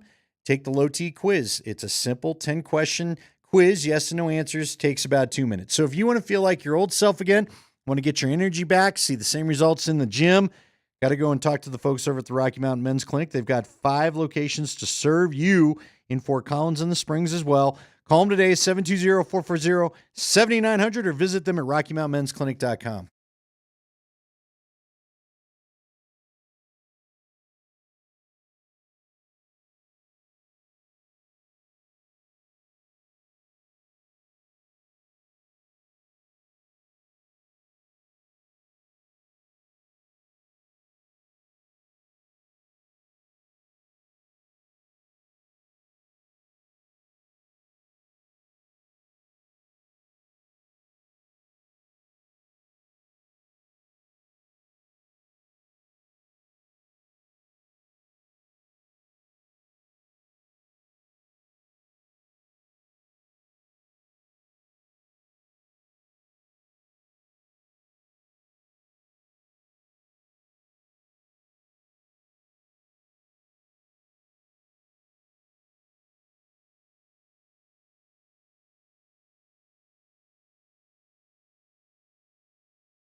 You need to get in on the Core 4 score this hour. Your keyword is penny. Penny. A chance for one person to win autographed jerseys from Nikola Jokic, Jamal Murray, Aaron Gordon, and Michael Porter Jr. Text the keyword penny, Penny, to 303-504-0925, and you are entered to win the Core 4 score. That's 4 autographed jerseys. Jokic, Jamal, AG, MPJ. Special thanks to our friends at Revitalize Health, custom health solutions to revitalize your health today. Revitalize-health.com. Penny. Penny. Good 5-letter word. By the way, my idea this morning, this is my $1 million idea. It's very niche. Maybe it's not even $1,000 idea, but I came up with this. About 5 a.m. I kicked awake early. It was a stupid day. I got these crows. We got these crows. The black crows? They've been a little too hard to handle. These damn crows, who are black, by the way, the crows, they've been hanging out on the roof. They're just like thumping around up there, but they've been all over my neighborhood lately. They're like they've picked out our block. The other morning, I was watching them on my neighbor's roof. Today, they're doing all their frolicking on my roof. Anyway, kicked me awake. So you got Studio 54 for crows going on your roof? Basically. Yeah, all right. Yeah, They're doing blow and getting to know each other and not keeping you awake at all hours of the day. Disco's going all night long. They're wearing sequins. I can't stand it. So these crows wake me up. Yeah. And I'm like, it's 5. What's the point of going back to sleep? So I started doing the Wordle, right? So the Wordle, it's a 5-letter puzzle. You're coming up with a word that's 5 letters. A word such as penny. That's what got me on this topic currently. Also, I've been awake for a really long time. So Wordle, it's a fun game to play, right? Here's my idea.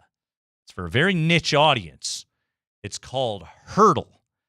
And it's just you guessing the names of Rockies players until you get it right. Assorted Rockies players down through history. Hurdle. This is my idea. I have no app development skills whatsoever. I don't know if I would get sued by the New York Times for doing this or not, but that's the idea right there, Andy. Hurdle. Hurdle. Think of a Rockies player's name low over the years, and if you, I don't know, get the letters right, they're green, they're yellow. People have played Wordle. They know what it is. Hurdle. Hurdle. Do I get clues? You will only have the number of letters in the name as a starting point. So if it was like 6 letters, it'd be like Francis. Okay. You know, you could start right there, but you might put in Helton, and they'd be like, none of those letters are the same, you idiot. Will says, I'm guessing Terry Shumpert. By the way, another texter says that we all lose every time. Anyway, by the way, Hunter Goodman. He's actually like kind of having a great season. All right. Do you trade him? No. No, don't. Because he's like, first off, he's the third best offensive player among everyday catchers in baseball. It's like you got the big dumper, you got Will Smith, and then Hunter Goodman. You know, like there's other catchers with good numbers, like Carson Kelly in Chicago's got good numbers, but like he doesn't play as often as Hunter Goodman does. By the way, speaking of the big dumper, what's he up to? 32 bombs now? Yeah, I got to go. Who does he play for? Toronto? Seattle. The there he is. Just put in the big dumper. Yeah. He shows up. That's Cal Raleigh, yeah. for those that don't know. Had a 2-homer game against the Cubs last weekend. He's got a hockey butt that Rob Blake would be... Won't stop. Jealous of. This week, Andy, at Coors Field, a battle of the 2 best hitting catchers in the National League, Will Smith and Hunter Goodman. Buy your tickets now. Maybe not for Shohei Ohtani or anything like that. By the way, did you realize no catcher has ever hit 500 home runs? Really? Yeah. Not even Piazza? 427. Johnny Bench, 389. The original Pudge, Carlton Fisk, 376. Yogi Berra, $358. Gary Carter, Lance Parrish, $324. That's going into the Wayback Machine on Lance Parrish. Was there ever a guy that had to go to another position because catching kills the knees? And Piazza did later in the career. Maurer did. Maurer moved to infield later in the career. I think Pudge Rodriguez did some DHing. Guys will do some DHing. But most guys, they stick it out. The knees destroyed them, obviously. But there you go. Does Hunter Goodman have a chance? Here's a Rockies name for you. Does Hunter Goodman have a chance to surpass Chris Iannetta as the greatest Rockies offensive catcher of them all? No. You don't think he can? Well, the numbers aren't great. Okay, then maybe. The Rockies don't really have a very proud catching history. I'm being serious with this question. Where's Hunter Goodman in 2 to 3 years? What's his contract got left? I don't even know. Oh, he's rookie deal. Just feels like another guy that'll probably rookie deal. Move along. I thought, who's the other guy that came up? Drew Romo. That didn't work out. Still. Braxton Fulford. Yeah, Braxton he's the one that's Fulford. up with the club right now. He's up with the big club because they got rid of Stallings. Wasn't he supposed to be more the future than Hunter Goodman? Busted out. All right, kind of surpassed everybody's expectations, but he's been really consistent all year. You look at his numbers, OPS, it's good. A good player. He's no big dumper, but he's pretty good. All right, here's what I think is funny. A simple comment by Josh Kroenke today trying to make a point about I don't want to get put into a position where I have to trade somebody I don't want to because of the massive cap restrictions the NBA now has. Yes. And everybody has a freak out, which, look, I get. A lot of people love Nikola Jokic, but they're not trading Nikola Jokic. Let's say it over and over. However, is there one player on the Rockies right now that would cause that kind of reaction? No. There isn't. No. And if we talk to Patrick Saunders yesterday, and if even Dick Montford seemed to relent in his article, yes, we probably need a new set of eyes around here, even though he didn't make a commitment to doing that. Yeah. If a new set of eyes comes in, I don't know if Hunter Goodman's here. Again, you got to have anything of value. Didn't you send us a tweet earlier that, the top 50 guys in baseball that would be great trades, and you said 2 Rockies were on the list? And they were Ryan McMahon and Jake Bird. Well, there you go. Trade them both. Here's my thing. Let's say Hunter Goodman becomes the all-star, as many of us has talked about. Sure. Could that exposure rev up some conversation for? See, I don't even know if they want conversation at the deadline. That's the problem. Right now, here's my view of the Rockies, okay? And Andy, you were dead on. I wouldn't be outraged if they moved anybody, okay? You can't get outraged over anything happening with an 18 and 60 baseball team. You're more outraged when you don't move anybody. Which is also a very realistic possibility. Yes. Some might even say likely. I would say Hunter Goodman, Ezekiel Tovar, Jordan Beck, and anybody else? Brenton Doyle. I could take him or leave him. Right. Yeah. I can't. Look, if Tolia were to do what he's done, Tolia could get a couple good years back to back, maybe. But you're not. Yeah. Not bringing you. There's also no value to him right now. What one player is Tolia? Not Tolia. Chase Dollander. Don't move Chase Dollander. He's young and a good arm. You can't kick those guys out of bed. What about the new kid that's probably going to bounce to second? Ryan Ritter, right? Yeah, sure.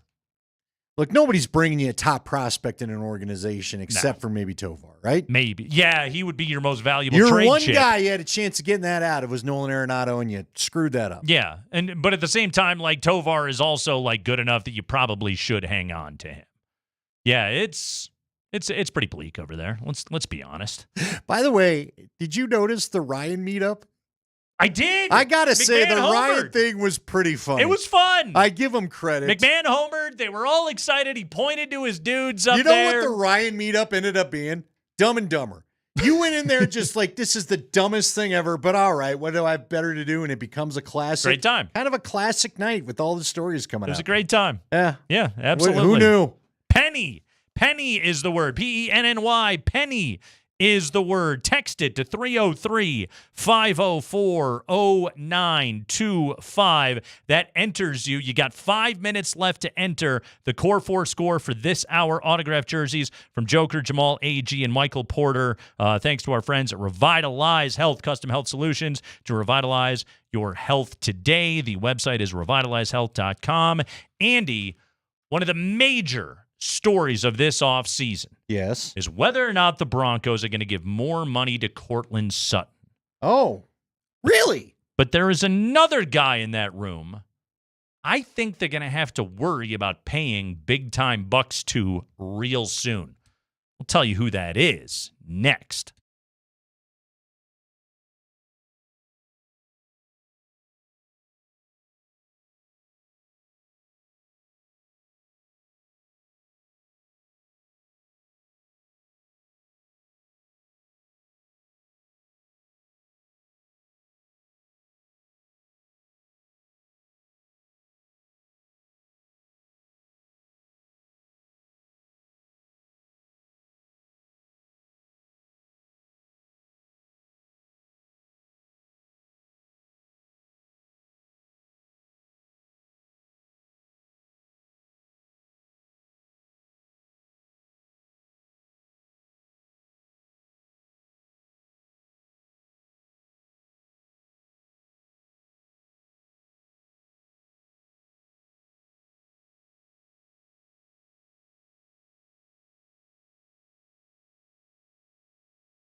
All right, it's our numero dos. We got your next keyword for the Core 4 score contest.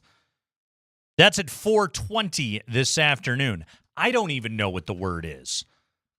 I couldn't even tease it if I wanted to. This is guarded information. You and I can't be interrogated by someone that puts us in a room and wants the early edge. We don't know.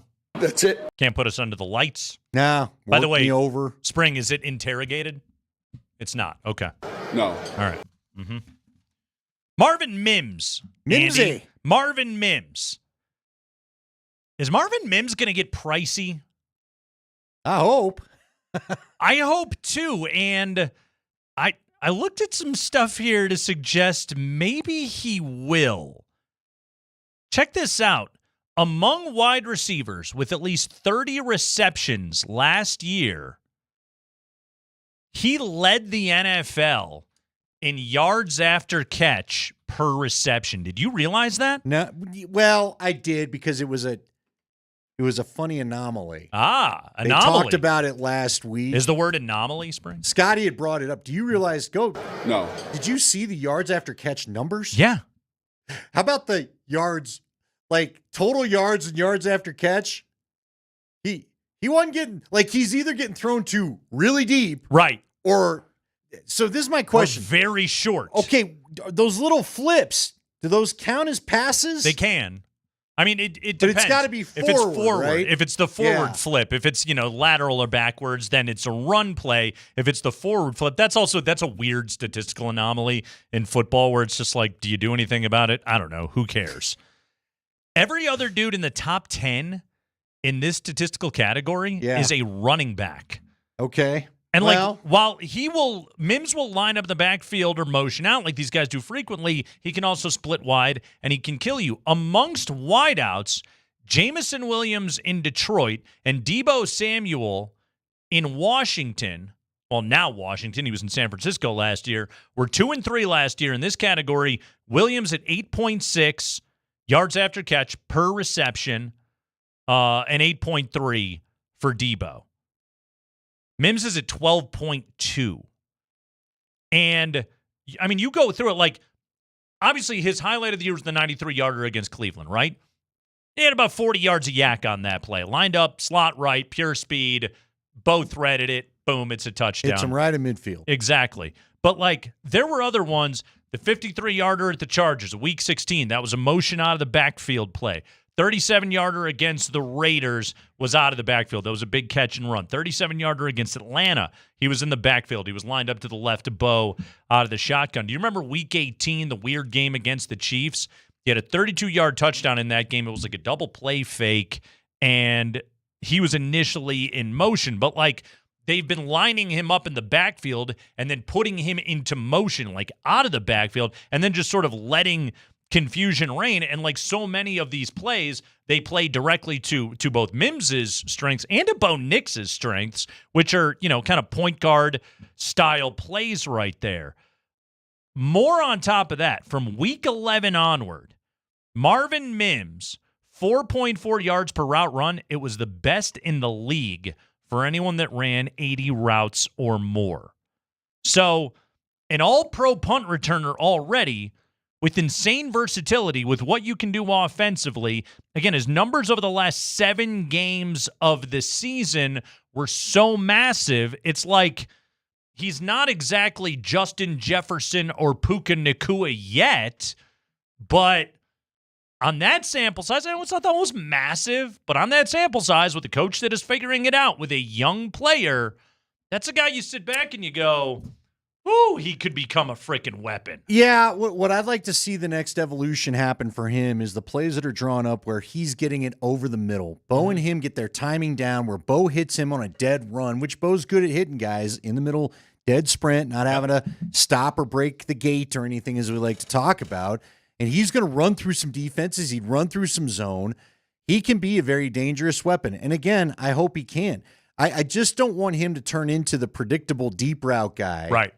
And, because look. Doesn't seem like he's going to. No, I don't think so. But I need to see some of the routes, some of the intermediate stuff I'd like to see. And then, what I'm hoping for this year is Sean Payton encouraging Bo Nix to, or getting off him or whatever it is, just, you don't have to have it gone in 2 seconds. Okay? Yeah. I'm not saying hold the ball forever. Don't get me wrong. But let him have more freedom to check the second level, if you will. The other thing we got to see out of Bo this year, I think, is him using that athleticism, not just as a runner, even though those are a lot of positive plays, but like to buy time in the backfield and then make the play. To be a scrambler, not a runner. They used to talk, like John Elway he would run downfield, but John Elway, there's a lot of greats that have done it, but I watched Elway do it to perfection. Ben Roethlisberger was really good at this too, where they move around behind the line of scrimmage, keep the eyes downfield, and are waiting for the coverage to break or you to come up. Yeah. Bo, after what he did last year, if he breaks the pocket but stays behind the line and can draw DBs up, he can punish them for that. You know, you mention him, like the route running and the intermediate stuff. I hope he gets better on that stuff too. Maybe he doesn't. Like, and this is the example again that I would use. And I don't want to just make a lazy comparison constantly and say, oh, he's like Deebo Samuel. But Deebo never really got that great at that stuff either. That was what they had Brandon Ayuk for, and eventually paid Brandon Ayuk for. Like, third down, you need it. Like, that's the guy that you go to. That's the guy that goes and gets a catch. Cortland Sutton's already on this team. Like, you already have him. You also have Devon Vele. Let's not forget we're on second.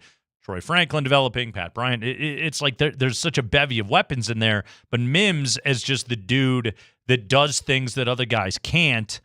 One more stat I want to give you. Last 7 games of the year, 28 catches on 33 targets. That's awesome. Yeah. And it's a lot of the short stuff again. Passes. It's 62 yards receiving per game. He had 6 touchdown catches in that stretch. Again, is he gonna do that over a full 17? Well, you know, then we're talking about him being like an all-pro at like multiple different positions. I don't know. But man, like that right now, like the versatility, the amount of options that he gives you as an offense and as a football team, he might be the guy that I am most excited to see what he's going to look like with like a full offseason and a full camp of like installing all the crazy ways to use him and take advantage of his speed. Well, and again, there's another guy I think that just benefits from Bo not having to be in a QB competition. Right. All the starting receivers will, because now Bo doesn't have to mix in with all. They can know. Like, again, we saw a glimpse of it, I thought, during the mini camp. I know what they could be effective using Pat Bryant in. I don't know that he's ever going to be a deep threat. The speed is a real issue, whether you like it or not. Right. But Pat Bryant showed the early ability to win because he's physical and he's got quick twitch to get off the line. And again, in the red zone, you noticed him. Mm-hmm. He's a tough cover in the red zone. So maybe he's, all these guys can have roles. So refine what you want to do with Mims. Don't make him, like I said, just the deep ball guy. I'm with you. I still think you need, in order for this offense to hit its optimum potential, like any offense, somebody has got to be the dude that if you miss a tackle, you're worried about him. Yeah. And Mims has got the speed to be that guy, right? Yeah. They haven't had enough of that. Again, I told you about watching that Colts game, the opener from 2014. They had Demaryius Thomas. You missed a tackle. They did a couple times. Thomas is picking up another 10 yards. Emmanuel did a good job of it. You got to find those kind of guys again for Bo. This is where Sean Payton's creativity comes in handy, because Demaryius, like, he made those plays. He was the bubble screen guy, right? That's how he made those plays. It was just get him the ball in space. You have good blockers on the outside, whether they be Eric Decker or Emmanuel Sanders was a good blocker. That was a part of the job that he could do well. No matter what, just get the ball in his hands. He will break one tackle, and then he'll be gone. Like, there was no creativity to that play. Peyton Manning a lot of times just looked up, saw it, and said, oh, I like the numbers. Boom. And would no matter what was called. Sean, on the other hand, is like, how do I get this guy the ball and, like, already have his shoulders squared up the field? Those are the plays that I think they're excelling at right now, where it's just like, Mims is so freaking fast. He'll just kill you. Well, the other guy that I'm excited about now, he's not as big as you and I saw, but if Evan Ingram can give them the catch and run of a tight end that, remember, Julius Thomas is on that 2014 team. Yeah. I think he had 2 or 3 touchdowns again in that game that I watched. I remember one of them caught the ball over a middle. got his hands up, made a hands catch with a linebacker in trail, and then it was out to the sideline and down the sideline. Got one receiver block, and I think it came from Emmanuel Sanders, as you talked about, scoots right into the end zone. Again, hopefully Evan Ingram is the weapon that this team has not seen really probably since Julius. Honestly, if you think back to it, they tried a bunch of other tight ends. Then we all love Jacob Tamme. But he wasn't quite what Julius was. Our guy Joel Dreesen got it. I think Thomas was after Dreesen. So yes, I think you're right. Because Dreesen, I don't think was there in 2014 because I think he'd gotten hurt then, or else he was on IR. That was the year Julius. At one point of the year, I think he was on pace to break Jerry Rice's single season touchdown record. He got done and got paid by Jacksonville. Yeah. I mean, got paid and. For whatever reason, once he was without Manning, it wasn't the same. If I had to ask you, for whatever reason, you didn't have paid Manning, got to Blake Bortles. Serious question, though. You talked about Cortland getting a contract. If I asked you, give me one Bronco player that you hope gets an extension. You got one extension to give out. Ooh. Who are you giving it to right now? Right now? So that Bo Nix doesn't need to be included. You got 4 years of Bo Nix and a franchise tag if you need to play with it. Good to go. Are you looking at Cortland? Are you looking at Zach Allen? You've already handled your guy PS2. Nick Bonito. Nick Bonito's in there. Is a candidate. John Franklin Myers. Yep. Is also extension worthy. See, my right now, I'm going Nick Bonito. Really? Because I was thinking same side of the ball, but I was going to say Zach Allen. See, I don't mind Zach Allen. I really don't. Can't go wrong. He could be great. Another All-Pro. But, again, a couple guys I've talked to have told me Nick Bonito's just got that quick twitch that you don't teach pass rushers. Yeah. He's special. And frankly, I'm not. I know Tyler's talked about on PhD. He's got to prove it to me again one more year. Sure. I don't want you to eclipse. You know, we kind of talked about it with the Avs and Natchez. I don't need Natchez getting 100 points and now I got to pay you. I don't need Bonito getting 15 to 20 sacks and now I got to pay you. Right. Well, if that happens, then it's like he's asking for the next Myles Garrett contract. That's what I'm saying. Right. I don't need to risk that. Exactly. Because if they get the lockdown coverage with Jahdae Barron joining this secondary, and with Hufunga out there playing safety, and Greenlaw maybe locking up some of the tight end problem, dude, like he may have more time to get to the quarterback than he's had in his Broncos career. Pay the guy now. As one caveat on that, I will present to you the case of Bradley Chubb. Okay. 12 sacks his rookie year. It's not the same situation. Like, you had him under control. But like, if Chubb had done that in his third year and the Broncos would have puked money all over him, don't get me wrong, Bradley Chubb, he doesn't suck now. I think he still had double-digit sacks last year. Here's my difference, though. Okay.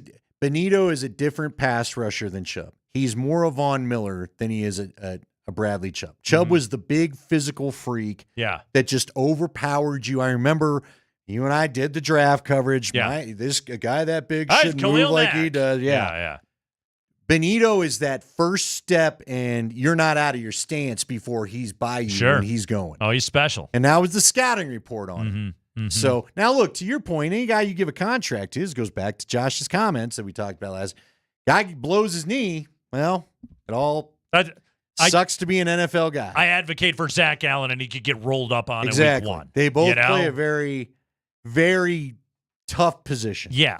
Now, look, I love Zach Allen too, but to me, I'm keeping Nick Bonito around because that's a young talent that I think would get too many. If you let him hit free agency, it may be too rich for you to get back. We have your next keyword for the Core 4 score, a chance to qualify to win autographed jerseys from Jokic, Jamal Murray, Aaron Gordon, and Michael Porter Jr. We'll take a quick break. When we come back, we'll have the keyword for you, and Josh Kroenke responds to his own comment in which he said the words trade number 15. We'll have that audio for you next.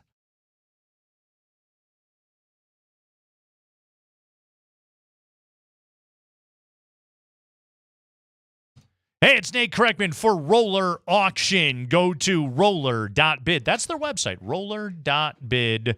In fact, sign up at roller.bid/altitude. roller.bid/altitude. You can sign up to bid right there. You can get on the email list. You need the email list because they send you that email directly into your inbox, lets you know what's going on, what auctions are available for you to be able to bid on, such as right now. Open until Thursday. City of Fort Collins vehicles and equipment auction. Well-maintained vehicles from the city of Fort Collins that are available for auction right now. Pickup trucks, SUVs, vans. I'm looking at this 2001 Chevy S10 pickup. Only 66,000 miles on this thing, guys. Well-maintained. This thing is sub $3,000 right now for a well-maintained government pickup truck. Go to roller.bid right now. Sign up to bid at roller.bid/altitude. Check out the City of Fort Collins vehicles and equipment auction. Phenomenal deals available to you.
Yeah, the reason we are playing the Dancing Banana right now is because this hour's keyword for the Core 4 score with a baseball bat is jelly. Jelly. The word is jelly. Do I get a roll with it? No roll. Just jelly. No roll, no bread, no peanut butter. It is just jelly. Jelly. Text the keyword jelly to 303-504-0925. Spring, you have to stop. Jelly. Oh. Way at 303-504-0925. That's jelly to 303-504-0925. Text that in, and you're entered. This Jelly. hour on the Core 4 score, a chance for one person to win autographed jerseys from Nikola Jokic, Jamal Murray, Aaron Gordon, and Michael Porter Jr. Did I get a Let's Ride in there? Did he go Russell Wilson style? Oh, we got to talk about that. Okay. Did you see that tweet? There's a weird amount of Russell Wilson news today, by the way. It is. All right, give me the tweet first, Andy. All right, let me pull it up. I wasn't ready, so I will go and you weren't ready for peanut butter jelly time? No, I hate that. With a baseball song. bat? And you know what? My Mammoth people did it to me. We play that damn song every game. It's driving me nuts. And the guy in the banana costume's always dancing to it. Why? Why, Nate? Why? I don't know. That Dancing Banana loves that song. All right, give me the pronunciation on this guy's name again. Brusilovsky, that, right? Yes. Okay, so Mark looked it up because he did a TED Talk. Daniel Brusilovsky is the new head of tech, basically, the new tech guy. He's in charge of technology and stuff. Technology and stuff over at the Denver Broncos. Yeah. Daniel has been involved with the Golden State Warriors for, the last 5 years or so. He's been up to other stuff. But Daniel, like some of the coaches, we found out that there is a phrase that triggers Broncos country more than anything. It used to be, don't call it Broncos County or Broncos Nation or Broncos whatever. It's Broncos country. That used to be the thing. Bronco land. There you go, Bronco land. Thank you, John. Broncos Nation. So, Daniel Brusilovsky, just trying to introduce himself to the Broncos country assembled fandom on Twitter, says, I couldn't be more proud to announce my next adventure. I'm joining the @Broncos as Chief Technology Officer. Broncos country, let's ride. Horsey football emoji. And immediately, the first two are please no, quote, let's ride, and SMH. Broncos country, let's ride. Yeah. There are a ton of comments basically saying, do not say let's ride. Broncos country. Ryan Gillespie, welcome. And I'm sorry about all the no more let's ride comments. Too much PTSD from Russell Wilson era who coined the term. So now he's been educated. I mean, it is just one after another of no let's ride. So I asked you guys this morning because I was trying to think about it. I don't think there's going to be another phrase in this town's sports history. Remember the fax machine was a big deal? Nobody wanted to hear about a fax machine after the Elvis Doomerville incident. Yep. Where they made him a free agent.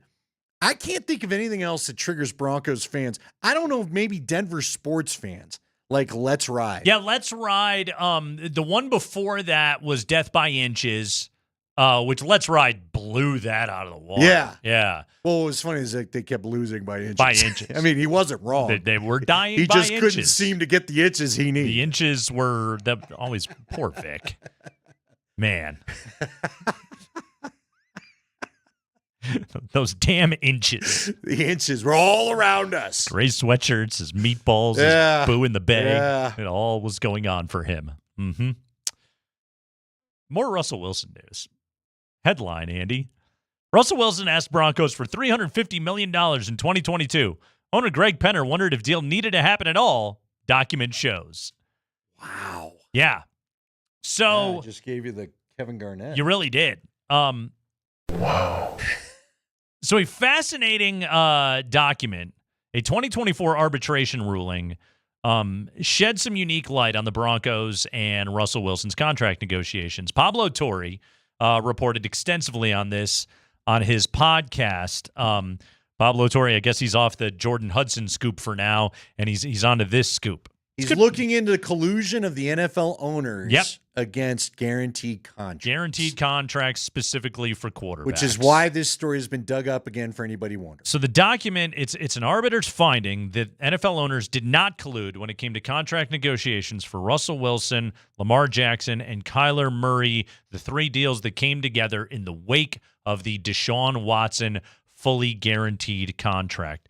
Wilson and Penner were among several to testify last summer in the NFLPA's pursuit of outlining collusion by the league's owners to suppress guaranteed money in contracts for quarterbacks and to ensure that Deshaun Watson's fully guaranteed deal did not become a norm. Russell Wilson, according to the document, testified that after he was traded to the Broncos, this is from Parker Gabriel's piece in the Post, that after he was traded to the Broncos in March of 22, remember that day, Andy? Oh, we were so full of hope. And contract negotiations began. He and his agent asked for a 7-year fully guaranteed contract for around $50 million a year or $350 million total.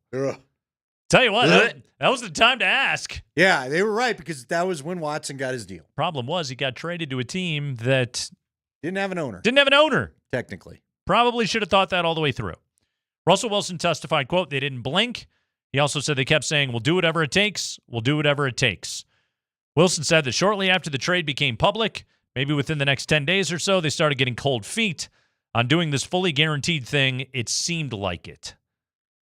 So was that George Payton suddenly realizing, I don't have anybody to sign off on this right now. I probably can't give that to you. Well, and remember, the Penners weren't approved. Right. The Walton Group wasn't approved. Until after the trade. Right. The franchise was in the process of being sold when it traded for Wilson. The Broncos said an extension had to wait until the new ownership group was in place. That's from Parker's piece.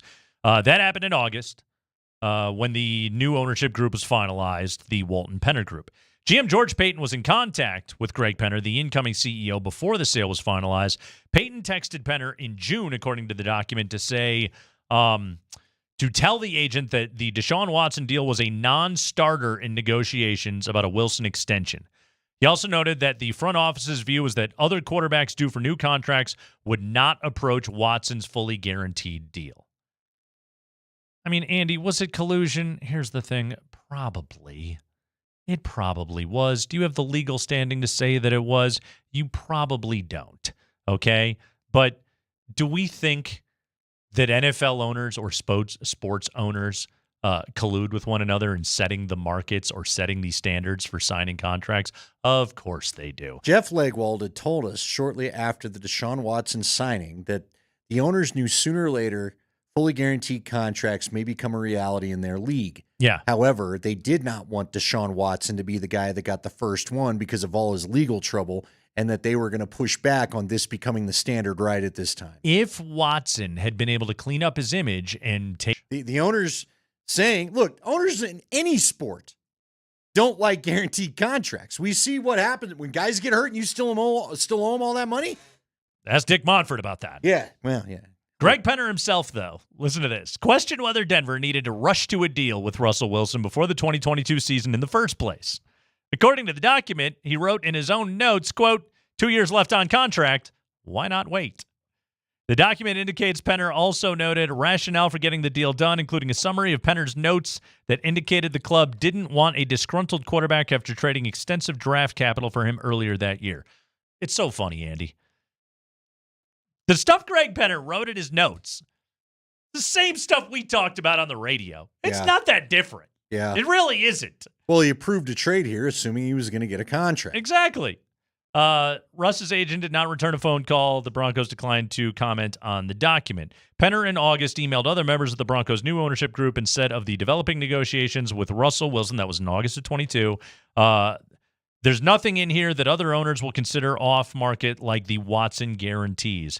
In an August 27, 2022 email transmitting the final details of the deal, Penner wrote that the guarantees, $124 million at signing, all told, were far less than Watson. If we can get this done, George feels very good about it for us as a franchise and the benchmark it sets versus Deshaun Watson for the rest of the league. Deal did get done.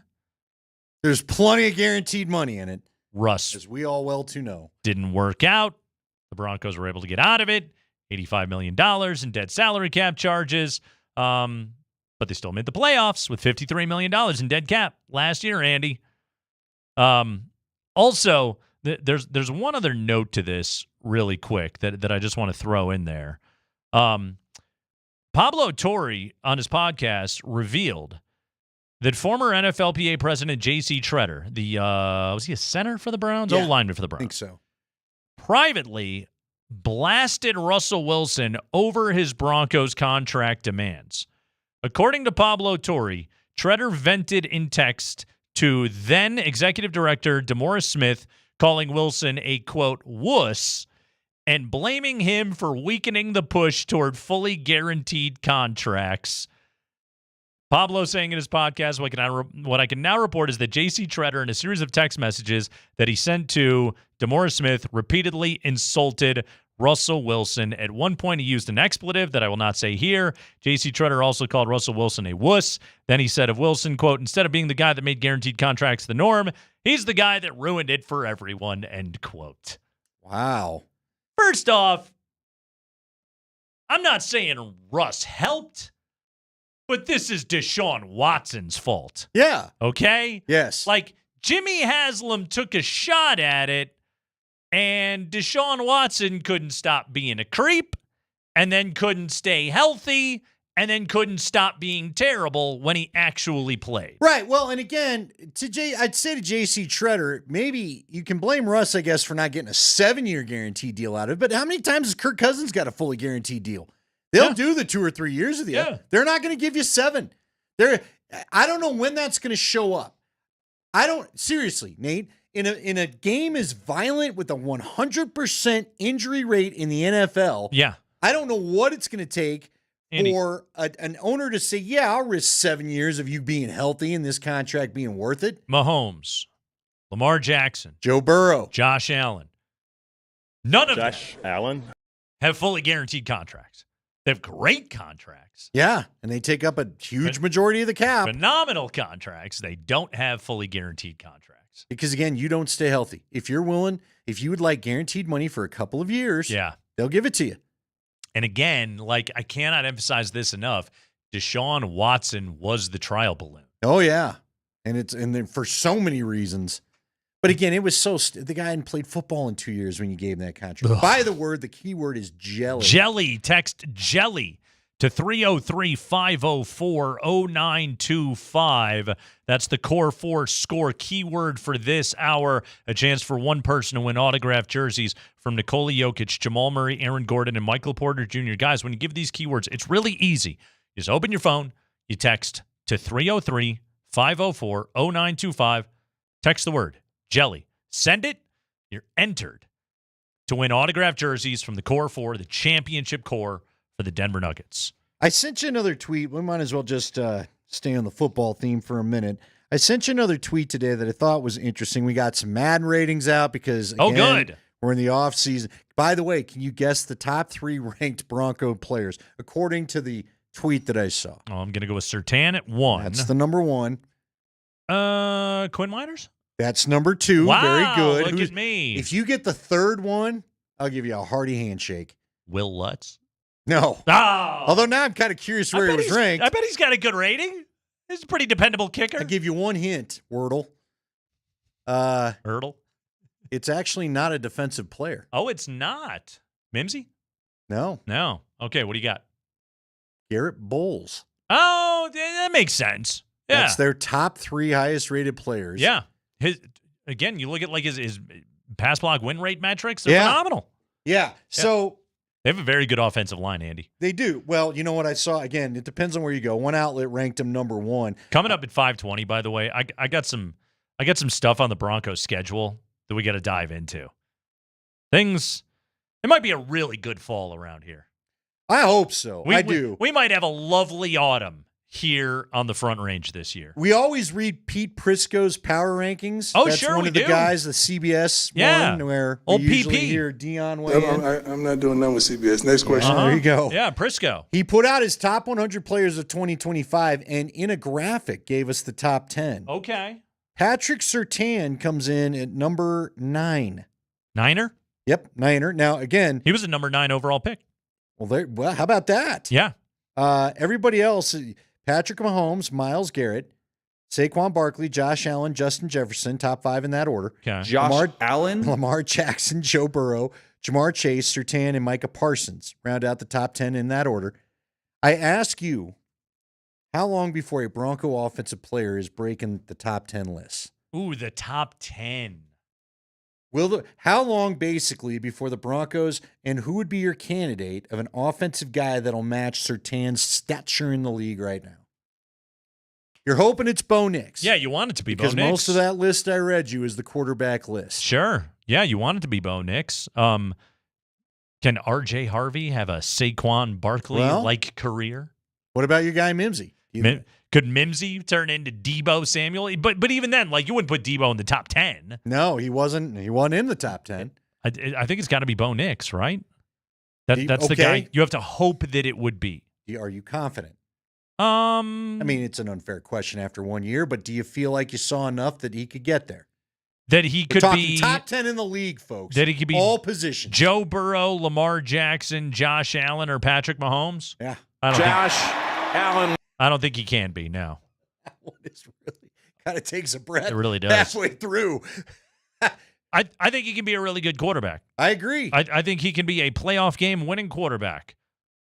Do I think he has the individual attributes of what any of those guys do, though? No.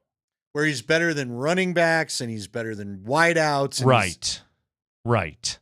I mean, Lamar Jackson had a receiver and a running back ahead of him in Justin Jefferson and Saquon Barkley. Yep. So, yeah, it's tall cotton to get into. Yeah, you're talking about being a top 4 quarterback in the game. Like, here we go. I'm scrolling down. I'm trying to find the Jaden Daniels at 33. I'd take that. Yeah. I'd take your starting quarterback being the 33rd best player in the NFL. Look, if you're starting quarterbacks top 50, you're probably doing all right. Pretty good. Yeah, I would say you got a pretty good team then. Yeah. Herbert at 49. I'd take that. Yeah, well, again, you're talking about a couple of playoff quarterbacks. Where is Bo? Did he list Bo in the 100? I didn't see the full 100. No. Miners, Bowles, and Surtain were the 3 Broncos that made his top 100. Yes. No other Broncos made the list. Wow, just like the Madden rankings. Kind of, yeah. Which maybe that's the narrative is set now. That's your 3 best Broncos, apparently. Surtain, Miners, and Bowles. There you go. Okay. The law firm. I think Benito and Allen, one word. I would think they would as well. I would think Zach Allen, weren't they both second-team All-Pros? They were. Yeah. But see, Zach had the good sack season going for a while, and then, little injuries at the end. Kind of threw it off, kind of closed down. Yeah. Are you jelly? Are you jelly that we've come to the end of this segment? I'm not. I thought you were going to ask me. You shouldn't be. Then you'd be jealous of yourself. If I was gelling, like the commercial. No, jelly. Jelly. That's the key word. Jelly. Text jelly. Jelly. The 303-504-0925. 303-504-0925. Text it in right now. That enters you to win a Jokic, Murray, AG, and MPJ autographed jersey. Special thanks to our friends at Revitalized Health, Custom Health Solutions to revitalize your health today. We'll take a quick break. When we come back, no, Nikola Jokic is not getting traded. Josh Kroenke tells you why when we return.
Oh, welcome back. It's 92.5. Denver's plays for classic oldies all the time.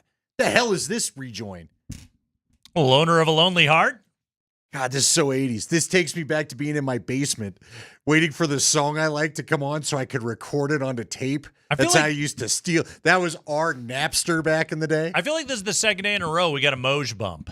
This is very Moser. Yeah. He's not owner of a Lonely Heart anymore. He's got Bear. No, he does not But own he a owned Lonely it for Heart. a while. He owns a swollen heart, but he doesn't own a Lonely Heart. Is Tyler our owner of the Lonely Heart now? Is that it? This is spring. Keep this bit going. 4:45, nothing but Moj bumps. Yeah. Okay? And if you don't work in rat with 2 T's before the end of the week, I'm going to be really disappointed in you. What rat song you got? I don't know any of them. Round and round. Okay. Yeah. All right. See, we've discussed this How about before. giving your love away? I don't have the skill. I can't match the hair metal band with the hair metal song. I know the bands and I know the songs. I don't know who sings any of them because they're all interchangeable. If we don't get some "Come On, Feel the Noise," then Moser really wasn't That a part was of Twisted this bid. Sister. No, that wasn't. Was it? That was Quiet Riot. Oh. I was so. I want to. Did you hear me? I was so confident too. You threw it down like you knew. I wasn't even close. We're not going to take it, and I Want to Rock was Twisted Sister. That's just it. They're all close. Yeah. Yeah. What about Cinderella's big hit? God, man, I was Russell Westbrook going for the layup against Minnesota right there. No, that's a great I comp. felt good about it. You went up, and that thing went clank right Bonk. off the end of the rim. No good. The keyword is jelly. Jelly. Text jelly to 303-504-0925. Not Cinderella. Jelly. Jelly. Real quick. You don't know the Cinderella hit? I know there was Don't an know 80s what band you got till it's gone. called Cinderella, and I know there was a song called Don't Know What You Got Till It's Gone. I couldn't match the two. What about Poison? Every rose has its thorn. There's one. There you go. All right. There you Because go. Brett Michaels had that show on VH1. Yeah, that's right. He did. I would go talk dirty to me if I had to do Poison. Where a bunch of white trash chicks like smashed ashtrays and tried to stab each other with them. It's a great They show. were all strippers, and they were all right on the edge. It was like the MTV show. MTV learned their formula. Flavor of Love. Remember, Flavor of Love was one of them too. But I just remember, you and I have talked about it before, The Real World. Let's find some emotionally unstable young people, throw in alcohol. Feed them booze. Give them a house to live in with a hot tub, and just watch it all unfold. Fantastic television. I couldn't look away. That's how we got Johnny Bananas in this world. 303-504-0925. Jelly. Hold on, was Black Crowes, wasn't that kind of hair metal, or was that No. was that retro? No, Black Crowes was, do you remember the Horde tour? Oh, yeah. Horde tour. That was like the Horde. That was like Blues Traveler, Spin Doctors, kind of granola-ish. Think white girls with dreadlocks. The carnies of the rock world. Where they're just mixture of hippies. Remember Rusted Root? Yeah. Well, yeah. Send me away. Stupid song. Hate Which, that one too. which is a song that we used to play in honor of Trevor Simeon, a.k.a. Simeon Away. What was Toad the Wet Sprocket? Was that want to be college rock? I think they would fit into that category. They were on the Horde tour? Edie Brickell and the New Bohemians. Now that's the Lilith Fair. They had their tour. I think there was a You Venn think Edie diagram. Brickell went ahead? They crossed They over hit both? Yes. There it is. See me on my wheel. Now dig up that All I Want from Toad the Wet Sprocket. Maybe mix in some gin blossoms. What are these words? What are the words to that song? Nobody cared. You're high as hell. Nobody knows. You're not singing it anyway. What? If there's anybody out there that knows the actual words to that song, Dude, that can it's no transcribe different them. than Pearl Yeah, but those are long syllables. Yeah, well, yes. Rusted Root was Good. Sounded like you're watching soccer on Telemundo. Listen, we didn't have HD radios and stereos. You couldn't tell what the hell they were saying anyway. My God, this segment's gone off the rails. I think Kevin's coming back in and not to tell us about a contest. Double teases. Okay, this is a twice tease. Anyway, Okay, Josh Kroenke. Josh Kroenke. Josh Kroenke. He'd like Ball Arena to host some of these tours. He sure would. Josh Kroenke today was talking about the dangers of the second apron of the salary cap. I want to play the original quote that made people that spend too much time on the internet lose their mind today. Roll it, Spring. From an ownership perspective, around the second apron, there was a lot of conversations last summer about KCP and us re-signing him and around the second apron. And we never really got any pointed questions about that, or at least I didn't. And it was a fascinating one because we really did every exercise looking through retaining him and what that meant under the new rules. And, I think that for us as an organization, going into that second apron is not necessarily something that we're scared of. I think that there are rules around it that we needed to be very careful of with our injury history. The wrong person gets injured and very quickly you're into a scenario where that I never want to have to contemplate, and that's trade number 15. And so, we're very conscious of that pushing forward and, providing the resources that we can when the moment arrives. But that second apron, is it a hard cap? I'm not 100% sure, but it's something that teams are obviously very aware of going forward. All right, with the full context, and I was at the press conference, Andy. Like, I was there. Oh, no, we saw you on TV. You were a star. The Nuggets press corps, especially, shout out to the guys in the front two rows, the guys that cover everything, okay? Adam Mares, our buddy Ryan Blackburn, like all these we have on the show. Matt Moore sitting up there. You got Bennett from the Post and Vinny from the Gazette. Like, these guys are all day-to-day. They live and breathe NBA stuff, okay? None of these guys batted an eye at that comment, okay? Nobody instantly was like, give me the microphone. What did you just say? Because everybody took it as, oh, he's talking about the dangers of going into the second apron of the salary cap and how if your entire roster gets beset by injuries, you could be left with the nuclear option as the only hope of how to dig your way out of the crater as an organization. That's the point he was making. It wasn't, I'm Nico Harrison, and I want to trade Nikola Jokic. That wasn't what he was saying, okay? And again, that's a press corps that is sitting there, and I think people maybe heard it and thought, that's a weird comment. But I don't think anybody heard it and was just like, oh, he's trying to trade Jokic. Yeah, I would say this. I think anybody listening, like the people that hit me up, didn't hear it, they read it. Right. So they didn't understand it. They read it on Twitter. You put it on Twitter. It reads different than when he's talking about it there. Exactly. Because you hear in his voice. Right. For an example is what the voice suggests for an example. So, Vic Lombardi, who we talked to last hour, talked to Josh Kroenke today on Altitude Television. And Vic, who is looking at Twitter and seeing the explosion during the press conference, said, hey, why don't you respond to this, Josh? All right, roll it, Spring. And I get this a lot, especially on our radio show, Josh. Oh, my gosh, are the Nuggets doing enough to keep Nikola Jokic happy? Tell us where his happiness level is and why you're confident he ain't going anywhere anytime soon. We have great conversations where we're brutally honest with each other about things, and I think that's what tough moments take.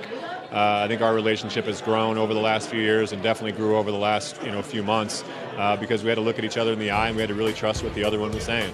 But I think that Yoke, to his credit, really, especially over the last 3 games and into the playoffs, you really saw him take a new level of leadership and ownership in his play on and off the court in the locker room. He was more vocal, and I think that while he obviously loved and had a lot of respect for the growth that he went through under Coach Malone, there was a little bit of freedom in the last couple of weeks of the season as well. And so he's in a great place. Hopefully he's over in Serbia. I think last time I saw him, he was enjoying a nice river raft. And hopefully a few cold beers as well. But come July, I know he'll be ready to get back to work, and I know he's in a good place mentally as well. Okay. Does that sound like he wants to trade Nikola No, Jokic? and I heard that live too. Yeah. I mean, that was part of what that came right after the press conference. It was on Altitude TV. The laughs you hear in there is Katie Wingy. She was alongside for that interview as well. And yeah, look, I heard it live. I didn't think much of it.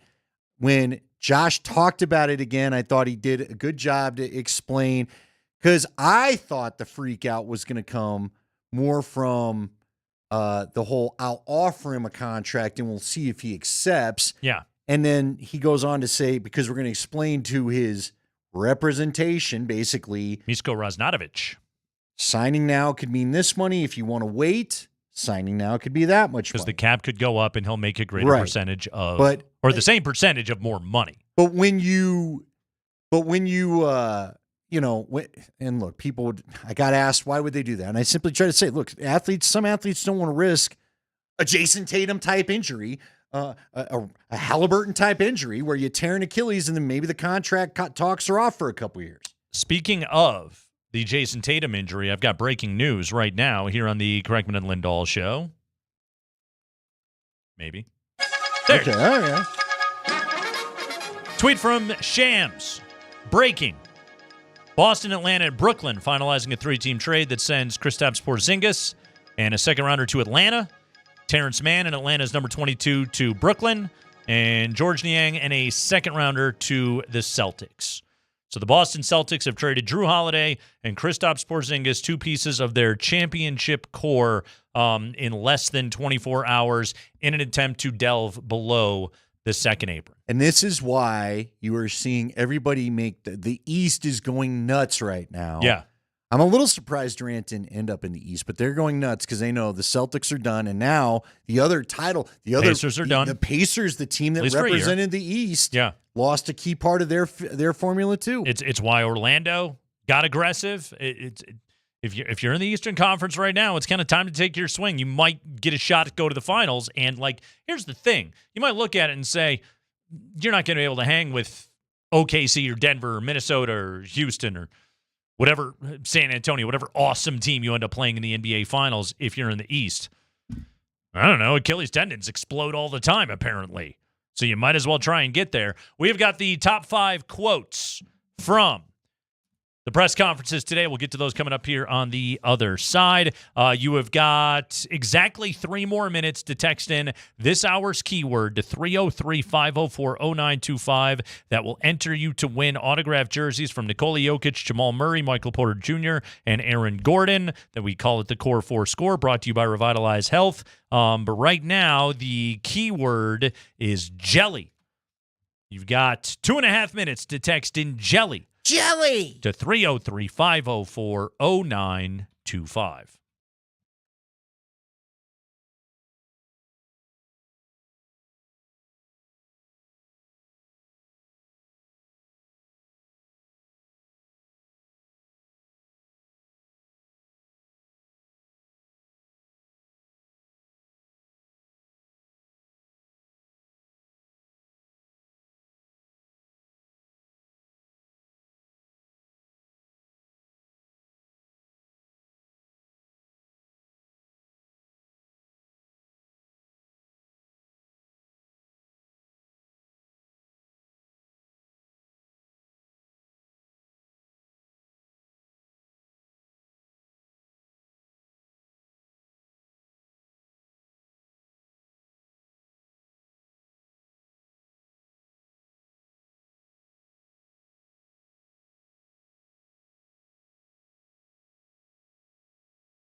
Update from Coors Field.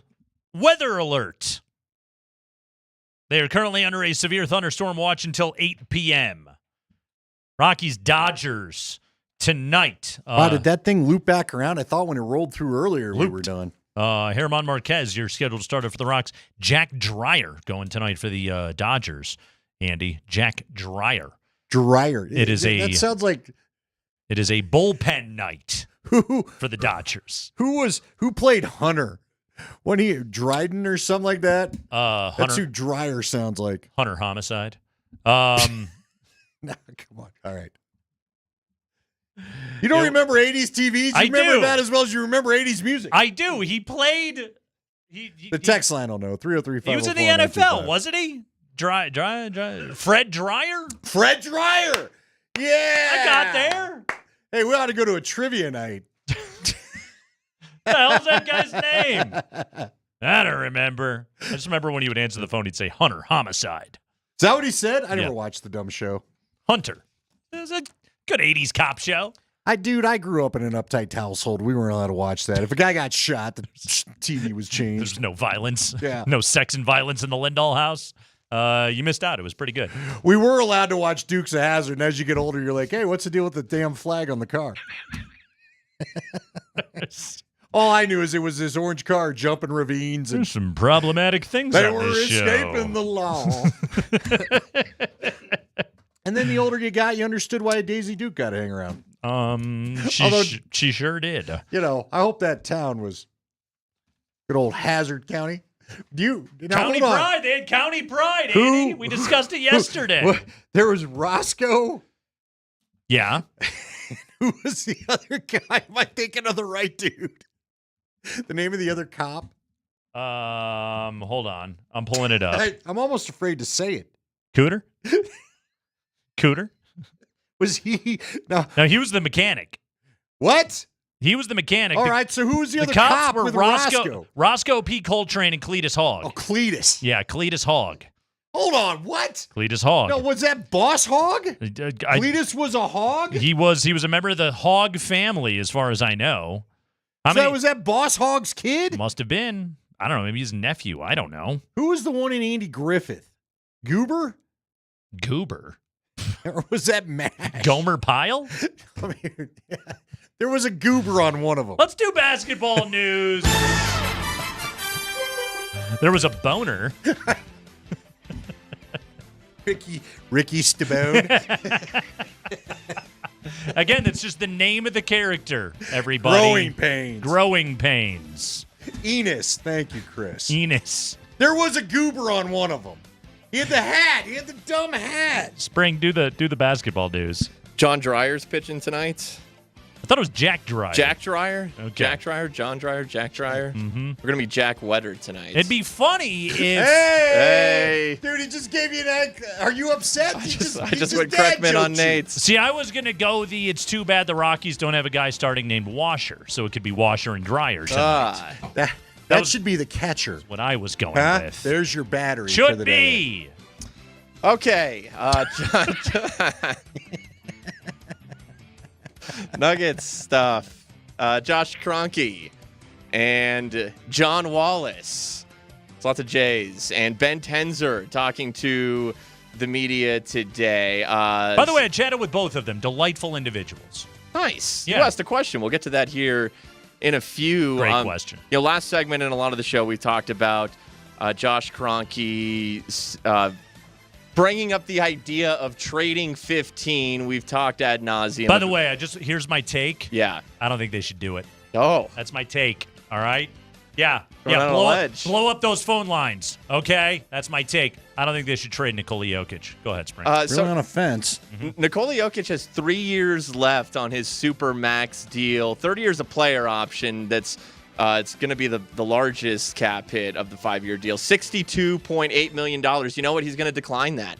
He's going to decline that $62.8 million player option because he's Nikola freaking Jokic, and he can do that. So really, he only has 2 years left on his deal.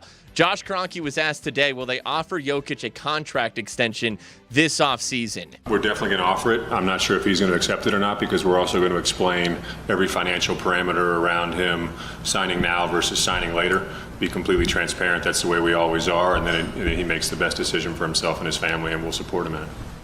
So what he means is, again, hey, you can do this now, or you can do it later and have more money. You can do it now, and in the event, look, stuff happens. Yeah.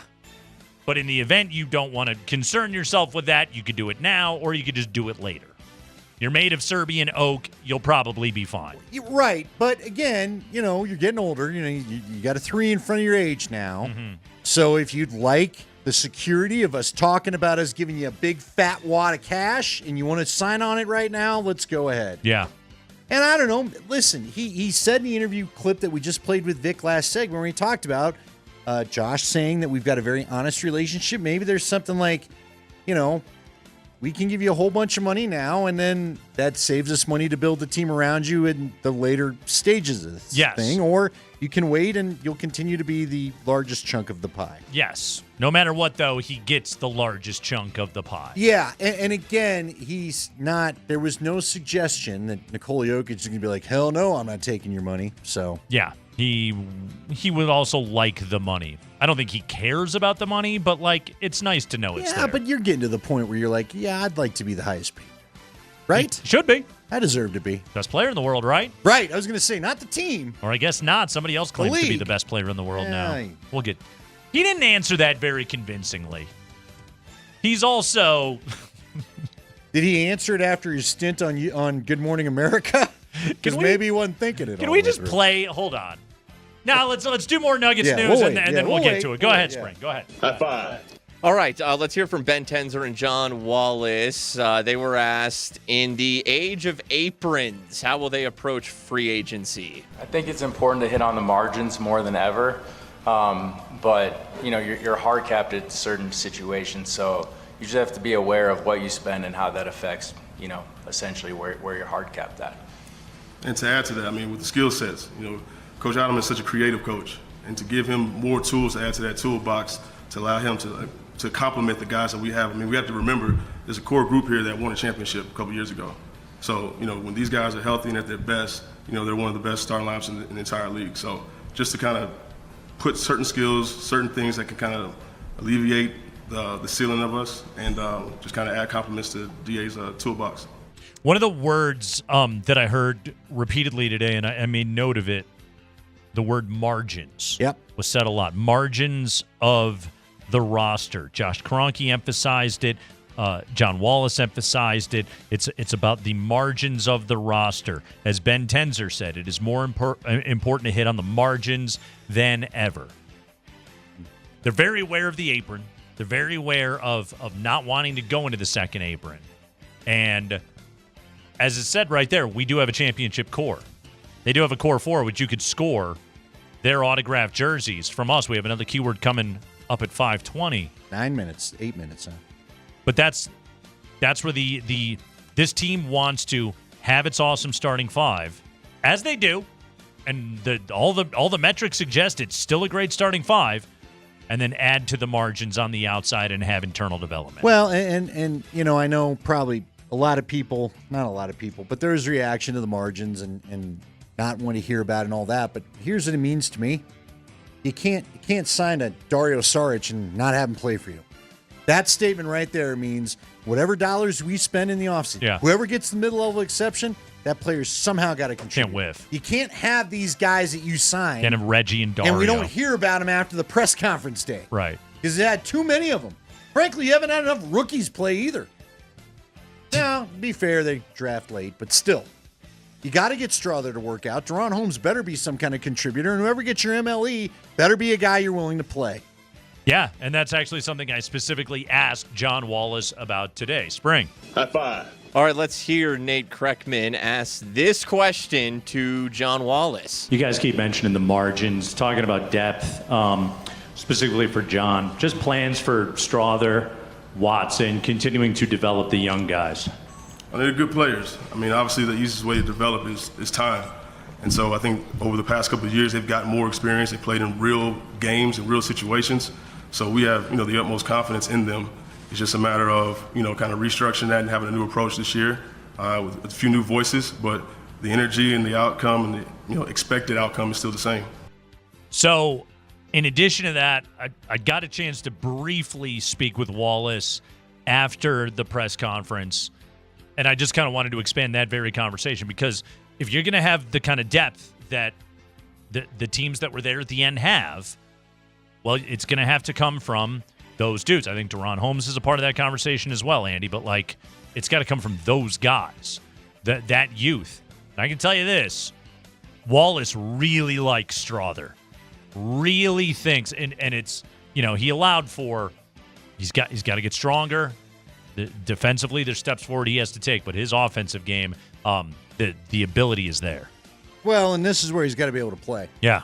I hope David Adelman can create an environment in the early season where guys can play and they don't have to look and wonder, am I coming out of the game and never seeing the floor again? Yeah. Because unfortunately, one of the things where I would be, I think not all was bad with Michael Malone. I hope people remember that. But one of the things that did get a little tenuous towards the end was, again, a little bit of bad out of Strother, and all of a sudden it's Russell Westbrook, and we don't see Strother again. But, Andy, what's the key to being able to play those young guys? Going back to a point that you hammer constantly, which is you have to kill them in the Jokic minutes. Yeah. Which then allows you the cushion to be able to play younger guys. And if it's a night where the lineup isn't working, you don't have to yank everybody off the floor. Well, that is going to come from a healthy and ready Jamal Murray.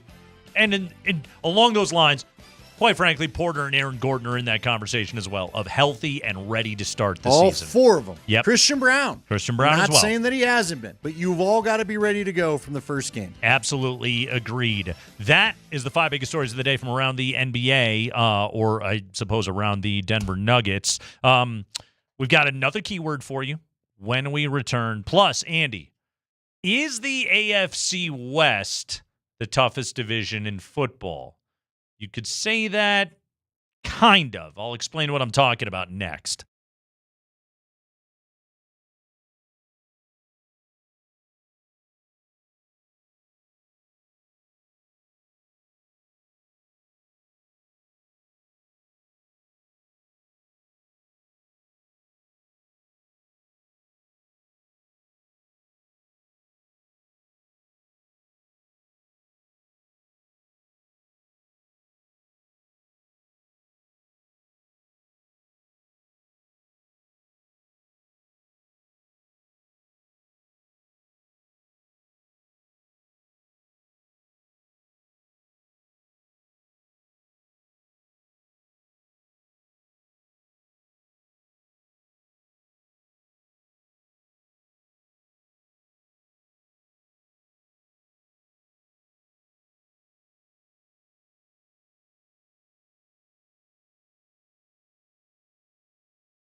Wow, you want to win autographed jerseys from Jokic, Jamal Murray, Aaron Gordon, and Michael Porter Jr. Known as MPJ.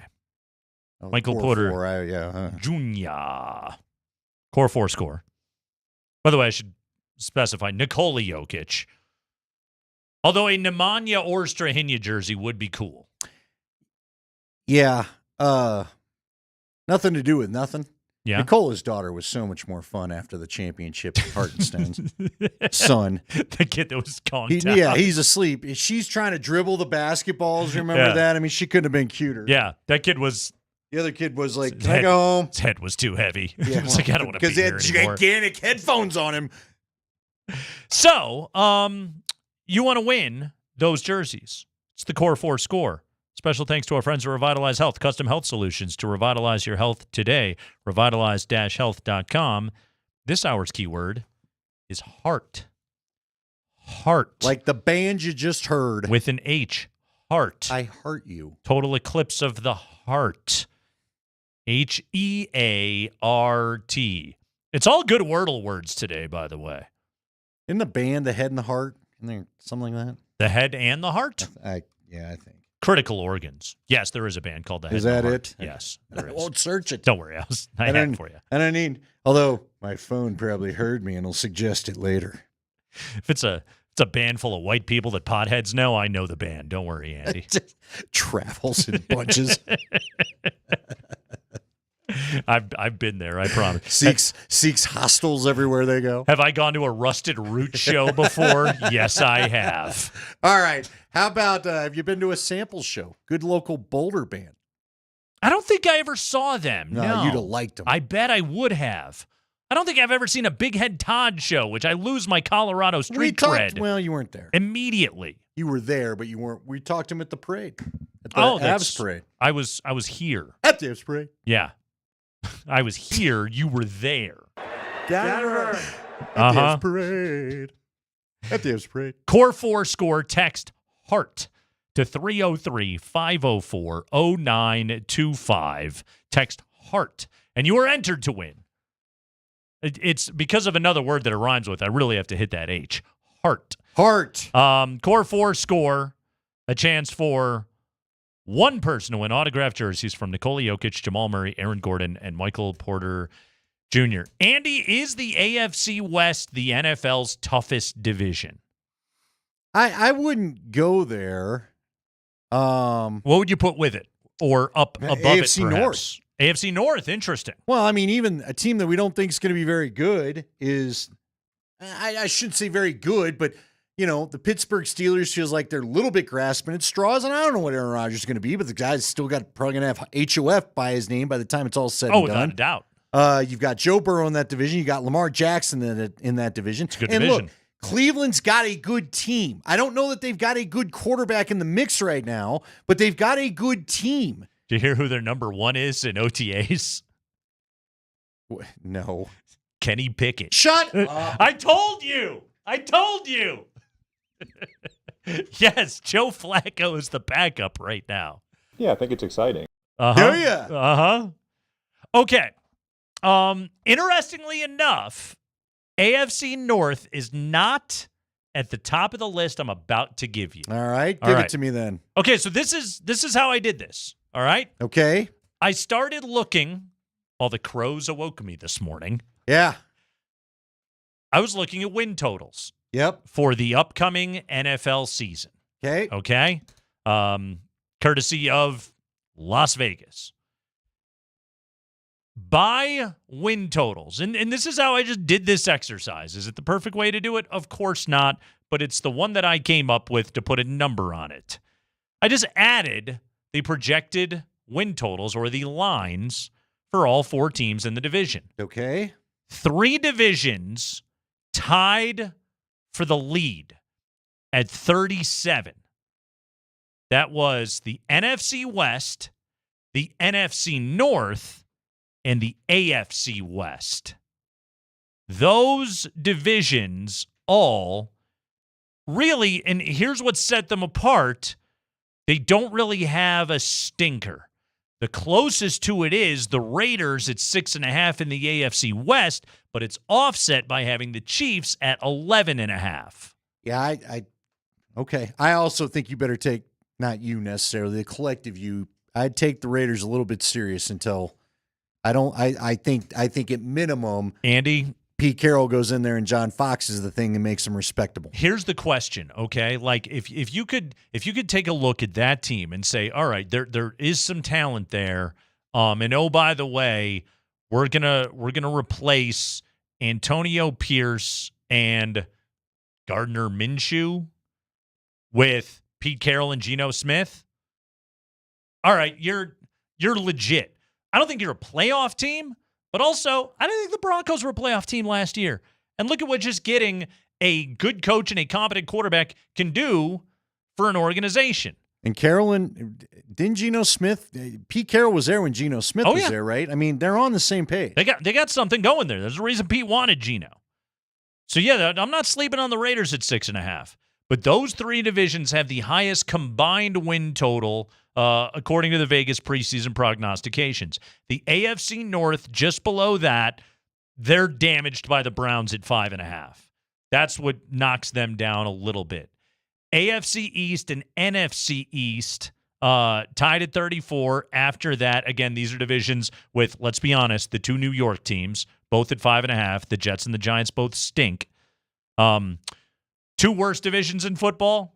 Hello, AFC and NFC South. The AFC South combined for 30. The NFC South, 28. Worst division in football by a lot. The only team that is projected to have a winning record in that division is Tampa. Everybody else stinks in that division. Now, these are, again, just preseason prognostications, but it's something to go off of. Right. Here's what's interesting, though. So, okay, you're going to tell me your AFC West is one of the toughest divisions in football, which I believe it is. I didn't have to do this exercise to come to that conclusion. I think it's one of the toughest divisions in football. It's a division that produced 3 playoff teams a year ago. It could very well do that again this season. 3 playoff teams and a Super Bowl competitor. Pretty good. Pretty good, right? Here's the good news, okay? I told you earlier, prepare for a fun autumn. The Broncos play the AFC South, second worst division in football, which is bad. Oh, by the way, last year when they played the NFC South, clean sweep, 4-0. Beat the crap out of those teams, okay? This year, they're getting Houston, Jacksonville, Indianapolis, and Tennessee all on the schedule. And they get Tennessee right away, and they get Indianapolis very early in the season. Yeah, real quick, for even those that think that Tennessee may be good and that they will be better with their new quarterback. You're getting Cam right away. Yeah, you think Cam Ward's going to be like Bo Nix facing the Seahawks last year. How'd that go in his first game? I'm sure Bo'd love that game back. Sure. I think Cam Ward will be better in December than he will be in September, but the Broncos catch him in September. The other division you play is the NFC East, which is not great. The NFC East, yes, you got to deal with Philly, and you got to deal with the Manders, but you got Dallas at 7.5 and the Giants at 5.5. You should win both of those games. Ooh, could be Russ. Your other AFC opponents are Cincinnati, who is good, and the Jets, who are bad. Your other NFC opponent is Green Bay, who is good, but you get them at home. Okay? So right away, opponent-wise, I think the Broncos are in a pretty good boat. Here's some more good news for you, Andy. Again, I'm telling you, this is going to be a fun autumn. Broncos play 9 home games, 7 true road games, and the Jets in London, where they're currently 6.5-point favorites. It's pretty good, right? Yeah. That is very advantageous, all right? And you might look at it last year and say, oh, the Broncos overachieved and got a 7 seed because they got to beat up on the NFC South. Fine. You can only play the schedule that you're given, and I think this shapes up really well for Denver this year. Yes, they're in a tough division. I don't think any game that they play in the AFC West is easy by any stretch of the imagination. And I'll include when they get the Raiders at home, which I don't think is going to be easy.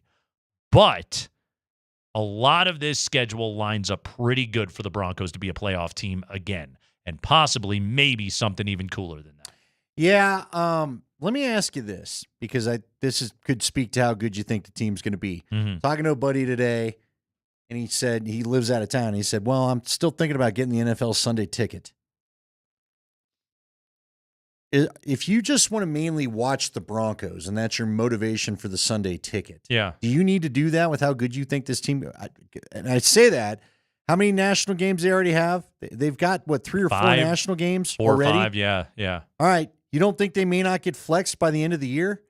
I could see the Chargers and Broncos being a national game by the end of the year. But this is what I'm saying. Like, this is also, I would say, if you want to feel like, all right, I'm going to fork my money over to it's YouTube, right? I'm going to fork my money A over, lot of money. and it's not a cheap product, right? But if you want to fork your money over for it to be able to watch this Broncos team, I mean, Andy, I would venture to guess this 2025 version has a chance to be the most entertaining one we have seen since the Manning era. I would agree. I'm not saying it's as entertaining as the Manning era, but the most since. No. I'm with you. I am getting a little. By the way, the keyword's heart. Heart. And this conversation's tugging at my heart. Heart. And it's, again, the organ. Spell it like the organ. 303-504-0925 is the number you're going to get registered for the Core 4 score. That's all 4 of the Core 4's jerseys autographed and sent to you. We'll have more keywords tomorrow. Tune in all day. And thank you to Revitalized Health. Thank God I got it all in. Here's my thing. Are you not getting a little bit, maybe you're not because you don't worry the way that I do. We have better reason to think this will be the most entertaining football we've watched in a while compared to, I keep thinking of 2020. Remember when it was going to be Drew Lock's actual full year, first full year starting, and they drafted all the KJ Hamler and got burned. Jerry Jeudy. That hurt. Yeah. Yeah. Tough go. Bo gave us a full season. We got 5 games of Drew Lock that year, and let's be honest, it was only the Chiefs game where he made a few throws and the Texans game where he made a few throws. Those were fun. Yeah. But Bo was more than just 5 games. It was really the second half of the season, right? They got it going against Tampa Bay, and that's kind of where things went from the uptick there, right? What was that, the 6th, 7th week of the season or something like that, where they went down to Tampa and beat them? Yeah. Got the offense going? Tampa was week, 4 or 5? Was it that early? Yeah. I just remember they had the rough start, but then they got it going. 0-2, but then they battled back to 2-2. There you go. Mm-hmm. I'm just saying, because of that, we have the right to be excited, right? And because it's Sean Payton and it's not first-time coach Vic Fangio. It's not Pat second-time Shurmur coach. and Drew Lock, Yeah. okay? Right. And again, and it's an offense that for the first time since Manning and since 2014, why am I spacing the OC's name? The crazy guy that went to McCoy? No. Gase? Adam Gase. It's the first time since Manning and Gase worked in back-to-back years that the Broncos have the same offensive coordinator and quarterback to start a season. I don't believe the Broncos offense is a top 10 offense in the NFL this year. I don't think it is. But I do think it's like somewhere like 10 to 15. And again, that's with the strength of this team on the other side of the ball. And again, guys, injuries can always be a thing. They can derail any NFL season. I can only talk about this team as though it's going to be healthy. 86% of your roster is returning from next year, okay? Yes, the league will make an adjustment to you, but also you are improving along the way. The pieces are coming back on this offense. I love the idea of the continuity that Denver has. Are they going to have any kind of consistent run game? I don't know. Are they going to be more dynamic throwing the ball to guys out of the backfield this year? I firmly believe that to be the case. And I know they got a pass rush, and I know they have arguably the best secondary in all of the NFL. I think Baltimore would like a word in that conversation. But for right now, I'm looking at Denver and Baltimore, and I'm saying that's as good as secondary play can be in the league. And Patrick Surtain he probably puts the Broncos above Baltimore, quite frankly. I like this team a lot. I really do. And, Andy, I think in however long we've been doing this dog and pony show, I don't think I've ever told you that about a Broncos team at this time of the year. So, and by the way, I've mostly been right. I was surprised by what they did last year. To be fair, I wasn't the only one. This thing looks like it's in a pretty good place right now, being run by competent individuals. Yeah, it is. And again, they're getting to the point where they get to start adding layers. Yeah. Everybody wants to be Kansas City. You don't get to just be Kansas City by finding a quarterback. You know? Yeah, look, we'd all love Patrick Mahomes. He's really good. He still is Travis Kelce. We've seen what's happened to him as he starts to lose some of the receivers around him. He, frankly, has not had a great group the last couple of years. Now, they've still found their way to the Super Bowl, but his tackles have been an issue the last couple of years, and now he loses Tooney again. I mean, the Chiefs are going to be interesting. Are you buying into this? I don't know where I'm at with this, because until somebody in the AFC takes the AFC crown away from them, I can't count the Chiefs out. But are you in this boat that the Chiefs are more vulnerable than they've been during this time, during the Reid-Mahomes marriage? Are you there? Because I read some stuff out of Kansas City, and they think they fixed their tackle problem. Sure. They think they're going to. Travis Kelce insists he's going to play better this year. Right. Now, it's going to be fascinating to see how much of that's just age, dude. You know, you're an older guy. Can't stay fast forever. Can't stay the impossible cover forever. I think Mahomes is this generation's Manning. I think he's 12 wins. Yeah, I'm with you. If you put him on the field, he's 12 wins. Maybe it's a down year and they only win 11, and you could possibly steal the division. I don't think that's out of the question at all. And I would say that for both the Chargers and the Broncos. I don't think it's out of the question that you could possibly steal the division one year. But I don't think the Chiefs are going away. But stealing the division is going to require 13 or 14 wins, isn't it? Good. Unless we do truly get to a point. Now, again, maybe the Pete Carroll factor comes in. You got 4 great veteran coaches inside this division. It's a good division. They start eating each other a little bit, and that lowers what the record's required because each team's winning at home and losing on the road or whatever it may be, and that lowers the actual number of wins you need to take the division. But until that happens, it still feels like you need 13 to capture this thing. That's some tall cotton. Get to play the Jags, Colts, and Titans. That'll help. Get to play the Jets. Get to play the Giants. Some good games on that schedule. I like it, Andy. I got the lineups tonight. Rockies, Dodgers over at Coors Field. Are we officially dodging raindrops? Delayed yet? Tyler Freeman leading off tonight. Hunter Goodman in the 2-hole. Jordan Beck, Michael Tolia, Tyro Estrada, Ryan McMahon, Brenton Doyle, Kyle Farmer, Ryan Ritter, your lineup tonight for the Rocks. On the other hand, one of these things is not like the other.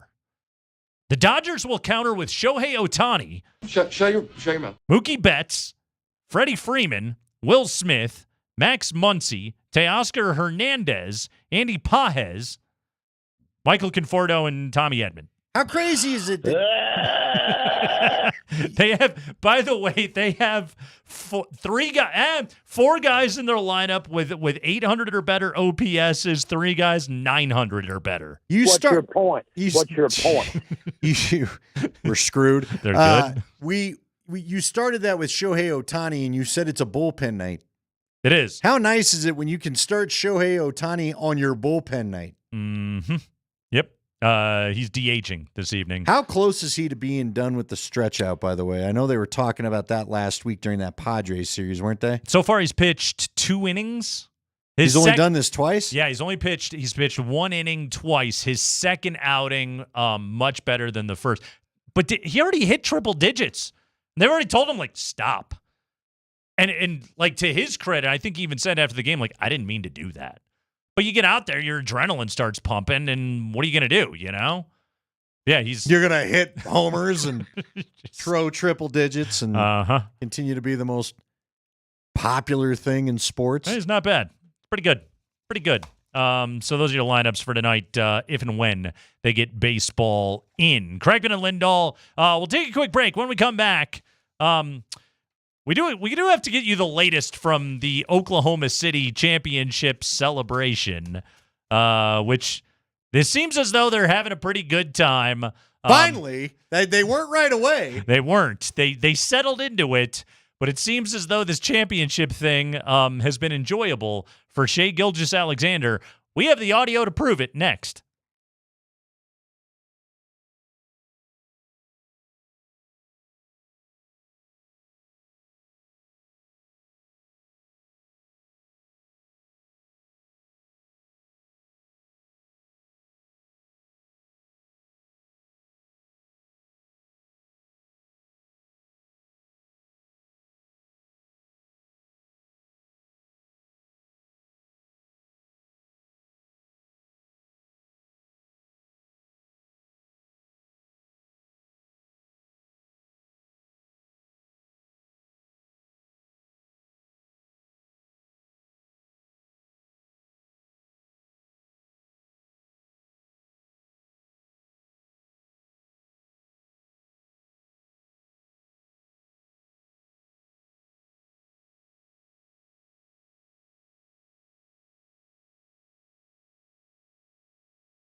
All right, you got a few more minutes to get in on this hour's keyword for the Core 4 score. A chance to win autographed jerseys from Nikola Jokic, Aaron Gordon, Jamal Murray, Michael Porter Jr.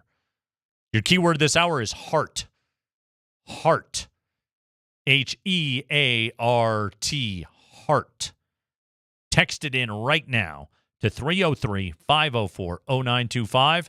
You're entered to win the 4 autographed jerseys from the championship core. And this is going all week, guys. 12 keywords per day for 5 days.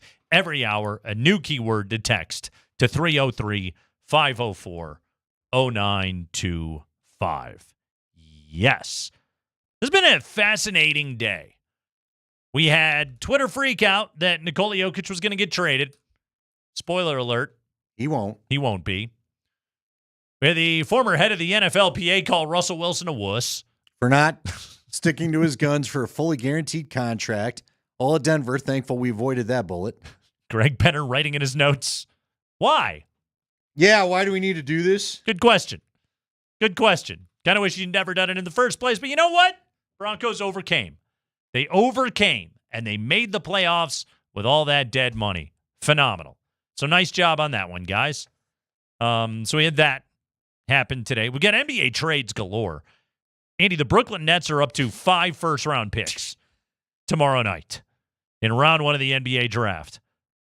5 picks in the first round. By the way, don't forget the draft 2 rounds this year. I got fun draft factoids for you tomorrow. Tomorrow, yeah. Tune in. Yeah. How do you get excited about an NBA draft when your team doesn't have any picks? I'm going to get you excited for it tomorrow. Do you think it stays that way? Yeah, I do. Yeah, unless somebody really wants Zeke Najee. Do you think anybody really wants Zeke Najee? Not for a first-round pick. No, I don't. Maybe wait. Memphis just got the slew of seconds. Maybe you can pry a second from them. There you go. Am I wrong? Pry a second. Yeah. Well, how else do you put it? Yeah, it could very well be the goal. Zeke Najee actually had a good run of games. He's NBA size, NBA body, all that stuff, and you couldn't get anything for him at the deadline. He's a real-life NBA player. He's a breathing, heartbeat-having, ambulatory NBA player. So, yeah, you could have him if you want. Is there anything that David Adelman could unlock? Maybe. There's some coaching and development that could go on there. Now, Scott always tells us he doesn't have great hands, and that's a problem, and I don't know how you fix that. It is. And I think you've noticed it, too. Matter of fact, I think you and Scott have both made those comments to me. There have been, now I think about it, there are a couple of games you guys notice it on the same game where it just drives you both nuts. So I don't know how you fix that. But, if I would love to have a couple of guys on this roster get affected by the clean slate that's been given them with everybody around them being new. Yep.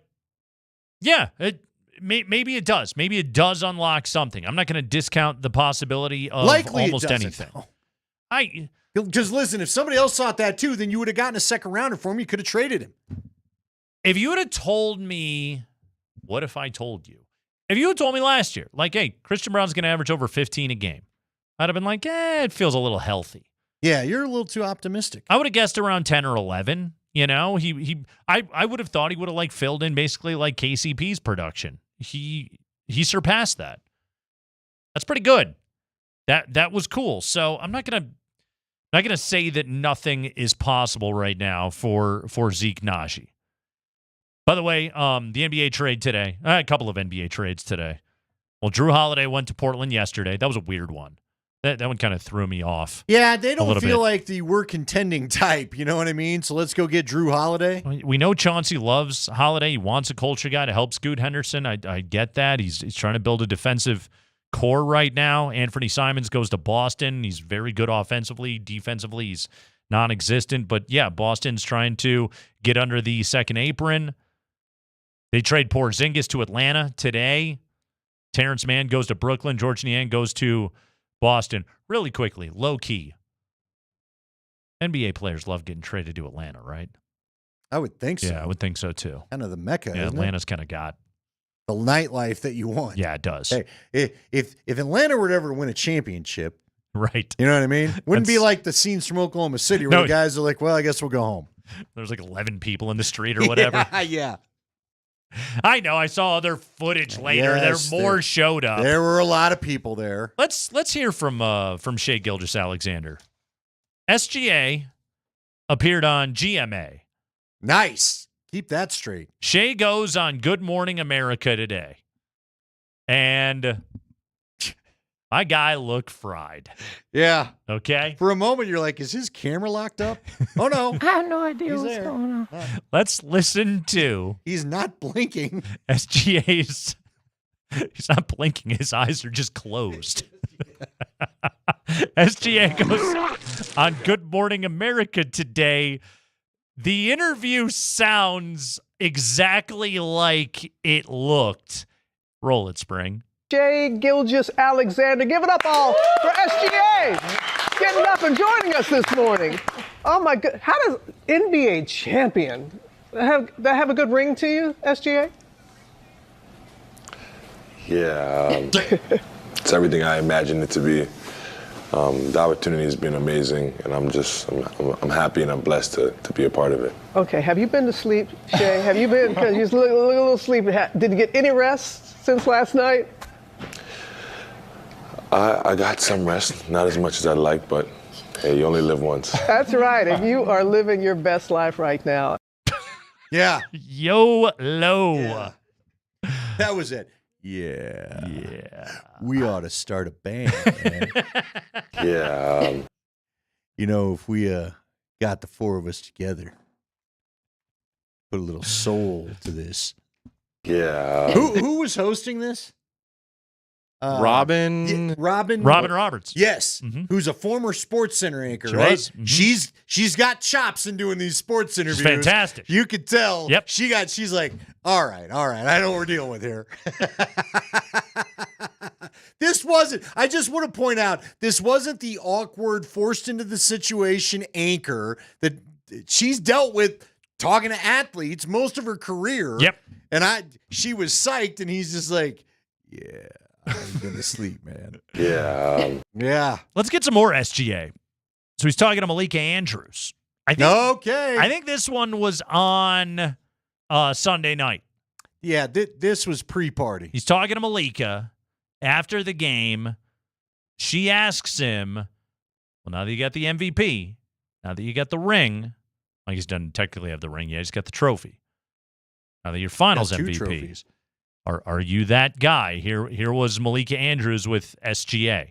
Inevitably, the conversation after someone wins a finals MVP, it always turns to, well, that player can lay claim to being the best player in the world. Are you ready to take that title? Yeah, for sure. That's another goal of mine, to stand at the top of the mountain. The way I have this year has been pretty fun. It's definitely one of the things I want to check off my list. Can you say you've checked it off? Sure, why not? That was a very half-hearted Yeah, commitment. well, I mean, I think, you know what's kind of funny? I don't think he's looking to stir stuff up. He and Nicola, well, I don't know. Sure, why not? Right. But he knows that this response is going to get him, right? Yes. Also, did anybody ask Andre Iguodala after he won Finals MVP, are you the best player in the world? Did anybody ask Cornbread Maxwell after he won Finals MVP if he was the best player in the world? Or do you have to have the scoring title and the MVP and all of that? Probably that. Okay. I don't know. Well, that was very half-hearted from SGA. Well, it was. But, yeah. And I love Malika Andrews. I think she does a great job. Yep. But she does work for ESPN. Gotta and stir it. a majority of their first 3 months of the NBA season programming is who's the MVP and who's the best player, in the who's world. the face of the league. Yeah. So she's got to try to rev this up. Yep. So that they can have the cut, then we can have the debate for the first 3 months of the NBA season Still in November. Joker. And Come on. beyond. Still Joker. And I think even he knows that. Yep. One final piece of audio I want to play. This is from Fox 13 Seattle Sports Live. It's like their 30-minute Sunday night show that they do. You know, all the local TV networks, they do a 30-minute Sunday night big sports wrap-up thing. This was Sunday night. This is after Game 7 of the NBA Finals. They have not made mention of the NBA Finals the entire show. It's important to note this is Seattle. Why is that important? because the Oklahoma City Thunder used to be known as the Seattle Supersonics, and then they moved to Oklahoma City back in the aughts. Okay? And the fans there were rooting hard for Oklahoma City not to get this done. So this is Sunday night, Fox 13, Seattle Sports Live, giving the update on the result of the NBA Finals. Finally tonight, unfortunately, the Indiana Pacers lose Game 7 of the NBA Finals. Big game for the Sounders tomorrow. We will see you out at Lumen Field. Wow. Like how he put it. That was good. That was artful sentence crafting. That was good. That was low-key petty. Did not say who won. I liked it. You mentioned who lost. Unfortunately, the Pacers lost. Yeah. And it's too bad. Boom goes the dynamite. Reggie Miller's looking good. That's going to do it for the Kreckman and Lindahl show here this afternoon. You have got 5 more minutes to text this hour's keyword, heart. Heart. To 303-504.